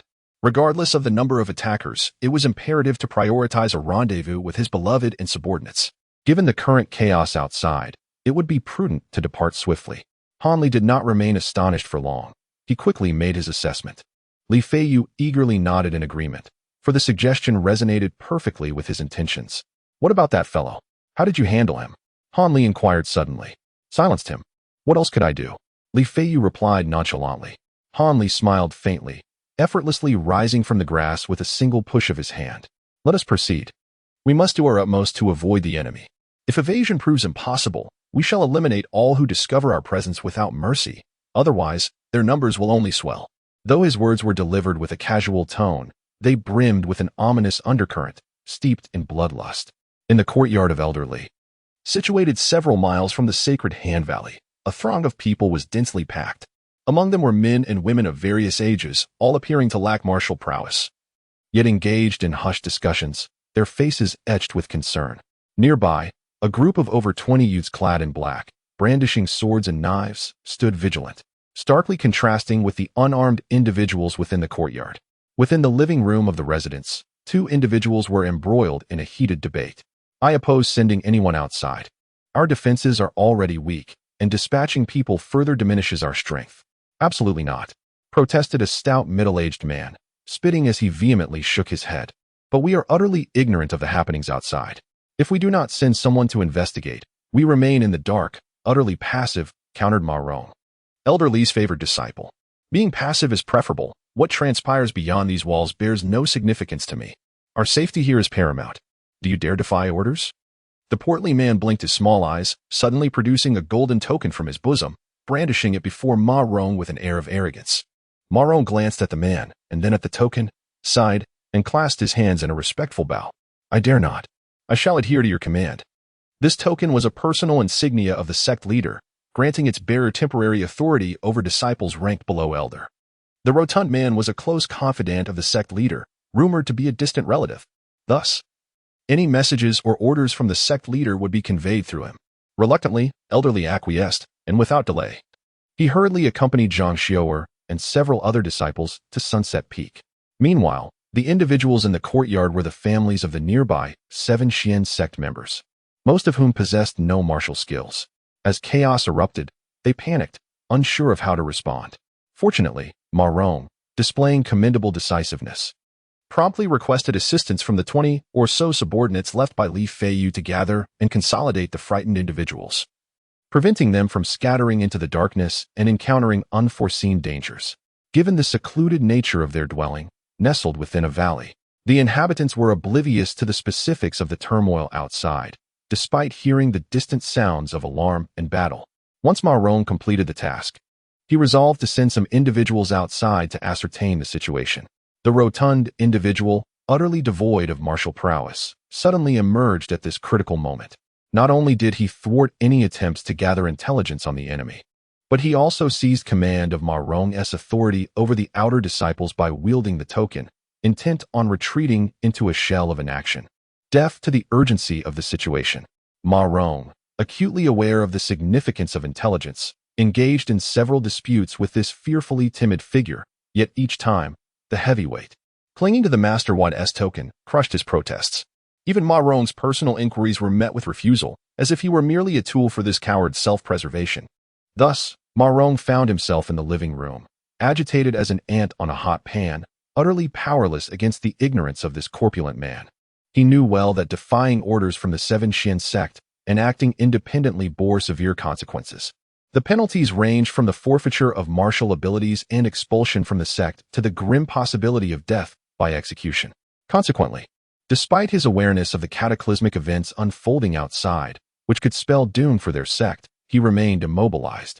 Meanwhile, Hanli and Li Feiyu were blissfully unaware of the turmoil transpiring within, hastening towards this very location. Along their journey, they encountered traces of the enemy, skillfully evading detection and concealing their movements.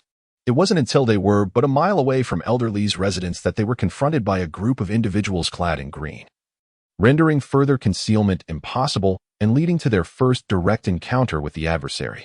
This band of over a dozen green-clad figures, armed with steel blades, surrounded them from all directions, effectively trapping them in a tight circle. Observing their movements, it became apparent that the majority of those adorned with a single white line on their sleeves possessed the least martial skill. 2 individuals with double white lines exhibited significantly greater prowess, yet the most formidable was the one with 3 white lines and a scar across his face, who evidently led this assembly. The scarred leader scrutinized the trio ensnared by his men, feeling a twinge of curiosity. This was hardly surprising, as among them, Li Feiyu appeared disheveled and filthy, resembling a mountain cook, while Han Li's vacant gaze and dark complexion made him look like an untrained peasant. The only figure exuding any semblance of intimidation was the tall, blood-stained Chu Han, wearing a conical hat. As these 3 incongruous individuals stood together, even the self-proclaimed seasoned leader found himself perplexed. He exchanged wary glances with his subordinates and then bellowed towards his captives, regardless of your identities. The 7 Xian sect is no more. Surrender now, and I may spare your lives. Han Li smiled slightly and turned to Li Feiyu, inquiring, who has taken action? Is it you, Chu Han? Upon hearing this, Li Feiyu's eyes gleamed with fierce determination as he retorted, these individuals, judging by their attire, appear to be low-ranking disciples of the Duanshui sect. I have been relentlessly pursued by the Wild Wolf gang for far too long. Let me unleash my frustrations upon them first. Moreover, their weapons are perfectly suited for me. With that, he darted forth like a shooting comet, swiftly closing the distance to the nearest figure clad in green. The man was taken aback, and just as he attempted to wield his steel blade, he felt an unexpected lightness in his hand. The weapon had already been seized by his adversary. In a state of panic, he tried to retreat, but it was too late. A flash of white light streaked before his eyes, and in an instant, his head was severed from his body. Li Feiyu's series of movements was executed with impeccable precision and speed, akin to a bolt of lightning. The remaining disciples of the Duanshui sect were caught off guard, unable to react before he had dispatched one of their own. The expressions of the remaining individuals shifted dramatically, particularly that of the scar-faced leader, whose martial prowess far surpassed his companions. He understood all too well that they were confronted with an extraordinary master, one they could not hope to contend with. Thus, he decisively commanded, retreat at once. Save yourselves. Anyone who can escape, do so. Quickly signal for reinforcements. His words jolted the other green-clad figures into action. and they abruptly transformed from a cohesive formation into a chaotic flight, scattering in all directions. Some, while fleeing, reached into their garments, seemingly to retrieve the so-called signal. One green-clad man, adorned with 2 white lines embroidered on his attire, sprinted the fastest, quickly covering several paces, elated at the prospect of survival. He suddenly felt a chilling sensation at the nape of his neck. A half-inch sword tip pierced through his throat, vanishing as swiftly as it had appeared. A wave of horror washed over him as he attempted to scream, only to find his body rendered powerless, as if drained of all strength. He watched helplessly as his body gradually succumbed to the ground, unable to move any longer. In that moment, he realized with dread that he had been struck from behind. The green-clad man felt a deep sense of unwillingness. He had escaped so far, yet met his demise so swiftly. Straining, he turned his head to the side and caught a glimpse of the last scene before death. A shadow, flickering in and out of sight, appeared behind another green-clad figure who had fled the farthest. With a delicate stroke of a sword, the shadow vanished again, only to re-emerge behind yet another comrade, delivering the same fatal blow. At that moment, the preceding victim fell to the ground, blood gushing from his throat, mirroring his own fate. Having witnessed all this, the green-clad man smiled serenely as he succumbed to death, for he understood that he would not be alone. Many others would soon join him. That spectral figure would not spare any among them. Chapter 81.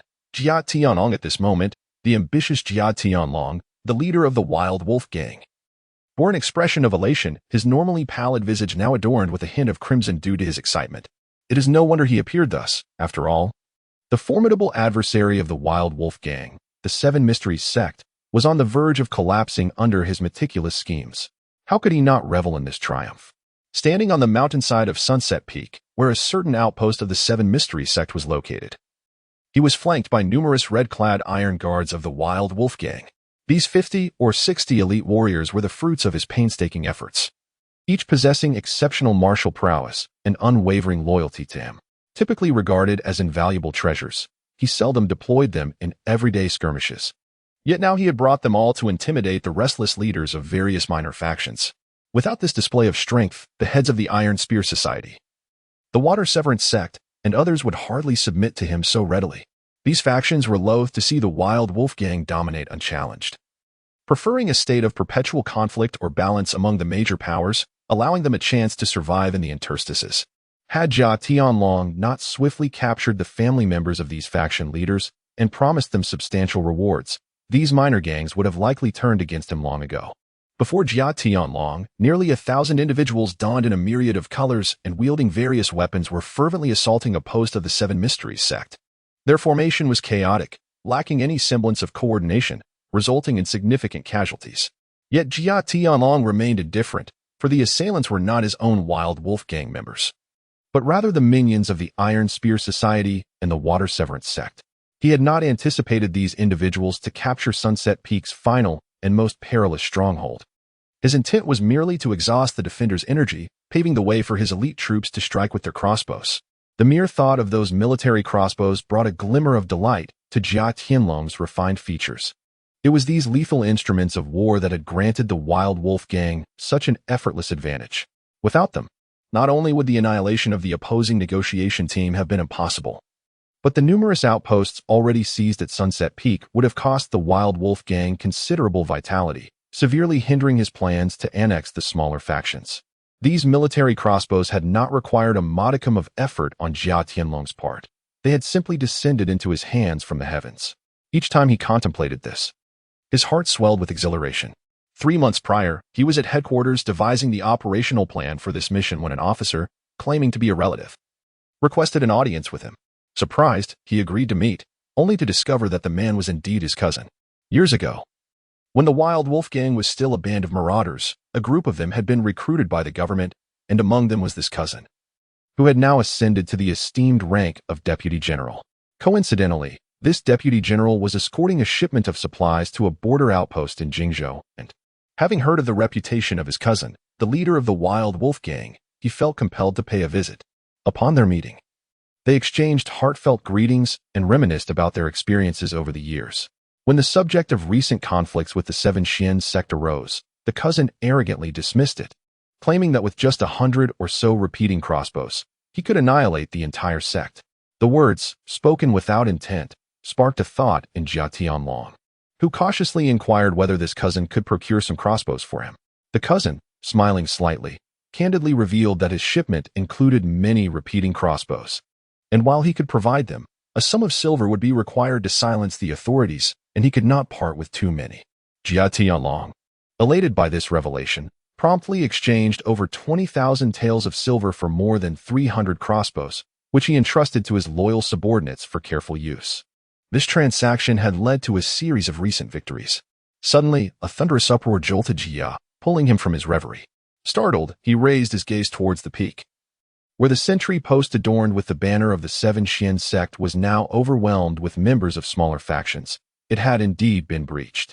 Furrowing his brow, he found it peculiar that, given the fortified defenses of the previous checkpoints, this final barrier should have been more formidable, yet it fell to these disparate forces. Was there a hidden scheme at play? His expression darkened. Those familiar with Jia Tianlong knew this to be a manifestation of his displeasure. To provoke him at this moment would be to invite dire consequences. Hey, since it's broken through, why not retreat?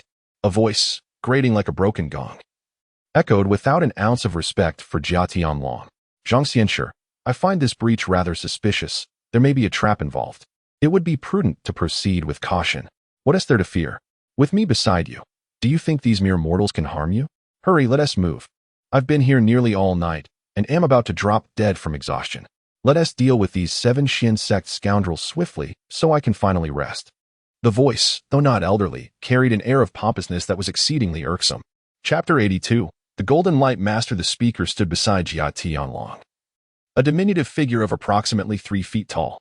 This gnome, in his 40s, was lean and wiry, adorned in a crimson robe embroidered with golden threads. His fingers and neck were ornamented with gold rings and a hefty gold chain, while several golden bells jingled at his waist. As he spoke, his mouth sparkled with golden teeth, presenting the unmistakable appearance of a nouveau riche. At that moment, his countenance reflected palpable impatience, clearly dissatisfied with Jia Tianlong's hesitance. Such a grotesque and ostentatiously dressed gnome displaying such disrespect towards Jia Tianlong incited ire among the loyal iron guards nearby, who glared at him with indignation. The gnome, however, noticed their discontent, but merely chuckled derisively, choosing to disregard them and arrogantly addressed Jia Tianlong. Master Jia, you have expended 3,000 taels of gold to summon me from the distant Golden Light Temple. Surely, you do not intend to have me merely observe this evening? If there are adversaries you wish me to confront, do not hesitate to declare them now. I trust you do not expect me to deal with the sect leader of the Seven Mysteries sect. Such a feeble opponent is one you can handle yourself without the need to expend a fortune to enlist my services. The leader of the Seven Mysteries sect hardly warrants the intervention of a celestial master. I have summoned you to contend with the 3 esteemed uncles of the sect leader. Though they have long been rumored to have passed away, they have in fact secluded themselves within the chambers of Sunset Peak, engaged in a life-and-death endeavor. Their prowess has likely reached an extraordinary level, beyond the reach of ordinary masters, and they serve as the Seven Mysteries sect's greatest reliance. Only you can confront them, master. Jia Tianlong spoke with utmost humility, displaying no semblance of disdain. It is worth noting that he had encountered this gnome by happenstance at a temple near the border of the barbarian territories. The gnome, who referred to himself as the Golden Light Master, claimed to possess boundless magical abilities and personally demonstrated both the art of flying swords and the indestructible power of the Vajra. Having witnessed the formidable might of these techniques, Jia was deeply impressed and felt a desire to forge a close relationship with him. Upon learning of the gnome's peculiar obsession with gold, Jia Tianlong generously showered him with wealth and offered extravagant compliments, ultimately securing a promise of assistance from the gnome. Thus, Jia Tianlong treated this gnome with the deference of a junior, suppressing any sign of contempt for his arrogance. Fully aware that the Golden Light Master was not someone his modest wild wolf gang could contend with. Upon hearing this, the Golden Light Master erupted into a fit of raucous laughter. Once his mirth subsided, he arrogantly proclaimed, "Leave those mere mortals to me. No matter their skill or martial prowess, they shall never match my flying sword technique. Rest assured, your esteemed guidance is greatly appreciated, and I assure you that the promised remuneration shall not be forgotten. Furthermore, once the task is accomplished, I am willing to offer an additional 2,000 taels of gold as a token of gratitude." Overjoyed, Jia Tianlong hastily increased the stakes. Fully aware that his counterpart was no benevolent figure, it was indeed more prudent to engage in discourse with gold. Upon hearing this, the ascetic known as the Golden Light revealed a hint of a smile on his parched, orange peel-like visage, nodding in satisfaction, clearly appreciating Jia's astuteness. With the assurance of such a powerful ally, Jia Tianlong felt emboldened and immediately commanded the members of the wolf pack to ascend the peak of Sunset Mountain, preparing to assault the main hall of the Seven Mysteries sect. However, the sheer number of individuals surging towards the summit made it a strenuous endeavor for Jia and his elite guards to reach the stone hall. This was Jia's first encounter with the stronghold of his adversary, and he was taken aback by the grandeur of the Seven Mysteries Hall. He could not help but feel that the main base of the wolf pack paled in comparison, resembling nothing more than a shabby doghouse, truly a pitiful sight. Before him, on the expansive plateau atop Sunset Mountain, rose several stone halls constructed from massive azure stones, one grand and 6 smaller edifices. Although obscured by the darkness of night, the flickering torches casting dim light could not conceal their imposing, rugged, and magnificent presence, which momentarily stunned the members of the wolf pack and other smaller factions, halting their advance as they encircled the stone structures, sealing them off completely. After all, the opposing faction had a lineage spanning over 2 centuries. Their financial resources far exceeded those of a mere gang that had only recently emerged. Such opulence was indeed astonishing, Jia Tianlong mused silently. He resolved that once he had obliterated the Seven Mysteries sect, he would swiftly relocate his headquarters to this site. For only such grandiose architecture would befit his status as a regional sovereign. Jia Tianlong glanced at the dark entrance of the main hall across from him, and then surveyed his subordinates before slowly raising his right hand. In an instant, the entirety of Sunset Mountain fell into a profound silence, with every gaze fixated upon his hand. They all understood that once that hand descended, the fierce battle to annihilate the main hall of the Seven Mysteries sect would commence.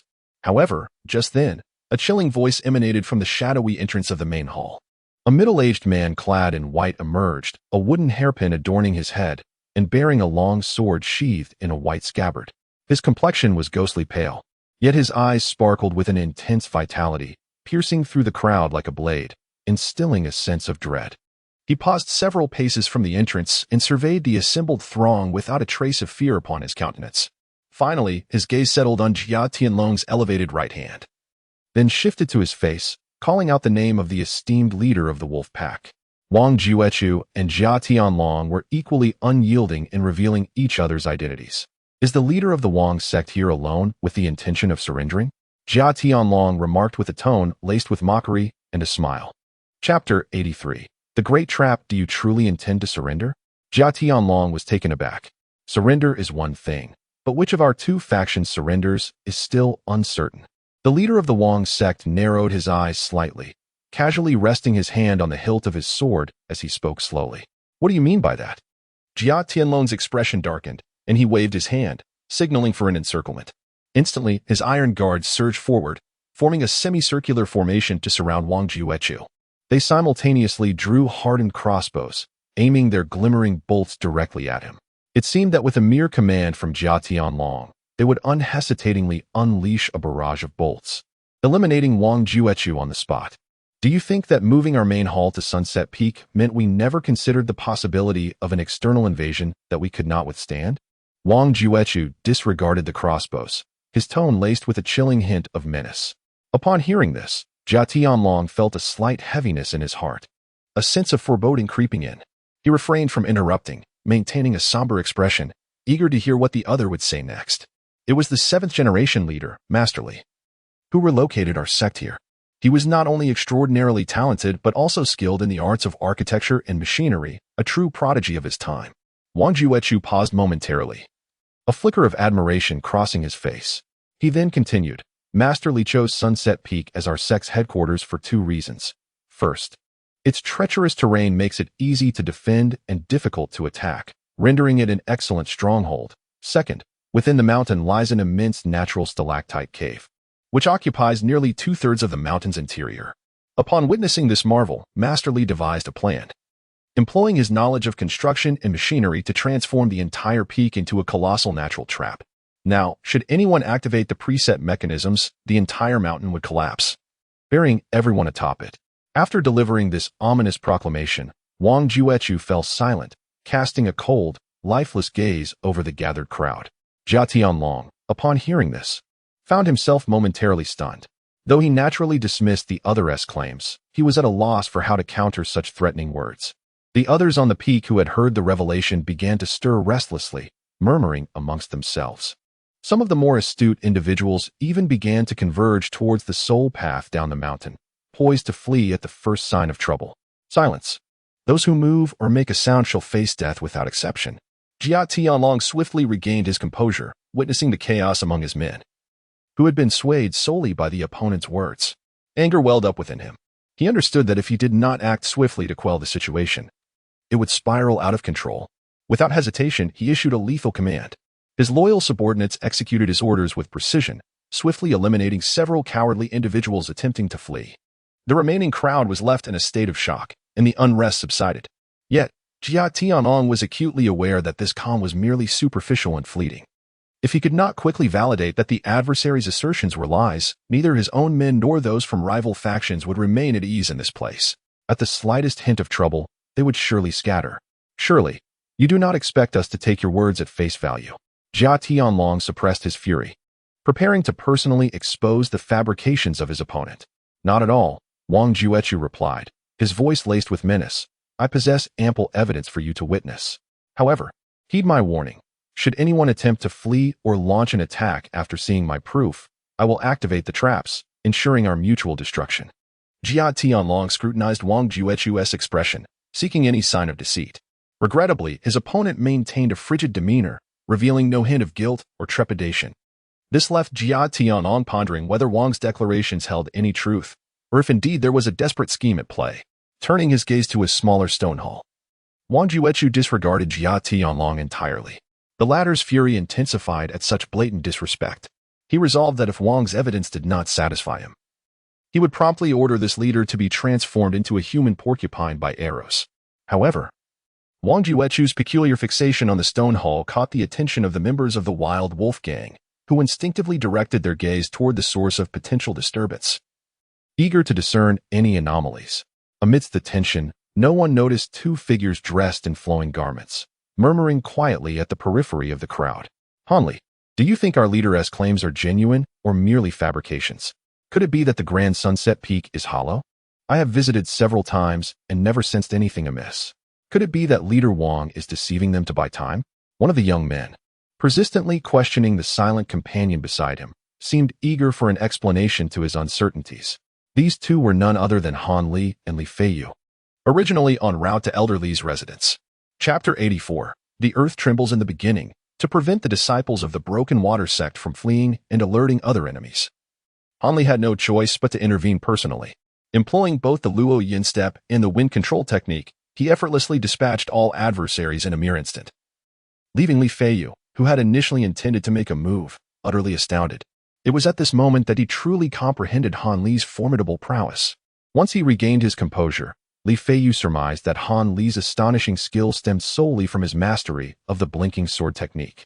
This thought nearly drove him to madness, prompting an immediate desire to forfeit his own cultivation in order to practice the blinking sword technique.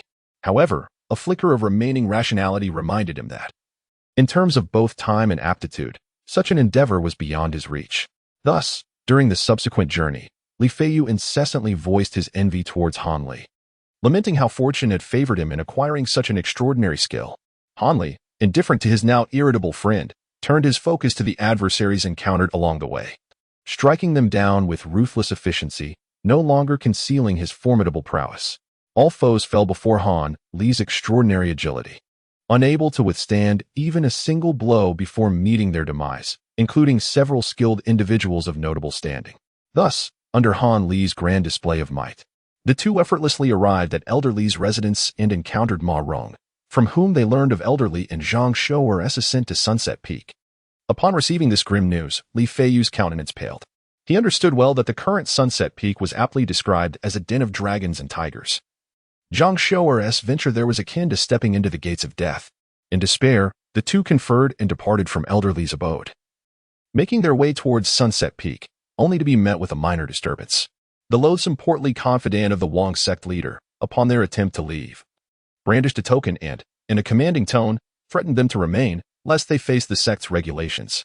Li Feiyu, consumed by anxiety for Zhang Shouer's safety, paid no heed to the sect's rules. With a swift motion, he struck the verbose fat man unconscious, then instructed his subordinates to continue safeguarding the others while he and Han Li made their exit. Upon nearing Sunset Peak, the sheer number of enemies startled them. Realizing that a direct assault was futile, the duo devised a clever plan.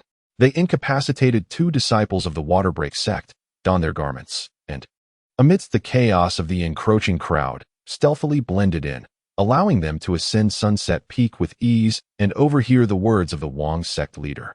As for Chu Han, due to his conspicuous presence, he was hidden in a secluded spot at the mountain's base. Hearing that Sunset Peak might harbor a lethal trump card against their enemies, Li Feiyu, unable to quell his curiosity, incessantly questioned Han Li, hoping his friend could provide some reassurance. While this was indeed a candid truth, the pressing question remained. How could they infiltrate amidst such scrutiny? Li Feiyu lowered his head. A frown etched upon his face. Alas, we must wait and see if any opportunity arises. Han Li echoed his sentiment, equally at a loss. As the two anxiously concealed themselves amidst the throng, the ground beneath them began to tremble. Initially a subtle quiver, it soon escalated into violent upheaval, causing many to lose their footing and tumble to the ground, while numerous stones rolled down the mountainside in the wake of the tremors. This is bad. The mountain is collapsing. That Wang fellow intends to take us all down with him, cried out an unknown fool amidst the panicking crowd. Upon hearing these words, a majority of the crowd fell into a deeper state of panic. Some even disregarded Wang Juechu's prior warnings, scrambling towards the exit in a frantic attempt to escape what they perceived as an impending collapse of the mountain. A thunderous roar echoed through the air, accompanied by a violent tremor beneath their feet. At the sound of this ominous crash, everyone assumed it heralded the mountain's imminent ruin, plunging them into despair. For even if they wished to flee, it seemed far too late. At this moment, Jia Tianlong was filled with both shock and anger. Although still surrounded by his loyal iron guards, his mind was engulfed in confusion, unsure of what to do. He instinctively turned his gaze towards the golden-robed figure he had relied upon, only to be met with a look of panic etched upon the man's face, prompting a bitter smile from Jia Tianlong. It became evident that this esteemed figure was as vulnerable as the rest. His admiration for the man diminished significantly in that instant. How naive I was to think that the members of the Wolf Gang were fearless warriors. They are merely a disorganized rabble. Suddenly, Wang Juechu's voice pierced through the chaos, cutting through the tumult with a clarity that reached every ear, a testament to his formidable power.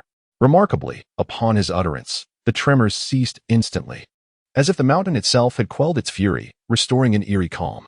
In that moment, the crowd realized that the stone hall, previously the focus of their concern, had vanished without a trace, leaving behind a gaping chasm of several acres. A few audacious souls edged forward to peer into the abyss, gasping in fright at the sight of the dark void, its depths unfathomable. Jia Gang leader, do you believe this evidence supports your claims? Wang Juechu inquired coldly. The expressions of those around Jia Tianlong were a mirror of his own shock. Even his iron guards wore looks of dismay. At this realization, Jia Tianlong understood that his ambition to annihilate the 7 mysterious sect that night was unattainable. It seemed prudent to retreat and devise a new strategy. Chapter 85. The Blood Pact Duel. The conditions are few and straightforward, merely 2. Wang Juechu stated impassively. First, your people must withdraw from our territory, and this withdrawal must occur in batches, monitored by our disciples. His tone was decidedly harsh. Agreed, no problem, Jia Tianlong replied without hesitation. Observing the ease with which his adversary accepted the terms, Wang Juechu offered a cold smirk before presenting the next condition, which took Jia Tianlong by surprise. Second, both of us must engage in a blood pact duel here, after which you may leave. A blood pact duel? Is this for real? Surely, you haven't lost your mind. As Wang Juechu's words escaped his lips, they instantly stirred a tempest among the crowd opposite him, eliciting a myriad of expressions from those who heard his proclamation. Some appeared ashen and horrified, as if stung by a venomous scorpion, while others exuded excitement, revealing a readiness to engage. Jia Tianlong's countenance shifted at the revelation, but he quickly regained his composure. Did I hear correctly? A blood duel governed by a death contract, allowing only one party to leave the arena? He chuckled lightly, feigning nonchalance. Indeed, this is a necessary bloodletting to settle the debts owed to Master Wu and others, and both you and I are required to partake, Wang Juechu replied. His hand resting ominously on the hilt of his sword, his gaze fixed on Jia Tianlong with a chill in his voice. Jia Tianlong responded with a sly grin, withholding immediate comment as his eyes flickered with contemplation. Clearly, he did not take the notion of a death contract lightly and would deliberate thoroughly before offering a response. Observing the nearby individuals engaged in fervent discussions about the death contract duel, Hanli, who remained oblivious to its significance, could no longer contain his curiosity and inquired of Li Feiyu beside him. What is a death contract duel? It seems to be quite a serious matter. No way. You don't even know what a death contract duel is? That's astonishing. Li Feiyu exclaimed, her face reflecting utter disbelief. This is the most notorious method for resolving disputes in the martial world. Well, of course. You are well aware that I am not well versed in the matters of the martial realm. What is so remarkable about it? Hanli retorted with a hint of irritation. Oh, that is true. I nearly overlooked that point, Li Feiyu admitted, scratching her head sheepishly. A death contract duel refers to a confrontation between parties harboring deep-seated enmity, necessitating the signing of a life and death document before the duel, declaring that only one may emerge alive from the arena. Should anyone attempt to leave the duel prematurely, they would not only suffer disgrace and scorn but also face a bounty on their head from the entire martial community. It is universally regarded as an exceedingly sacred form of combat. Those who tarnish its sanctity are deemed worthy of death as a deterrent. Moreover, such duels typically occur in scenarios involving multiple combatants, thus rendering them particularly brutal and sanguinary. In recent years, tales of such duels have become increasingly rare. Li Feiyu elaborated in detail. After absorbing this information, Hanli furrowed his brow, growing skeptical of the sudden proposition for a death duel by Master Wang. In his view, this form of combat was evidently a path leading to mutual destruction. Why pursue it? It would be far more prudent to allow the enemy to depart swiftly, thereby avoiding prolonged complications. Very well, I consent to the death contract duel, Jia Tianlong declared after much deliberation, his gaze sweeping over the golden-clad figure before him, ultimately reaching a resolute decision. It is worth noting that while the adversary sought to seize this opportunity to eliminate him, he too aspired to leverage this chance to eradicate the remnants of the Qishuan sect in one fell swoop. Wang Juechu's intentions were clear to Jia Tianlong. He sought to rely on the support of 3 obscure masters. However, Jia had long since acquired intelligence through his covert informants and had already taken precautions. Now, armed with a cultivator adept in the art of flying swords as his trump card, he felt confident, with over a 90% chance of emerging victorious from the death duel. If he could eliminate Wang Juechu along with the remaining experts of the Seven Xian sect during this confrontation, even if this scheme did not succeed, it would not matter. For any subsequent attempts at aggression would find the adversary utterly defenseless, as cultivating high-level experts is not a matter of mere months or years. Thus, the normally cautious Jia Tianlong was willing to take such a risk and resolutely agreed to sign the death contract. Lord Wang, according to the rules of the death duel, since you proposed the time and place for the contest, and I did not object, the number of combatants and the mode of the duel should rightfully be determined by you, correct? Jia Tianlong said with a smile that did not reach his eyes. Humph. Indeed, Wang Juechu replied, somewhat reluctantly. Very well, I request that the number of combatants be set at 100, with 50 from each side, engaging in a free-for-all. Jia Tianlong boldly stated his demands. 50? A free-for-all? A flicker of surprise crossed Wang Juechu's cold visage. It is known that in typical death duels, both parties usually limit themselves to 20 or 30 combatants to avoid significant injury, and free-for-all formats are exceedingly rare, with one-on-one duels being the norm. Nevertheless, since he had initiated the death duel, he could not retract his challenge, and he held firm confidence in his 3 masters, believing that even in a chaotic battle, victory would undoubtedly belong to his side. Furthermore, the cost would be worth it if it meant eliminating Jia Tianlong. Once this cunning leader of the wolf pack fell, his unruly subordinates would likely descend into chaos, vying for leadership, thus diverting their attention from the diminished Seven Xian sect, granting them a respite. With this thought in mind, Wang Juechu nodded in agreement to the terms proposed. Bring forth the arena for the death duel. Prepare the death contract, he commanded sharply to those behind him. With this order, over 30 disciples clad in fine robes rushed out from the main hall. They fell silent, efficiently marking out the area for the duel with wooden stakes and ropes. Judging by their swift movements, it was evident that these individuals were well-trained and not mere low-level disciples of the Seven Xian sect. As the duel ground was being delineated, Li Feiyu, feeling somewhat unsettled, turned to Han Li and inquired, "Are we to remain here, doing nothing while we merely observe their duel? This seems rather inappropriate, does it not?" "What is inappropriate about it?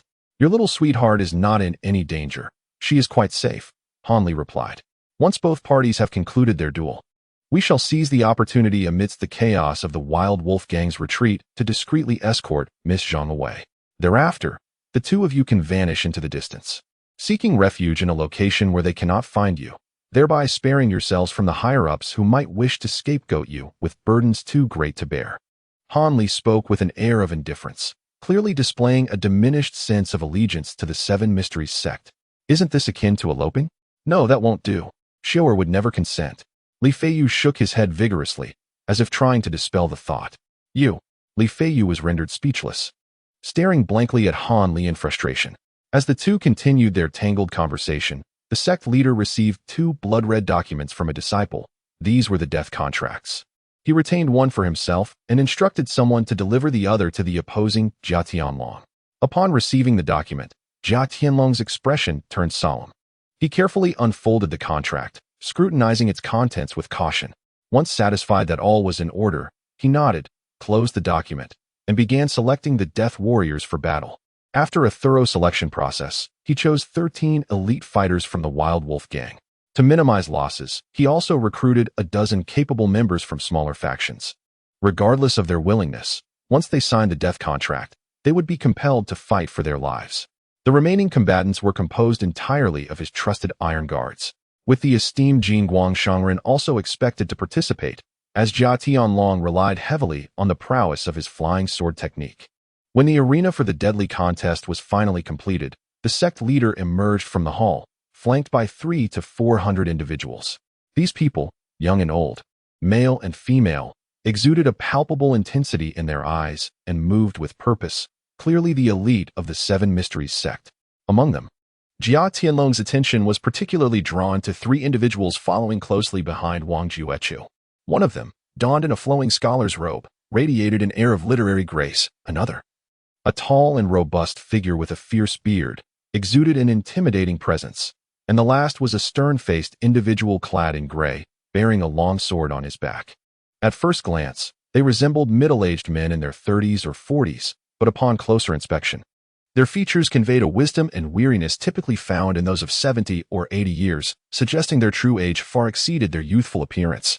Jia Tianlong understood that these 3 were undoubtedly Wang Juechu's esteemed uncles, indicating that his adversaries were indeed willing to risk everything to secure their position here. Contemplating this, he turned to Jingguang Shangren beside him and inquired, "What do you think of those 3? Are they manageable? Just a few mere mortals. Once my flying sword is unleashed, their lives will be forfeit. What is there to fear? Do you doubt my abilities?" Jingguang Shangren retorted, his eyes narrowing with displeasure, his tone somewhat unfriendly. "I would never dare.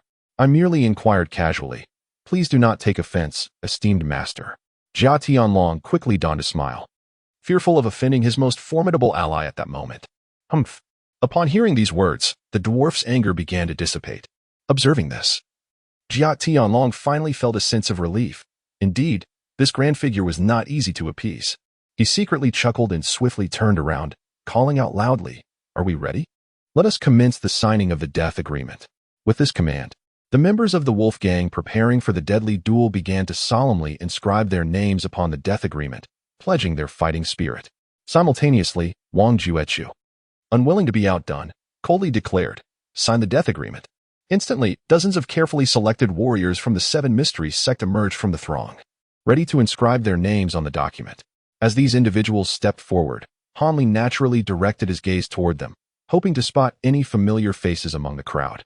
He noticed the 3 esteemed uncles of the sect leader Wang, but paid them little heed, hastily glancing past to focus on an elderly man in a green robe.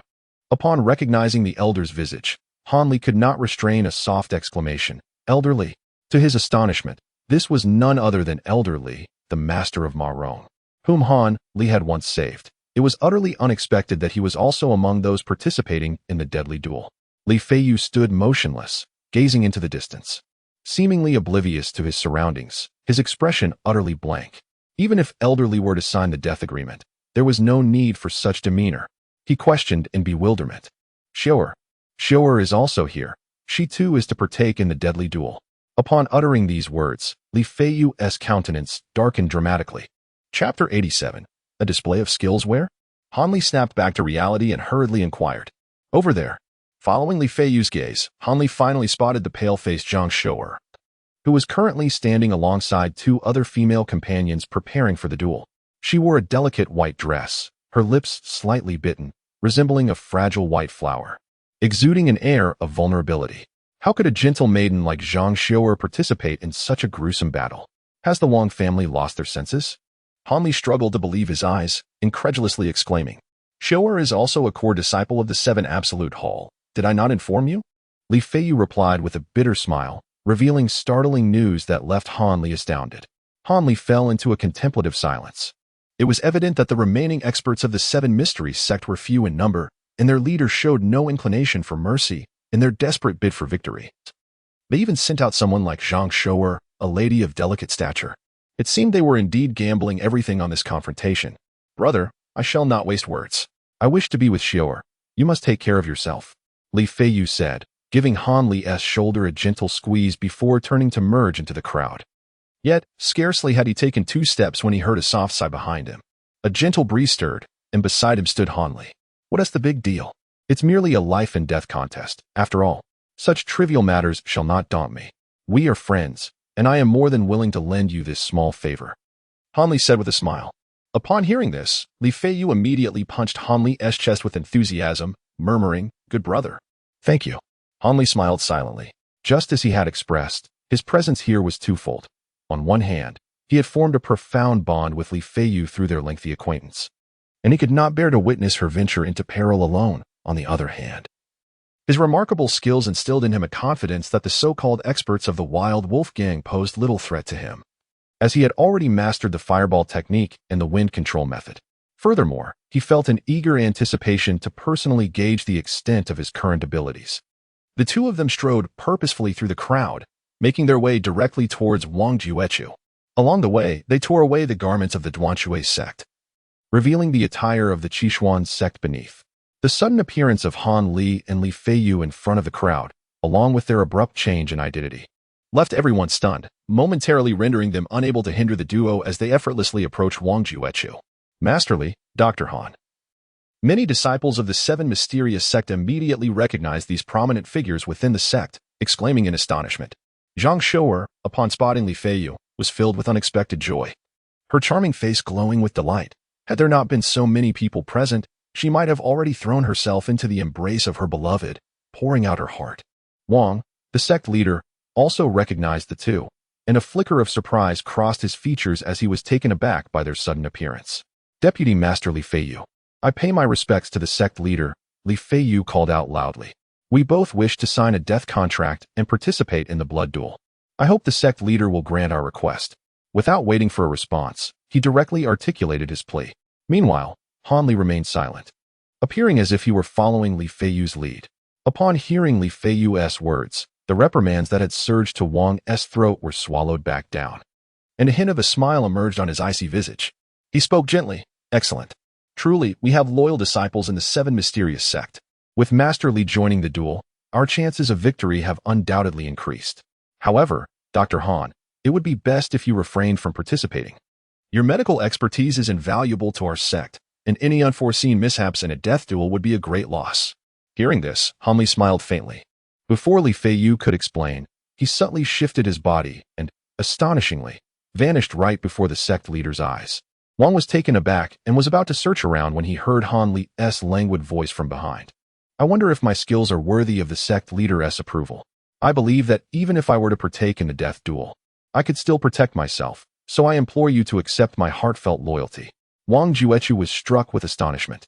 He had never anticipated that Han Li, renowned for his medical prowess, possessed such terrifying agility, silently appearing behind him without a hint of awareness.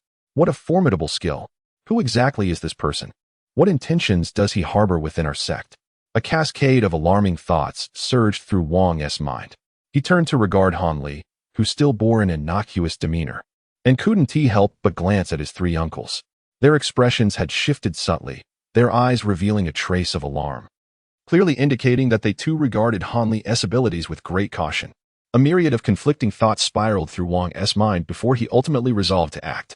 He suddenly burst into hearty laughter, and then spoke warmly. Since Dr. Han has shown such unwavering loyalty to our sect, as the sect leader, how could I possibly refuse? He then pointed with his hand, causing the two least skilled disciples among those participating in the deadly contest to withdraw from the ranks, allowing Han Li and Li Feiyu to join. He instructed the two of them to first inscribe their names in black ink upon the blood-red life and death scroll, thereby making them the initial members of this grim confrontation. Naturally, the farcical proceedings on the side of the Seven Mystic Sect were observed in their entirety by Jia Tianlong. Although he was somewhat taken aback by the addition of two formidable opponents, he dismissed the concern, firmly believing that mere mortals, composed of flesh and blood, could never withstand the prowess of the Golden Light Master's flying sword technique.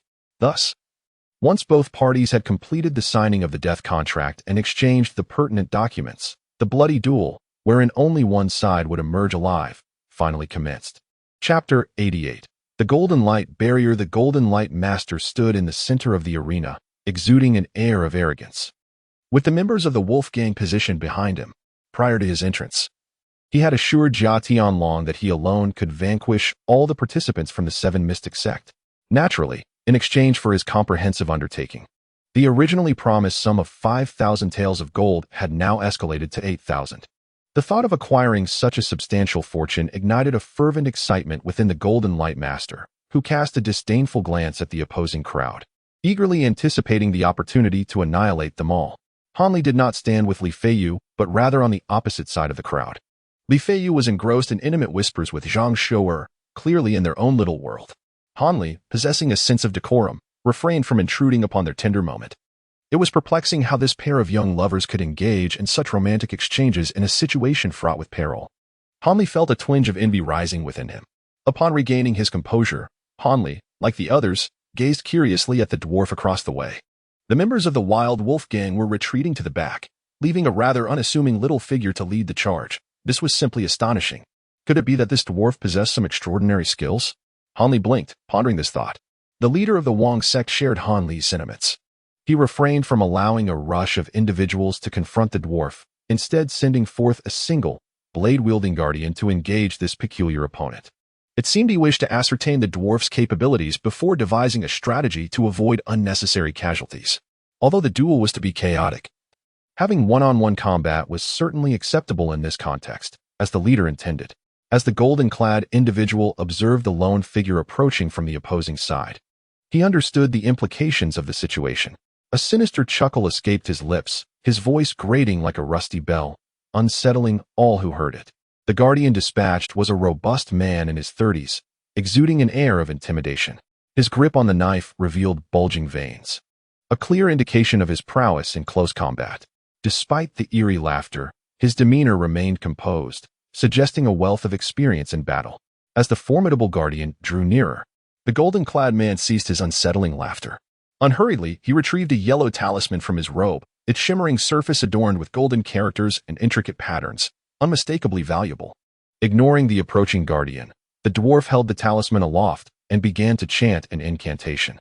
The guardian from the Qishuan sect, although baffled by the dwarf's antics, was well versed in the art of combat.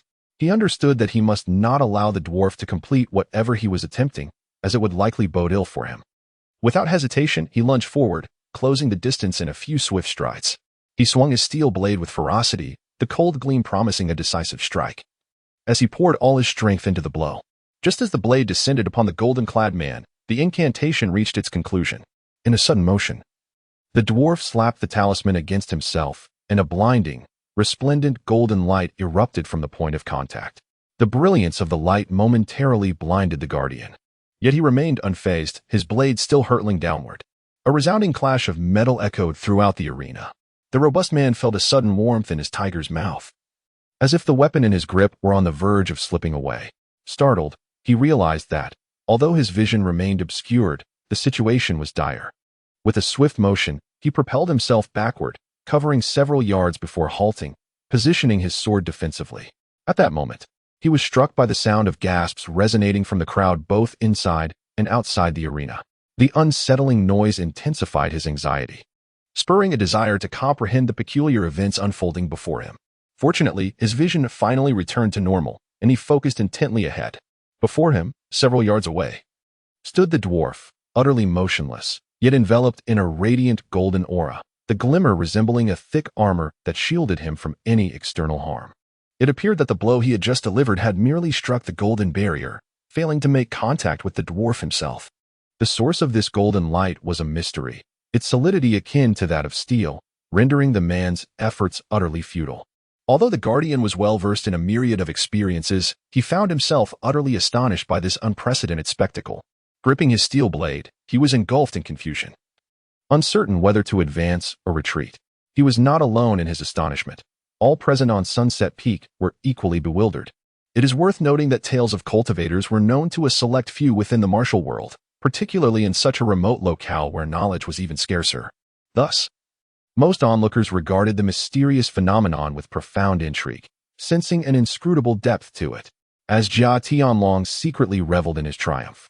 And the members of the Seven Mysteries sect exchanged bewildered glances. Han Li, standing at the back of the crowd, experienced a shock far greater than the others. Han Li is perhaps the only individual on the entire mountain, aside from the dwarf, who possesses any understanding of spells. It is evident that the opponent is employing a charm akin to the spirit-fixing talisman, albeit seemingly of a more advanced nature. Taking advantage of the moment when others were distracted, Han Li silently recited the incantation for the celestial eye technique, discreetly applying the spell upon himself before quickly turning his gaze towards the dwarf. Beneath the golden radiance, he observed some ethereal white lights swirling around the dwarf's form, which appeared exceedingly faint compared to the golden glow. Had he not been intentionally searching for them, he might have overlooked them entirely. This dwarf was, in fact, a cultivator with significantly lesser magical prowess than Han Li. This revelation filled Han Li with a mixture of joy and concern.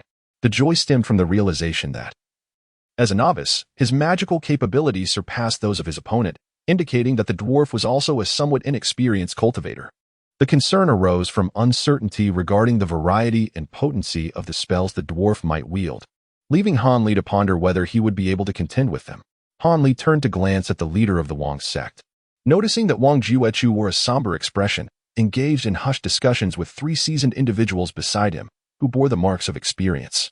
They seemed to find the golden light emanating from the gnome rather troublesome. The golden light master let out a strange, mocking laugh, tilting his head back with nostrils flaring, and boisterously declared, "I shall remain here, unmoving, inviting your attacks. Should anyone manage to breach my indestructible golden barrier, I might just spare your life." With that, he resumed his arrogant laughter. This proclamation incited the previously intimidated disciples of the Seven Mysterious sect, prompting several formidable warriors to rush forth toward the gnome, only to be halted by the leader, Wang. The gnome cast a venomous glance at the burly man before him, who was one of Wang Juechu's three uncles. Despite his rugged beard suggesting a brutish demeanor, this man had long surpassed his 60s. Once a renowned warrior of the Seven Mysterious sect, known for his countless victories, he was not inclined to act rashly against this peculiar golden barrier. He scrutinized the golden radiance and then the golden light master, breaking into a grin. Suddenly, he extended two fingers and lightly flicked the golden barrier, producing a clear sound. This frivolous act enraged the golden light master, who coldly retorted, "You brute. Do you wish for this immortal to hasten your passage to the afterlife?" Unfazed by the words, the man stepped to the side of the gnome, then swiftly moved behind him. Thus, he circled the golden light master, each step growing larger, the speed of his movement increasing until his figure became a blur, almost indistinguishable. The golden light master, dizzy from the relentless circling, felt his anger intensifying. Without a moment's thought, he reached into his robes, as if to retrieve something.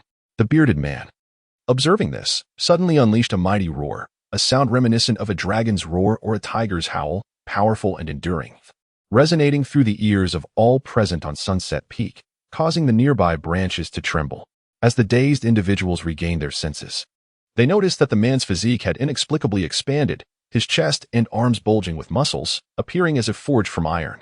In comparison to the gnome, he now resembled a giant. Seizing the moment of respite, the golden light master finally extracted a long, dark wooden box from his robes, adorned with a sealed talisman that seemed to confine the contents within. Before the gnome could tear off the talisman, the giant-like man unleashed a powerful fist onto the golden barrier, causing it to tremble and distort, leaving the gnome swaying unsteadily, unable to remove the talisman. The Golden Light Master felt a pang of dread within him, for he was acutely aware of the formidable power of the golden shield encasing him. The fact that this man was able to distort the shield was astonishing. What immense strength must he possess? The contempt that had lingered in his heart began to dissipate entirely, and his hands hastened in the tearing of the talisman paper. With a decisive rip, the talisman was finally torn away.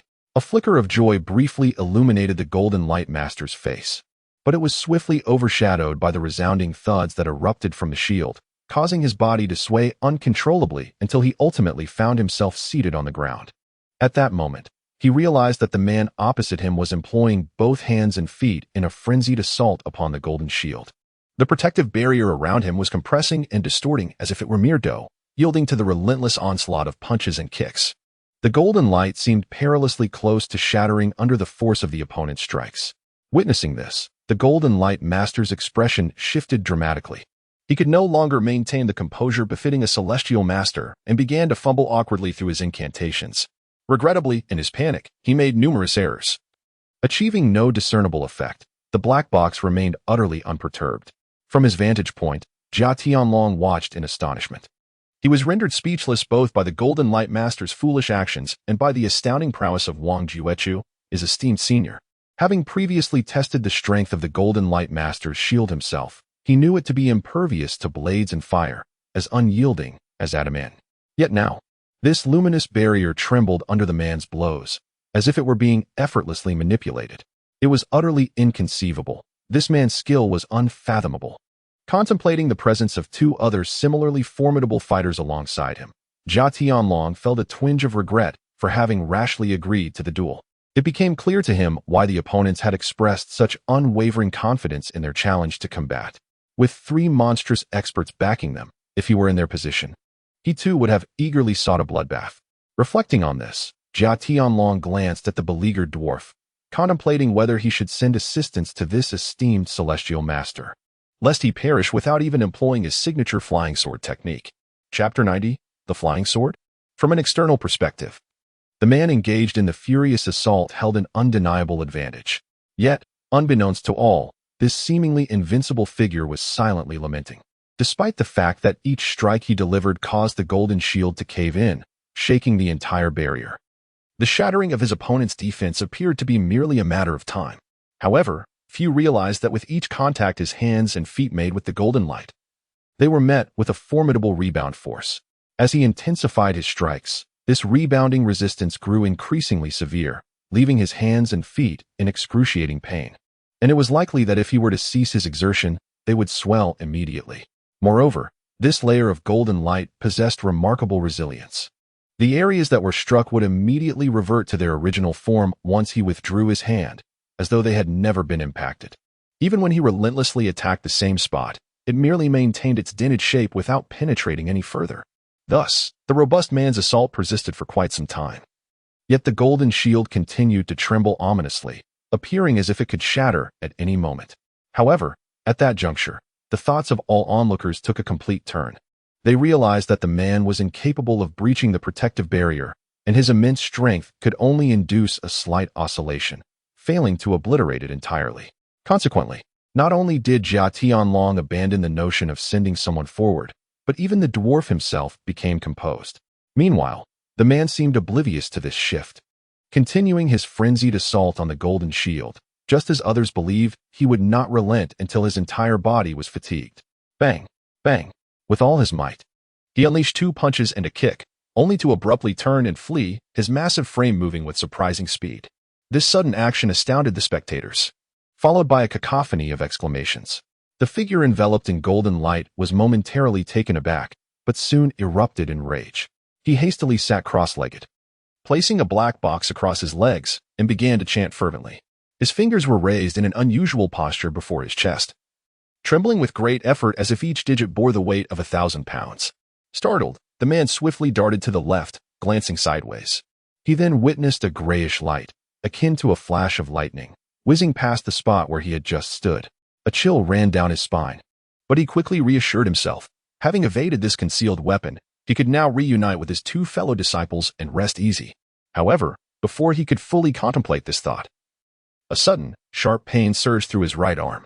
Lowering his gaze, he was still unable to comprehend what was happening when a chorus of gasps erupted around him, including the anxious voices of his two brothers. Momentarily stunned and perplexed, he was startled as a flash of brilliance appeared before him, and a gray beam pierced through his chest, precisely the shape of the concealed weapon he had just evaded. Anger and shock surged within him, and he attempted to utter a word, but his body collapsed to the ground. It was then that he realized his right arm had been severed at the shoulder, blood gushing forth. Even as he faced his demise, he failed to comprehend the events that had transpired.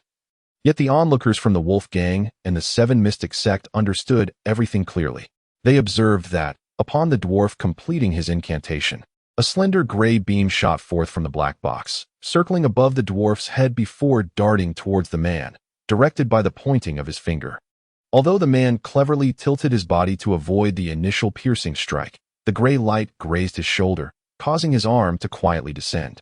It appeared that the man, oblivious to the razor-sharp nature of the gray light, remained unaware of the occurrence. Subsequently, a more shocking event unfolded. After being evaded, the gray light, responding to the dwarf's finger, made a sudden sharp turn approximately 10 feet away from the man and charged back towards him, ultimately claiming his life without any defense. The term flying sword involuntarily surged in the minds of the onlookers. While they were unaware of the existence of cultivators, they had certainly heard numerous tales of flying swords from various legendary stories. This gray light bore an uncanny resemblance to the flying swords wielded by legendary sword immortals. Almost identical. Could it be that this unassuming dwarf was indeed a legendary sword immortal? At that moment, the majority of the crowd gazed at the Golden Light Master with a mixture of awe and reverence, for the title of sword immortal still commanded considerable respect among mortals. The Golden Light Master, standing tall and proud, skillfully manipulated the gray light, causing it to soar above his head, weaving it into the form of an elongated gray serpent, eliciting gasps of astonishment from the members of the Wolf Gang, while the Seven Xian sect fell into a profound silence, shrouded in despair. If the individuals from Jia Tianlong's side were buoyed by the support of a sword immortal, the Seven Xian sect found itself engulfed in confusion, their fighting spirit significantly diminished. In contrast, Hanli stood as the sole individual in the crowd who was filled with ecstatic joy upon witnessing the gray light. He realized that the incantation and gestures employed by the Golden Light Master to manipulate the gray light were identical to those of the object manipulation technique he had learned. Although he was uncertain whether the gray light was indeed a flying sword, it was unmistakably the very entity that the manipulation technique governed. At that moment, Han Li's mind was consumed with thoughts of murder and treasure, indicating that his interest in cultivators was steadily growing. Chapter 91. Treasure Snatch. Just as the dwarf reveled in his triumph and Han Li harbored ulterior motives, two figures leaped from the Seven Xian sect side. Emerging from the crowd, they charged towards the dwarf with unbridled speed, revealing themselves to be the remaining two disciples of Wang Juechu. Their faces were etched with sorrow, deeply grieved by the death of the robust man. Consequently, they harbored intense hatred towards the Golden Light Master, disregarding the dwarf's potential as a sword immortal. Solely focused on avenging their fallen comrade, Wang, the sect leader, initially intended to halt their reckless actions, but upon reflection, he recognized that the dwarf, possessing formidable abilities, would eventually need to be confronted. Furthermore, these two disciples were the only ones capable of posing a threat to him. Rather than impede them now, it would be more prudent to allow them to settle the score while their hearts burned with the desire for revenge. Having learned from a recent lesson, the Golden Light Master did not underestimate his opponents this time. He directed the gray light towards the two, and it instantly transformed into a long rainbow, hurtling directly towards them. The scholar among the two opponents, witnessing the gray light resembling a flying sword, braced for the impending confrontation. He raised an eyebrow, and with a flick of his hand, a slender silver thread shot forth from his sleeve, colliding head-on with the gray light. The impact caused a brief pause. Yet the gray glow resumed its advance, seemingly unfazed. It appeared that the silver thread had little effect. The scholar, observing the ineffectiveness of his attack, remained composed. He bent his body and suddenly spun on the spot like a top, unleashing a myriad of cold glimmers from his whirling form. These icy shards split into two paths. One stream transformed into a silver torrent that directly struck the gray light, producing a cacophony of crashing sounds. Momentarily pinning the gray glow in midair, the other path surged towards the gnome, striking the golden barrier with a resounding clang that was truly spectacular. The man cloaked in golden light paused momentarily, but soon curled his lip, dismissing the notion that mere mundane metals could withstand his precious artifact for long. A thunderous roar, akin to spring thunder, reverberated throughout the venue, startling all present. It was at this moment that the spectators noticed the gray-clad figure, who had emerged alongside the scholar, had unsheathed his sword from his back and was advancing steadily towards the gray light. At the tip of his sword, a white gleam of over 2 inches erupted, fluctuating unpredictably and emanating a chilling aura. The name of this supreme sword technique, coveted by all sword wielders, was shouted by an unknown voice. A tremendous uproar ensued, igniting excitement both within and outside the arena. If the flying sword was but a fabled rumor, then the sword gleam represented a myth in the martial world, the aspiration of every swordsman. Now, with both the flying sword and the sword gleam making their appearances and poised for confrontation, how could those present not feel their blood surge with exhilaration, sensing that their lives were not in vain?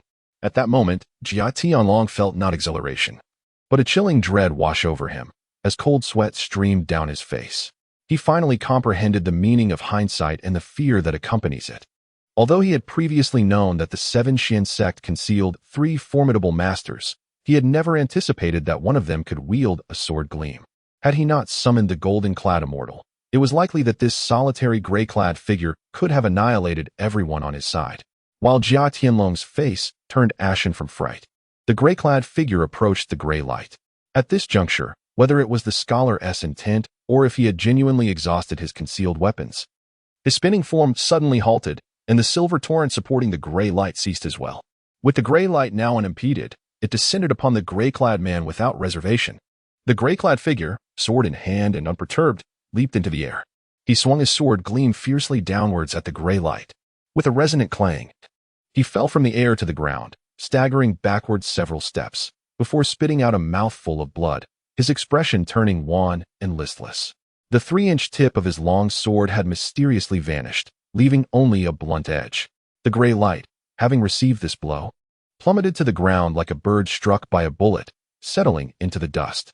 Yet, even in such circumstances, the gray light retained its brilliance, pulsating and stretching upon the ground with an unmistakable vitality. Witnessing this spectacle, Jia Tianlong and the members of the Qishuan sect gasped in unison. However, the expressions of the Qishuan sect members were filled with joy, while Jia Tianlong's face was etched with concern. The scholar was also overjoyed. He glanced at the slumped gray-clad figure, then at the dwarf, hesitating momentarily before soaring towards the dwarf, determined to neutralize the formidable foe first. Before the scholar could glide several steps, a sudden shout from the gray-clad man behind him urged him to dodge. Startled, the scholar attempted to react, but felt a chill at his neck as a gray glow zipped past him. He then witnessed a headless body sprinting a few steps forward before collapsing onto the ground, its silhouette eerily familiar. Just as this thought crossed his mind, he succumbed to unconsciousness. At that moment, the Golden Light Master exuded an air of arrogance, directing the re-emerging gray light towards the only surviving gray-clad foe among the 3 great masters.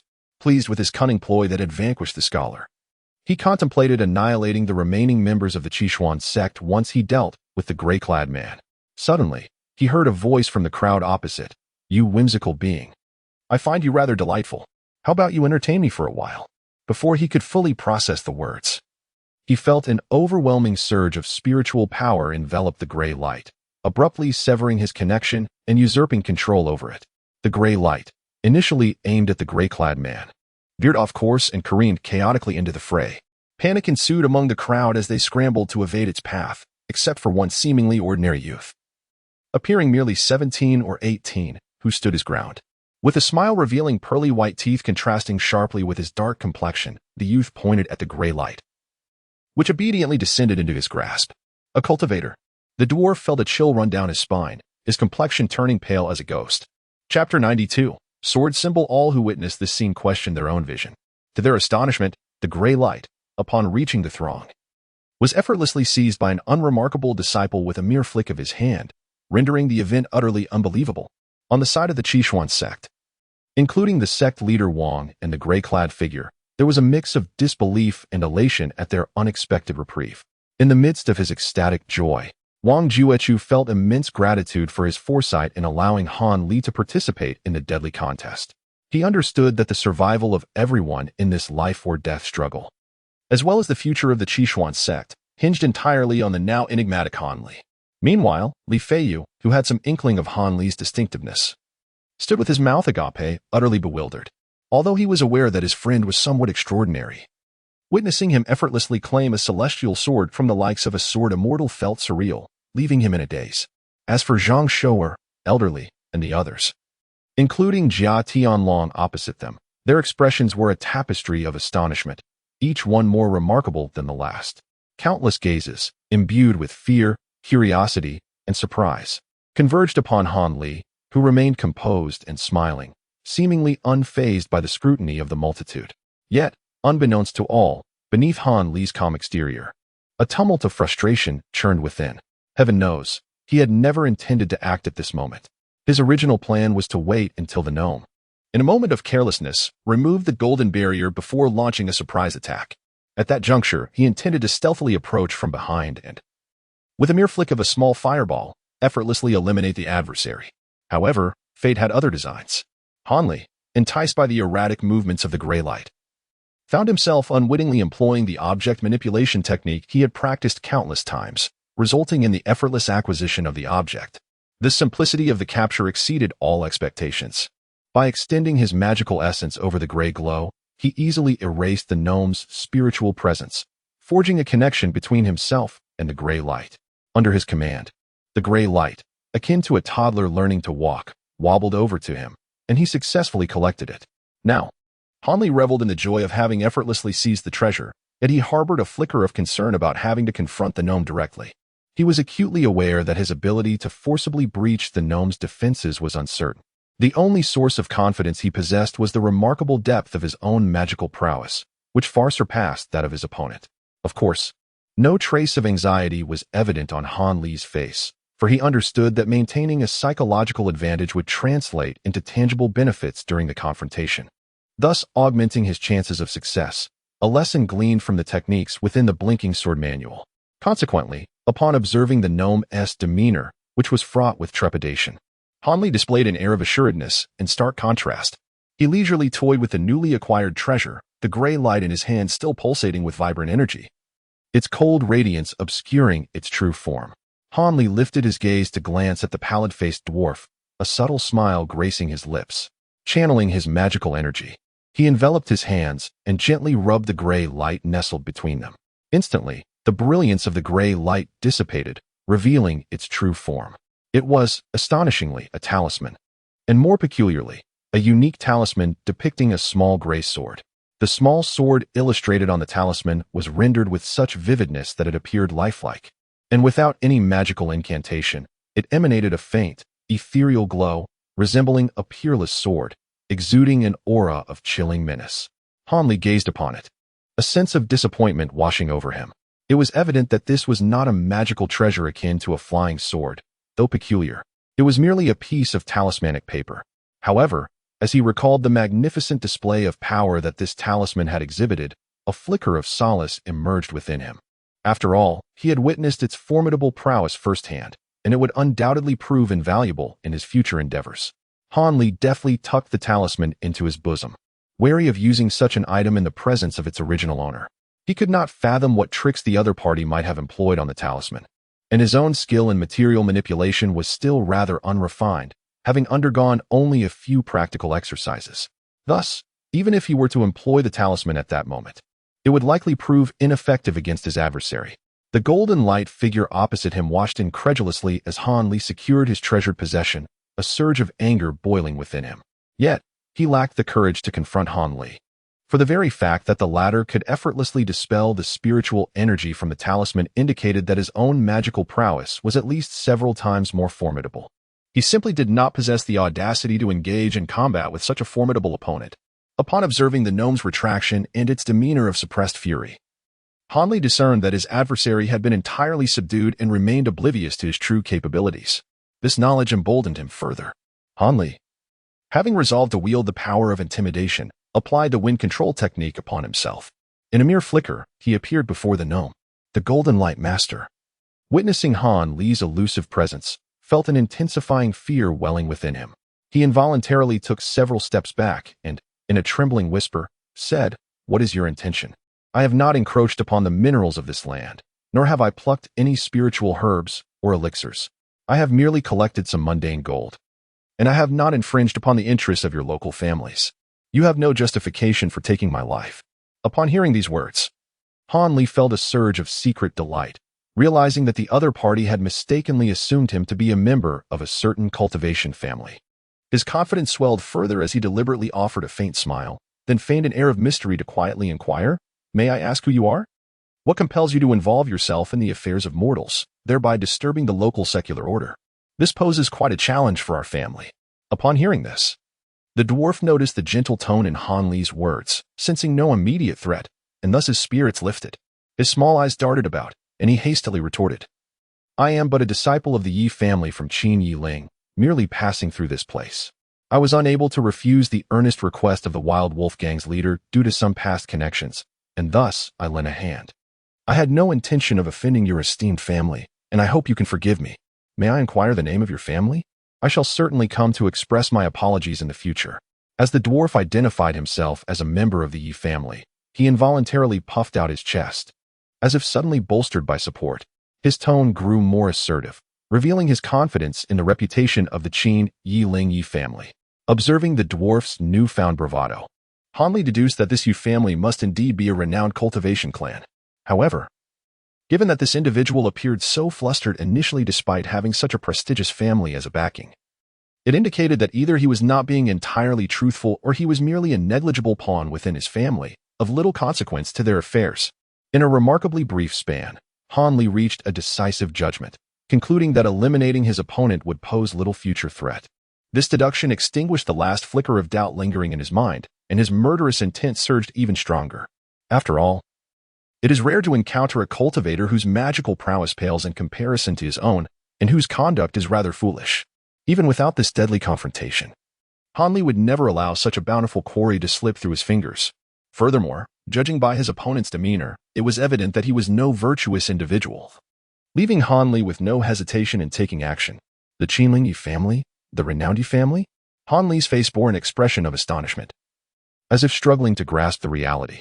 Since the other party dared to invoke such a name as a shield, it was likely that their reputation among cultivators was considerable. Han Li mused inwardly. Indeed, it was that very Yi family. Since you are aware of the Yi family's name, surely you would not intentionally make things difficult for me?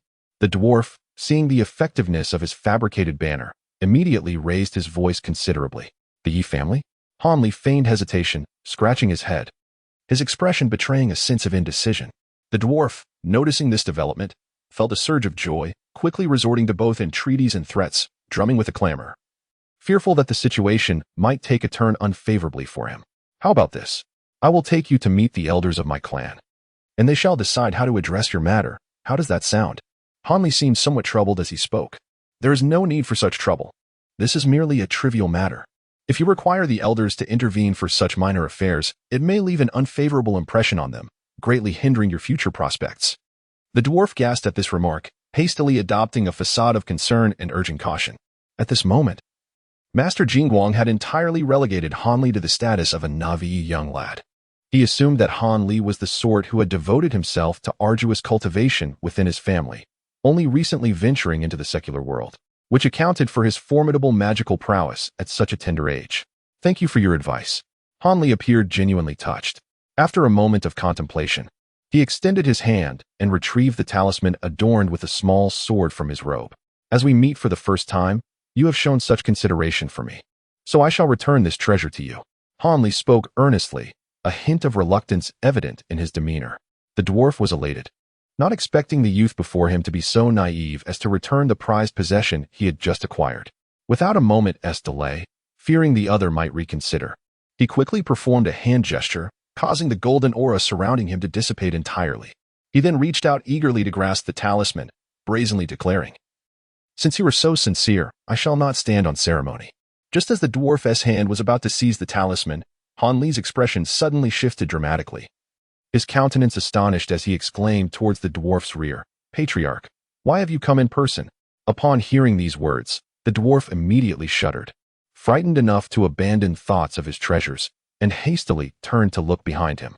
He was taken aback, for behind him lay a profound silence, devoid of any presence. In stark contrast, Wang Jiuechu experienced an entirely different sentiment. He gripped the long sword at his waist tightly, his eyes alight with excitement as he gazed at Han Li, who was squatting in an unseemly manner on the ground, scratching at something, a fervent expression blooming upon his face. At this moment, Han Li was filled with excitement.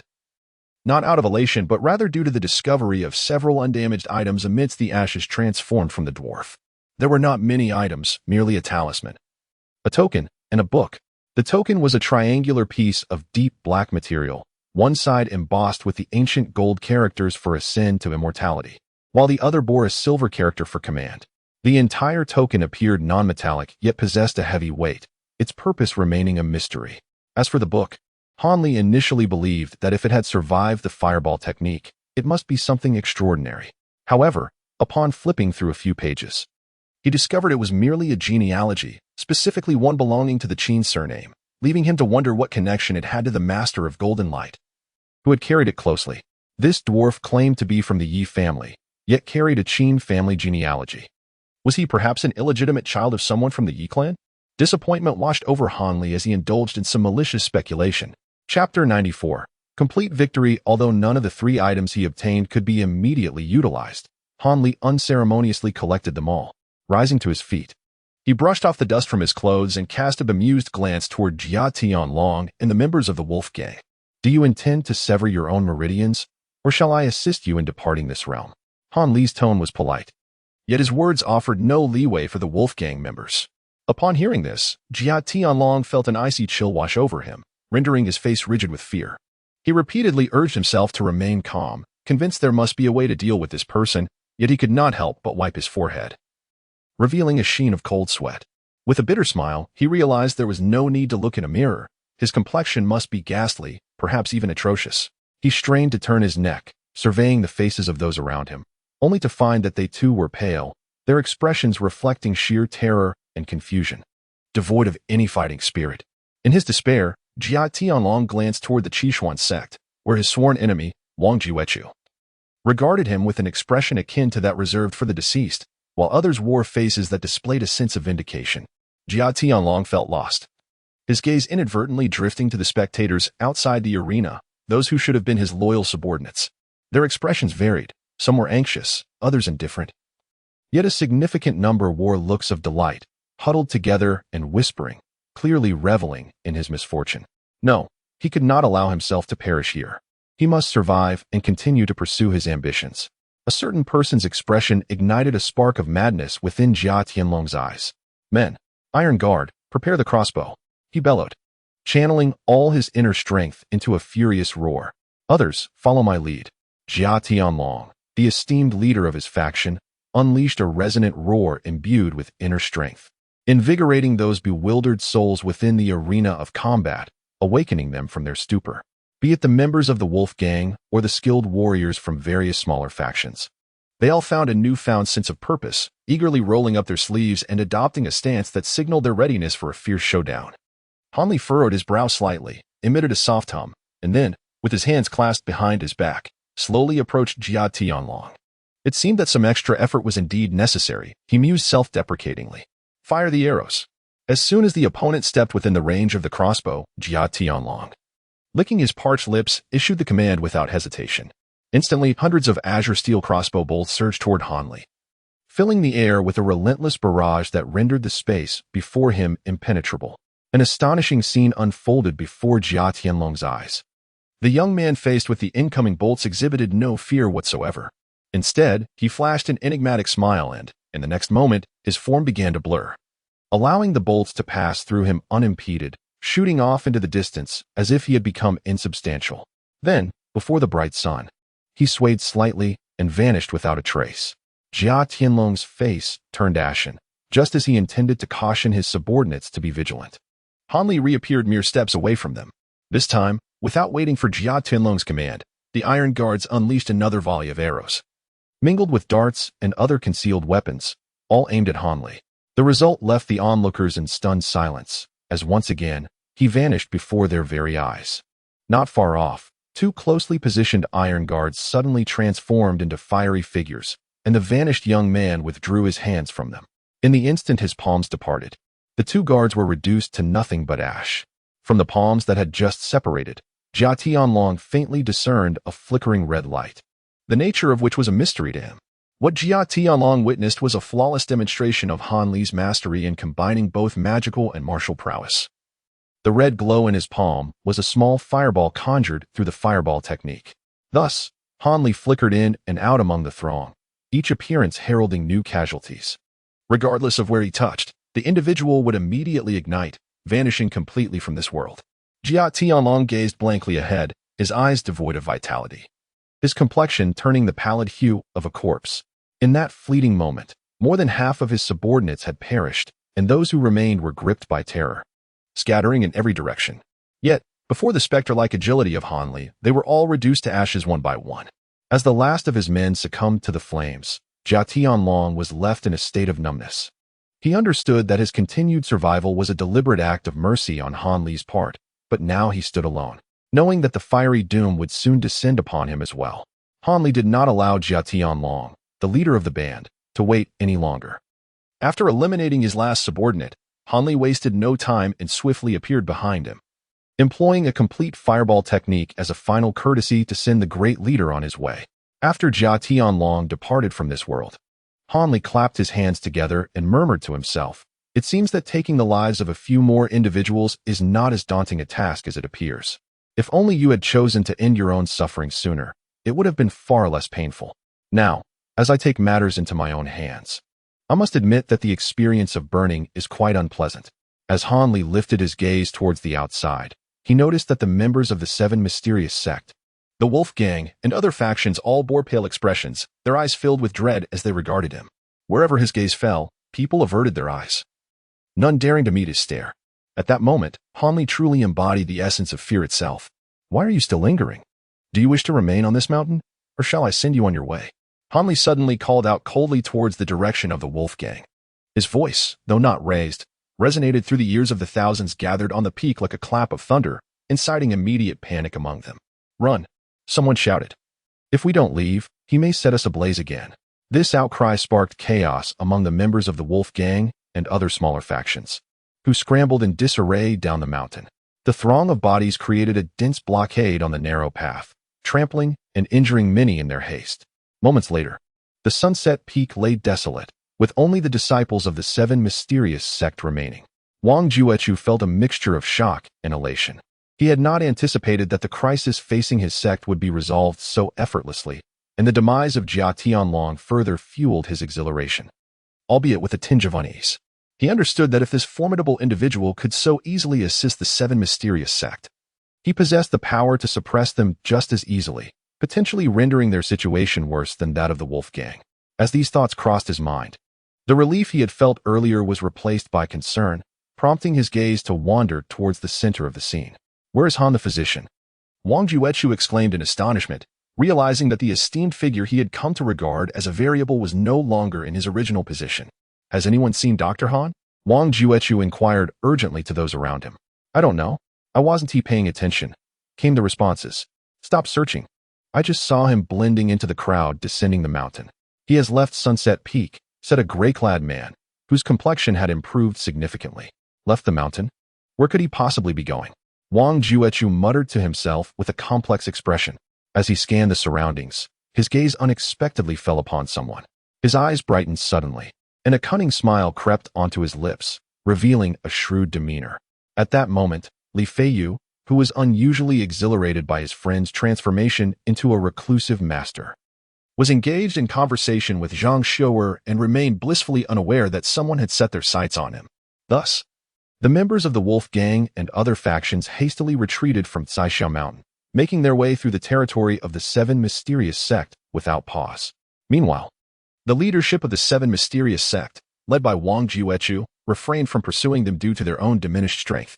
In this tale, the epic confrontation commenced with the unparalleled swordsman wielding a sword's brilliance against the sword immortal commanding flying blades, each vying for supremacy. The result was that the flying sword of the sword immortal was enigmatic and unparalleled, surpassing the sword radiance of the swordsman, leading to a decisive victory over the unparalleled swordsman. At that moment, the malevolent character, the fire demon, suddenly appeared. Taking advantage of the weakened state of both parties, he ruthlessly killed the sword immortal, who sought to vanquish evil. In a fit of rage, he set ablaze nearly 1,000 members of the factions present, resulting in the untimely demise of the leader of the wolf gang among them. Ultimately, the fire demon, having committed heinous acts, incurred the wrath of the heavens and was struck down by celestial lightning, leaving no trace of his remains. Upon hearing this rumor of his complete demonic transformation from Li Feiyu while residing in the Valley of Divine Hands, Han Li stood in shock, speechless for a long while. Meanwhile, Li Feiyu was doubled over in laughter, unable to straighten up for quite some time. This was now the 5th day since the conclusion of the fierce battle, during which Han Li began practicing the art of object manipulation using a talisman adorned with a small sword. Thus, Han Li tirelessly repeated the monotonous training for 3 consecutive days, until he felt he had grasped the fundamental principles of the practical application of object manipulation, at which point he formally concluded his training. As Han Li deftly maneuvered the swirling gray light, he discerned that employing the spell to command the talisman's gray radiance, while remarkably sharp and capable of slicing through nearly anything, was not without its considerable constraints. Firstly, the exertion required to manipulate this gray light was exceedingly taxing on his spiritual energy. For someone like Han Li, who had cultivated the eternal spring technique to the 8th tier, he could effortlessly cast the complete fireball technique countless times. Yet, when directing the gray light, his spiritual energy would deplete within a mere quarter of an hour, leaving him utterly bereft.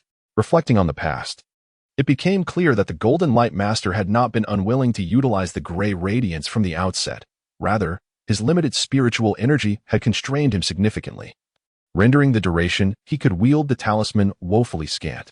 This also elucidated why Han Li encountered such feeble resistance when he initially seized this object. The opponent had likely exhausted a substantial portion of their spiritual energy while previously manipulating the gray light, and when faced with Han Li, whose own spiritual prowess vastly surpassed theirs, it was only natural for the adversary to falter and fall prey to his efforts. If the aforementioned 2 shortcomings were aspects Han Li believed would gradually improve with the enhancement of his spiritual energy, the final issue remained the talisman's inherent and fatal flaw. After utilizing the talismans several times, Han Li discerned that the gray sword etched upon the talisman was gradually losing its chilling radiance with each successive use, as if its lifespan were inexorably dwindling. In essence, this talisman possessed a definitive limit in terms of both usage and duration. Once its usage was exhausted, it would signify the demise of its spiritual essence. Similarly, Han Li speculated that the golden talisman capable of manifesting a protective barrier must also adhere to similar constraints, though he was presently unaware of the incantation required for its activation, thus opting to securely stow it away for future use. During his moments of repose, he also examined the triangular token in the Qin family genealogy, yet regrettably, his efforts yielded little enlightenment. As the 5th day unfolded, Han Li had just removed the inconspicuous sign when Li Feiyu exuberantly burst in. Upon sighting Han Li, he immediately recounted the rumors surrounding the latter's alleged transformation into a demon. These whispers elicited a bemused reaction from Han Li, who could only maintain a stern countenance while casting a disapproving glance at Li Feiyu, who unabashedly mocked him. Eventually, Li Feiyu's laughter subsided, and he gradually composed himself, addressing Han Li with a tone of solemnity. "Surely, you can surmise the reason for my visit. It is merely that a few prominent figures are concerned for my well-being, prompting you to gauge my disposition," Han Li replied nonchalantly. "Indeed, it is good that you are aware." Li Feiyu sighed heavily, as though a weight had been lifted from his shoulders. "However, how do you intend for me, your loyal friend, to report back to those individuals? They have promised to elevate me to the position of Deputy Hall Master of the Outer Blade Hall in their attempts to win me over." Li Feiyu's demeanor shifted once more, adopting a playful grin. Han Li furrowed his brow, pondering for a moment before softly murmuring to himself, "It seems that unless I meet with those from the Wang sect and clarify certain matters, they will remain unsettled." "Very well. With your assurance, I can fulfill my obligations," replied Li Feiyu, shrugging in a noncommittal manner. Subsequently, Han Li and Li Feiyu engaged in light-hearted banter for a while, during which Han Li even showcased his fireball technique up close to his friend, leaving him envious for quite some time. Han Li stood at the doorway, gazing at the distant figure of Li Feiyu, lost in thought for a considerable time. Suddenly, a mysterious smile crossed his lips, and he appeared exceedingly pleased as he entered the house and closed the door. The following morning, as dawn broke softly, Li Feiyu stealthily ascended the sunset peak, quietly infiltrating the residence of the sect leader Wang. When Wang Juechu awoke and beheld the silhouette standing before his bed, his expression transformed into one of utter dismay. Nevertheless, he managed to force a smile, albeit somewhat awkwardly, and inquired, "What brings you here, Dr. Han? I apologize for not welcoming you properly. However, was it not agreed that we would meet at noon? Why have you arrived so early?" Han Li cast a frigid glance at the sect leader Wang, a gaze that sent shivers down Wang Juechu's spine, leaving him feeling as though his face had been cleaved by a blade. Upon witnessing a flicker of fear in his opponent's expression, Han Li could not help but feel a surge of pride. He cast a glance at the lord of the Wang sect, employing his newly discovered application of the heavenly eye art, which he had recently researched. This technique could impose a psychological intimidation on ordinary individuals, inducing a state of disarray akin to the legendary soul-capturing arts circulating in the martial world. "It is nothing. I merely thought that arriving in the morning might render everyone's minds clearer, preventing any unpleasant incidents," Han Li remarked with an inscrutable expression, though his tone bore a hint of hostility.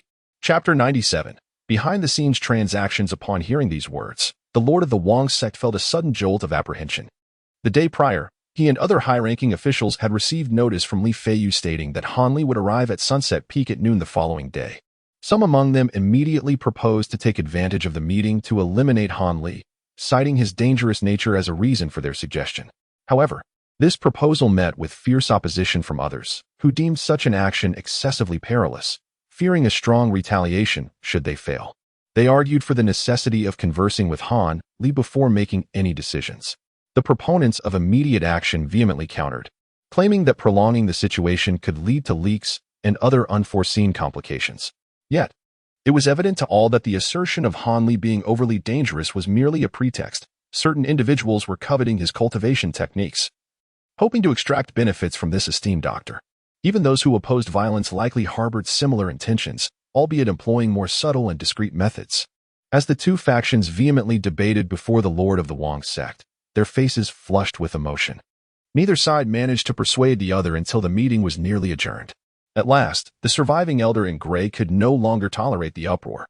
He coldly interjected with a single, sobering remark that instantly silenced the assembly. "Do you not fear the repercussions should you slay this esteemed doctor? His youth and formidable prowess surely indicate that powerful ancestors might seek retribution." This statement struck the heated assembly like a bucket of cold water, awakening them to the gravity of their intentions. Indeed, the young man's remarkable abilities hinted at the presence of divine beings among his kin. Should they rashly bring about his demise, would they not invite annihilation upon themselves when those ancestors came to reclaim justice? Realizing that harming Han Li equated to courting their own destruction, those who initially advocated for violence swiftly altered their stance. A few still driven by greed attempted to maintain their position, yet the consensus shifted towards treating Han Li with greater respect. Now, upon hearing Han Li's unexpectedly profound remark, the lord of the Wang sect found himself feeling somewhat uneasy, suspecting that the young man possessed extraordinary insight into yesterday's discord, thus issuing a warning. However, as a seasoned leader of the sect, Wang Juechu had cultivated a depth of experience and discernment that was far from ordinary. He swiftly liberated himself from the influence of the heavenly eye technique, his expression returning to normal. "Why did Physician Han utter such words? Everyone within our sect holds you in the highest regard." After contemplating for a moment, Wang Juechu decided to further gauge the other party's stance. "Yet, I have heard whispers suggesting that someone may wish me harm," Han Li remarked with a cold smile, speaking in a nonchalant manner. "Physician Han may have some misunderstandings, indeed. A few miscreants emerged from our sect yesterday, attempting to act ungratefully. However, rest assured, these individuals have already been apprehended and are under strict surveillance.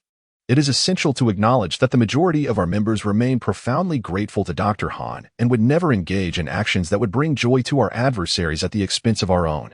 After weighing his words carefully, Wang Juechu spoke with righteous indignation. Upon hearing these words, Han Li could not help but smirk internally. Ever since he had revealed his strength and assisted the Seven Mysteries sect in overcoming their tribulations, he had consistently reminded himself to exercise caution. Drawing inspiration from the proverb about the fate of birds and bows, one should never presume that acts of kindness will be met with gratitude. The human heart is notoriously inscrutable. For those who consider themselves significant figures, ingratitude and the severance of familial ties are mere trifles, as commonplace as drinking water. Later, after sending a message through Li Feiyu regarding a meeting with the higher-ups, Han Li had no intention of attending the scheduled encounter. Thus, for the sake of his safety, he decided to meet the esteemed Lord Wang half a day earlier, venturing alone in secrecy. Merely probing the other party had already revealed Wang's vulnerabilities, indicating that the prominent figures of the Seven Mysteries sect had indeed contemplated taking action against him. However, this was of little consequence. Whether they intended to act or were merely entertaining the thought, he felt no anger. After concluding his transaction with the foremost figure of the Seven Mysteries sect, he would take his leave, never to cross paths with them again. As for the transaction, when Lord Wang heard that the other party intended to depart, he was initially taken aback, only to be left puzzled upon hearing of the proposed deal. What business could he possibly have with this esteemed Han physician? A sense of unease stirred within him. When noon arrived, the agreed-upon meeting time had come, yet Han Li did not appear at the Sunsetting Peak's main hall. Instead, Lord Wang, invigorated, was the last to enter the venue. He promptly announced that there was no need to wait any longer, for Han Li had already departed from Caixia Mountain, whereabouts unknown. It was presumed that he would leave Jingzhou, perhaps even the nation of Yu, thus eradicating all potential troubles. Upon hearing this, the attendees widened their eyes in shock, exchanging glances, as the hall fell into a profound silence. With Han gone, what plans could they possibly devise? They lamented, resigned to their fates. Chapter 98. Returning to the village not long after Han Li left Caixia Mountain, Lord Wang declared Li Feiyu as his closed-door disciple, simultaneously elevating him to the position of the External Affairs Hall Master, bestowing upon him considerable favor. Several years later, Han Li's third uncle, by unfortunate circumstance, committed a grave mistake that violated the sect's rules, which should have jeopardized his life. Yet, Lord Wang, defying the consensus, intervened and ensured his safety. As for Lord Wang, in subsequent clan conflicts, he encountered formidable adversaries and suffered grievous injuries, teetering on the brink of death. Each time when all believed his demise was imminent, he miraculously survived, thanks to a pill contained within a jade vial, soon returning to his lively self. This incident aroused the envy of others, who inquired about the name and origin of the miraculous medicine. However, Lord Wang remained evasive, unwilling to disclose details. Naturally, those who sought to acquire the pill returned empty-handed. It was not until many years later, upon Lord Wang's passing, that he revealed the pill's name, Nourishing Essence Pill, by which time only 3 remained in the jade vial. Yet, these 3 pills stirred a tempest, causing considerable turmoil for the descendants of Wang Juechu. However, that is a matter for another time and shall not be discussed now. At the conclusion, a smiling visage of Han Li was drawn, accompanied by a heartfelt wish for Li Feiyu and Zhang Xiu'er to marry soon and bear many noble offspring. After a moment of dazed contemplation, Li Feiyu suddenly dashed out of the house and ascended to the pinnacle of a nearby small mountain. At the summit, he eagerly gazed towards the entrance of the Qishuan sect, only to be met with a verdant expanse, devoid of any human presence. After remaining motionless for a considerable time, Li Feiyu sighed deeply and, with a countenance full of solitude, whispered, "I hope you take care. Safe travels." He then slowly descended the mountain, his languid figure appearing strikingly solitary and melancholic. At that moment, a horse-drawn carriage traversed the ancient path, making its way eastward. Han Li and Chu Han were seated in this carriage. Although the four-wheeled vehicle offered ample space, it presently accommodated only the 2 of them. Han Li had expended a few pieces of silver to temporarily rent the entire carriage. The wooden cart appeared somewhat dilapidated, exuding an air of antiquity, however. Its interior was quite tidy. Furthermore, the 2 horses harnessed to the carriage were in their prime, galloping swiftly and propelling the cart at an impressive pace. Han Li was drawn to these 2 aspects, which prompted him to spend a few scattered silver coins to hire this carriage. It is worth noting that typically, such a carriage would only earn a meager profit of 1 or 2 silver coins over several days of work. The driver of the carriage was an ordinary, lean middle-aged man who was not particularly loquacious. He would only speak if Han Li initiated the conversation, a trait that pleased Han Li greatly. After all, accompanying him was Chu Han, an exceptionally tall figure shrouded in a cloak that obscured his features, giving him an air of mystery. If a more talkative individual were to inquire, it could lead to considerable trouble. Perched on Han Li's shoulder was a yellow-feathered cloud-winged bird, a sprightly little creature that appeared to be resting with its eyes half closed. At the opposite end of the carriage sat Chu Han, who bore a large bundle on his shoulder. Apart from some change of clothes, the bundle was filled with substantial items such as gold, silver, and various jars and containers. As for the precious artifacts and correspondence received from Dr. Mo, Han chose to carry those items on his person due to their significance. Now, Han sat quietly within the carriage, listening to the creaking sound of the wooden wheels, his expression serene and undisturbed, showing no signs of melancholy at leaving the Seven Mystic sect. If there was one thing that stirred a hint of reluctance in Han, it would be his friendship with Li Feiyu. However, he presumed that his friend had received his message and especially prepared elixirs. He hoped these remedies would prove effective, allowing his dear friend to savor life's joys a little longer. As Han contemplated this, he stretched his limbs and leaned his back against the carriage wall, entering a state of feigned slumber. The destination of this carriage had already been conveyed to the driver. It was the small village nestled by the mountains where he was born. Although he understood the impossibility, he still harbored a hope that upon opening his eyes, he would behold the familiar faces of his parents and siblings. It had been so many years since he had left his parents. Even their visages had grown somewhat indistinct in his memory.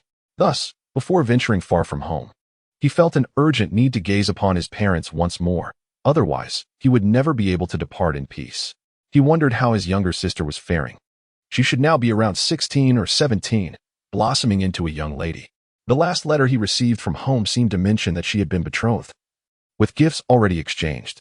As he drifted into a hazy slumber, a diminutive and frail figure surfaced in his mind, one that had always trailed behind him, calling out in a sweet, childish voice, fourth brother, how swiftly time has flown." Han finally drifted into a deep slumber amidst a warm and comforting atmosphere. This time, his sleep was extraordinarily tranquil and reassuring, reminiscent of his childhood when his parents stood guard by his side, warding off pesky mosquitoes, allowing him to enjoy a sweet and peaceful rest. 5 days later, as he traversed the earthen path, Han caught sight of the familiar little village in the distance. The low earthen walls, the rows of straw stacks, and the uneven little roads, all of these had once lingered in Han thoughts and dreams, and now they materialized vividly before his eyes. Han suppressed the excitement within his heart, instructing the driver to halt the carriage at a distance from the village.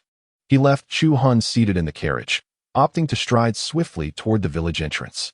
With each step closer to the village, his heartbeat intensified. This overwhelming sensation was one he had not experienced in quite some time. Chapter 99. Departure. Ultimately, Han advanced step by step into the village. Upon crossing the threshold, he was greeted by a jubilant cacophony of musical instruments. Yet he encountered not a single villager along the winding path within. Han's heart stirred. This scene, accompanied by sounds, was all too familiar from his childhood. It was unmistakably a wedding celebration taking place at a household, with the villagers gathering to partake in the festivities or simply to revel in the atmosphere. Han focused his mind and gradually extended his spiritual awareness. To his astonishment, he discovered that the villagers, both young and old, had indeed gathered in a specific location. However, the place they had congregated was eerily familiar to him. It was none other than the very spot where he resided. Han was astonished, a sudden realization dawning upon him. He quickened his pace, swiftly circumventing several houses and turning a few corners, until his surroundings brightened unexpectedly. Before him, hundreds of villagers had gathered around a modest courtyard. Within the courtyard stood several tiled houses that appeared significantly superior to the nearby dwellings, adorned on both sides of the entrance with large, auspicious characters. In front of the gate, a small ensemble of musicians was playing merrily, creating a delightful atmosphere. The villagers, some standing, some squatting, and others quite unceremoniously seated on the ground, formed small clusters. Some were whispering to each other, while others were vocally debating various topics, with a few casting envious glances toward the courtyard. Nearby, a multitude of children frolicked, chasing after the adults. Ah, the fourth daughter of the Han family is truly fortunate. It is said that her betrothed is a scholar from the city, a family of great learning. The villagers chattered excitedly. Indeed, she has gone from being a mere concubine to becoming the esteemed wife of a scholar. Rumor had it that the Han family was bestowing an astonishing dowry, amounting to dozens of taels of silver. Such wealth. The raucous gossip of the village women jolted Han from his reverie. The fourth daughter of the Han family. Was that not his younger sister? Could it truly be the day of her marriage? A tumult of indescribable emotions surged within him, a turmoil that refused to subside. For reasons unknown, he instinctively took refuge behind a nearby large tree, fixating his gaze upon the courtyard gate. Suddenly, a loud cry echoed from afar. The bridal procession has arrived. The groom comes to fetch his bride. At this announcement, the villagers erupted into a flurry of excitement, their voices rising in a jubilant cacophony. The bride is coming out. The new wife is about to appear. Come and see. Even the children joined in the ruckus, eager to partake in the revelry. Han Li's spirit lifted as he turned his eager gaze toward the courtyard entrance. With a creak, the wooden gate swung open, revealing a throng of men and women emerging from within. Among them, they encircled a young girl adorned in a radiant red wedding gown. She possessed a delicate, pointed chin and a strikingly beautiful visage, appearing to be around 16 or 17 years of age, her face flushed with shyness. Han Li widened his eyes, meticulously scrutinizing the visage of the young woman, seeking to unearth traces of his younger sister from his memories. Beyond a fleeting sense of familiarity found in the delicate contours of her brows and eyes, he could no longer associate any other features with the sister he once knew. The saying that a girl transforms significantly by the age of 18 holds true. Han Li offered a wry smile before shifting his gaze to the individuals beside her. The rotund figure was unmistakably his third uncle, as portly as ever. The towering man nearby was his elder brother, Han Tai, and the woman closely nestled beside him must surely be his sister-in-law. As Han Li called out names one by one, he murmured softly to himself, as if this would alleviate his burden. However, when his gaze fell upon an elderly couple, a man and a woman with hair as white as snow, he abruptly ceased his mutterings. He stood frozen behind a tree, utterly still, his expression becoming extraordinarily complex. Within him stirred a mixture of joy, trepidation, and a hint of bewilderment. The extent of his parents' aging far exceeded Han Li's expectations. He recalled that when he ascended the mountain, his mother still possessed lustrous black hair. Yet now, her temples were streaked with gray, and his father's once straight posture had succumbed to a stoop. Han Li stood in silence, his mind clouded, akin to a mass of confusion. He was oblivious to the events unfolding around him. After etching the faces of his parents and several dear relatives deeply into his heart, Han Li turned resolutely, a sudden determination illuminating his countenance, and then strode purposefully towards the village entrance. Han Li understood that when he stepped out of the village once more, his interactions with these individuals might very well end in this lifetime. He was acutely aware that ever since he had learned the eternal spring technique and discovered the existence of cultivators, he had embarked on a path entirely divergent from that of ordinary folk. Regardless of whether his future held fortune or misfortune, auspiciousness or calamity, he would not regret his choice. Volume 2, The Initial Steps on the Cultivation Path, Chapter 100. Jiyuan City Lanzhou ranks as the 8th largest province among the 13 in the state of Yu. Yet in terms of affluence, it is only second to Hsinchu. Situated in the southern part of the state, its fertile lands are interspersed with countless waterways, lakes, and canals, coupled with a consistent favorable climate, rendering it exceptionally suitable for rice cultivation, thus establishing it as a premier grain-producing region in the nation. Although Jiyuan City, located in the heart of Lanzhou, is not the provincial capital, it is undeniably the largest city in Lanzhou.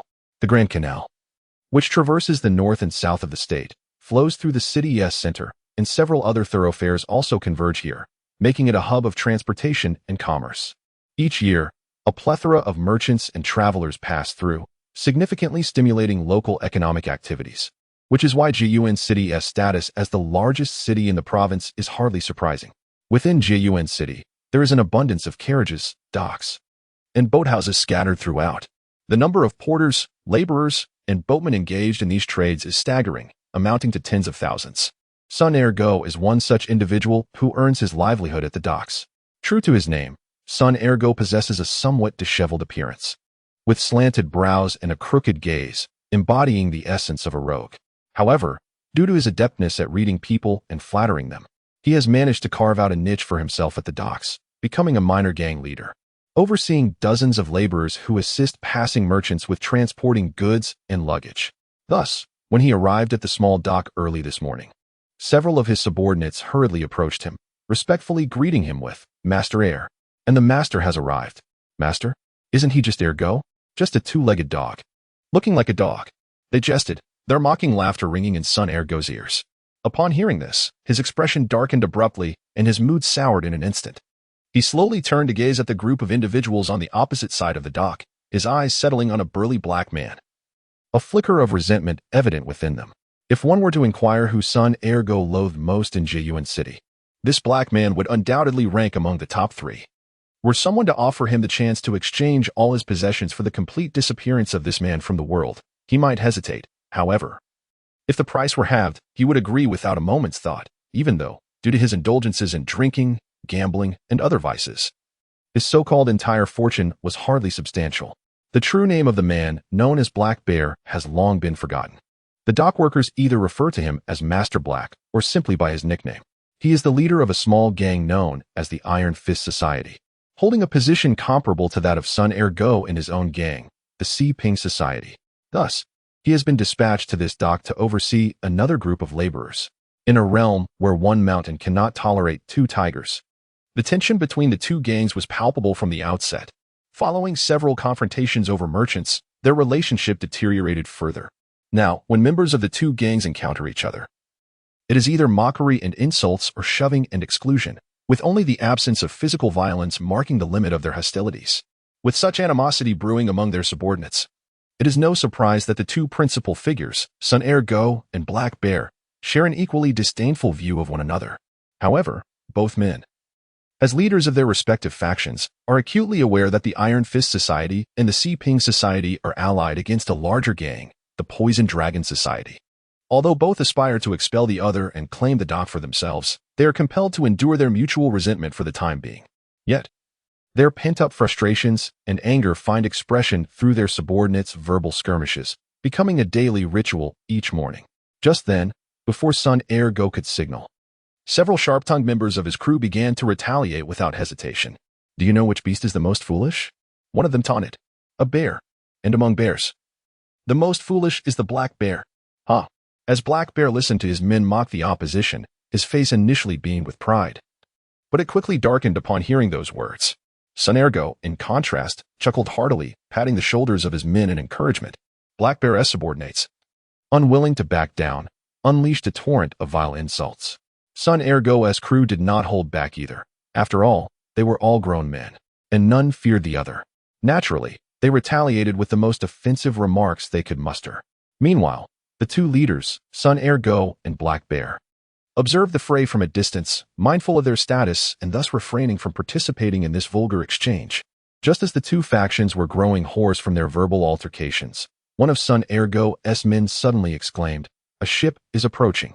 This announcement immediately silenced the nearly 100 brawny men, who turned in unison towards the riverbank. After all, the glittering promise of silver was far more enticing than ephemeral verbal victories. However, when the men finally discerned the vessel that had docked, disappointment washed over them. It was merely a flat-bottomed boat, capable of accommodating no more than 3 to 5 merchants, hardly a significant business opportunity. It was no wonder.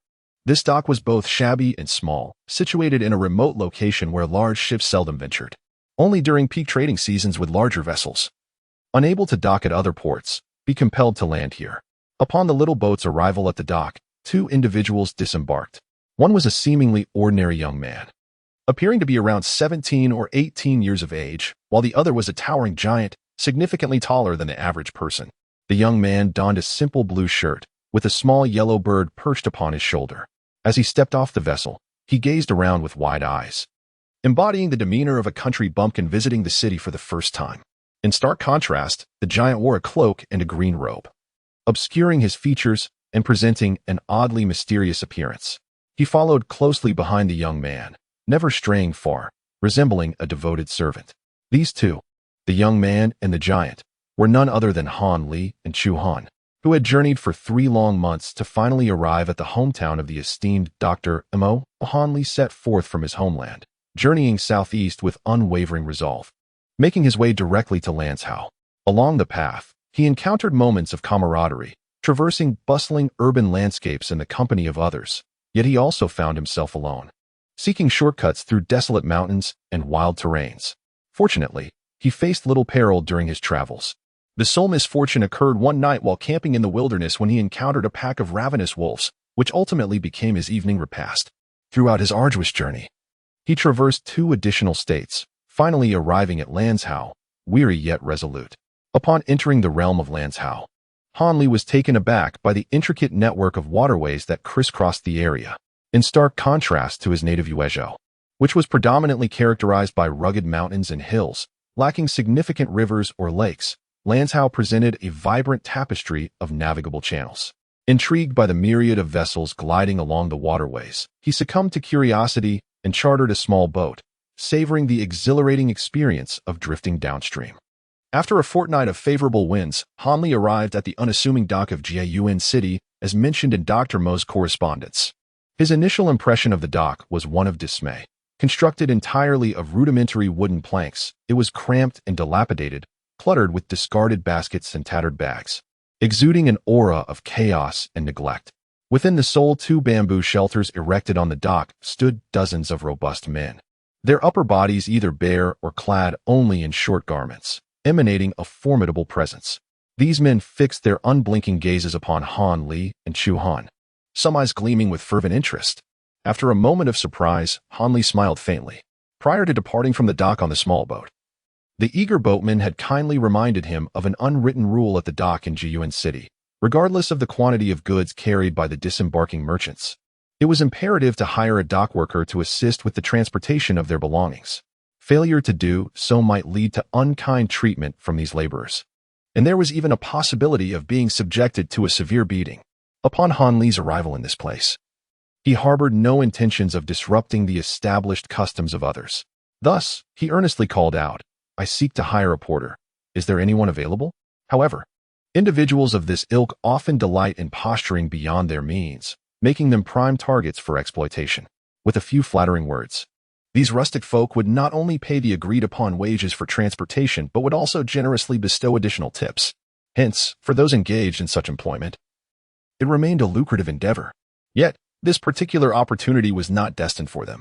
According to the prior arrangement made with the Black Bear, both parties were to take turns accepting jobs, with no one allowed to encroach upon the other's territory. The fortune of each transaction was solely dictated by luck.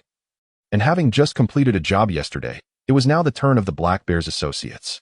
Reflecting on this, Sun Ergo cast a glance across to the opposing side, where he observed Black Bear whispering a few words to his subordinates. Shortly thereafter, a robust man emerged from the throng, his demeanor brimming with enthusiasm as he made his way toward the young man. "This will not do. You cannot manage this alone. It would be prudent to summon another." Han Li regarded the exceedingly sturdy figure before him, then glanced at the oversized package resting on Chu Han's shoulders, gently shaking his head. "Esteemed sir, this modest load can be effortlessly lifted by a single hand. There is no need to summon additional assistance." The man, unwilling to share the bounty with anyone else, was unconvinced that the package, despite its size, was beyond his capacity to carry, unless it were filled with stones. Having declared this, he approached Chu Han and, without further ado, attempted to seize the package. Han Li let out a sigh. Within this parcel lay thousands of taels of silver, along with various other sundries, rendering it quite substantial in weight, far beyond what an ordinary person could bear. However, upon witnessing the fervent enthusiasm of this individual, he reluctantly signaled to Chu Han to hand over the package to him, refraining from any contest. Han Li observed as the two individuals finally managed to lift the heavy parcel, and with a satisfied nod, he swiftly departed from the dock, making his way along the road towards the city. Han Li was unaware that his lack of experience in the martial world had attracted the attention of 2 pairs of greedy eyes, leading him into a predicament he ought to have avoided.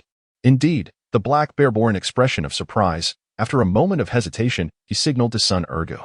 Sun Ergu immediately understood and followed him to a nearby refuse heap. When faced with such a substantial sum of wealth, even a deep-seated grudge could not deter Sun Ergu from collaborating with the other party, for it is often said that men die for wealth as birds perish for food. A 50-50 split. Sun Ergu quickly got to the point. "That is simply unacceptable. It is our business after all," the Black Bear flatly rejected. 40-60. "It cannot be any less. You must understand, your previous reasoning is utterly unfounded," Sun Ergu stated with a darkened expression, striking straight to the heart of the matter. The Black Bear hesitated, clearly reluctant to relinquish even a fraction of his gain. If you ponder this further, you may find that other factions have already set their sights on this plump sheep," Sun Ergu remarked coldly. "Very well. It is settled then. Let us seal our pact with a handshake." The Black Bear finally acquiesced, evidently moved by the assertion. With a spitting gesture, Sun Ergu and the Black Bear exchanged 3 slaps of their palms, temporarily forging an alliance. "Now, let us hasten to catch up with them. We must not allow this lad to slip into a crowded area," Sun Ergu urged anxiously. Rest assured, I have instructed my two subordinates to lead them through Blackwater Alley. We shall intercept them just in time. The black bear suddenly revealed a grin that was mismatched with his appearance. Excellent. What a clever stratagem, my brother. Sun Ergu feigned delight, though inwardly. He fortified his caution towards the black bear. As soon as they exited the dock, Han Li instructed the two porters to lead him to a nearby inn. Intending to rest before contemplating his next steps, the two men readily complied, guiding Han Li through the winding streets of the city. However, after a considerable journey, the inn remained elusive. Although Han Li continued to follow the two porters, he could discern that the path they traversed grew increasingly desolate, with fewer encounters along the way, prompting him to furrow his brow slightly. Thus, when he found himself led into a particularly filthy and dimly lit alley, Han Li couldn't help but smile wryly, contemplating the necessity of subduing the two men and interrogating them to uncover their true intentions. Just as Han Li was preparing to take action, a group of over a dozen burly men suddenly emerged from the depths of the alley ahead. These individuals bore a semblance of familiarity, as if he had previously encountered them in the sheds at the docks. Armed with an assortment of iron rods and sharp knives, they cast malevolent glances at both Han Li and Chu Han, while the two porters, clutching their bundles, swiftly plunged into the throng. Turning back to Han Li with sinister grins, Han Li let out a sigh. It seemed that he had discerned the intentions of his adversaries without the need for any coercion.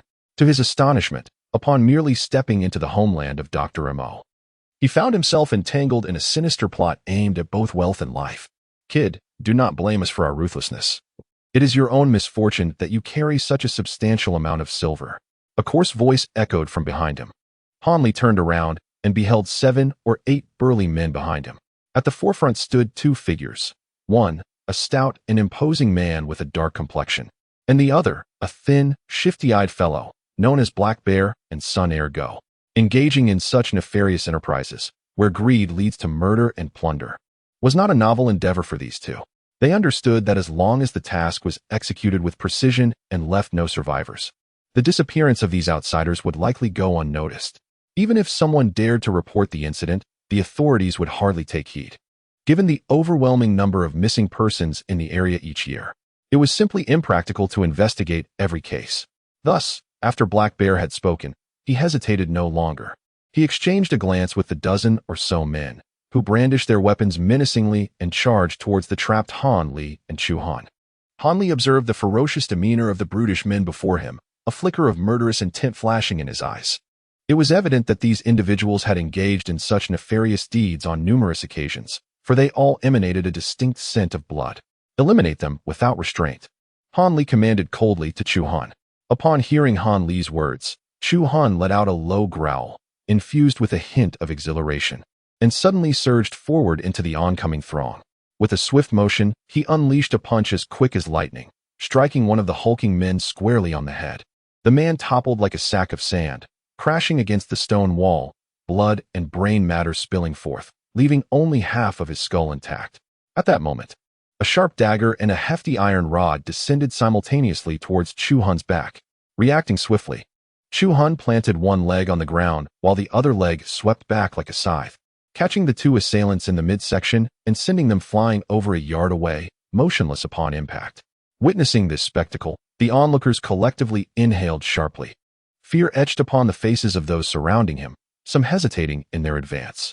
Yet, even as they faltered, Chu Han unceremoniously continued to strike, crushing the skulls of 2 more men beside him. Without Han Li's command, he showed no inclination to cease his assault. Sun Ergu and He Xiong wore grim expressions. Clearly recognizing their misjudgment, this towering figure was no ordinary bodyguard but a formidable opponent. Whoever kills this giant will be rewarded with 20 taels of silver. A sense of foreboding gripped Sun Ergu, prompting him to hastily announce a generous bounty to the nearby skilled fighters. The news ignited a spark of enthusiasm among them. These were mere brawlers with only a superficial grasp of martial arts, incapable of discerning the vast chasm between them and Chu Han. They assumed he was merely stronger and slightly more skilled, thus lacking any real fear. Spurred by the prospect of riches, they charged toward Chu Han. Upon hearing Sun Ergu's proclamation, He Xiong's facial muscles twitched, yet he maintained a stoic silence, his gaze oscillating between Han Li and the unfolding conflict. Internally, he lamented his predicament. Unlike Sun Ergo, he had clawed his way to his current position through sheer grit and determination, earning his status with real combat experience. His martial prowess, albeit modest, placed him at the threshold of the third tier of fighters, and his keen perception served him well. As he witnessed Chu Hun's prowess, a sense of dread enveloped him. It became immediately apparent that even their leader would stand little chance against such skill, let alone their motley crew. However, he dared not flee, for it was clear that the giant had yet to unleash his full potential. To attempt escape would likely seal his fate even sooner. In a desperate bid for survival, he resolved to target the unassuming young man, for it was evident that this youth held a status far superior to that of the giant. Taking him hostage might offer a chance to escape this perilous situation. As for the notion of that sum of money, he declared that he would not dare to pursue it any further. With such formidable bodyguards at his side, it was inconceivable that he was merely the son of a local wealthy individual. He was evidently a scion of a prestigious family, masquerading in disguise for a leisurely stroll. Today, his escape was nothing short of miraculous, as if divine protection had favored him. However, the thought of carrying such a heavy burden again was utterly implausible. Upon reaching this conclusion, He Xiong, seizing the moment while his subordinates charged forward, subtly signaled to Sun Ergu before quietly making his way into the fray. Han Li stood with his back to the black bear, facing the tumultuous crowd engaged in combat. Despite the bear's cautious movements, it was impossible to elude Han Li's keen senses. As the creature closed in, mere steps away, and lunged with ferocious intent, Han Li subtly shifted his stance, suddenly facing the oncoming beast with a serene smile. The black bear was taken aback, yet it had already committed to the attack, leaving no room for retreat. In desperation, it let out a thunderous roar, extending its large, fur-covered paws in an aggressive grasp. Hoping that this young man possessed little combat experience and would be intimidated by its ferocity, allowing for an easy victory. Han Li observed that the burly man remained oblivious to his impending doom as he charged forward. His expression darkened in an instant, and with a swift motion, he vanished before the black bear's eyes. Sun Ergu's complexion turned a ghastly yellow as he witnessed the young man, like a specter, glide behind the black bear. In a fluid motion, he unsheathed a slender sword, piercing effortlessly through the bear's throat. At that moment, the adversary was retrieving a piece of white cloth to wipe the gleaming blade. The young man seemed to sense Sun Ergu's gaze. He lifted his head and offered a faint smile in Sun Ergu's direction. It dawned upon him that this young man was no mere lamb for slaughter, but rather a formidable reaper of souls. How foolishly had he and his minions wandered into the clutches of such a grim reaper, truly a path to self-destruction. Sun Ergu's only hope now rested upon his subordinate's ability to subdue the giant. Perhaps then, there might be a chance to negotiate for his life. However, when Sun Ergu discerned the situation concerning the giant, he was rendered speechless. Over 20 men, now drenched in blood, lay motionless upon the ground, while the giant stood there, arms crossed, gazing coldly at Sun Ergu. Though obscured by a cloak, the giant's face remained indistinct, yet Sun Ergu could feel an almost predatory bloodlust emanating from him, transforming his pale visage into one of sheer terror. Han Li observed with a detached demeanor the shifting expressions of Sun Ergu. It was evident that the man possessed no martial prowess and was now utterly consumed by fear, which diminished Han Li's inclination to personally confront him. "No, please. I surrender. I am willing to offer all my wealth to you, my lord. I would serve you like a beast of burden. I possess intimate knowledge of all matters, great and small, in Jiyuan City, and can be of great assistance to you." Sun Ergu, seeing the imposing figure of the giant advancing toward him like a demon, collapsed to the ground, hastily begging for mercy. Han Li had initially intended to disregard Sun Ergu's pleas, but upon hearing that he was well versed in the affairs of Jiyuan City, his interest was piqued. "Hold on," Han Li called out, stopping Chu Han, who was about to sever Sun Ergu's neck. He stepped forward and stood before the man. "Are you familiar with Jiyuan City?" Han Li inquired, his expression amiable. Yet, having recently witnessed Han Li's ruthless side, Sun Ergu dared not exhibit any lack of urgency. He trembled and replied, "Yes, very familiar. I grew up in Jiyuan City and know every detail here like the back of my hand." In that moment, he clung to the prospect of survival. Eager to exaggerate his usefulness tenfold, Han Li produced a white pill the size of a longan from a vial and presented it to Sun Ergu. "Take it, or perish," he declared decisively. Sun Ergu's hand trembled as he held the pill, hesitating. However, upon meeting Han Li's cold, piercing gaze, he shuddered and ultimately swallowed the pill. "Good. Now I will believe you," Han Li said, nodding in satisfaction. This pill is called the corruption heart pill, a secret concoction of mine. You must take the antidote once a month, or your internal organs will rot, and you will die. I trust you are wise enough not to waver on this matter, Hanli stated ominously. Although Sun Ergu had prepared himself for the consequences, hearing the effects of the pill still caused his face to fall, leaving him dejected. Rest assured, once you assist me in resolving matters in Jiayuan City, I will completely lift this poison and grant you your freedom. In other circumstances, I truly have no use for your skills. Hanli understood that a blend of carrot and stick was necessary to ensure cooperation, offering Sun Ergu a glimmer of hope for liberation. Really, my lord. Sun Ergu's spirits lifted slightly at these words. Keep this silver for your tasks. First, handle this situation. I do not wish for anyone to learn of what has transpired here. Understood? Hanli tossed a bag of silver to Sun Ergu with a casual command. Sun Ergu weighed the bag in his hands. It was heavy, likely containing over 100 taels of silver. A look of joy crossed his face, and he suddenly felt that serving this remarkably generous young man might not be such a misfortune after all. Do not worry, my lord.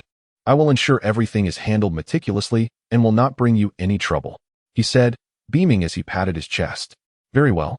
I shall take my leave now to seek refuge at an inn. Tomorrow morning, you may come to find me, as the local authority here. You should have no trouble locating me, Hanli commanded without hesitation. Yes, yes. I shall certainly arrive on time tomorrow morning, ready to serve your esteemed self. Sun Ergu, having reached such a juncture, readily embraced his role under Hanli's command. Intriguing. Hanli suddenly found this individual quite fascinating, perceiving a certain astuteness in him. Perhaps he might truly prove to be of significant utility. Chapter 104. Intelligence. The organization I founded, the Jingju Society, boasts a membership of 64,000 ordinary members and over 7,000 core members, standing as one of the 3 dominant powers in Lanzhou. Its main headquarters is situated in Jiayuan City, with various branches established. I have taken 5 wives and fathered 2 daughters, as well as taken on disciples. The first wife, Lady Jean, possesses a gentle disposition. She was the only daughter of Jean Can, the chief of the Jean Lion escort agency, who has unfortunately met her demise, leaving behind a daughter, Mo Yuju. The second wife, Lady Li, is well-educated and reasonable, hailing from a prominent family, yet has not borne any children. The third wife, Lady Lu, is spirited and ambitious, being the sister of Lu Feng, the master of the Longfeng sect in Xiuling City.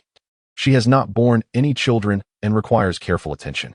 The fourth wife, Lady Yan, is my cousin, possessing a calm demeanor and exceptional cunning, exhibiting the grace of a noble woman. She has given birth to a daughter, Mo Tsaihuan, and has been entrusted with a significant portion of power within the Jingjiao Society, making her trustworthy. The fifth wife, Lady Wang, is taciturn and devoted to me. She was formerly a close maid to the late Lady Jean, has not borne any children, yet possesses undisclosed influence, rendering her absolutely reliable. My adopted daughter, Mo Fengwu, was the daughter of a trusted subordinate, taken in after her parents' demise when she was merely 7 years old, and is extraordinarily intelligent. Yen Guo, my eldest disciple, possesses average aptitude. I have imparted to him the unique skills of the magic silver hand, and he was 12 years old when I departed, still unsteady in his resolve. Zhao Kuan, my second disciple, is exceptionally talented. I have taught him the renowned Kulong technique, and he was 10 years old when I left, still uncertain in his character. Ma Kongtian, my sworn brother, holds the position of chief guardian of the Jingjiao Society, characterized by his. The letter left behind details meticulously not only the foundation of the Jingjiao Society established by Dr. Mo, but also provides a cursory overview of the temperaments of all his wives, giving Hanli a better understanding of the situation. However, the matters discussed in the letter date back nearly a decade, and it is certain that circumstances have undergone a drastic transformation since then. How should one proceed? Should I approach Dr. Mo's wives or abscond with the precious jade? Such decisions can only be made once Hanli has gathered more detailed information. Thus, the local authority, Sun Ergu, whom I subdued yesterday, will undoubtedly prove invaluable, as he is likely to provide a wealth of useful intelligence.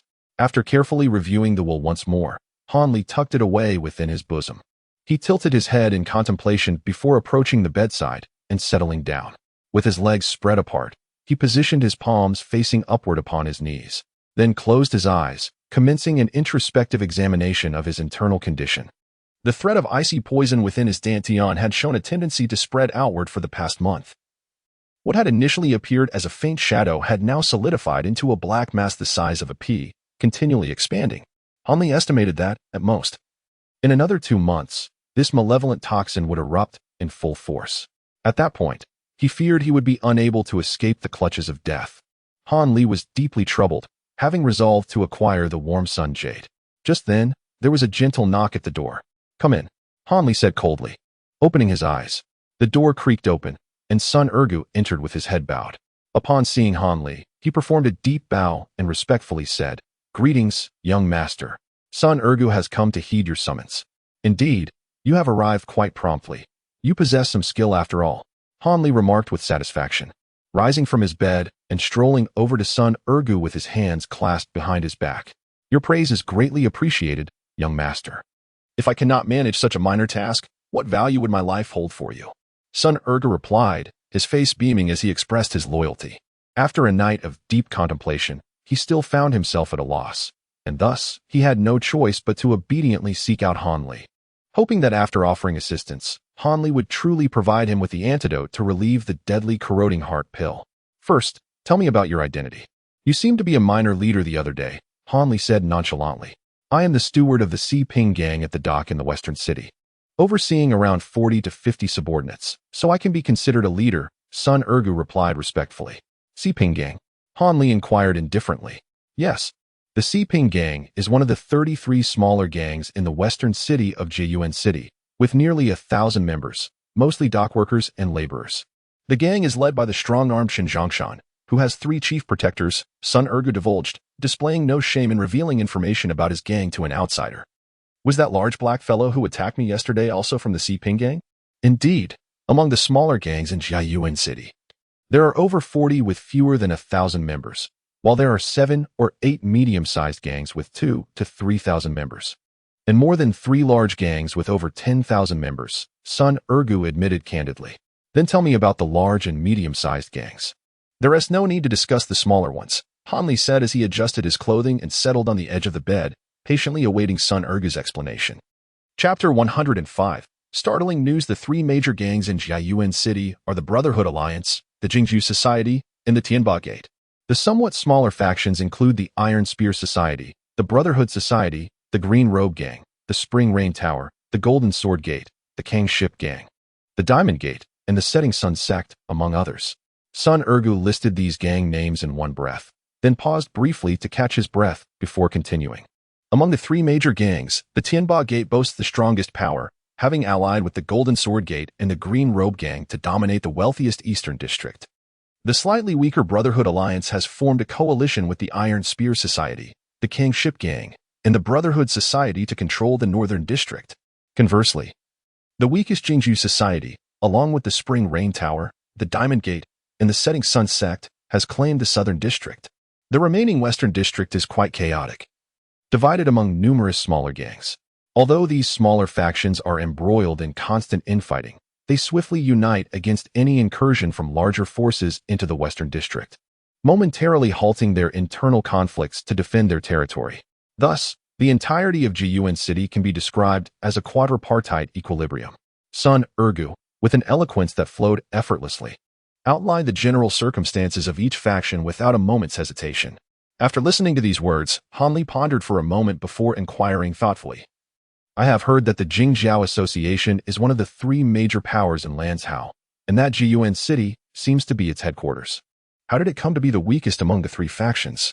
"My lord, what you speak of is merely ancient history," Sun Ergu replied. "A few years ago, the Jingjiao Association was indeed formidable, its influence nearly encompassing all of Lanzhou. At that time, as one of the superpowers, it allowed no other factions to intrude upon its stronghold in Jiyuan City, thus dominating the entire urban area. Other associations dared not show their faces under its intimidation.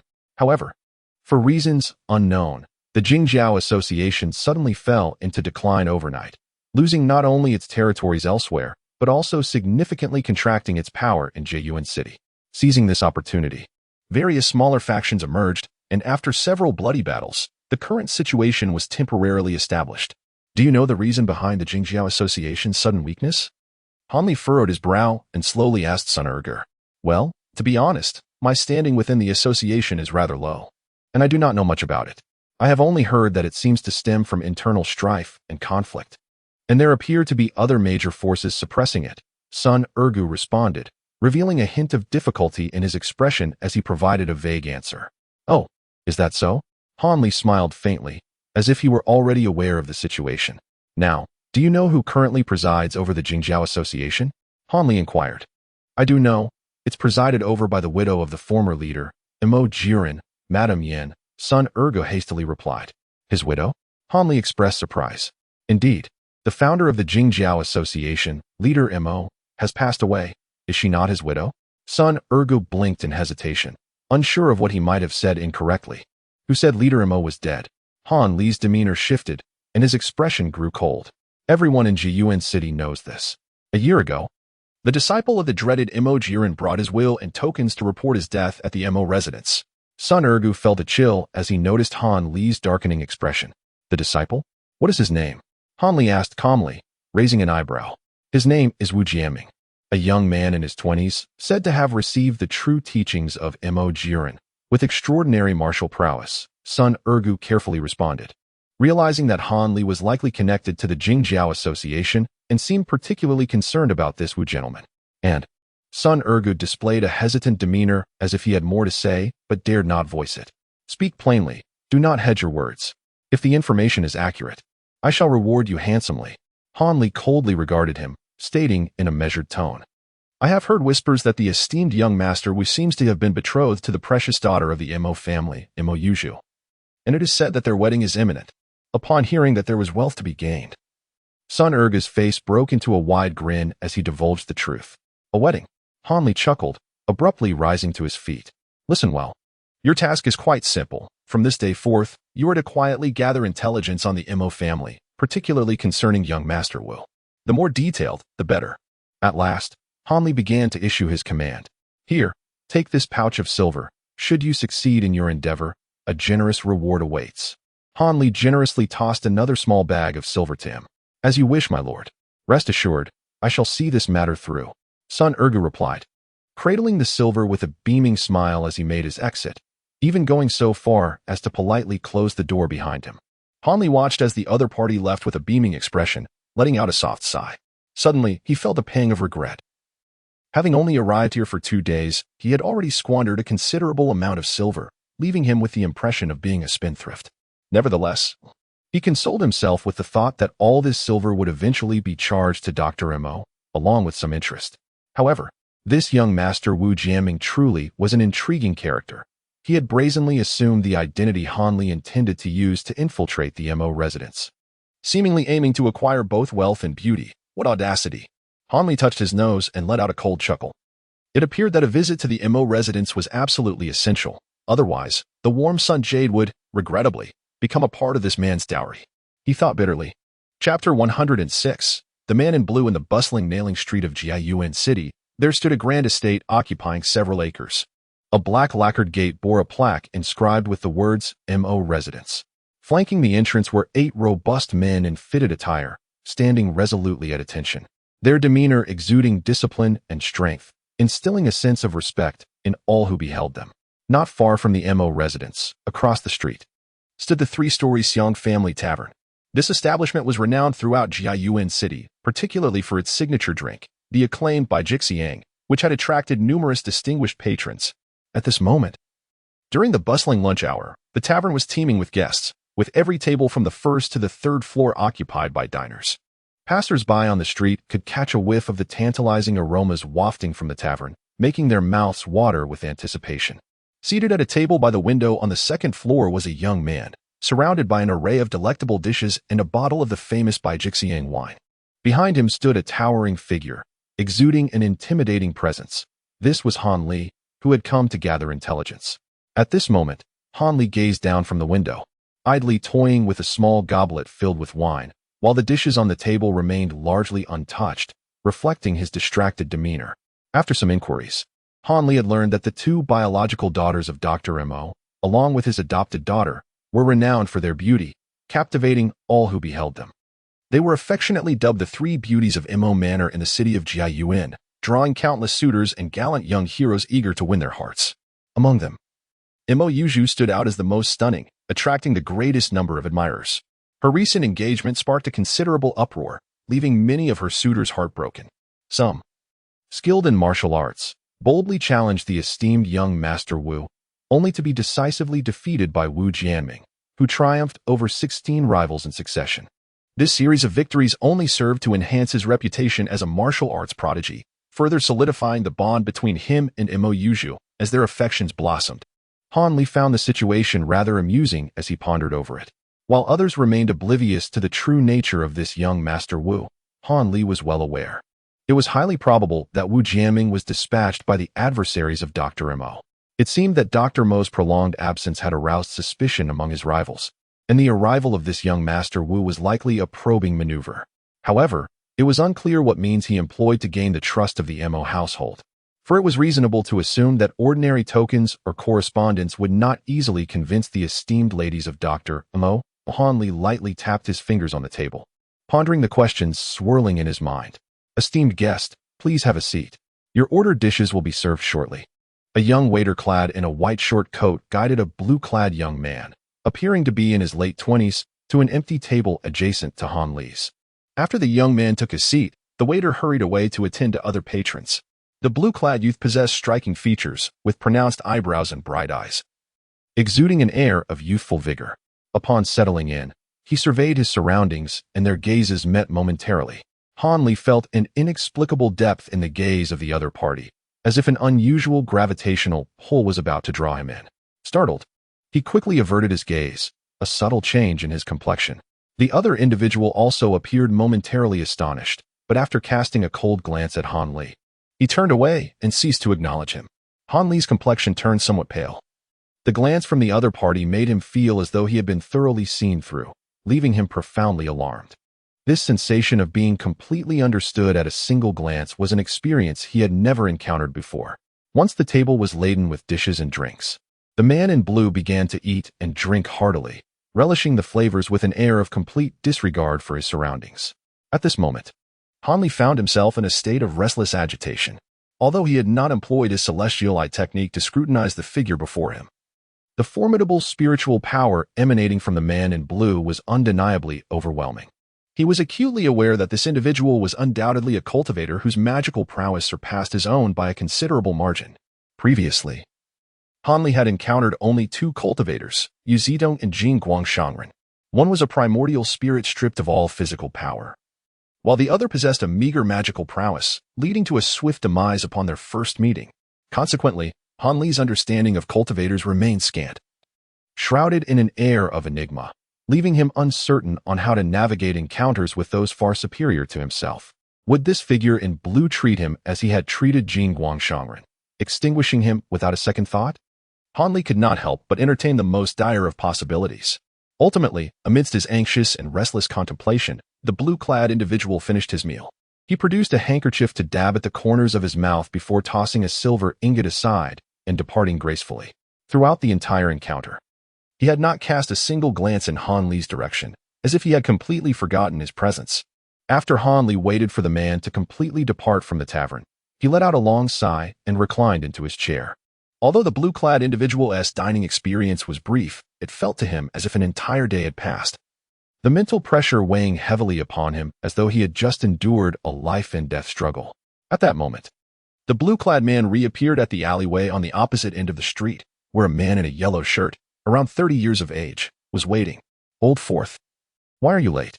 We still need to meet up with the elder brother," the yellow-shirt man remarked with evident discontent. "Haha, second brother, do not be angry. It has been years since I savored the mundane delights of food, and I simply indulged." The blue-clad man chuckled. "Your gluttony knows no bounds. How many times have I told you that as cultivators, we should maintain a clear mind and avoid such indulgences? Yet you never listen. Each feast you partake in diminishes your character," the yellow-shirt man admonished, glaring at the blue-clad man. "Haha, understood, understood. It shall not happen again. By the way, I encountered other cultivators at the dining establishment." The blue-clad man hastily shifted the topic to his meeting with Han Li. "Oh, is that so? How profound is their magical prowess?" the yellow-shirt man inquired, his attention piqued. "Quite shallow. It seems they have barely reached the 7th or 8th tier of foundational techniques. Just enough to qualify for the Ascension Conference." I truly do not understand why someone with such limited ability would venture to Lanzhou. Do they truly believe they can strike it lucky and emerge victorious at the conference? The blue-clad man scoffed. What was their age? 17 or 18, I would say. That makes sense. They are likely accompanying an elder relative, merely seeking to broaden their horizons and gain experience. It is probable that they will only genuinely participate in the next Ascension Conference a decade from now, the yellow-shirt man observed with a smile. I thought as much. Given this perspective, their talent is quite commendable. In another 10 years, they may indeed reach my level, the blue-clad man proclaimed with pride. Do not flatter yourself too much. With your newly acquired 10th tier technique, such a level is commonplace at the Ascension Conference every year. It would be more prudent to boast once you have reached the 11th or 12th tier, the yellow-shirt man replied, both amused and exasperated, before turning away from the lively character and departing. Honestly, if one could achieve the 10th tier without consuming foundation building pills, why would I bother attending the Ascension Conference? I might as well seek a master directly. The blue-clad man muttered as he followed suit and left the premises. Chapter 107. The Ink Jade Pearl. Certainly. Han Li was unaware of the conversation between the man in blue and the man in yellow. He was still reveling in his narrow escape, feeling a mix of relief and irritation towards the indifference of the blue-clad figure. However, he was acutely aware of the vast disparity in strength between them, which made him feel a profound sense of liberation. After the disturbance caused by the blue-clad individual, Han Li found it impossible to maintain his previously tranquil state of mind. The serenity he once possessed had vanished without a trace. With a sigh, he rose to his feet, preparing to settle his bill and depart from the tavern. At that moment, a faint sound of hooves echoed from the street outside, gradually growing louder as it approached. According to the intelligence provided by Sun Ergu, this sound heralded the return of the esteemed Miss Mo Yuju from the Mo family, who was rumored to have little interest in feminine pursuits, preferring instead the art of weaponry. It was said that she had acquired formidable skills from the masters of the Jingjiao Association. Most astonishingly, this young lady had a particular fondness for hunting, an activity traditionally reserved for men, often riding out to the woods outside the city every few days. This behavior had attracted numerous suitors, eager to keep pace with her, hoping to gain her favor. Naturally, after the arrival of young Master Wu, he too joined in this pursuit without surprise. Upon hearing such tales, Han Li found himself intrigued by Miss Mo Yuju, realizing that a woman with such a spirited character was a rare find, and he hoped she would not disappoint him. A dozen riders on steeds of various colors came galloping down the street. At the forefront were a man and a woman. The man was handsome with a striking brow and bright eyes, tall and elegant, while the woman was clad in fiery red hunting attire, her face obscured by a violet cloak. In the blink of an eye, these riders passed in front of the Xiong family tavern, rushing past Han Li, before finally halting at the entrance of the Mo residence. From either side of the doorway, several burly men sprang into action, one of whom, with a face marked by blemishes, approached the leading pair with respect, addressing them, "Well done. Tang take the horses and prepare the game." The woman in hunting attire spoke in a crisp voice, removing her hood to reveal a stunningly beautiful face, and gracefully dismounted from her horse. "Yes, miss." Tang seemingly hesitant to gaze upon her beauty, quickly took the reins and headed towards the side entrance of the estate. Although distanced from the main gate, Han Li still caught a glimpse of her features from his vantage point above. He inhaled sharply, captivated by her snow-like complexion, delicate nose, bright, dark eyes, and alluring red lips. Truly, she embodied the essence of beauty that would leave fish sinking and flowers wilting in comparison. This was indeed Mo Yuju. No wonder she drove the young men of Jiyuan City into a frenzy. Her beauty was a national treasure, a fitting description of her allure. Han Li mused to himself, as the handsome youth and the others dismounted, with some of them leading their horses away. The young man approached Miss Mo Yuju with a smile, whispering a few words that caused her cheeks to flush with crimson. She playfully tapped his shoulder a few times, then shyly cast a fleeting glance at him before stamping her delicate foot and scampering through the grand entrance. After a hearty chuckle, the young man elegantly followed her inside. This individual was none other than Wu Jianming, who possessed a remarkable talent for charming young ladies and, it must be said, was not lacking in physical appeal. Han Li thought to himself with a tinge of envy, fully aware that in terms of appearance, he could scarcely compete with his counterpart. Moreover, it appeared that Miss Mo Yuju and this young Master Wu shared a profound connection, deepening Han Li's furrowed brow and leading him to suspect that the situation might not be as easily manageable as he had hoped. Regardless, It was imperative that he acquire the warm sun jade without delay, for the sinister poison within him was no trifling matter and could very well erupt at any moment. Hanli appeared increasingly troubled. After a period of profound contemplation within the inn, Hanli resolved to adopt the most direct and effective approach. Intending to confront the matter head-on, he planned to stealthily meet Madame Yen, the host of the Jingjiao gathering, under the cover of night. Armed with the token left to him by Dr. Mo, to directly expose the impostor who sought to gain favor with the Mo family. As for acquiring the precious jade, he would have to rely on the unfolding circumstances. With his decision firmly made, Hanli ceased to second-guess himself, retreating to his room to meditate and prepare for the night's endeavor. However, during this time, the enchanting visage of the jade beauty occasionally manifested in his mind, refusing to dissipate entirely. Could it be that he had developed feelings for this woman? Hanli pondered uneasily. Yet, he quickly reassured himself. It was only natural to be captivated by someone of such exquisite beauty. It did not necessarily equate to affection. As a man who had barely dipped his toes into the realm of cultivation, Hanli remained largely naive in matters of romance, instinctively shying away from such entanglements. As the clock struck midnight, Hanli donned a suit of dark clothing and stealthily slipped out of the inn. He glided silently across rooftops, evading patrolling guards without incident, until he arrived at the outer courtyard of the Missouri estate. After circling the premises, he chuckled softly before transforming into wisps of smoke, slipping into the Mo family's backyard right beneath the guards' noses, who remained blissfully unaware of any anomaly. The backyard of the Missouri estate was a sizable garden, adorned with many rare flowers and herbs. Although the dim light obscured his view, the rich fragrance of blossoms permeated the air, prompting Hanli to inhale deeply. Suddenly, he let out a soft exclamation. Amidst the intoxicating floral scents, he discerned the familiar aroma of medicinal herbs. Someone had cultivated medicinal plants here. A smile crept across Hanli's face, for this distinctly recognizable scent piqued his curiosity about the grower. It appeared that someone in the Mo family had inherited Dr. Mo's medical prowess. Hanli dared not linger any longer and stealthily made his way along the winding path in the garden toward the area still illuminated by light. Along his journey, he discerned several well-concealed sentinels. Had it not been for his exceptional perceptiveness, they would have been exceedingly difficult to detect. Clearly, the defenses of the Mo manor were remarkably stringent. However, now that he had seen through their ruse, circumventing these watchmen was a trivial matter for him.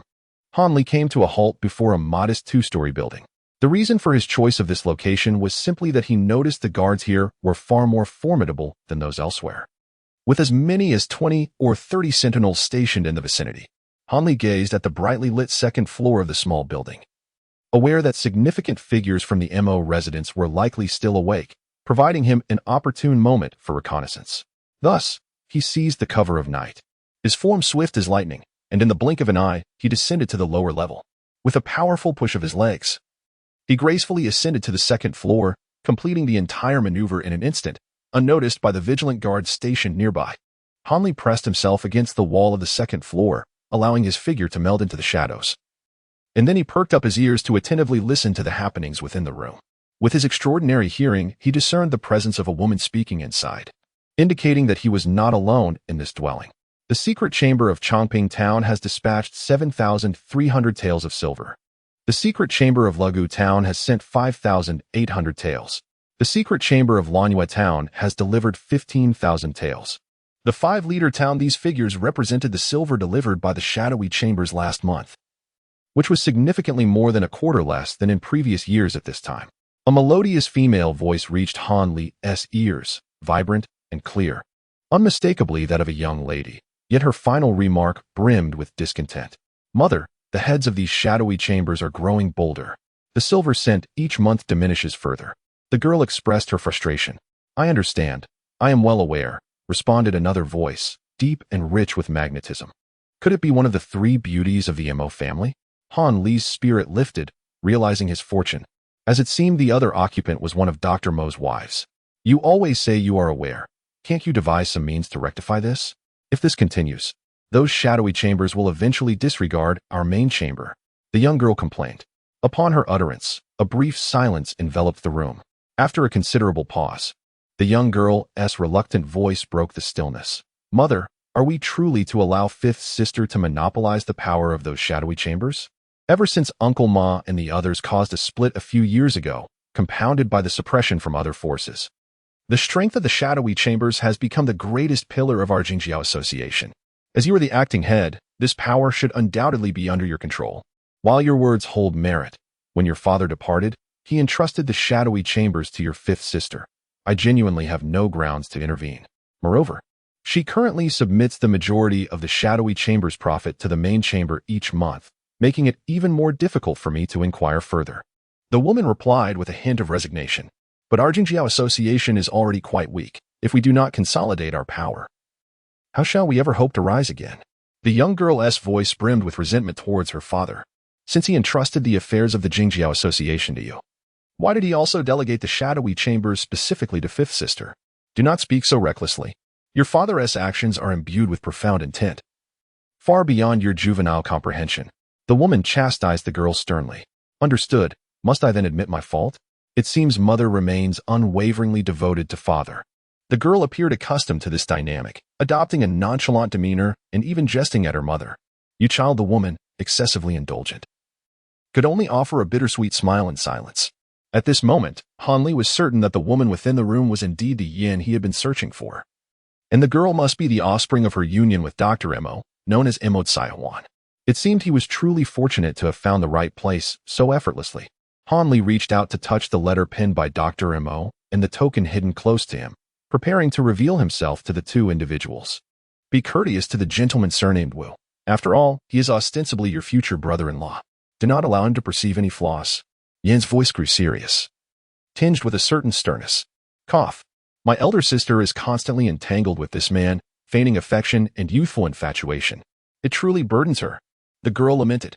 If it were me, I would have already dispatched him with a single stroke of my sword. This predicament is unavoidable. Although we are aware that the man surnamed Wu is an impostor and have investigated his background, we must sacrifice your elder sister's reputation to buy some time. Prolonging this farce with his pretense. The enemy's strength is overwhelming. Should they discover that they cannot easily seize what we possess, they will likely launch an immediate assault. And we stand no chance. Yan's voice was heavy with weariness, revealing the toll it had taken on her spirit. Chapter 109. A visit. This Wu is truly despicable. In his forged letter, he dares to invoke our father's name to propose marriage to my sister. It is infuriating. Mo Tsaihuan exclaimed, her disdain for Wu Jiaming palpable. Mother, how could father possibly blame you? Was it not my sister who initiated this engagement with the man surnamed Wu? Mo Tsaihuan quickly reassured Yan. Oh, foolish child. This is a sacrifice made for the sake of the Mo family and the Jingjiao Association. However, I will only allow your sister to engage with this fraud to a certain extent. I would never truly consent to her marrying him. If we cannot delay any longer, we shall have no choice but to confront him. Yan's voice turned icy as she spoke the last words. After Yan's pronouncement, silence enveloped the room, as both mother and daughter understood the implications of such a confrontation.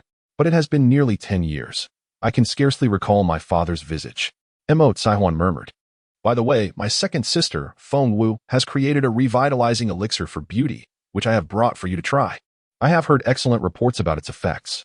In a bid to dispel the oppressive atmosphere, the girl abruptly shifted the topic to lighter matters. You dear child. The ensuing conversation between the mother and daughter drifted into mundane chatter, leaving Hanli unable to glean any further useful information. From the dialogue between the mother and daughter, Hanli discerned that the bond between Madame Yin and Dr. Mo was profound, indicating they could be trusted. After a moment of contemplation, he concluded that although the people of the Mo family were aware that this young Master Wu was an impostor, it would still be prudent for them to engage with her. After all, the sinister affliction within him could flare up at any moment. Thus, it would be wise to secure the warm sun jade as soon as possible. As Hanli contemplated, he retrieved the emblem of Dr. Mo, a dragon-shaped ring, from within his garment. He then quietly approached the window of the room and, with a flick of his wrist, tossed the ring through the paper window into the interior. The distinct sound of the ring striking the ground echoed, eliciting gasps of surprise from within. Moments later, a composed voice emerged from inside, belonging to the esteemed Yin family. Which distinguished guest has graced our humble abode? I apologize for not having extended a proper welcome. How peculiar. It appears that what has entered is merely a ring. This ring looks remarkably familiar, akin to the one you wear. Mother, come and take a look. Clearly, Emot had already picked up the ring and handed it to Madame Yin.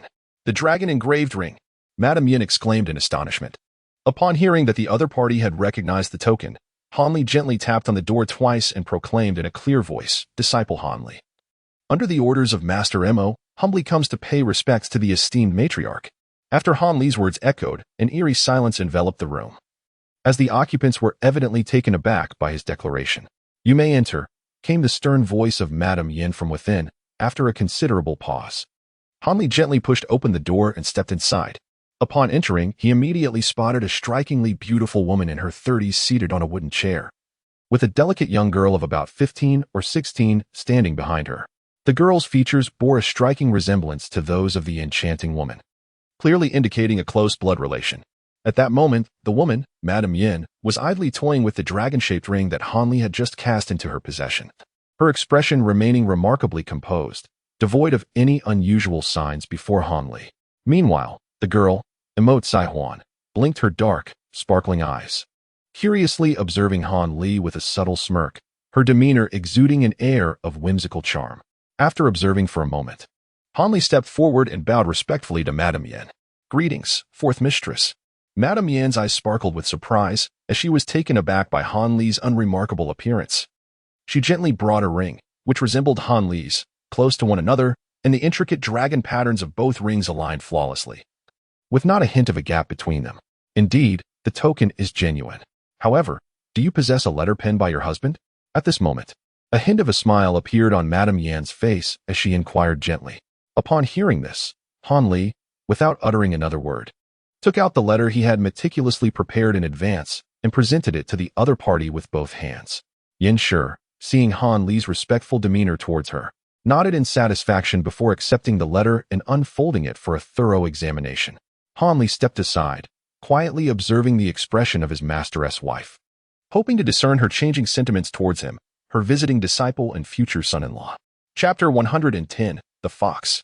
Although Hanli did not discern any detrimental implications directed towards himself from the letter, he nonetheless understood that it had undoubtedly been tampered with by Dr. Emo, and its content could not be as straightforward as it appeared. Since he could not unravel the intricacies of the correspondence and harbored a desire to gain the trust of those within the Emo household at the earliest, he resolved to present the letter to Madame Yin, all the while paying keen attention to her every move. He was not inclined to have this fourth lady suddenly glean something from the letter, turning hostile and seeking vengeance on his behalf for Dr. Emo. Fortunately, the direst scenario he envisioned did not unfold. Upon finishing her perusal of the letter, the graceful Madame Yin merely furrowed her brow, her countenance tinged with concern, as if she were grappling with a matter of considerable importance. "I understand, mother. I shall depart at once." Emot acknowledged the gravity of the situation, obediently exiting the room, but not before casting a coy smile at Hanli, seemingly intrigued by him. "Are you Hanli?" Madame Yin inquired, raising her head, her expression transforming into one of refined elegance. "Indeed, madam," Hanli replied candidly. "Could you recount how your husband took you as his disciple?" she asked with a smile. "At your command." Hanli hesitated momentarily, but soon realized that there was nothing to conceal about the circumstances under which Dr. Emo accepted him as a disciple. Thus, he began to narrate the tale to Madame Yin, carefully selecting his words. 8 years ago, due to lingering injuries, Master Emo secluded himself at Saixiao Mountain, within the 7 mystic gates of Yuezhou. It was during that time that I first ventured into the mountains. Hanli recounted the events of his apprenticeship with a blend of truth and embellishment, artfully omitting any sensitive details that should not be disclosed to Madame Yin. Yet, even so, his account captivated her attention, rendering her engrossed and intrigued. Thus, 3 months ago, Master Emo found himself entangled in pressing matters, and, fearing that his prolonged absence might invite trouble for the ladies of the Emo household, instructed me to descend the mountain and seek out a few of the mistresses, awaiting their directives. What matters? Master Emo did not divulge any specifics to his junior, but it was undoubtedly of great significance. Hanli's words were somewhat ambiguous. "Humph. Did your master instruct you to keep secrets from us?" Madame Yin remarked, her tone laced with a hint of dissatisfaction, though she smiled enigmatically. "Absolutely not," Hanli replied, though internally he could not help but chuckle at the suspicions harbored by Madame Yin. She appeared unwilling to relent, her lips parting as if to inquire further. Just then, a cacophony of footsteps erupted from outside, followed by a melodious voice, sultry and charming in its timbre. Fourth sister, I have heard news of my husband. Is it true? That scoundrel has been away for over a decade, expecting us sisters to remain in mourning. Han Li was momentarily taken aback by the sweet, delicate voice, but was soon startled by the content of her words. This lady was rather audacious, he thought in astonishment. Third sister, mind your words. There are others present in the room. Another slightly hoarse voice interjected, laced with a hint of restrained anger. Understood. However, I have heard that the messenger is also a favored disciple of our husband. Could it be that he is merely an impostor? What do you think, fifth sister? The charming voice responded with a light laugh. That is unlikely. Since fourth sister summoned us, it indicates that this person is at least 7 or 8 parts credible. A cold, detached voice remarked. Indeed, I hold fourth sister's discernment in high regard. The charming voice teased, leaving one to wonder if she was being sarcastic or genuinely praising Yin. Upon hearing these words, Han Li stole a glance at Yin Shi, who was pressing her hand against her brow, her face etched with helplessness. It seemed she too was considerably vexed by the owner of that beguiling voice. At last, the door creaked open, and several strikingly beautiful women entered, with immortal following closely behind. However, she pouted her rosy lips, appearing to be in a sulk. The foremost woman appeared to be in her early 30s, possessing a refined and graceful demeanor. Her delicate features were accentuated by an air of scholarly elegance, suggesting that she must have been a talented woman in her youth. Han Li secretly nodded and shifted his gaze to the young woman in the center, who appeared to be in her early 20s. As Han Li gazed upon the visage of this enchanting woman, a sudden rush overwhelmed his senses, rendering him momentarily spellbound, ensnared in a realm of exquisite beauty from which he could not extricate himself. Her allure surpassed that of the mesmerizing Mo Yuju he had encountered by day, radiating an even more captivating charm. Furthermore, the beguiling grace of a mature woman she exuded was something Mo Yuju could never hope to embody. If there were indeed such a thing as a siren of unparalleled allure in this world, Han Li would unequivocally attribute her existence to this mesmerizing lady.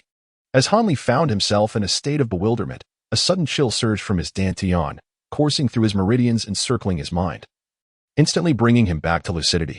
Upon regaining his senses, Han Li was taken aback, daring not to gaze upon the woman any longer, hastily lowering his head to avoid her penetrating gaze. This woman was so extraordinarily beautiful that her mere presence could ensnare the souls of those who beheld her. Han Li pondered whether it was the innate allure of her unparalleled beauty or if she possessed some enchanting technique.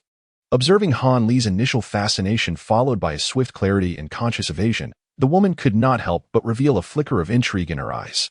Han Li quietly activated his Changchun skill, calming his mind before daring to lift his gaze, passing over the woman to appraise the next lady, the last woman to enter. Appearing to be in her mid-20s, was strikingly beautiful, yet her frosty demeanor was daunting. Upon entering, she cast a cold, penetrating stare at Han Li, her eyes glinting with a chilling brilliance, revealing her as a master of profound internal strength. As soon as Yin Shi spotted these arrivals, she promptly rose from her seat and greeted them with a graceful nod. Elder sister, third sister, it is wonderful to see you. Fifth sister has also arrived. Fourth sister, there is no need for such formality. We are all family here, replied the irresistibly charming young woman, her laughter laced with enchanting allure, causing Han Li's heart to flutter in response, leaving him momentarily speechless. Little sister is too modest. Please, dear sisters, take a seat. Yin Shi smiled gently, offering her own chair to the leading woman while she herself settled beside the captivating lady. The one referred to as fifth sister, with an air of icy elegance, silently took a seat across from Yin Shi. The young girl, immortal, who had followed the women into the room, dutifully closed the door behind them and positioned herself shyly behind her mother, her bright eyes darting around, betraying her thoughts. Is this the young man who delivered the message? Inquired a woman in her 30s, glancing at Han Li with mild curiosity. Greetings, second aunt. Han Li responded promptly, bowing respectfully. Rise. The woman smiled warmly, her expression softening. As he is the beloved disciple of my husband, there is no need for excessive formality. This is your third aunt and fifth aunt, Yin Shi introduced, gesturing toward the extraordinarily radiant young woman and the coldly elegant one. Greetings, third aunt, fifth aunt, Han Li said, hesitating slightly before bowing to the young woman who appeared only a few years his senior. The skepticism etched upon Han Li's face did not escape the notice of the Yin matriarch. She offered a gentle smile and, in a soft voice, remarked, Your third master's wife possesses remarkable skills in maintaining her youth, though she appears to be merely in her 20s. She is in fact of a similar age to your second master's wife. Upon hearing this, Hanli nodded discreetly, feeling that it aligned closely with his conjectures. This enchanting lady undoubtedly possessed formidable secret skills, otherwise her mere beauty would not have captivated him to such an extent that he found himself utterly entranced and unable to control his emotions. Sister, this is a letter penned by my husband. Please take a look. Yin presented the letter entrusted to her by Hanli to the second mistress, Li. After Li perused it, the letter was subsequently passed on to the other two women. When the last of the strikingly beautiful ladies had finished reading the letter, the atmosphere in the room fell into a profound silence. Even the seemingly most frivolous among them, the alluring Lu, bore a solemn expression, entirely shedding her earlier audacity and charm, and appeared remarkably dignified. Upon observing the countenance of Dr. Mo's several wives, Hanli could not help but feel a sense of unease and disquiet within his heart. He was uncertain about the significant news that the letter contained, which had rendered the women's expressions so somber. Nevertheless, Hanli maintained an impassive demeanor, standing sideways, which instilled a sense of steadiness and reliability in the women, evoking the aura of a seasoned general. Hanli, the contents of your master's letter have greatly astonished me and the other wives. Thus we must deliberate carefully. Given your long journey, you must be weary. Please take the opportunity to rest well at the Mo residence for the night. We shall summon you for discussion come morning. Spoke Yin Shi, a woman of considerable authority and gravitas, having held sway over the affairs of the Jingjiao for many years. Your wish is my command. Hanli responded obediently, entirely embodying the demeanor of one acquiescent to the elder's directives. Ringo, please escort Brother Han to a clean guest chamber in the rear courtyard, so he may rest properly, Yin Shi instructed Emot Saihuan. Ah, I understand, Brother Han. Follow me, Emot Saihuan replied, her eyes blinking a few times, her nose slightly wrinkling in initial reluctance, yet soon transforming her demeanor into one of cheerful compliance. Do not cause any mischief with your brother. Otherwise, you shall face the family's disciplinary measures. Yin Shi, well aware of her beloved daughter's inclinations, issued a preemptive verbal admonition. All right, I understand. The young girl pouted, her reluctance evident in her tone. Hanli felt a bead of sweat form on his brow. If the Yin family did not intervene, would this delicate young lady truly ensnare him without cause? Hanli cast a peculiar glance at Emot Saihuan, and for the first time, he felt that this girl might not be as enchanting as she appeared. Consequently, Emot Saihuan listlessly exited the door, while Hanli, with an impassive demeanor, followed closely behind. After Han, Li had been outside for quite some time. A solemn voice suddenly resonated within the silent room. The aloof Wang Shi, upon hearing the words, wordlessly stepped out and vanished into the darkness. Sister, you surely overestimate that young man. Does he possess such remarkable abilities? The third lady, with her beautiful eyes sparkling, expressed her disbelief. Sister, you fail to see clearly. Our husband's apprentice is anything but ordinary. The Mo residence is already heavily fortified, let alone this building, which serves as the pivotal site for our affairs. The vicinity is patrolled by numerous sentinels, with at least 20 or 30 watch points. Yet, he managed to infiltrate this place unnoticed by both myself and Saihuan. Do you truly believe that an average expert could accomplish such a feat? Yin Shi spoke softly.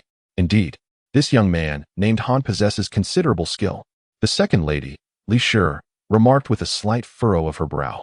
To speak of nothing else, his composure surpasses that of the previous impostor by a significant margin.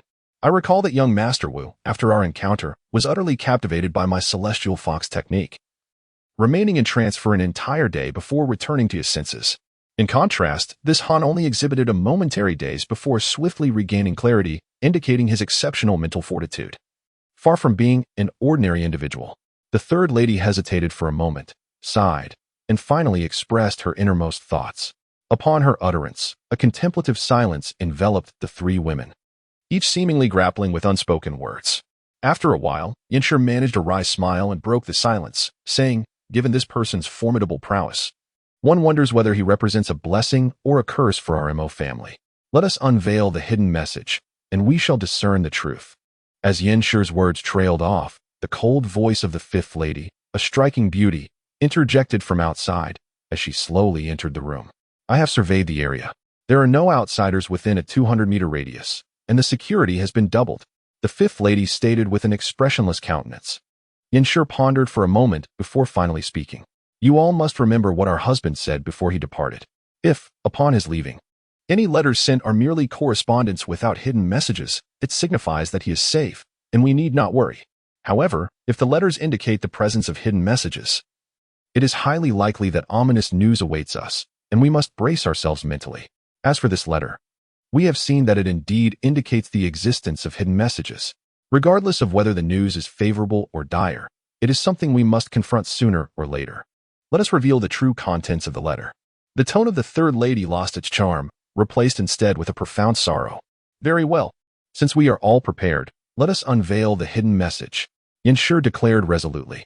She no longer hesitated, delicately retrieving a teacup from a nearby table. With a graceful motion, she poured half a cup of cool water from the kettle. Subsequently, she twisted the dragon-shaped ring adorning her finger a few times, astonishingly separating it into two halves, revealing a hidden compartment containing white powder. Carefully, she poured the powder into the teacup, then cast her gaze towards the other women present. Under the scrutiny of her eyes, the second wife, Lady Li, was the first to rise. She elegantly approached the table, raising her hand slightly, revealing that she too wore a similar ring upon her delicate fingers. From her ring, Lady Li extracted a considerable amount of powder, which she added to the teacup. However, the color of her powder was red, appearing quite different from that of Lady Yin. Following suit, the third and fifth wives each performed the same action, revealing dragon-shaped rings that concealed yellow and black powders respectively. Once all had completed their designated tasks, Lady Yin gently shook the teacup, and to their astonishment, the originally multicolored liquid transformed into a clear and transparent solution with the slightest movement. The revealing water has been perfectly concocted. Second sister, your dexterity is truly remarkable. It is best if you take charge of the letter S application, Lady Yin humbly suggested to the second wife. Hearing Lady Yin's words, Lady Li smiled faintly, accepting the potion and the letter without hesitation, and began her work. Once finished, she had coated all the sheets of paper. Now, it is time for fifth sister to assist. Please use your internal energy to dry them, Lady Li stated, straightening her posture and wiping the fragrant sweat from her forehead. Smiling at the fifth wife, the cool and elegant young woman nodded, swiftly taking the damp letter sheets. She then extended her other hand, channeling her energy to emit a gentle warmth, holding the paper a few inches above her palm, and began to dry it slowly. Before long, the letters were completely dried, the black ink having vanished entirely, revealing faint red characters instead. This was the secret message that Dr. Mo had painstakingly crafted for Han Li to deliver to his wife and daughter. Han Li was unaware of the events unfolding behind him. At that moment, he found himself in a state of great distress due to the antics of the little sprite before him. This Miss Mo Sen audaciously demanded a so-called welcome gift for her senior brother during their encounter. What kind of present could a junior sister desire? Reluctantly, Han Li felt compelled to acquiesce to her whims. Any jewelry or trinkets, something amusing or intriguing will suffice. I am not particularly picky. If all else fails, a sum of 7,000 or 8,000 taels of silver would do adequately, she chirped innocently, her dark eyes sparkling with mischief. 7,000 or 8,000 taels of silver. Han Li nearly stumbled at the audacity of her request. This little sprite was truly bold, showing no signs of shyness. He barely possessed such wealth. And even if he did, he would never part with it so readily. She seemed to think him a fool, though his expression remained unchanged. There was a glimmer of meaning in his gaze directed at the girl. Mo Tsaihuan, perceptive as she was, quickly discerned his thoughts. Pouting her lips, she feigned a gasp and exclaimed, "Brother Han, you wouldn't dare show up empty-handed for your adorable junior sister on our first meeting, would you? Just to let you know, last year, young Master Wu presented over 10,000 taels in silver notes as pocket money upon their first encounter." Upon hearing this, Han Li was infuriated. How dare they assume that the Wu family covets both wealth and beauty from his family? I harbor no such intentions, and moreover, your father has inflicted a treacherous curse upon me, leaving my life hanging by a thread. In a fit of frustration, Han Li silently gazed upwards, motionless, contemplating how this little enchantress could possibly reap such significant gains at his expense. Mo Tsaihuan, witnessing the earthy demeanor of this black-haired boy, felt a surge of impatience as he remained obstinately silent, ignoring her entirely. Ever since she had cunningly extracted a substantial sum of private wealth from that counterfeit master a year ago, she had been fervently dreaming of encountering another lucrative opportunity. Now, having finally stumbled upon such a chance, She found this seemingly genuine disciple of her father's utterly unyielding, with a resilience surpassing that of a city wall. How could he, in such a stolid manner, disregard her charms and feigned innocence, showing not an ounce of compassion? Did he not notice the tears welling in her eyes? His indifference was infuriating. The night sky was not overly chilly, yet Saihuan's delicate features appeared somewhat pale. Her eyes narrowed in anger as she glared at Han Li, her teeth clenched in frustration at this brazenly thick-skinned senior brother. The two had been standing in the small path of the courtyard, coldly silent for over a quarter of an hour without moving an inch. Frustrated by Han Li's refusal to acknowledge her endearing tactics, her cuteness, her pouting, her tearful pleas, she reluctantly decided to cease her advance, intending to leverage this standoff to coerce him into compliance. Yet, she remained unwillingly hopeful, casting pitiful glances at him, hoping that a dual approach would compel him to relent. However, upon witnessing Saihuan's forlorn expression, Han Li could not help but chuckle. Her demeanor reminded him of his dear friend, Li Feiyu. Whenever Li Feiyu sought Han Li's assistance with troublesome matters, he would employ a strikingly similar performance to sway Han Li's heart. Over time, Han Li had become completely immune to such displays. Thus, when Saihuan regarded him with an expression akin to that of an abandoned puppy, he stood there, thoroughly entertained, occasionally shaking his head and reciting sardonic verses. Under Han Li's merciless retort, Saihuan soon crumbled, her pitiful act vanishing as she adopted an expression of fury that persisted to the present. In truth, Saihuan was already regretting her stance. If her mother were to learn of this predicament, she would likely not only forfeit her intended gains, but also face the brunt of familial discipline. Contemplating this, she shot a few more ireful glances at Han Li, reflecting on how this rustic lad could not even offer her something, failing to grasp that girls require some coaxing. What a true bumpkin he was. At this moment, the girl had entirely forgotten her earlier intentions of extracting a significant favor. Although Han Li lacked experience in charming young ladies, he understood that he needed to stay at the Mo residence and could not truly offend her. Therefore, when he felt that he had sufficiently tempered her delicate demeanor, he slowly reached into his bosom, hoping to discover a suitable item to dismiss this little enchantress. Han Li finally discovered a small, emerald green porcelain vial, within which lay several fragrant, crimson pills. These pills, known as Yinxiang pills, were reputed to be the royal medicine favored by the imperial consorts. Their sole purpose was to emit an enchanting aroma that captivated the heart. This exquisite fragrance was not only long-lasting but also served to ward off pesky insects, making it a beloved treasure among the beauties of the harem. Unfortunately, the rare herbs required for the preparation of these pills were of ancient lineage, and even within the opulent confines of the imperial palace, shortages frequently occurred, failing to meet the demands of the harem. Thus, it was virtually impossible to find these pills in the realm of common folk. Han Li, who initially deemed it unnecessary to concoct such pills devoid of any benefit to himself, ultimately succumbed to Li Feiyu's relentless persuasion during his time at the Seven Mysteries sect. He prepared a batch of these pills for him to charm that Zhang Xiu'er. This small vial contains the remaining few, which Han Li originally intended to use as a safeguard against mosquito bites during his nights spent in the wilderness. However, it seems he must now resort to using them for the time being. Han Li tossed the small vial towards the girl across from him. Saihuan, caught off guard, managed to clumsily receive it. What is this? With a mixture of tears and laughter, she realized she had finally received a gift from this notoriously stingy individual. Though she was unaware of its contents, the mere act of receiving it filled her with excitement. This is the Yinxiang pill, a marvel in its own right, capable of. Han Li elaborated on the effects of the medicine, fully expecting her to respond with delight and satisfaction. To his surprise, upon opening the cap and taking a brief whiff of its fragrance, the girl swiftly closed it again, casting a wary glance at Han Li, her eyes filled with suspicion. Cautiously, she inquired, "This pill isn't some sort of sedative or something similar, is it? The scent resembles what my two older sisters described. You don't have any ulterior motives, do you?" Upon hearing this, Han Li was momentarily taken aback, rendered speechless as a bewildering sensation washed over him, akin to the feeling of having spat blood thrice. The girl's thoughts were exceedingly elusive. How could she possibly associate the Yinxiang pill with such matters? Now, Han Li found himself at a crossroads, unsure whether to admire her caution or to bemoan his own unjust predicament. It seems your words may indeed hold some truth. However, I must first take it to my second sister for examination before proceeding, for we, as daughters, must prioritize prudence. Mo Tsaihuan stated earnestly to Han Li. Ahem.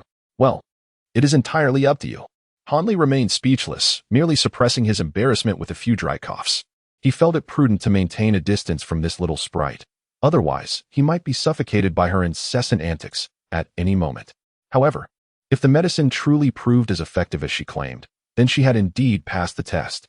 Henceforth, should my senior brother encounter any difficulties within the Mo residence, he may certainly seek assistance from Kai Huan. I would only require a modest fee, and I assure you, I can resolve your issues entirely.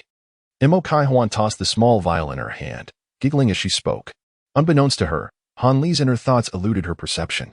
She was immensely pleased by his newfound compliance and suddenly found this senior brother rather amusing, his presence becoming somewhat more agreeable. Let us depart, senior brother Han. I shall find you a more spacious room, one that will not cause you any discomfort. With a beaming smile, Mo Kai Huan resumed her journey, walking confidently ahead of Han Li. He, in turn, sighed softly and followed at a leisurely pace. Such a peculiar and spirited girl was undoubtedly beyond his means. Not only was it improbable for such a young lady to take interest in someone of his ordinary appearance, but even if she did, he would unhesitatingly decline.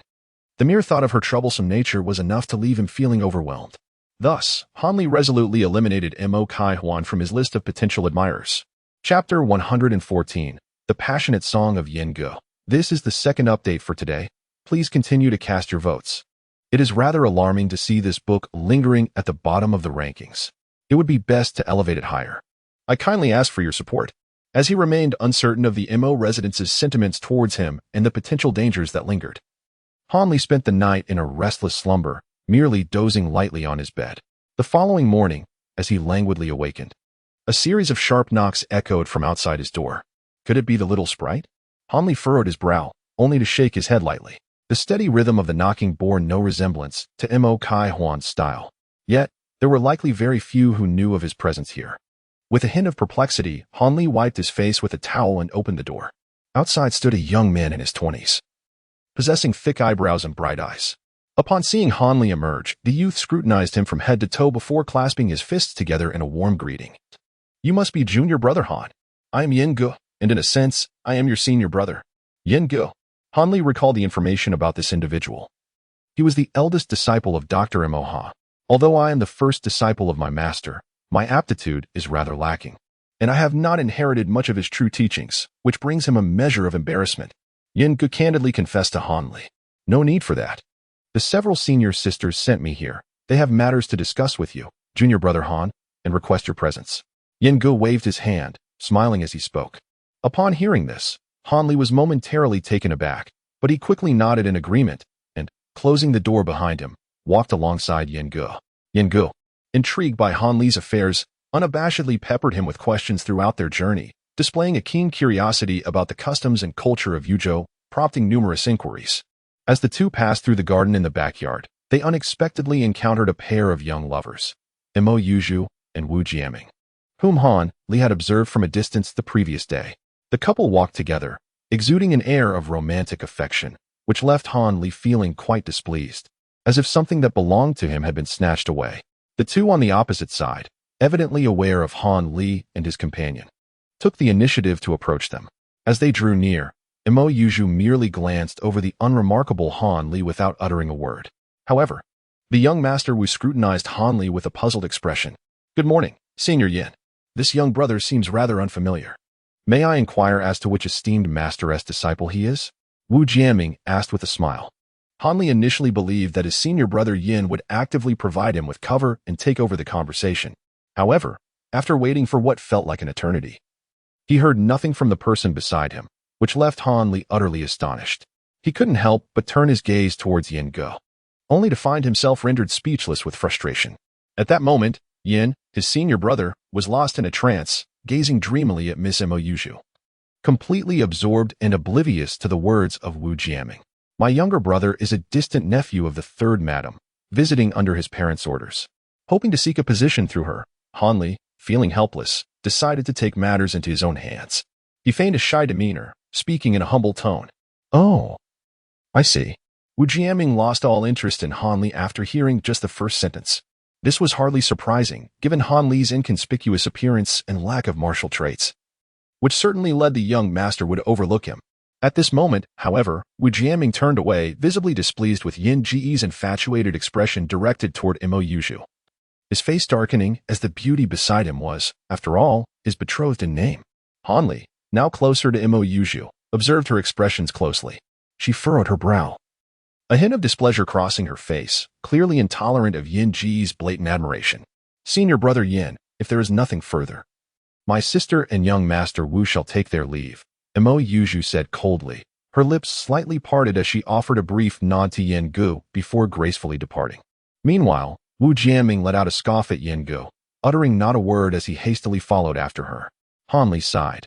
This individual truly was a hopeless romantic. However, it seemed that Miss Imo did not harbor any affection for him. It was likely that she had grown weary of his relentless pursuit. Hanli firmly patted Yin Gu on the shoulder, causing him to jolt, and the look of bewilderment on his face swiftly vanished, finally rousing him from his stupor. I apologize for allowing junior brother Han to witness my folly. Upon regaining his composure, Yin Ji's face flushed crimson, overwhelmed with embarrassment at his previous lapse. It is of no consequence. A graceful lady and a gentleman are naturally drawn to one another. Such is the nature of men, and there is no need for shame. Hanli reassured him with a smile. Upon hearing Hanli's words, Yin Gu did not feel a sense of relief. Instead, he offered a bitter smile and slowly confided. To be honest with you, junior brother Han, I have grown up alongside Yu Zhu since childhood.